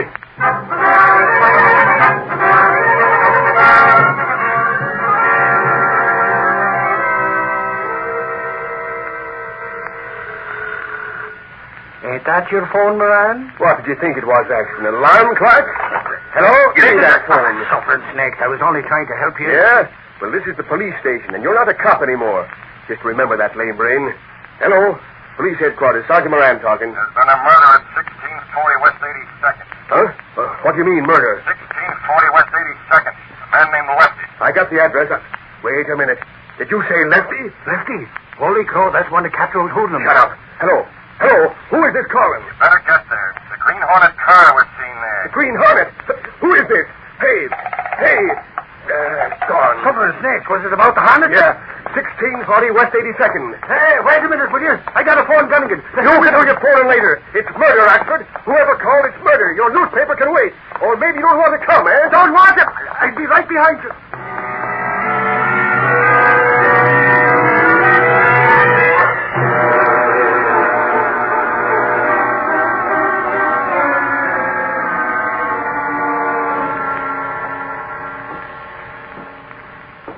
Anything there? No, it's empty. I tell you, Moran, it was a false alarm. Soon find out. This is the last door. There, I told you it was a phony. This room's empty, too. Empty, huh? Who's that? Over this way. Shine your flashlight. Holy crow, it's him. It's Lefty. No, don't shoot again, Hornet. It ain't the Hornet, Lefty. It's the police. Take the light out of his eyes so he can see us, Moran. The police? You mean the Hornet? He ain't here. He came here to shoot me. He took the money. Money? What are you talking about? It was here under this board. The money Catro chiseled out of the union. Holy smoke, you mean Catro and the Hornet are working together? What else? The Hornet tried to rub me out, didn't he? But I'll fix him. I'll fix both of them. You want to know who killed that junk guy? Sure, it was Catro. Yeah, it was Catro, and I'll prove it to you. I'll turn state's evidence. We can talk later. Where's the Hornet now? I don't know. Wait a second. Yeah. What do you mean, yeah? He's over at Catro's place. He's got to be there. Catro's? Sure, he must be. If you get over in time, you can have both of them. Okay, Lefty, we'll go there now. Holy crow, the union money... You want me, huh? Don't you? Why, Lefty, we wouldn't go without you. You in a pair of handcuffs, and I've got another pair for Catro.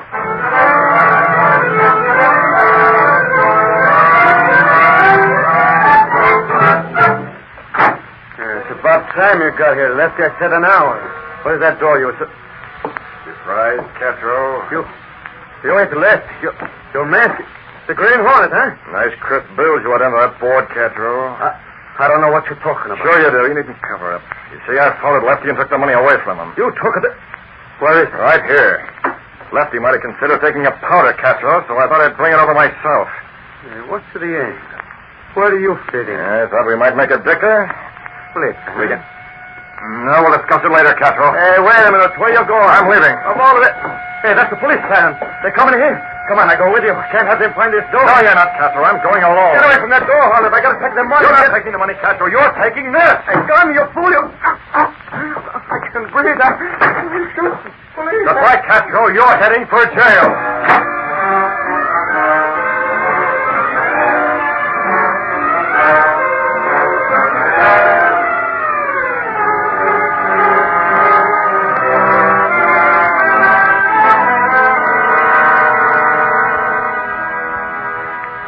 Imagine, Reed, when we got to Catro's place, he was laying on the floor and the money beside him. Too bad he wasn't dead. Yeah, the Hornet gave him a shot of gas just like he did Lefty.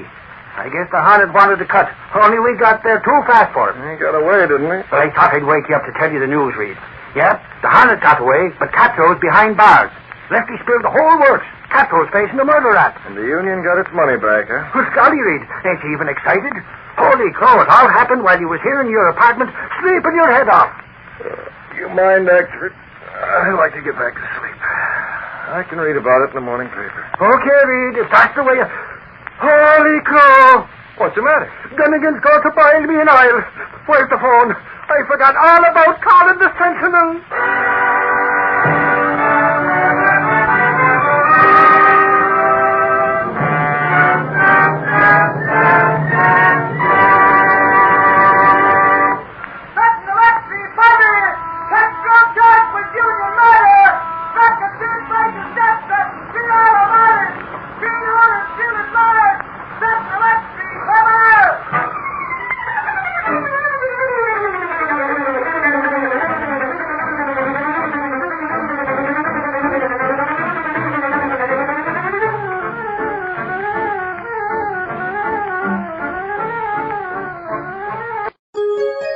VintageRadioshows.com.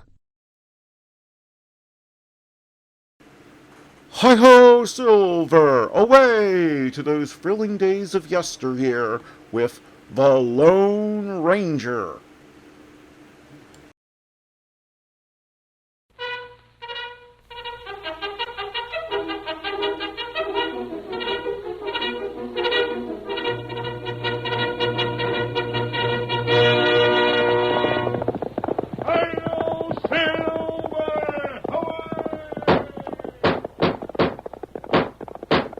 Horse with the speed of light, a cloud of dust, and a hearty hi-yo Silver, the Lone Ranger.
Tales are told of the old frontier days, the mysterious phantom figure of the plains is certain to be mentioned. Astride his great horse, Silver, he fought crime throughout the western United States. The deeds of the masked rider of justice have never been recorded in the written pages of history, but the memory of his exploits will last as long as the memory of the early West itself. And now, return with us once more to the thrilling days of yesteryear. The Lone Ranger rides again. Come on, Silver, old fellow. There's trouble on Colonel Marbury's ranch. Tonto is waiting for us. Hi-yo, Silver!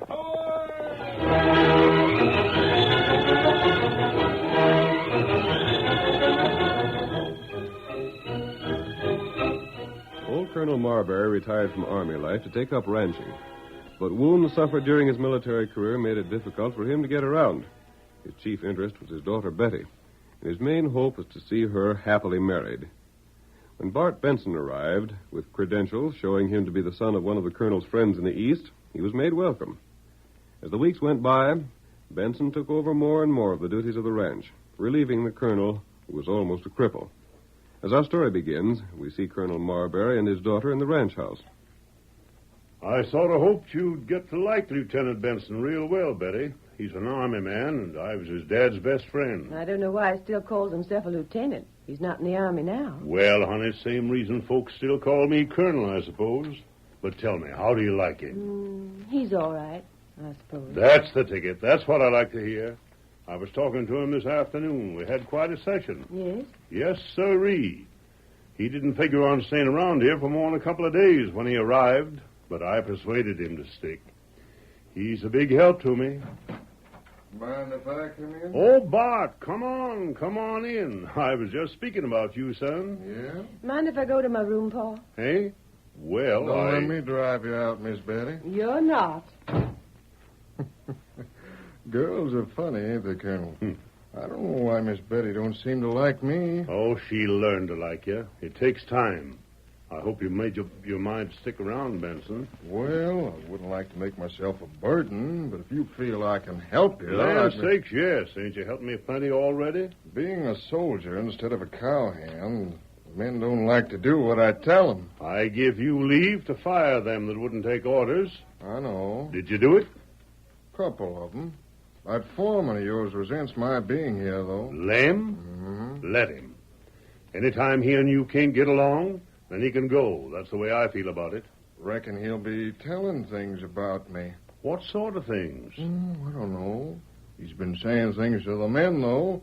Like as not, he'll come to you next. That don't sound like Lem. Why don't it? I've known him ever since I come here. He's never said a thing that ain't true. To the best of your knowledge. Eh? See here, Benson. You seem to know things about Lem. Mm-hmm. Maybe so. Think he'd lie about you just because he resents your being here? Colonel, you've been in the Army. You've been around men. You ought to know that a man will go to most any lengths when he's spurred by jealousy or fighting to hold his job or his girl. His girl? Just so. You better ask Miss Betty about that. Well, I never suspected anything of that sort. I didn't think you did. Betty! I'd assume you didn't tell her that I said anything. She'll know where I heard it anyhow, so what's the difference? Betty, I want to see you. Yes, Paul? Come in here. Yes? What's this about you and Lem, the foreman? I don't know. What is there about it? You in love with him? I'm not in love with anyone. He love you? I don't know. He hasn't said so. So you don't figure on telling me anything, eh? Paul, there's nothing to tell. That ain't true. Paul, do you mean you don't believe me? I want to know about you and Lem. I won't have you fall in love with a man as old as him and as unlikely to ever amount to anything. I never had any idea of falling in love with him. I'm taking the word of a soldier. Well, there might be good and bad soldiers, the same as anything else. Trouble with you, Paul, is that you've let yourself be hoodwinked and blinded by the smooth talk of Mr. Benson. Betty, Don't you Betty me. Ever since you came here, you've been making trouble. You fired some of our best hands and got the rest of them mad at you. They're ready to leave. They've been replaced. And so can anyone else who don't agree with the way I do things. Bart is going to have charge of the ranch. Paul, you're going stark, staying crazy. I know what I'm doing. He's a soldier. Well, he's a poor one. He's lied about me and lied about Lem. And you're believing him against those you've known to be truthful all their lives. Bart is in charge, and things will be like he says. Hey, Benson. What do you want here, Butch? That foreman, Lem. What about him? He's quit. Rid off so mad he ain't even stopping for his pay. Lem gone? Yes, sir. There. Now do you see, Paul? The best man you've ever had here. And this cheap sidewander's made him leave. Let him. It ain't my fault, Colonel, if he can't take orders. And that grinning, gaping, sneak-faced Butch. That's the style of men that are around here now. The kind that'll lick the boots of a conceited slicker like Bart Benson just to hold a job. No self-respecting rancher would hire him. They'd be crooks, only they ain't even the nerve for that. That'll do. You're darn right it'll do. It's more than I can stand. Now that even you are falling for the slick-tongued rat, I'm leaving my own self. Betty? I mean it. Go to your room. I said I was leaving. Benson, have the men stand guard around the house. See that Betty don't get out. Yes, sir. You heard that, Butch. Have the boys stand guard. All right, Benson. I'll see you in a few minutes. Right. Now, Betty, you just try and get away and see what it gets you. Making me a prisoner in my own house. Well, we'll see about that. Oh, Betty, now, wait a minute. Just wait. I don't know what's happened to Paul that he'd be so took in. Oh, that snake. Senorita. Oh, Chiquita. I wonder... wonder if you're still my friend. Si, senorita. I your friend all time. I never forget how you saved my brother one time when the law would hang you. Do not cry. Well, it's just that I'm so mad and I can't do nothing else. They're going to keep me prisoner here, Chiquita, right here in my own house, and I won't stay. We talk it over, huh? Even Lem, the one man I knew I could count on, he's left. Left? Yes. Rode away without even stopping to speak to me. Who tell you he has left? One of those sneaking men that Benson hired. Oh. Chiquita, what is it? That is not the truth. What? No, senorita. He did not leave like that. What do you mean? What do you know about it? Chiquita see many things. I see men go ride on the plain. One of them, he is Lem. Yes? Soon there is the fight, and two come back. One, he never come back. That one is Lem. He was murdered? See. Then, Chiquita, I must get away from here. If that beast Bart Benson will do a thing like that, and he must have been the one who arranged it, then he would do anything. He might even kill my father. Senorita, you must get away. You must ride someplace where you will be safe. But I can't get out of the house. It's being guarded. Perhaps we find a way. We shall see.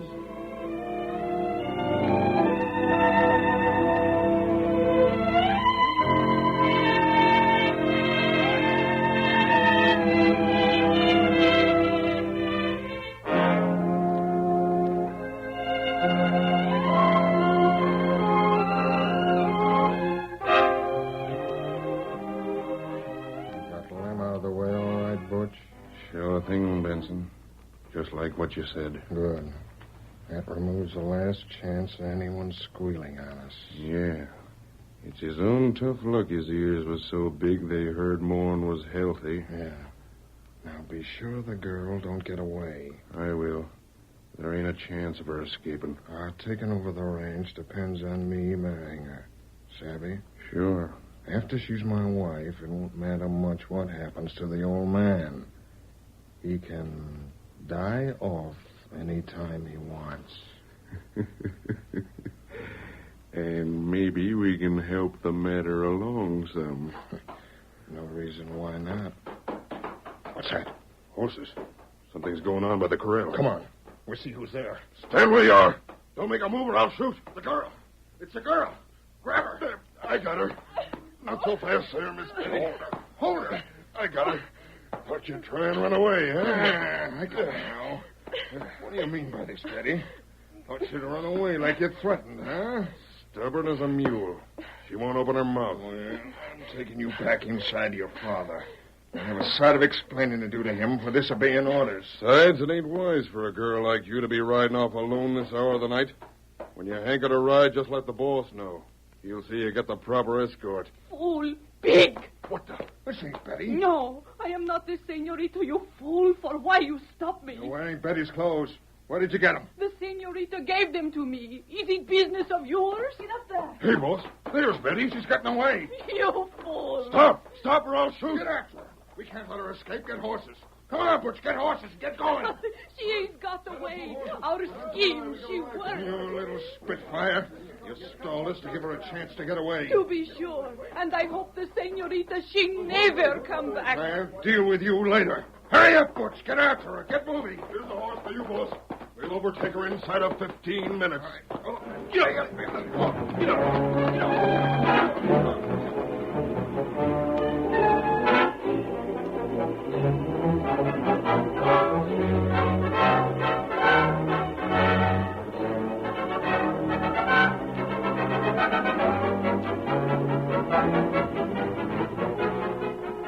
Betty Marbury urged her horse to a dangerous speed across plains broken by gopher holes.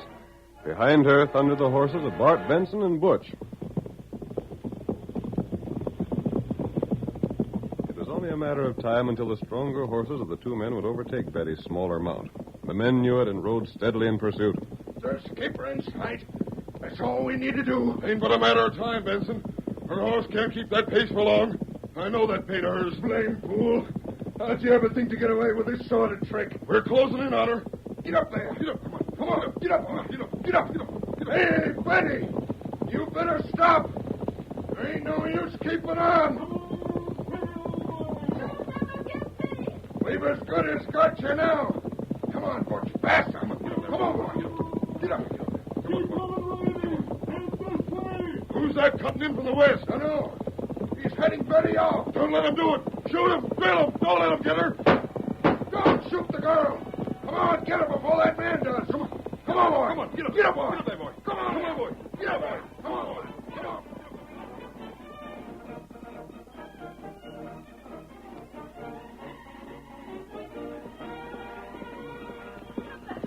Get up there. Get up. Get up there. Help.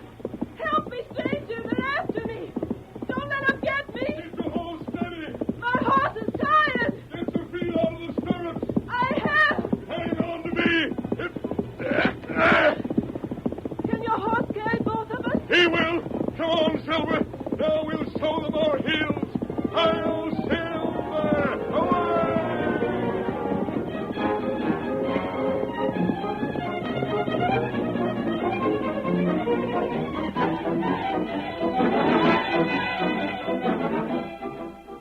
The curtain falls on the first act of tonight's Lone Ranger drama. Before the next exciting scenes, please permit us to pause for just a few moments.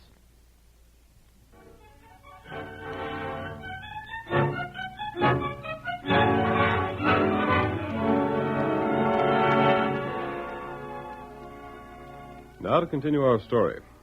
A man calling himself Bart Benson took over the management of Colonel Marbury's ranch, secretly killed the foreman, and planned to marry the colonel's daughter, which would make the ranch his own on the colonel's death. Betty, however, escaped and was rescued by the Lone Ranger from Benson's pursuit. The masked man took Betty to his camp and heard her story. So that's how things stand at the ranch. Yes. I've told you everything in spite of the fact that you're an outlaw. Why do you think that? The Indian you travel with and that man. But I'm not an outlaw. No. Him not outlaw. Him good friend. He proved a better friend than my own father. That's why I've been willing to trust you, stranger. I can't understand your father's manner. You could if you knew him. Why? Father went to West Point. He was in the Army most of his life. His best friend was a man named Benson, the father of this good-for-nothing Bart. Paul would take the word of a soldier over and above everything else. I see. If you let me borrow a horse till I can get somewhere, I'll go on my way. Have you any idea of where you're going? What's the difference? I can't go back home again. But I don't... Mosabi. What is it, Tonto? Maybe Tonto got ID. An idea? How long Bart feller at ranch? It's been about 6 weeks. Why? Oh, Tonto, I know what you're thinking about. How big Bart feller? How big? Is he as tall as I am? No, a couple of inches shorter. Is he heavily built? He's downright skinny. You know him? No. Then what was you asking? Maybe Tonto go there. See what feller look like, huh? Do that, Tonto. And Betty will return with you. No, I won't do that. I can't ever go back there. Very well. And there's nothing we can do. But don't you see? If I go back there now, I'll be treated worse than ever. My own father's turned against me, and Chiquita. There's no telling what those men will do with her. For that reason alone, you must go back there. You told me there'd been a murder. Yes, poor Lem. Betty, you're shirking. The punishment of Lem's killers, the life of Chiquita, depends on you. Yes. And perhaps the life of your own father. But he is making a mistake. But is that reason for you to leave him when he needs you to show him his mistake? Go back there and agree to anything. Tonto will be close at hand in case you need him. That Tonto? Me, Tonto. Just shout and he'll be close enough to hear you. In the meantime, let me see what we can find. Well, tell me what you're going to do. Ride to an army post. Oh. Check up on a few things, and then come to that ranch. Get your horse ready, Tonto. You're going to take Betty back.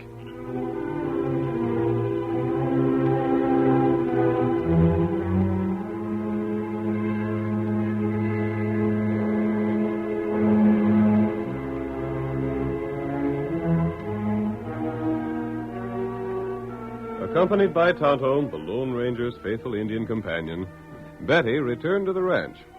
Her father was furious at her action, but Betty attempted an explanation. I just wanted to show you that you couldn't keep me prisoner. Now I've showed you, I'm satisfied. But who was this man who carried you away? What did Bart Benson say about him? All he could tell was that he rode a white horse and a fast one. He thought outlaws were chasing me, that's all, Pa. When he found they were our own hands and learned the truth, he sent me back. Well, you're back. Now, I hope you're satisfied. Pa, we just lost our heads and both said things we didn't mean. Let's start all over again. I didn't mean to be harsh with you, Betty. But the idea of you and Lem... Lem's gone now. Don't that show that he didn't care much about me? Reckon so. Maybe you were wrong about Lem, and maybe I was wrong in the same way I sized up Bart Benson. Betty, he's a lieutenant in the Army. At least he was before he got out. I know. I admit there's times when he ain't all he might be. But the boy must be all right, or he wouldn't have been an officer. Sure. I'd sure like to see you think serious about him. Well, I might think serious of him, Pa, if... If what? If, his men didn't try and punish Chiquita for helping me escape. I'll speak to him about that. I'll see that Chiquita don't get punished now. Good. You are, dear, when Bart isn't around to influence you. Now get to bed. There's been too blame much excitement for one evening.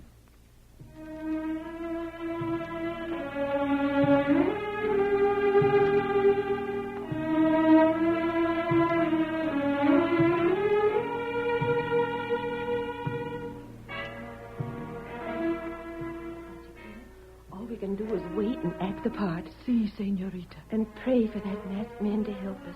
What is that? Huh? Masked man? Yes. Why? And an Indian, you say? His name is Tonto? Yes.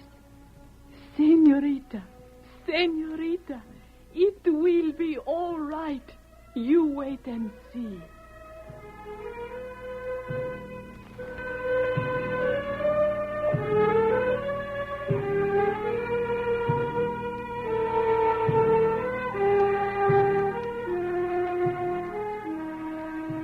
While Betty obeyed Chiquita's advice, the Lone Ranger raced through the night toward the army post to the east. There he hoped to gain information that would serve his purpose. Come on there, Silver, old boy! Hi-yo, Silver!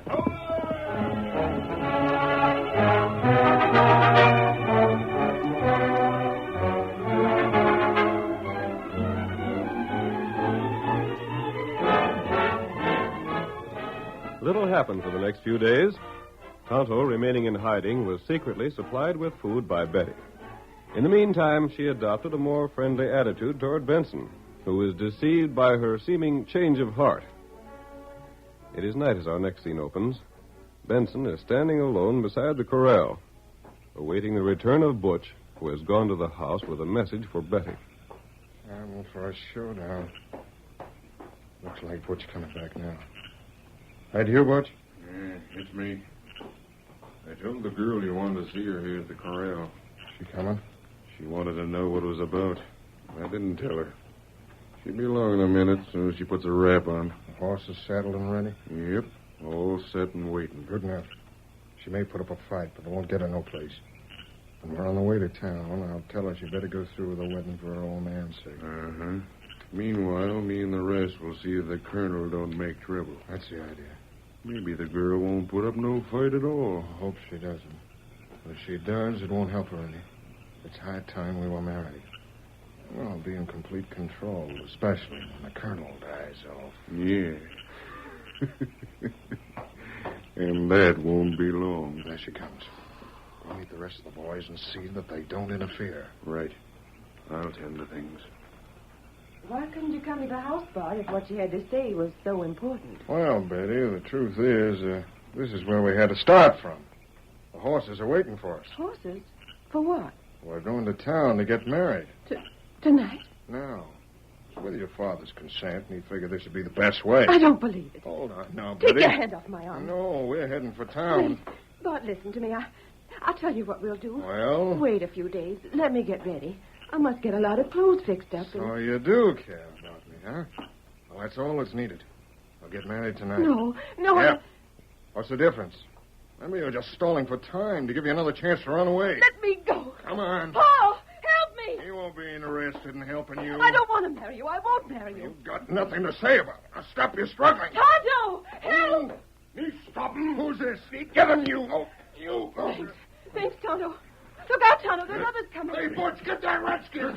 We're coming. Me fix him, you. Tonto, they've got guns. Be careful. Don't let them Hang on to him. Yeah, I got him. Hang on, I'll get a rope on him. Don't you try and get away. Let go of me. Let me go, you rat. Hold him. Let me go. He must have me. Come on. Help! Help! The sheriff. The Indians making trouble. Stand back. I'll drop that gun.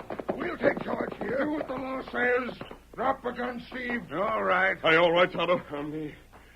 Me all right. Sheriff, the engine was helping me. Bart Benson tried to make me go away with him. Bart Benson, huh?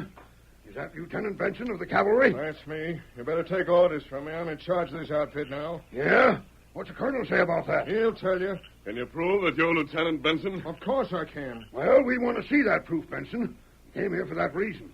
Deputy, you go along with Benson till he gets his proof, then bring him to the house. Right. I'll get my credentials on the way to the house. If you want to see him, I'll show him to you.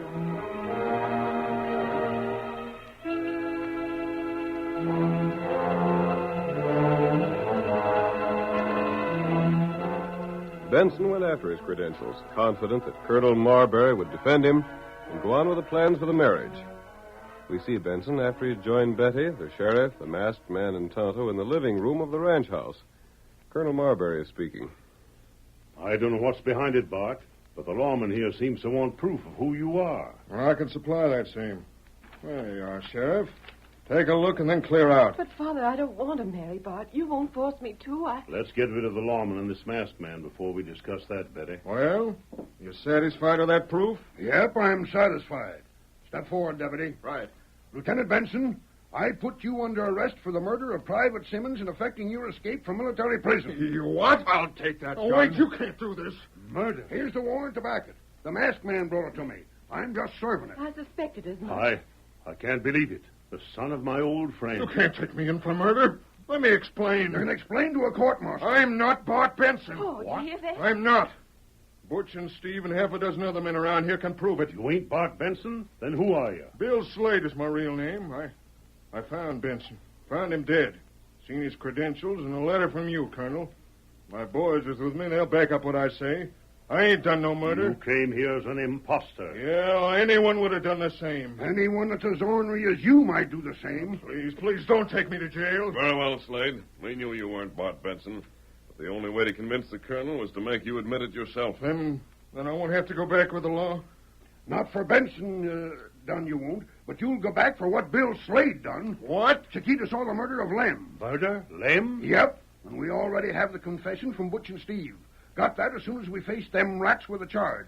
You hired them for that job because Lem knew who you was. I still can't believe Bart Benson would commit a murder. Take the killer out, Sheriff. You have all you want. Yep.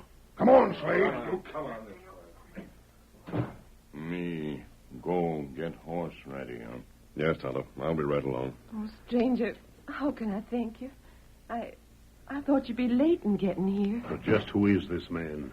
Colonel, Tonto and I found Lieutenant Benson and also found that his credentials had been stolen. We came this way to try and find the man who stole them. Did Slade kill him? No. He killed himself. He did? He brought dishonor on his company. He didn't mean to kill the guard in making his escape, but he did so. When he learned that the man had died, he took his own life and left a note. That note was all there was. The only reason this fellow Slade didn't take the note was because he overlooked it in his hurry to get away with Benson's other papers. I feel sorry for the real Lieutenant Benson. My old friend's son. But, Colonel, he did die like a soldier.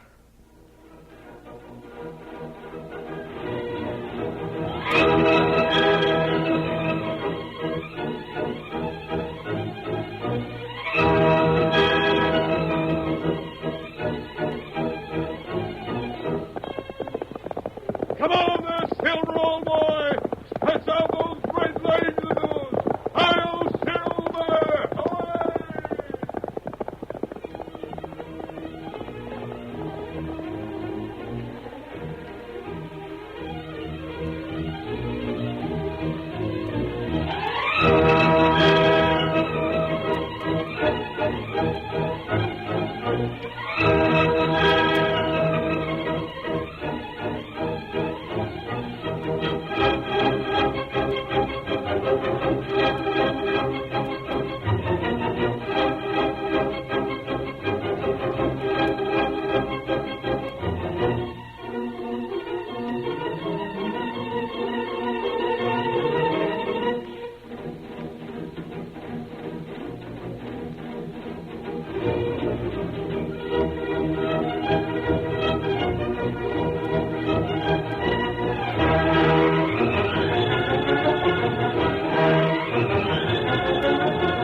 you have just heard is a copyrighted feature of the Lone Ranger Incorporated.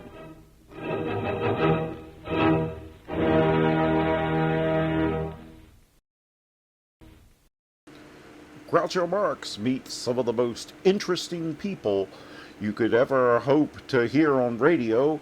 We're in You Bet Your Life, coming up next. Ladies and gentlemen, the secret word tonight is tree, T-R-E-E. Really? You bet your life. The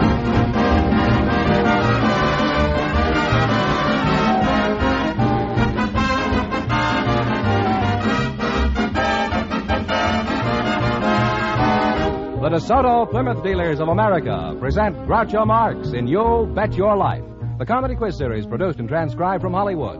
And here he is, the one, the only... Groucho! When did he get out? Oh, that's me, Groucho Marx!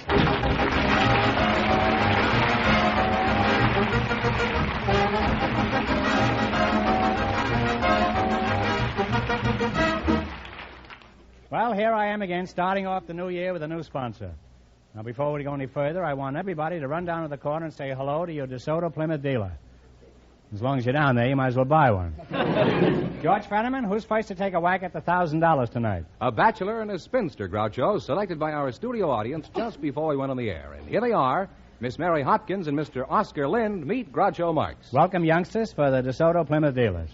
And if one of you says the secret word, he wins $100 in cash instantly. It's a common word, something you see every day.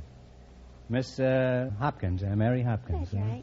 You're a spinster? Yes, I am. Where are you from, Mary? Well, originally from Newark, New Jersey. Mm-hmm. Why'd you leave there? Weren't there any eligible bachelors in Newark? No, I came out to California with the Prudential Insurance Company. Well, that's good policy to follow, I think. It's the best. Oscar Lind, is that right? That's right. You related to Jenny Lind? She's my sister. I have a sister by that name. But not the other Jenny Lind? No. You're a bachelor, and where are you from, Batch? Well, I'm originally from Chicago. Why'd you leave? Weren't there any eligible spinsters there? Oh, yes, there were. Mm-hmm. That's why I left. How old are you? I'm 51. 51, yeah. And Miss Hopkins?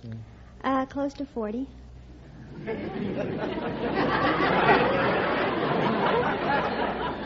How close, Mary? Oh, I still have a couple of years to go. Which way? Right. I can't understand a girl as pretty as you not being married. Oh, Groucho. Well, you're a very attractive couple. Now, let's see what you have in common. Miss Hopkins, which do you prefer, the gay sporting type or the quiet, shy, unconscious type? I think I like a little of each. Oscar, are you gay, debonair, and witty? No, not exactly. Well, are you shy, quiet, and unconscious? Oh, I think I'm a little of each. Well, that's a nice combination, huh? He's half witty and half unconscious. Oscar, I trapped you into that. You can forget the whole thing. Let's pretend it never happened. Well, I always think it's fair that a couple about to be married should know each other's bad habits. What about the bad habits? Do you have any bad habits, Oscar? I snore a little. How do you know you snore?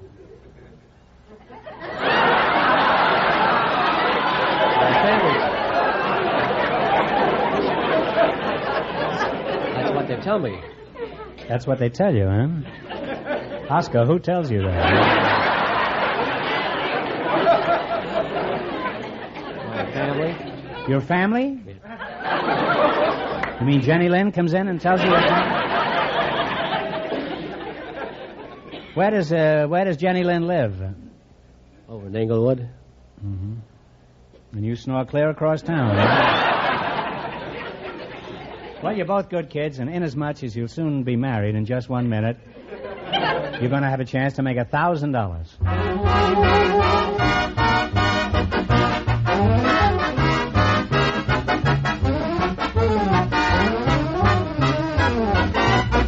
And now, here is news about the first showing of the greatest new model which has ever borne the name DeSoto. It will be on display at your DeSoto Plymouth dealers on Tuesday, January 10th. A new model in every sense of the word, because it is new from bumper to bumper. The smart-looking full-width front grille gives this car a look of power, which its high-compression engine so justly deserves. Its graceful new back has sleek new lines, new fenders that have a graceful sweep to them that will serve to make DeSoto the car that catches the eye of everyone who appreciates beauty of line and clean modern design. Yet, with all its style advantages, here is a practical car. A car that delivers such operating economy that it will truly delight you. It has more visibility in its big rear window, which has also been lowered for comfortable vision. Bigger brakes with less pedal pressure. A truly roomy trunk. Chair-high seats. Wide doors. And, of course, being a DeSoto, it lets you drive without shifting. Tuesday, January 10th, is the day to see it. The first day. Don't miss the unveiling, which takes place at your DeSoto Plymouth dealers.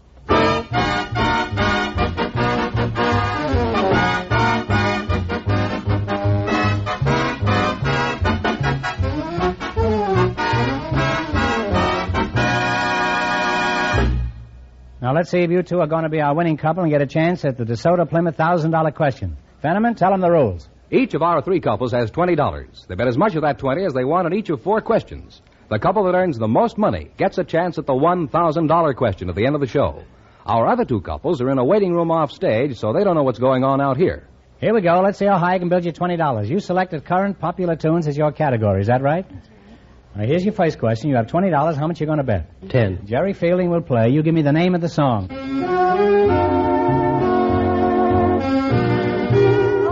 Gentle People. Come on, out the whole title now. Dear Heart and Dear Gentle Heart and Gentle People is right. And they're on their way. They have $30, Groucho. Now you've got $30. Remember, you're going for $1,000 tonight. How much of the $30 will you try? 20. What is the name of this song? Don't Cry Joe. Don't Cry Joe is correct. They're climbing, Groucho. They have $50. All right, you're climbing. You got $50. Here's your third question. How much of the 50 will you try? 30, 40. Talk up. Remember, you're going to be married soon, so you'll have to start talking to each other. 40. You're going to try $40. Give me the title of this song. Play, Jerry.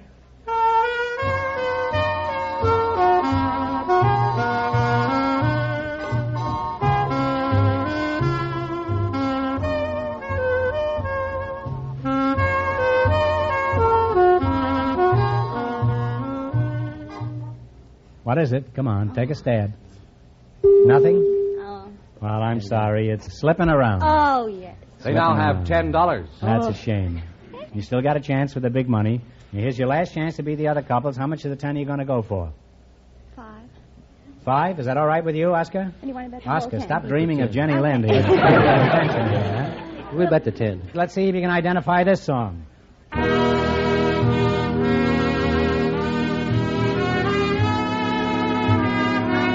I Can Dream. I Can Dream, Can I is correct. And they wind up with $20. You wound up with $20. Thanks and good luck from your DeSoto Plymouth dealers. Now, don't go away. You still have a chance at the big question. Groucho, the secret word is still tree. I know it, George. Perhaps the next couple will say it, though. We asked for some housewives who lived in Hollywood, and just before we went on the air, Mrs. Etta Turkle was selected to be on the show. Her partner is the Honorable Gordon L. McDonough, member of the United States House of Representatives. And here they are. Folks, meet Groucho Marx. Oh, welcome to You Bet Your Life and a Happy New Year. And if one of you says the DeSoto Plymouth secret word, he wins $100 in cash instantly. It's a common word, something you see every day. Honorable Gordon L. McDonough, eh? You're a congressman. That's correct. Is everybody honorable in Congress? I certainly hope so. How long have you been in Congress? in Congress. This is my 3rd term. 3rd time, eh? You better look out. One more offense and you'll get life. Are you married, Gordon? Oh, yes. Who's the Speaker of the House? Sam Rayburn.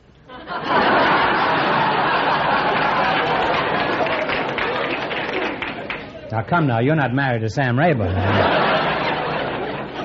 Who's the Speaker in your house? Oh, Mrs. McDonough, of course. Any little minority parties at home? Yes, I have a family. How many squawkers do you have, Gordon? 7. Raising your own votes, eh? Yes, they're all able to vote. Can I ask who they vote for? You can guess. So can you know. Mrs. Tickle, is that right? That's right. What does your husband do, Mrs. Tickle? He's a salesman. What does he sell? Siding for homes. Siding? For homes. I mean, what kind of... Insiding or outsiding? Etta, how old are you? Are you old enough to vote? Yes. How long have you been voting? 15 years. Add to that 21, that makes you 36, is that right? Well, make it 34. You were voting illegally 2 years? As a voter, do you feel there's anything wrong with the country, Etta? Well, I think so. Nothing serious. No. Well, What?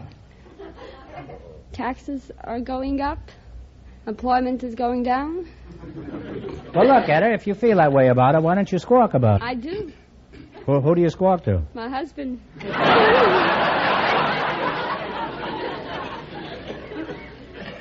What does he say?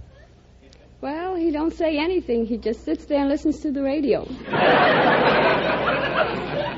Why don't you complain to your congressman? Who is your congressman? Well, begins with a T. I'm not sure of his name. Is it Truman? No, he's from Missouri. Didn't you say you lived in Hollywood? Yes. Well, shake hands with your congressman.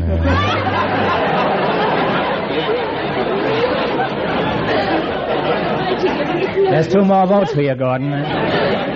Didn't you know that Mr. McDonough was your representative in Washington? I had no idea. Can you tell me who played Rhett Butler in Gone with the Wind? Clark Gable.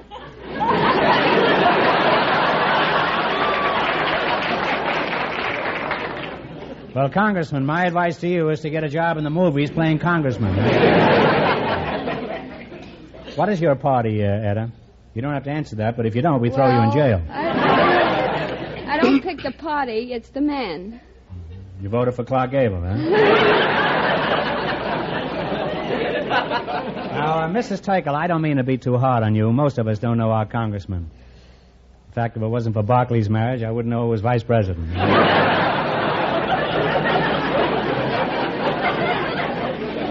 Do you have any special job in Washington, Gordon? I'm a member of the Public Works Committee and also a member of Subcommittee on Flood Control. The public gets the works from every committee in Washington. Have you been the author of any important bills? Yes, I'm the author of the bill that's now being investigated right here in Los Angeles for an Air Force Academy. Yeah. And also for the improvement of the Los Angeles Post Office. I obtained $1,760,000 for that during the last Congress. What's that? Put fresh ink in the... No.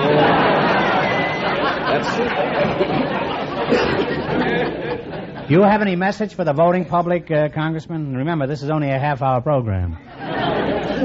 Well, of course, the important thing is to let your congressman know how you feel. Mm-hmm. I see. Mrs. Tickle, how do you feel? Oh, fine. Well, that's what you wanted to know, wasn't it, Gordon? Well, Congressman McDonough, it's been a privilege to have you here, and when you get back to Washington, I want you to stand up there on the floor of the House and tell them Mrs. Tickle is feeling just fine. Now let's play the DeSoto Plymouth game. You bet your life for $1,000. You run your $20 into more than our other couples, and you get a chance at the big question.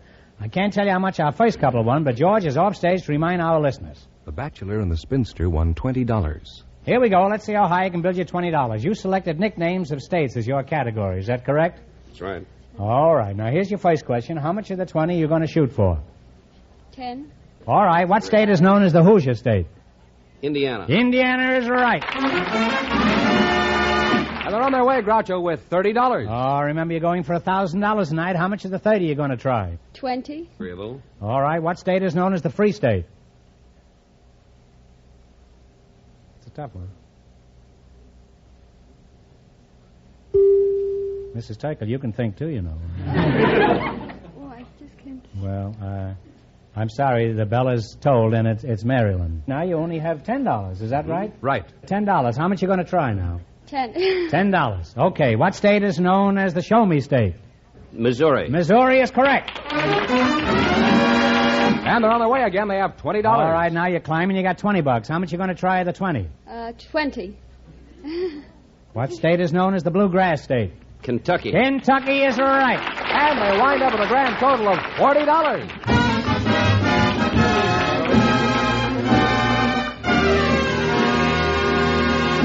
Thanks and good luck from your DeSoto Plymouth dealers. Well, we'll soon know who's going to be tops tonight and get the chance at the $1,000. Fenneman, who's leading? Well, the housewife and the congressman are ahead with $40. And Groucho, the secret word is still tree. It is. We invited some sailors to the show tonight, and just before we went on the air, our studio audience selected apprentice seaman John Stafford, and his partner is Admiral Frederick C. Sherman. And here they come. Gentlemen, meet Groucho Marx. Welcome for the DeSoto Plymouth dealers, mates.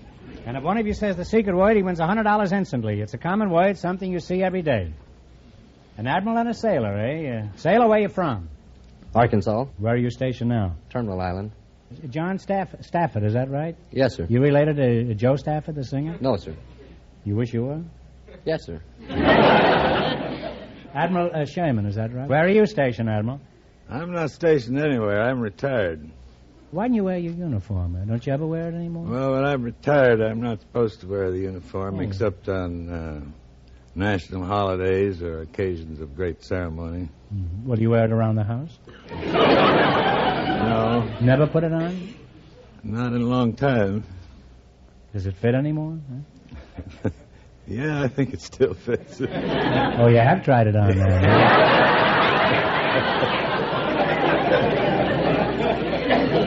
Oh, by the way, do you kids know each other? Fred, shake hands with Joe here, huh? How you do, sir?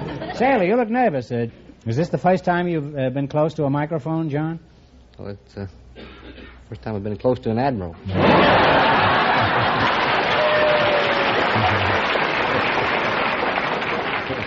Say, the admiral looks a little nervous, too.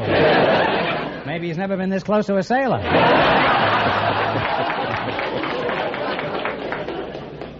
Fred, I'll call you Fred. You don't want me to keep calling you Admiral, do you? No. You're just wearing your suit around the house. And...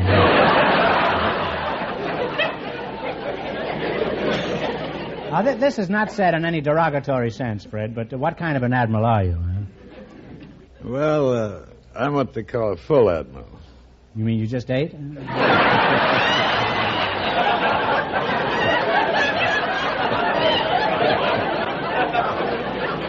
What other kind of admirals are there? Empty admirals? No, they have. Fred, would you enlighten me? What kind of admirals are there? Vice admirals. Vice. Well, that sounds very interesting.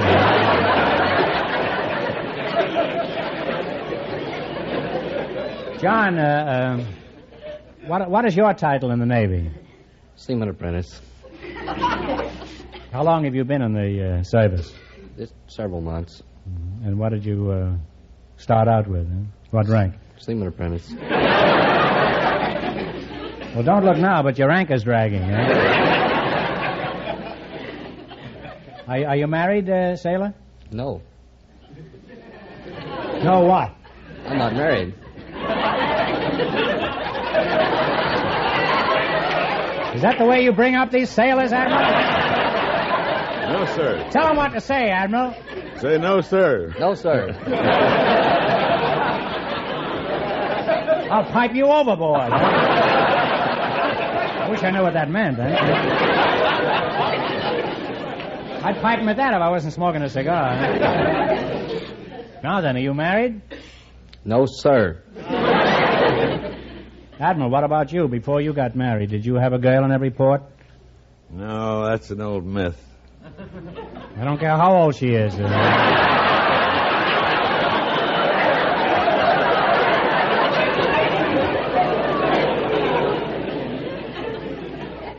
You didn't have a girl in every port? Did you have some port in every girl? Admiral Sherman, how long have you been in the Navy? Well, I had almost 41 years' service when I retired. What was your biggest mistake? Well, when I was a student aviator down in Pensacola, I tried to taxi a 105-foot wing-spread airplane through an 80-foot drawbridge. That wasn't when you retired, though, huh? What was your most exciting experience, Admiral?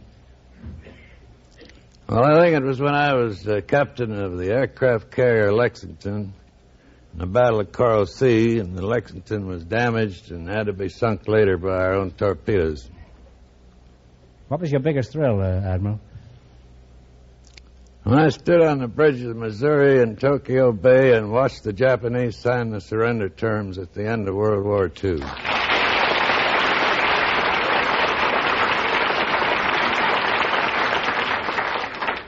Well, that's about as big a thrill as anybody could have. I didn't know you were quite that much of a war hero. Wouldn't have cracked all those bum jokes about you.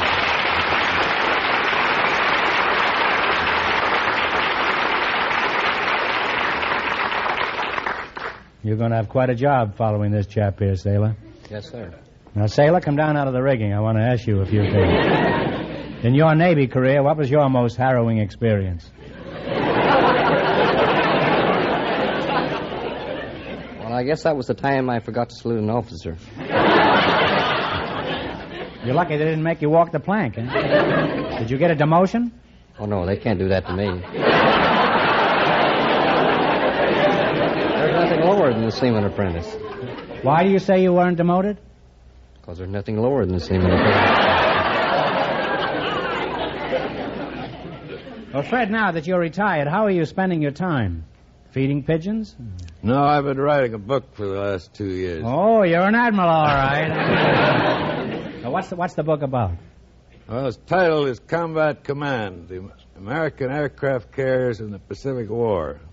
Admiral Bill Halsey has written a foreword for me, and it'll be on the bookstands on the 27th of January. Well, put me down for one of the first copies, will you?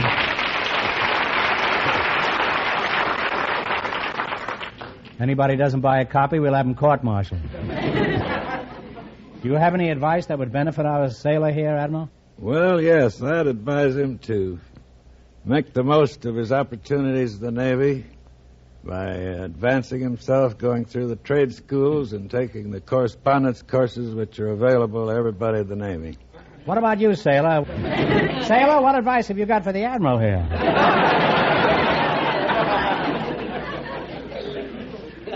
Seamen don't have advices for admirals. Go on, go ahead. Go ahead. As one sailor to another, slip him some advice. Tell him where's the best place to find some girls. Would you say Hollywood and Vine? Well, I've always had pretty good luck on her Sunset and Gower.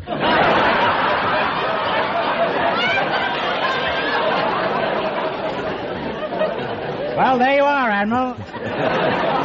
How soon will you be over there? Oh, I'm not interested in that anymore. Well, you're retired, all right.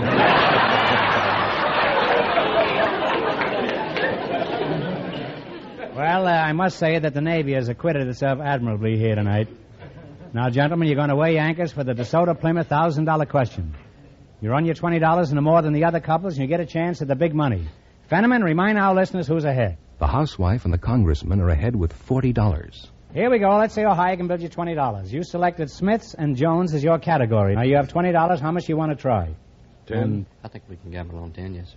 What is the name of the Jones girl who recently married David O. Selznick? Jennifer, wasn't it? Jennifer Jones is right.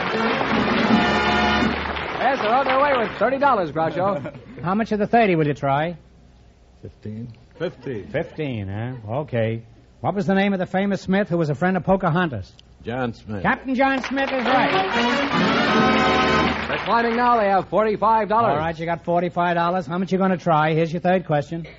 20. I think 20 be, yes. 20. What is the first name of the former golf champion named Jones? Bobby. Bobby Jones is right. They're really on their way now. They have $65. All right, you're shooting along with $65, and here's your last chance now to beat the other couples. How much of the 65 you going to shoot? 30. 35. 30. 30 then. 30.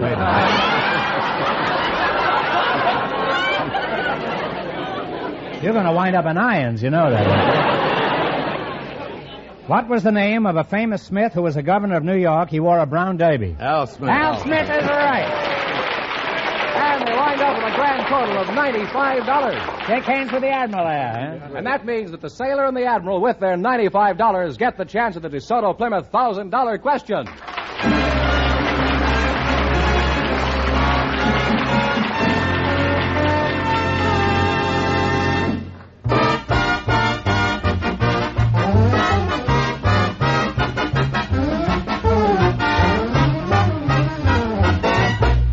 Yes, no matter what make of car you now drive or expect to buy, don't make a decision until you visit your DeSoto Plymouth dealer on Tuesday, January 10th.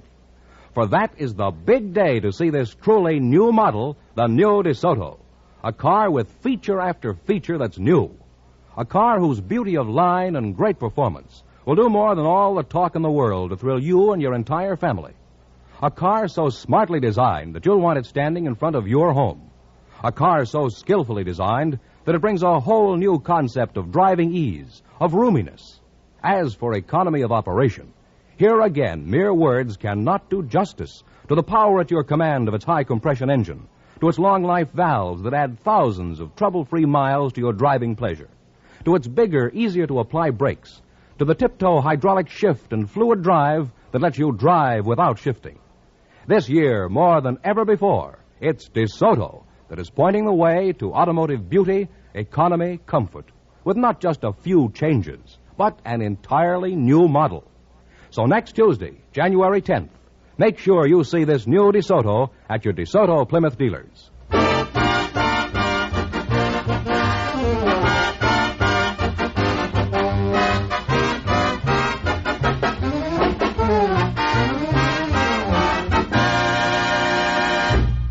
And here are the sailor and the admiral, the winning couple, all ready for the DeSoto Plymouth $1,000 question, Groucho. All right, here we go for $1,000. Ready?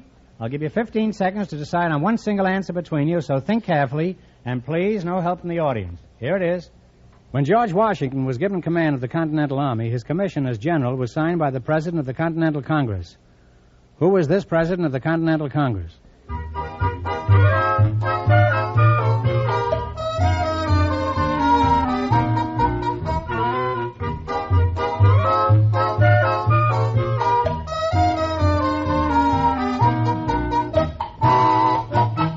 Okay, what is the answer you two have decided upon? I think it was John Adams. No, I'm sorry. It was John Hancock.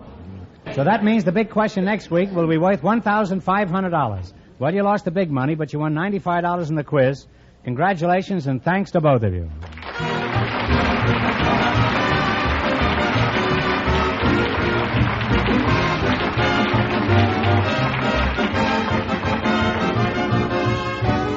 You Bet Your Life is a John Goodell production, transcribed from Hollywood, directed by Bob Dwan and Bernie Smith. Music by Jerry Fielding. Be sure to tune in again next Wednesday night at this time for the Groucho Marx Show, You Bet Your Life, presented by the more than 3,000 DeSoto Plymouth dealers of America. And remember, all dealers who sell DeSoto also sell Plymouth. Two great cars, both products of the Chrysler Corporation. And don't forget, the big question will be worth $1,500. Well, it's time to let Bing Crosby have the air, so good night, folks. And remember, just be sure to see your DeSoto Plymouth dealer.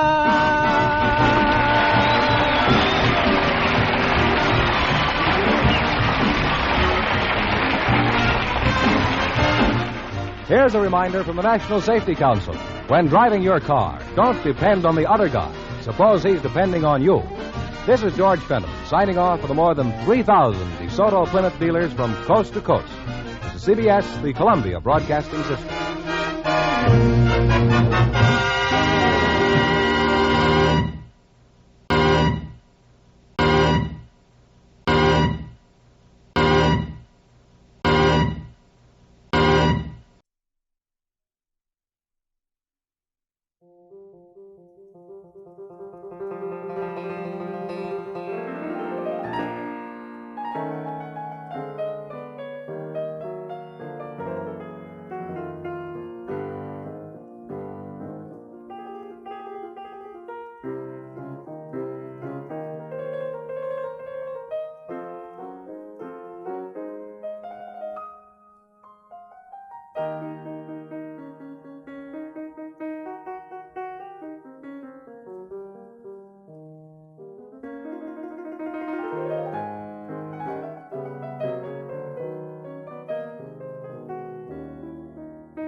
Well, this concludes another stream. I want to thank you all for listening with me, and I hope you enjoyed these shows that represent, in my opinion, some of the best of old-time radio. Join me again tomorrow night at 8 p.m. Thank you for listening, and have a good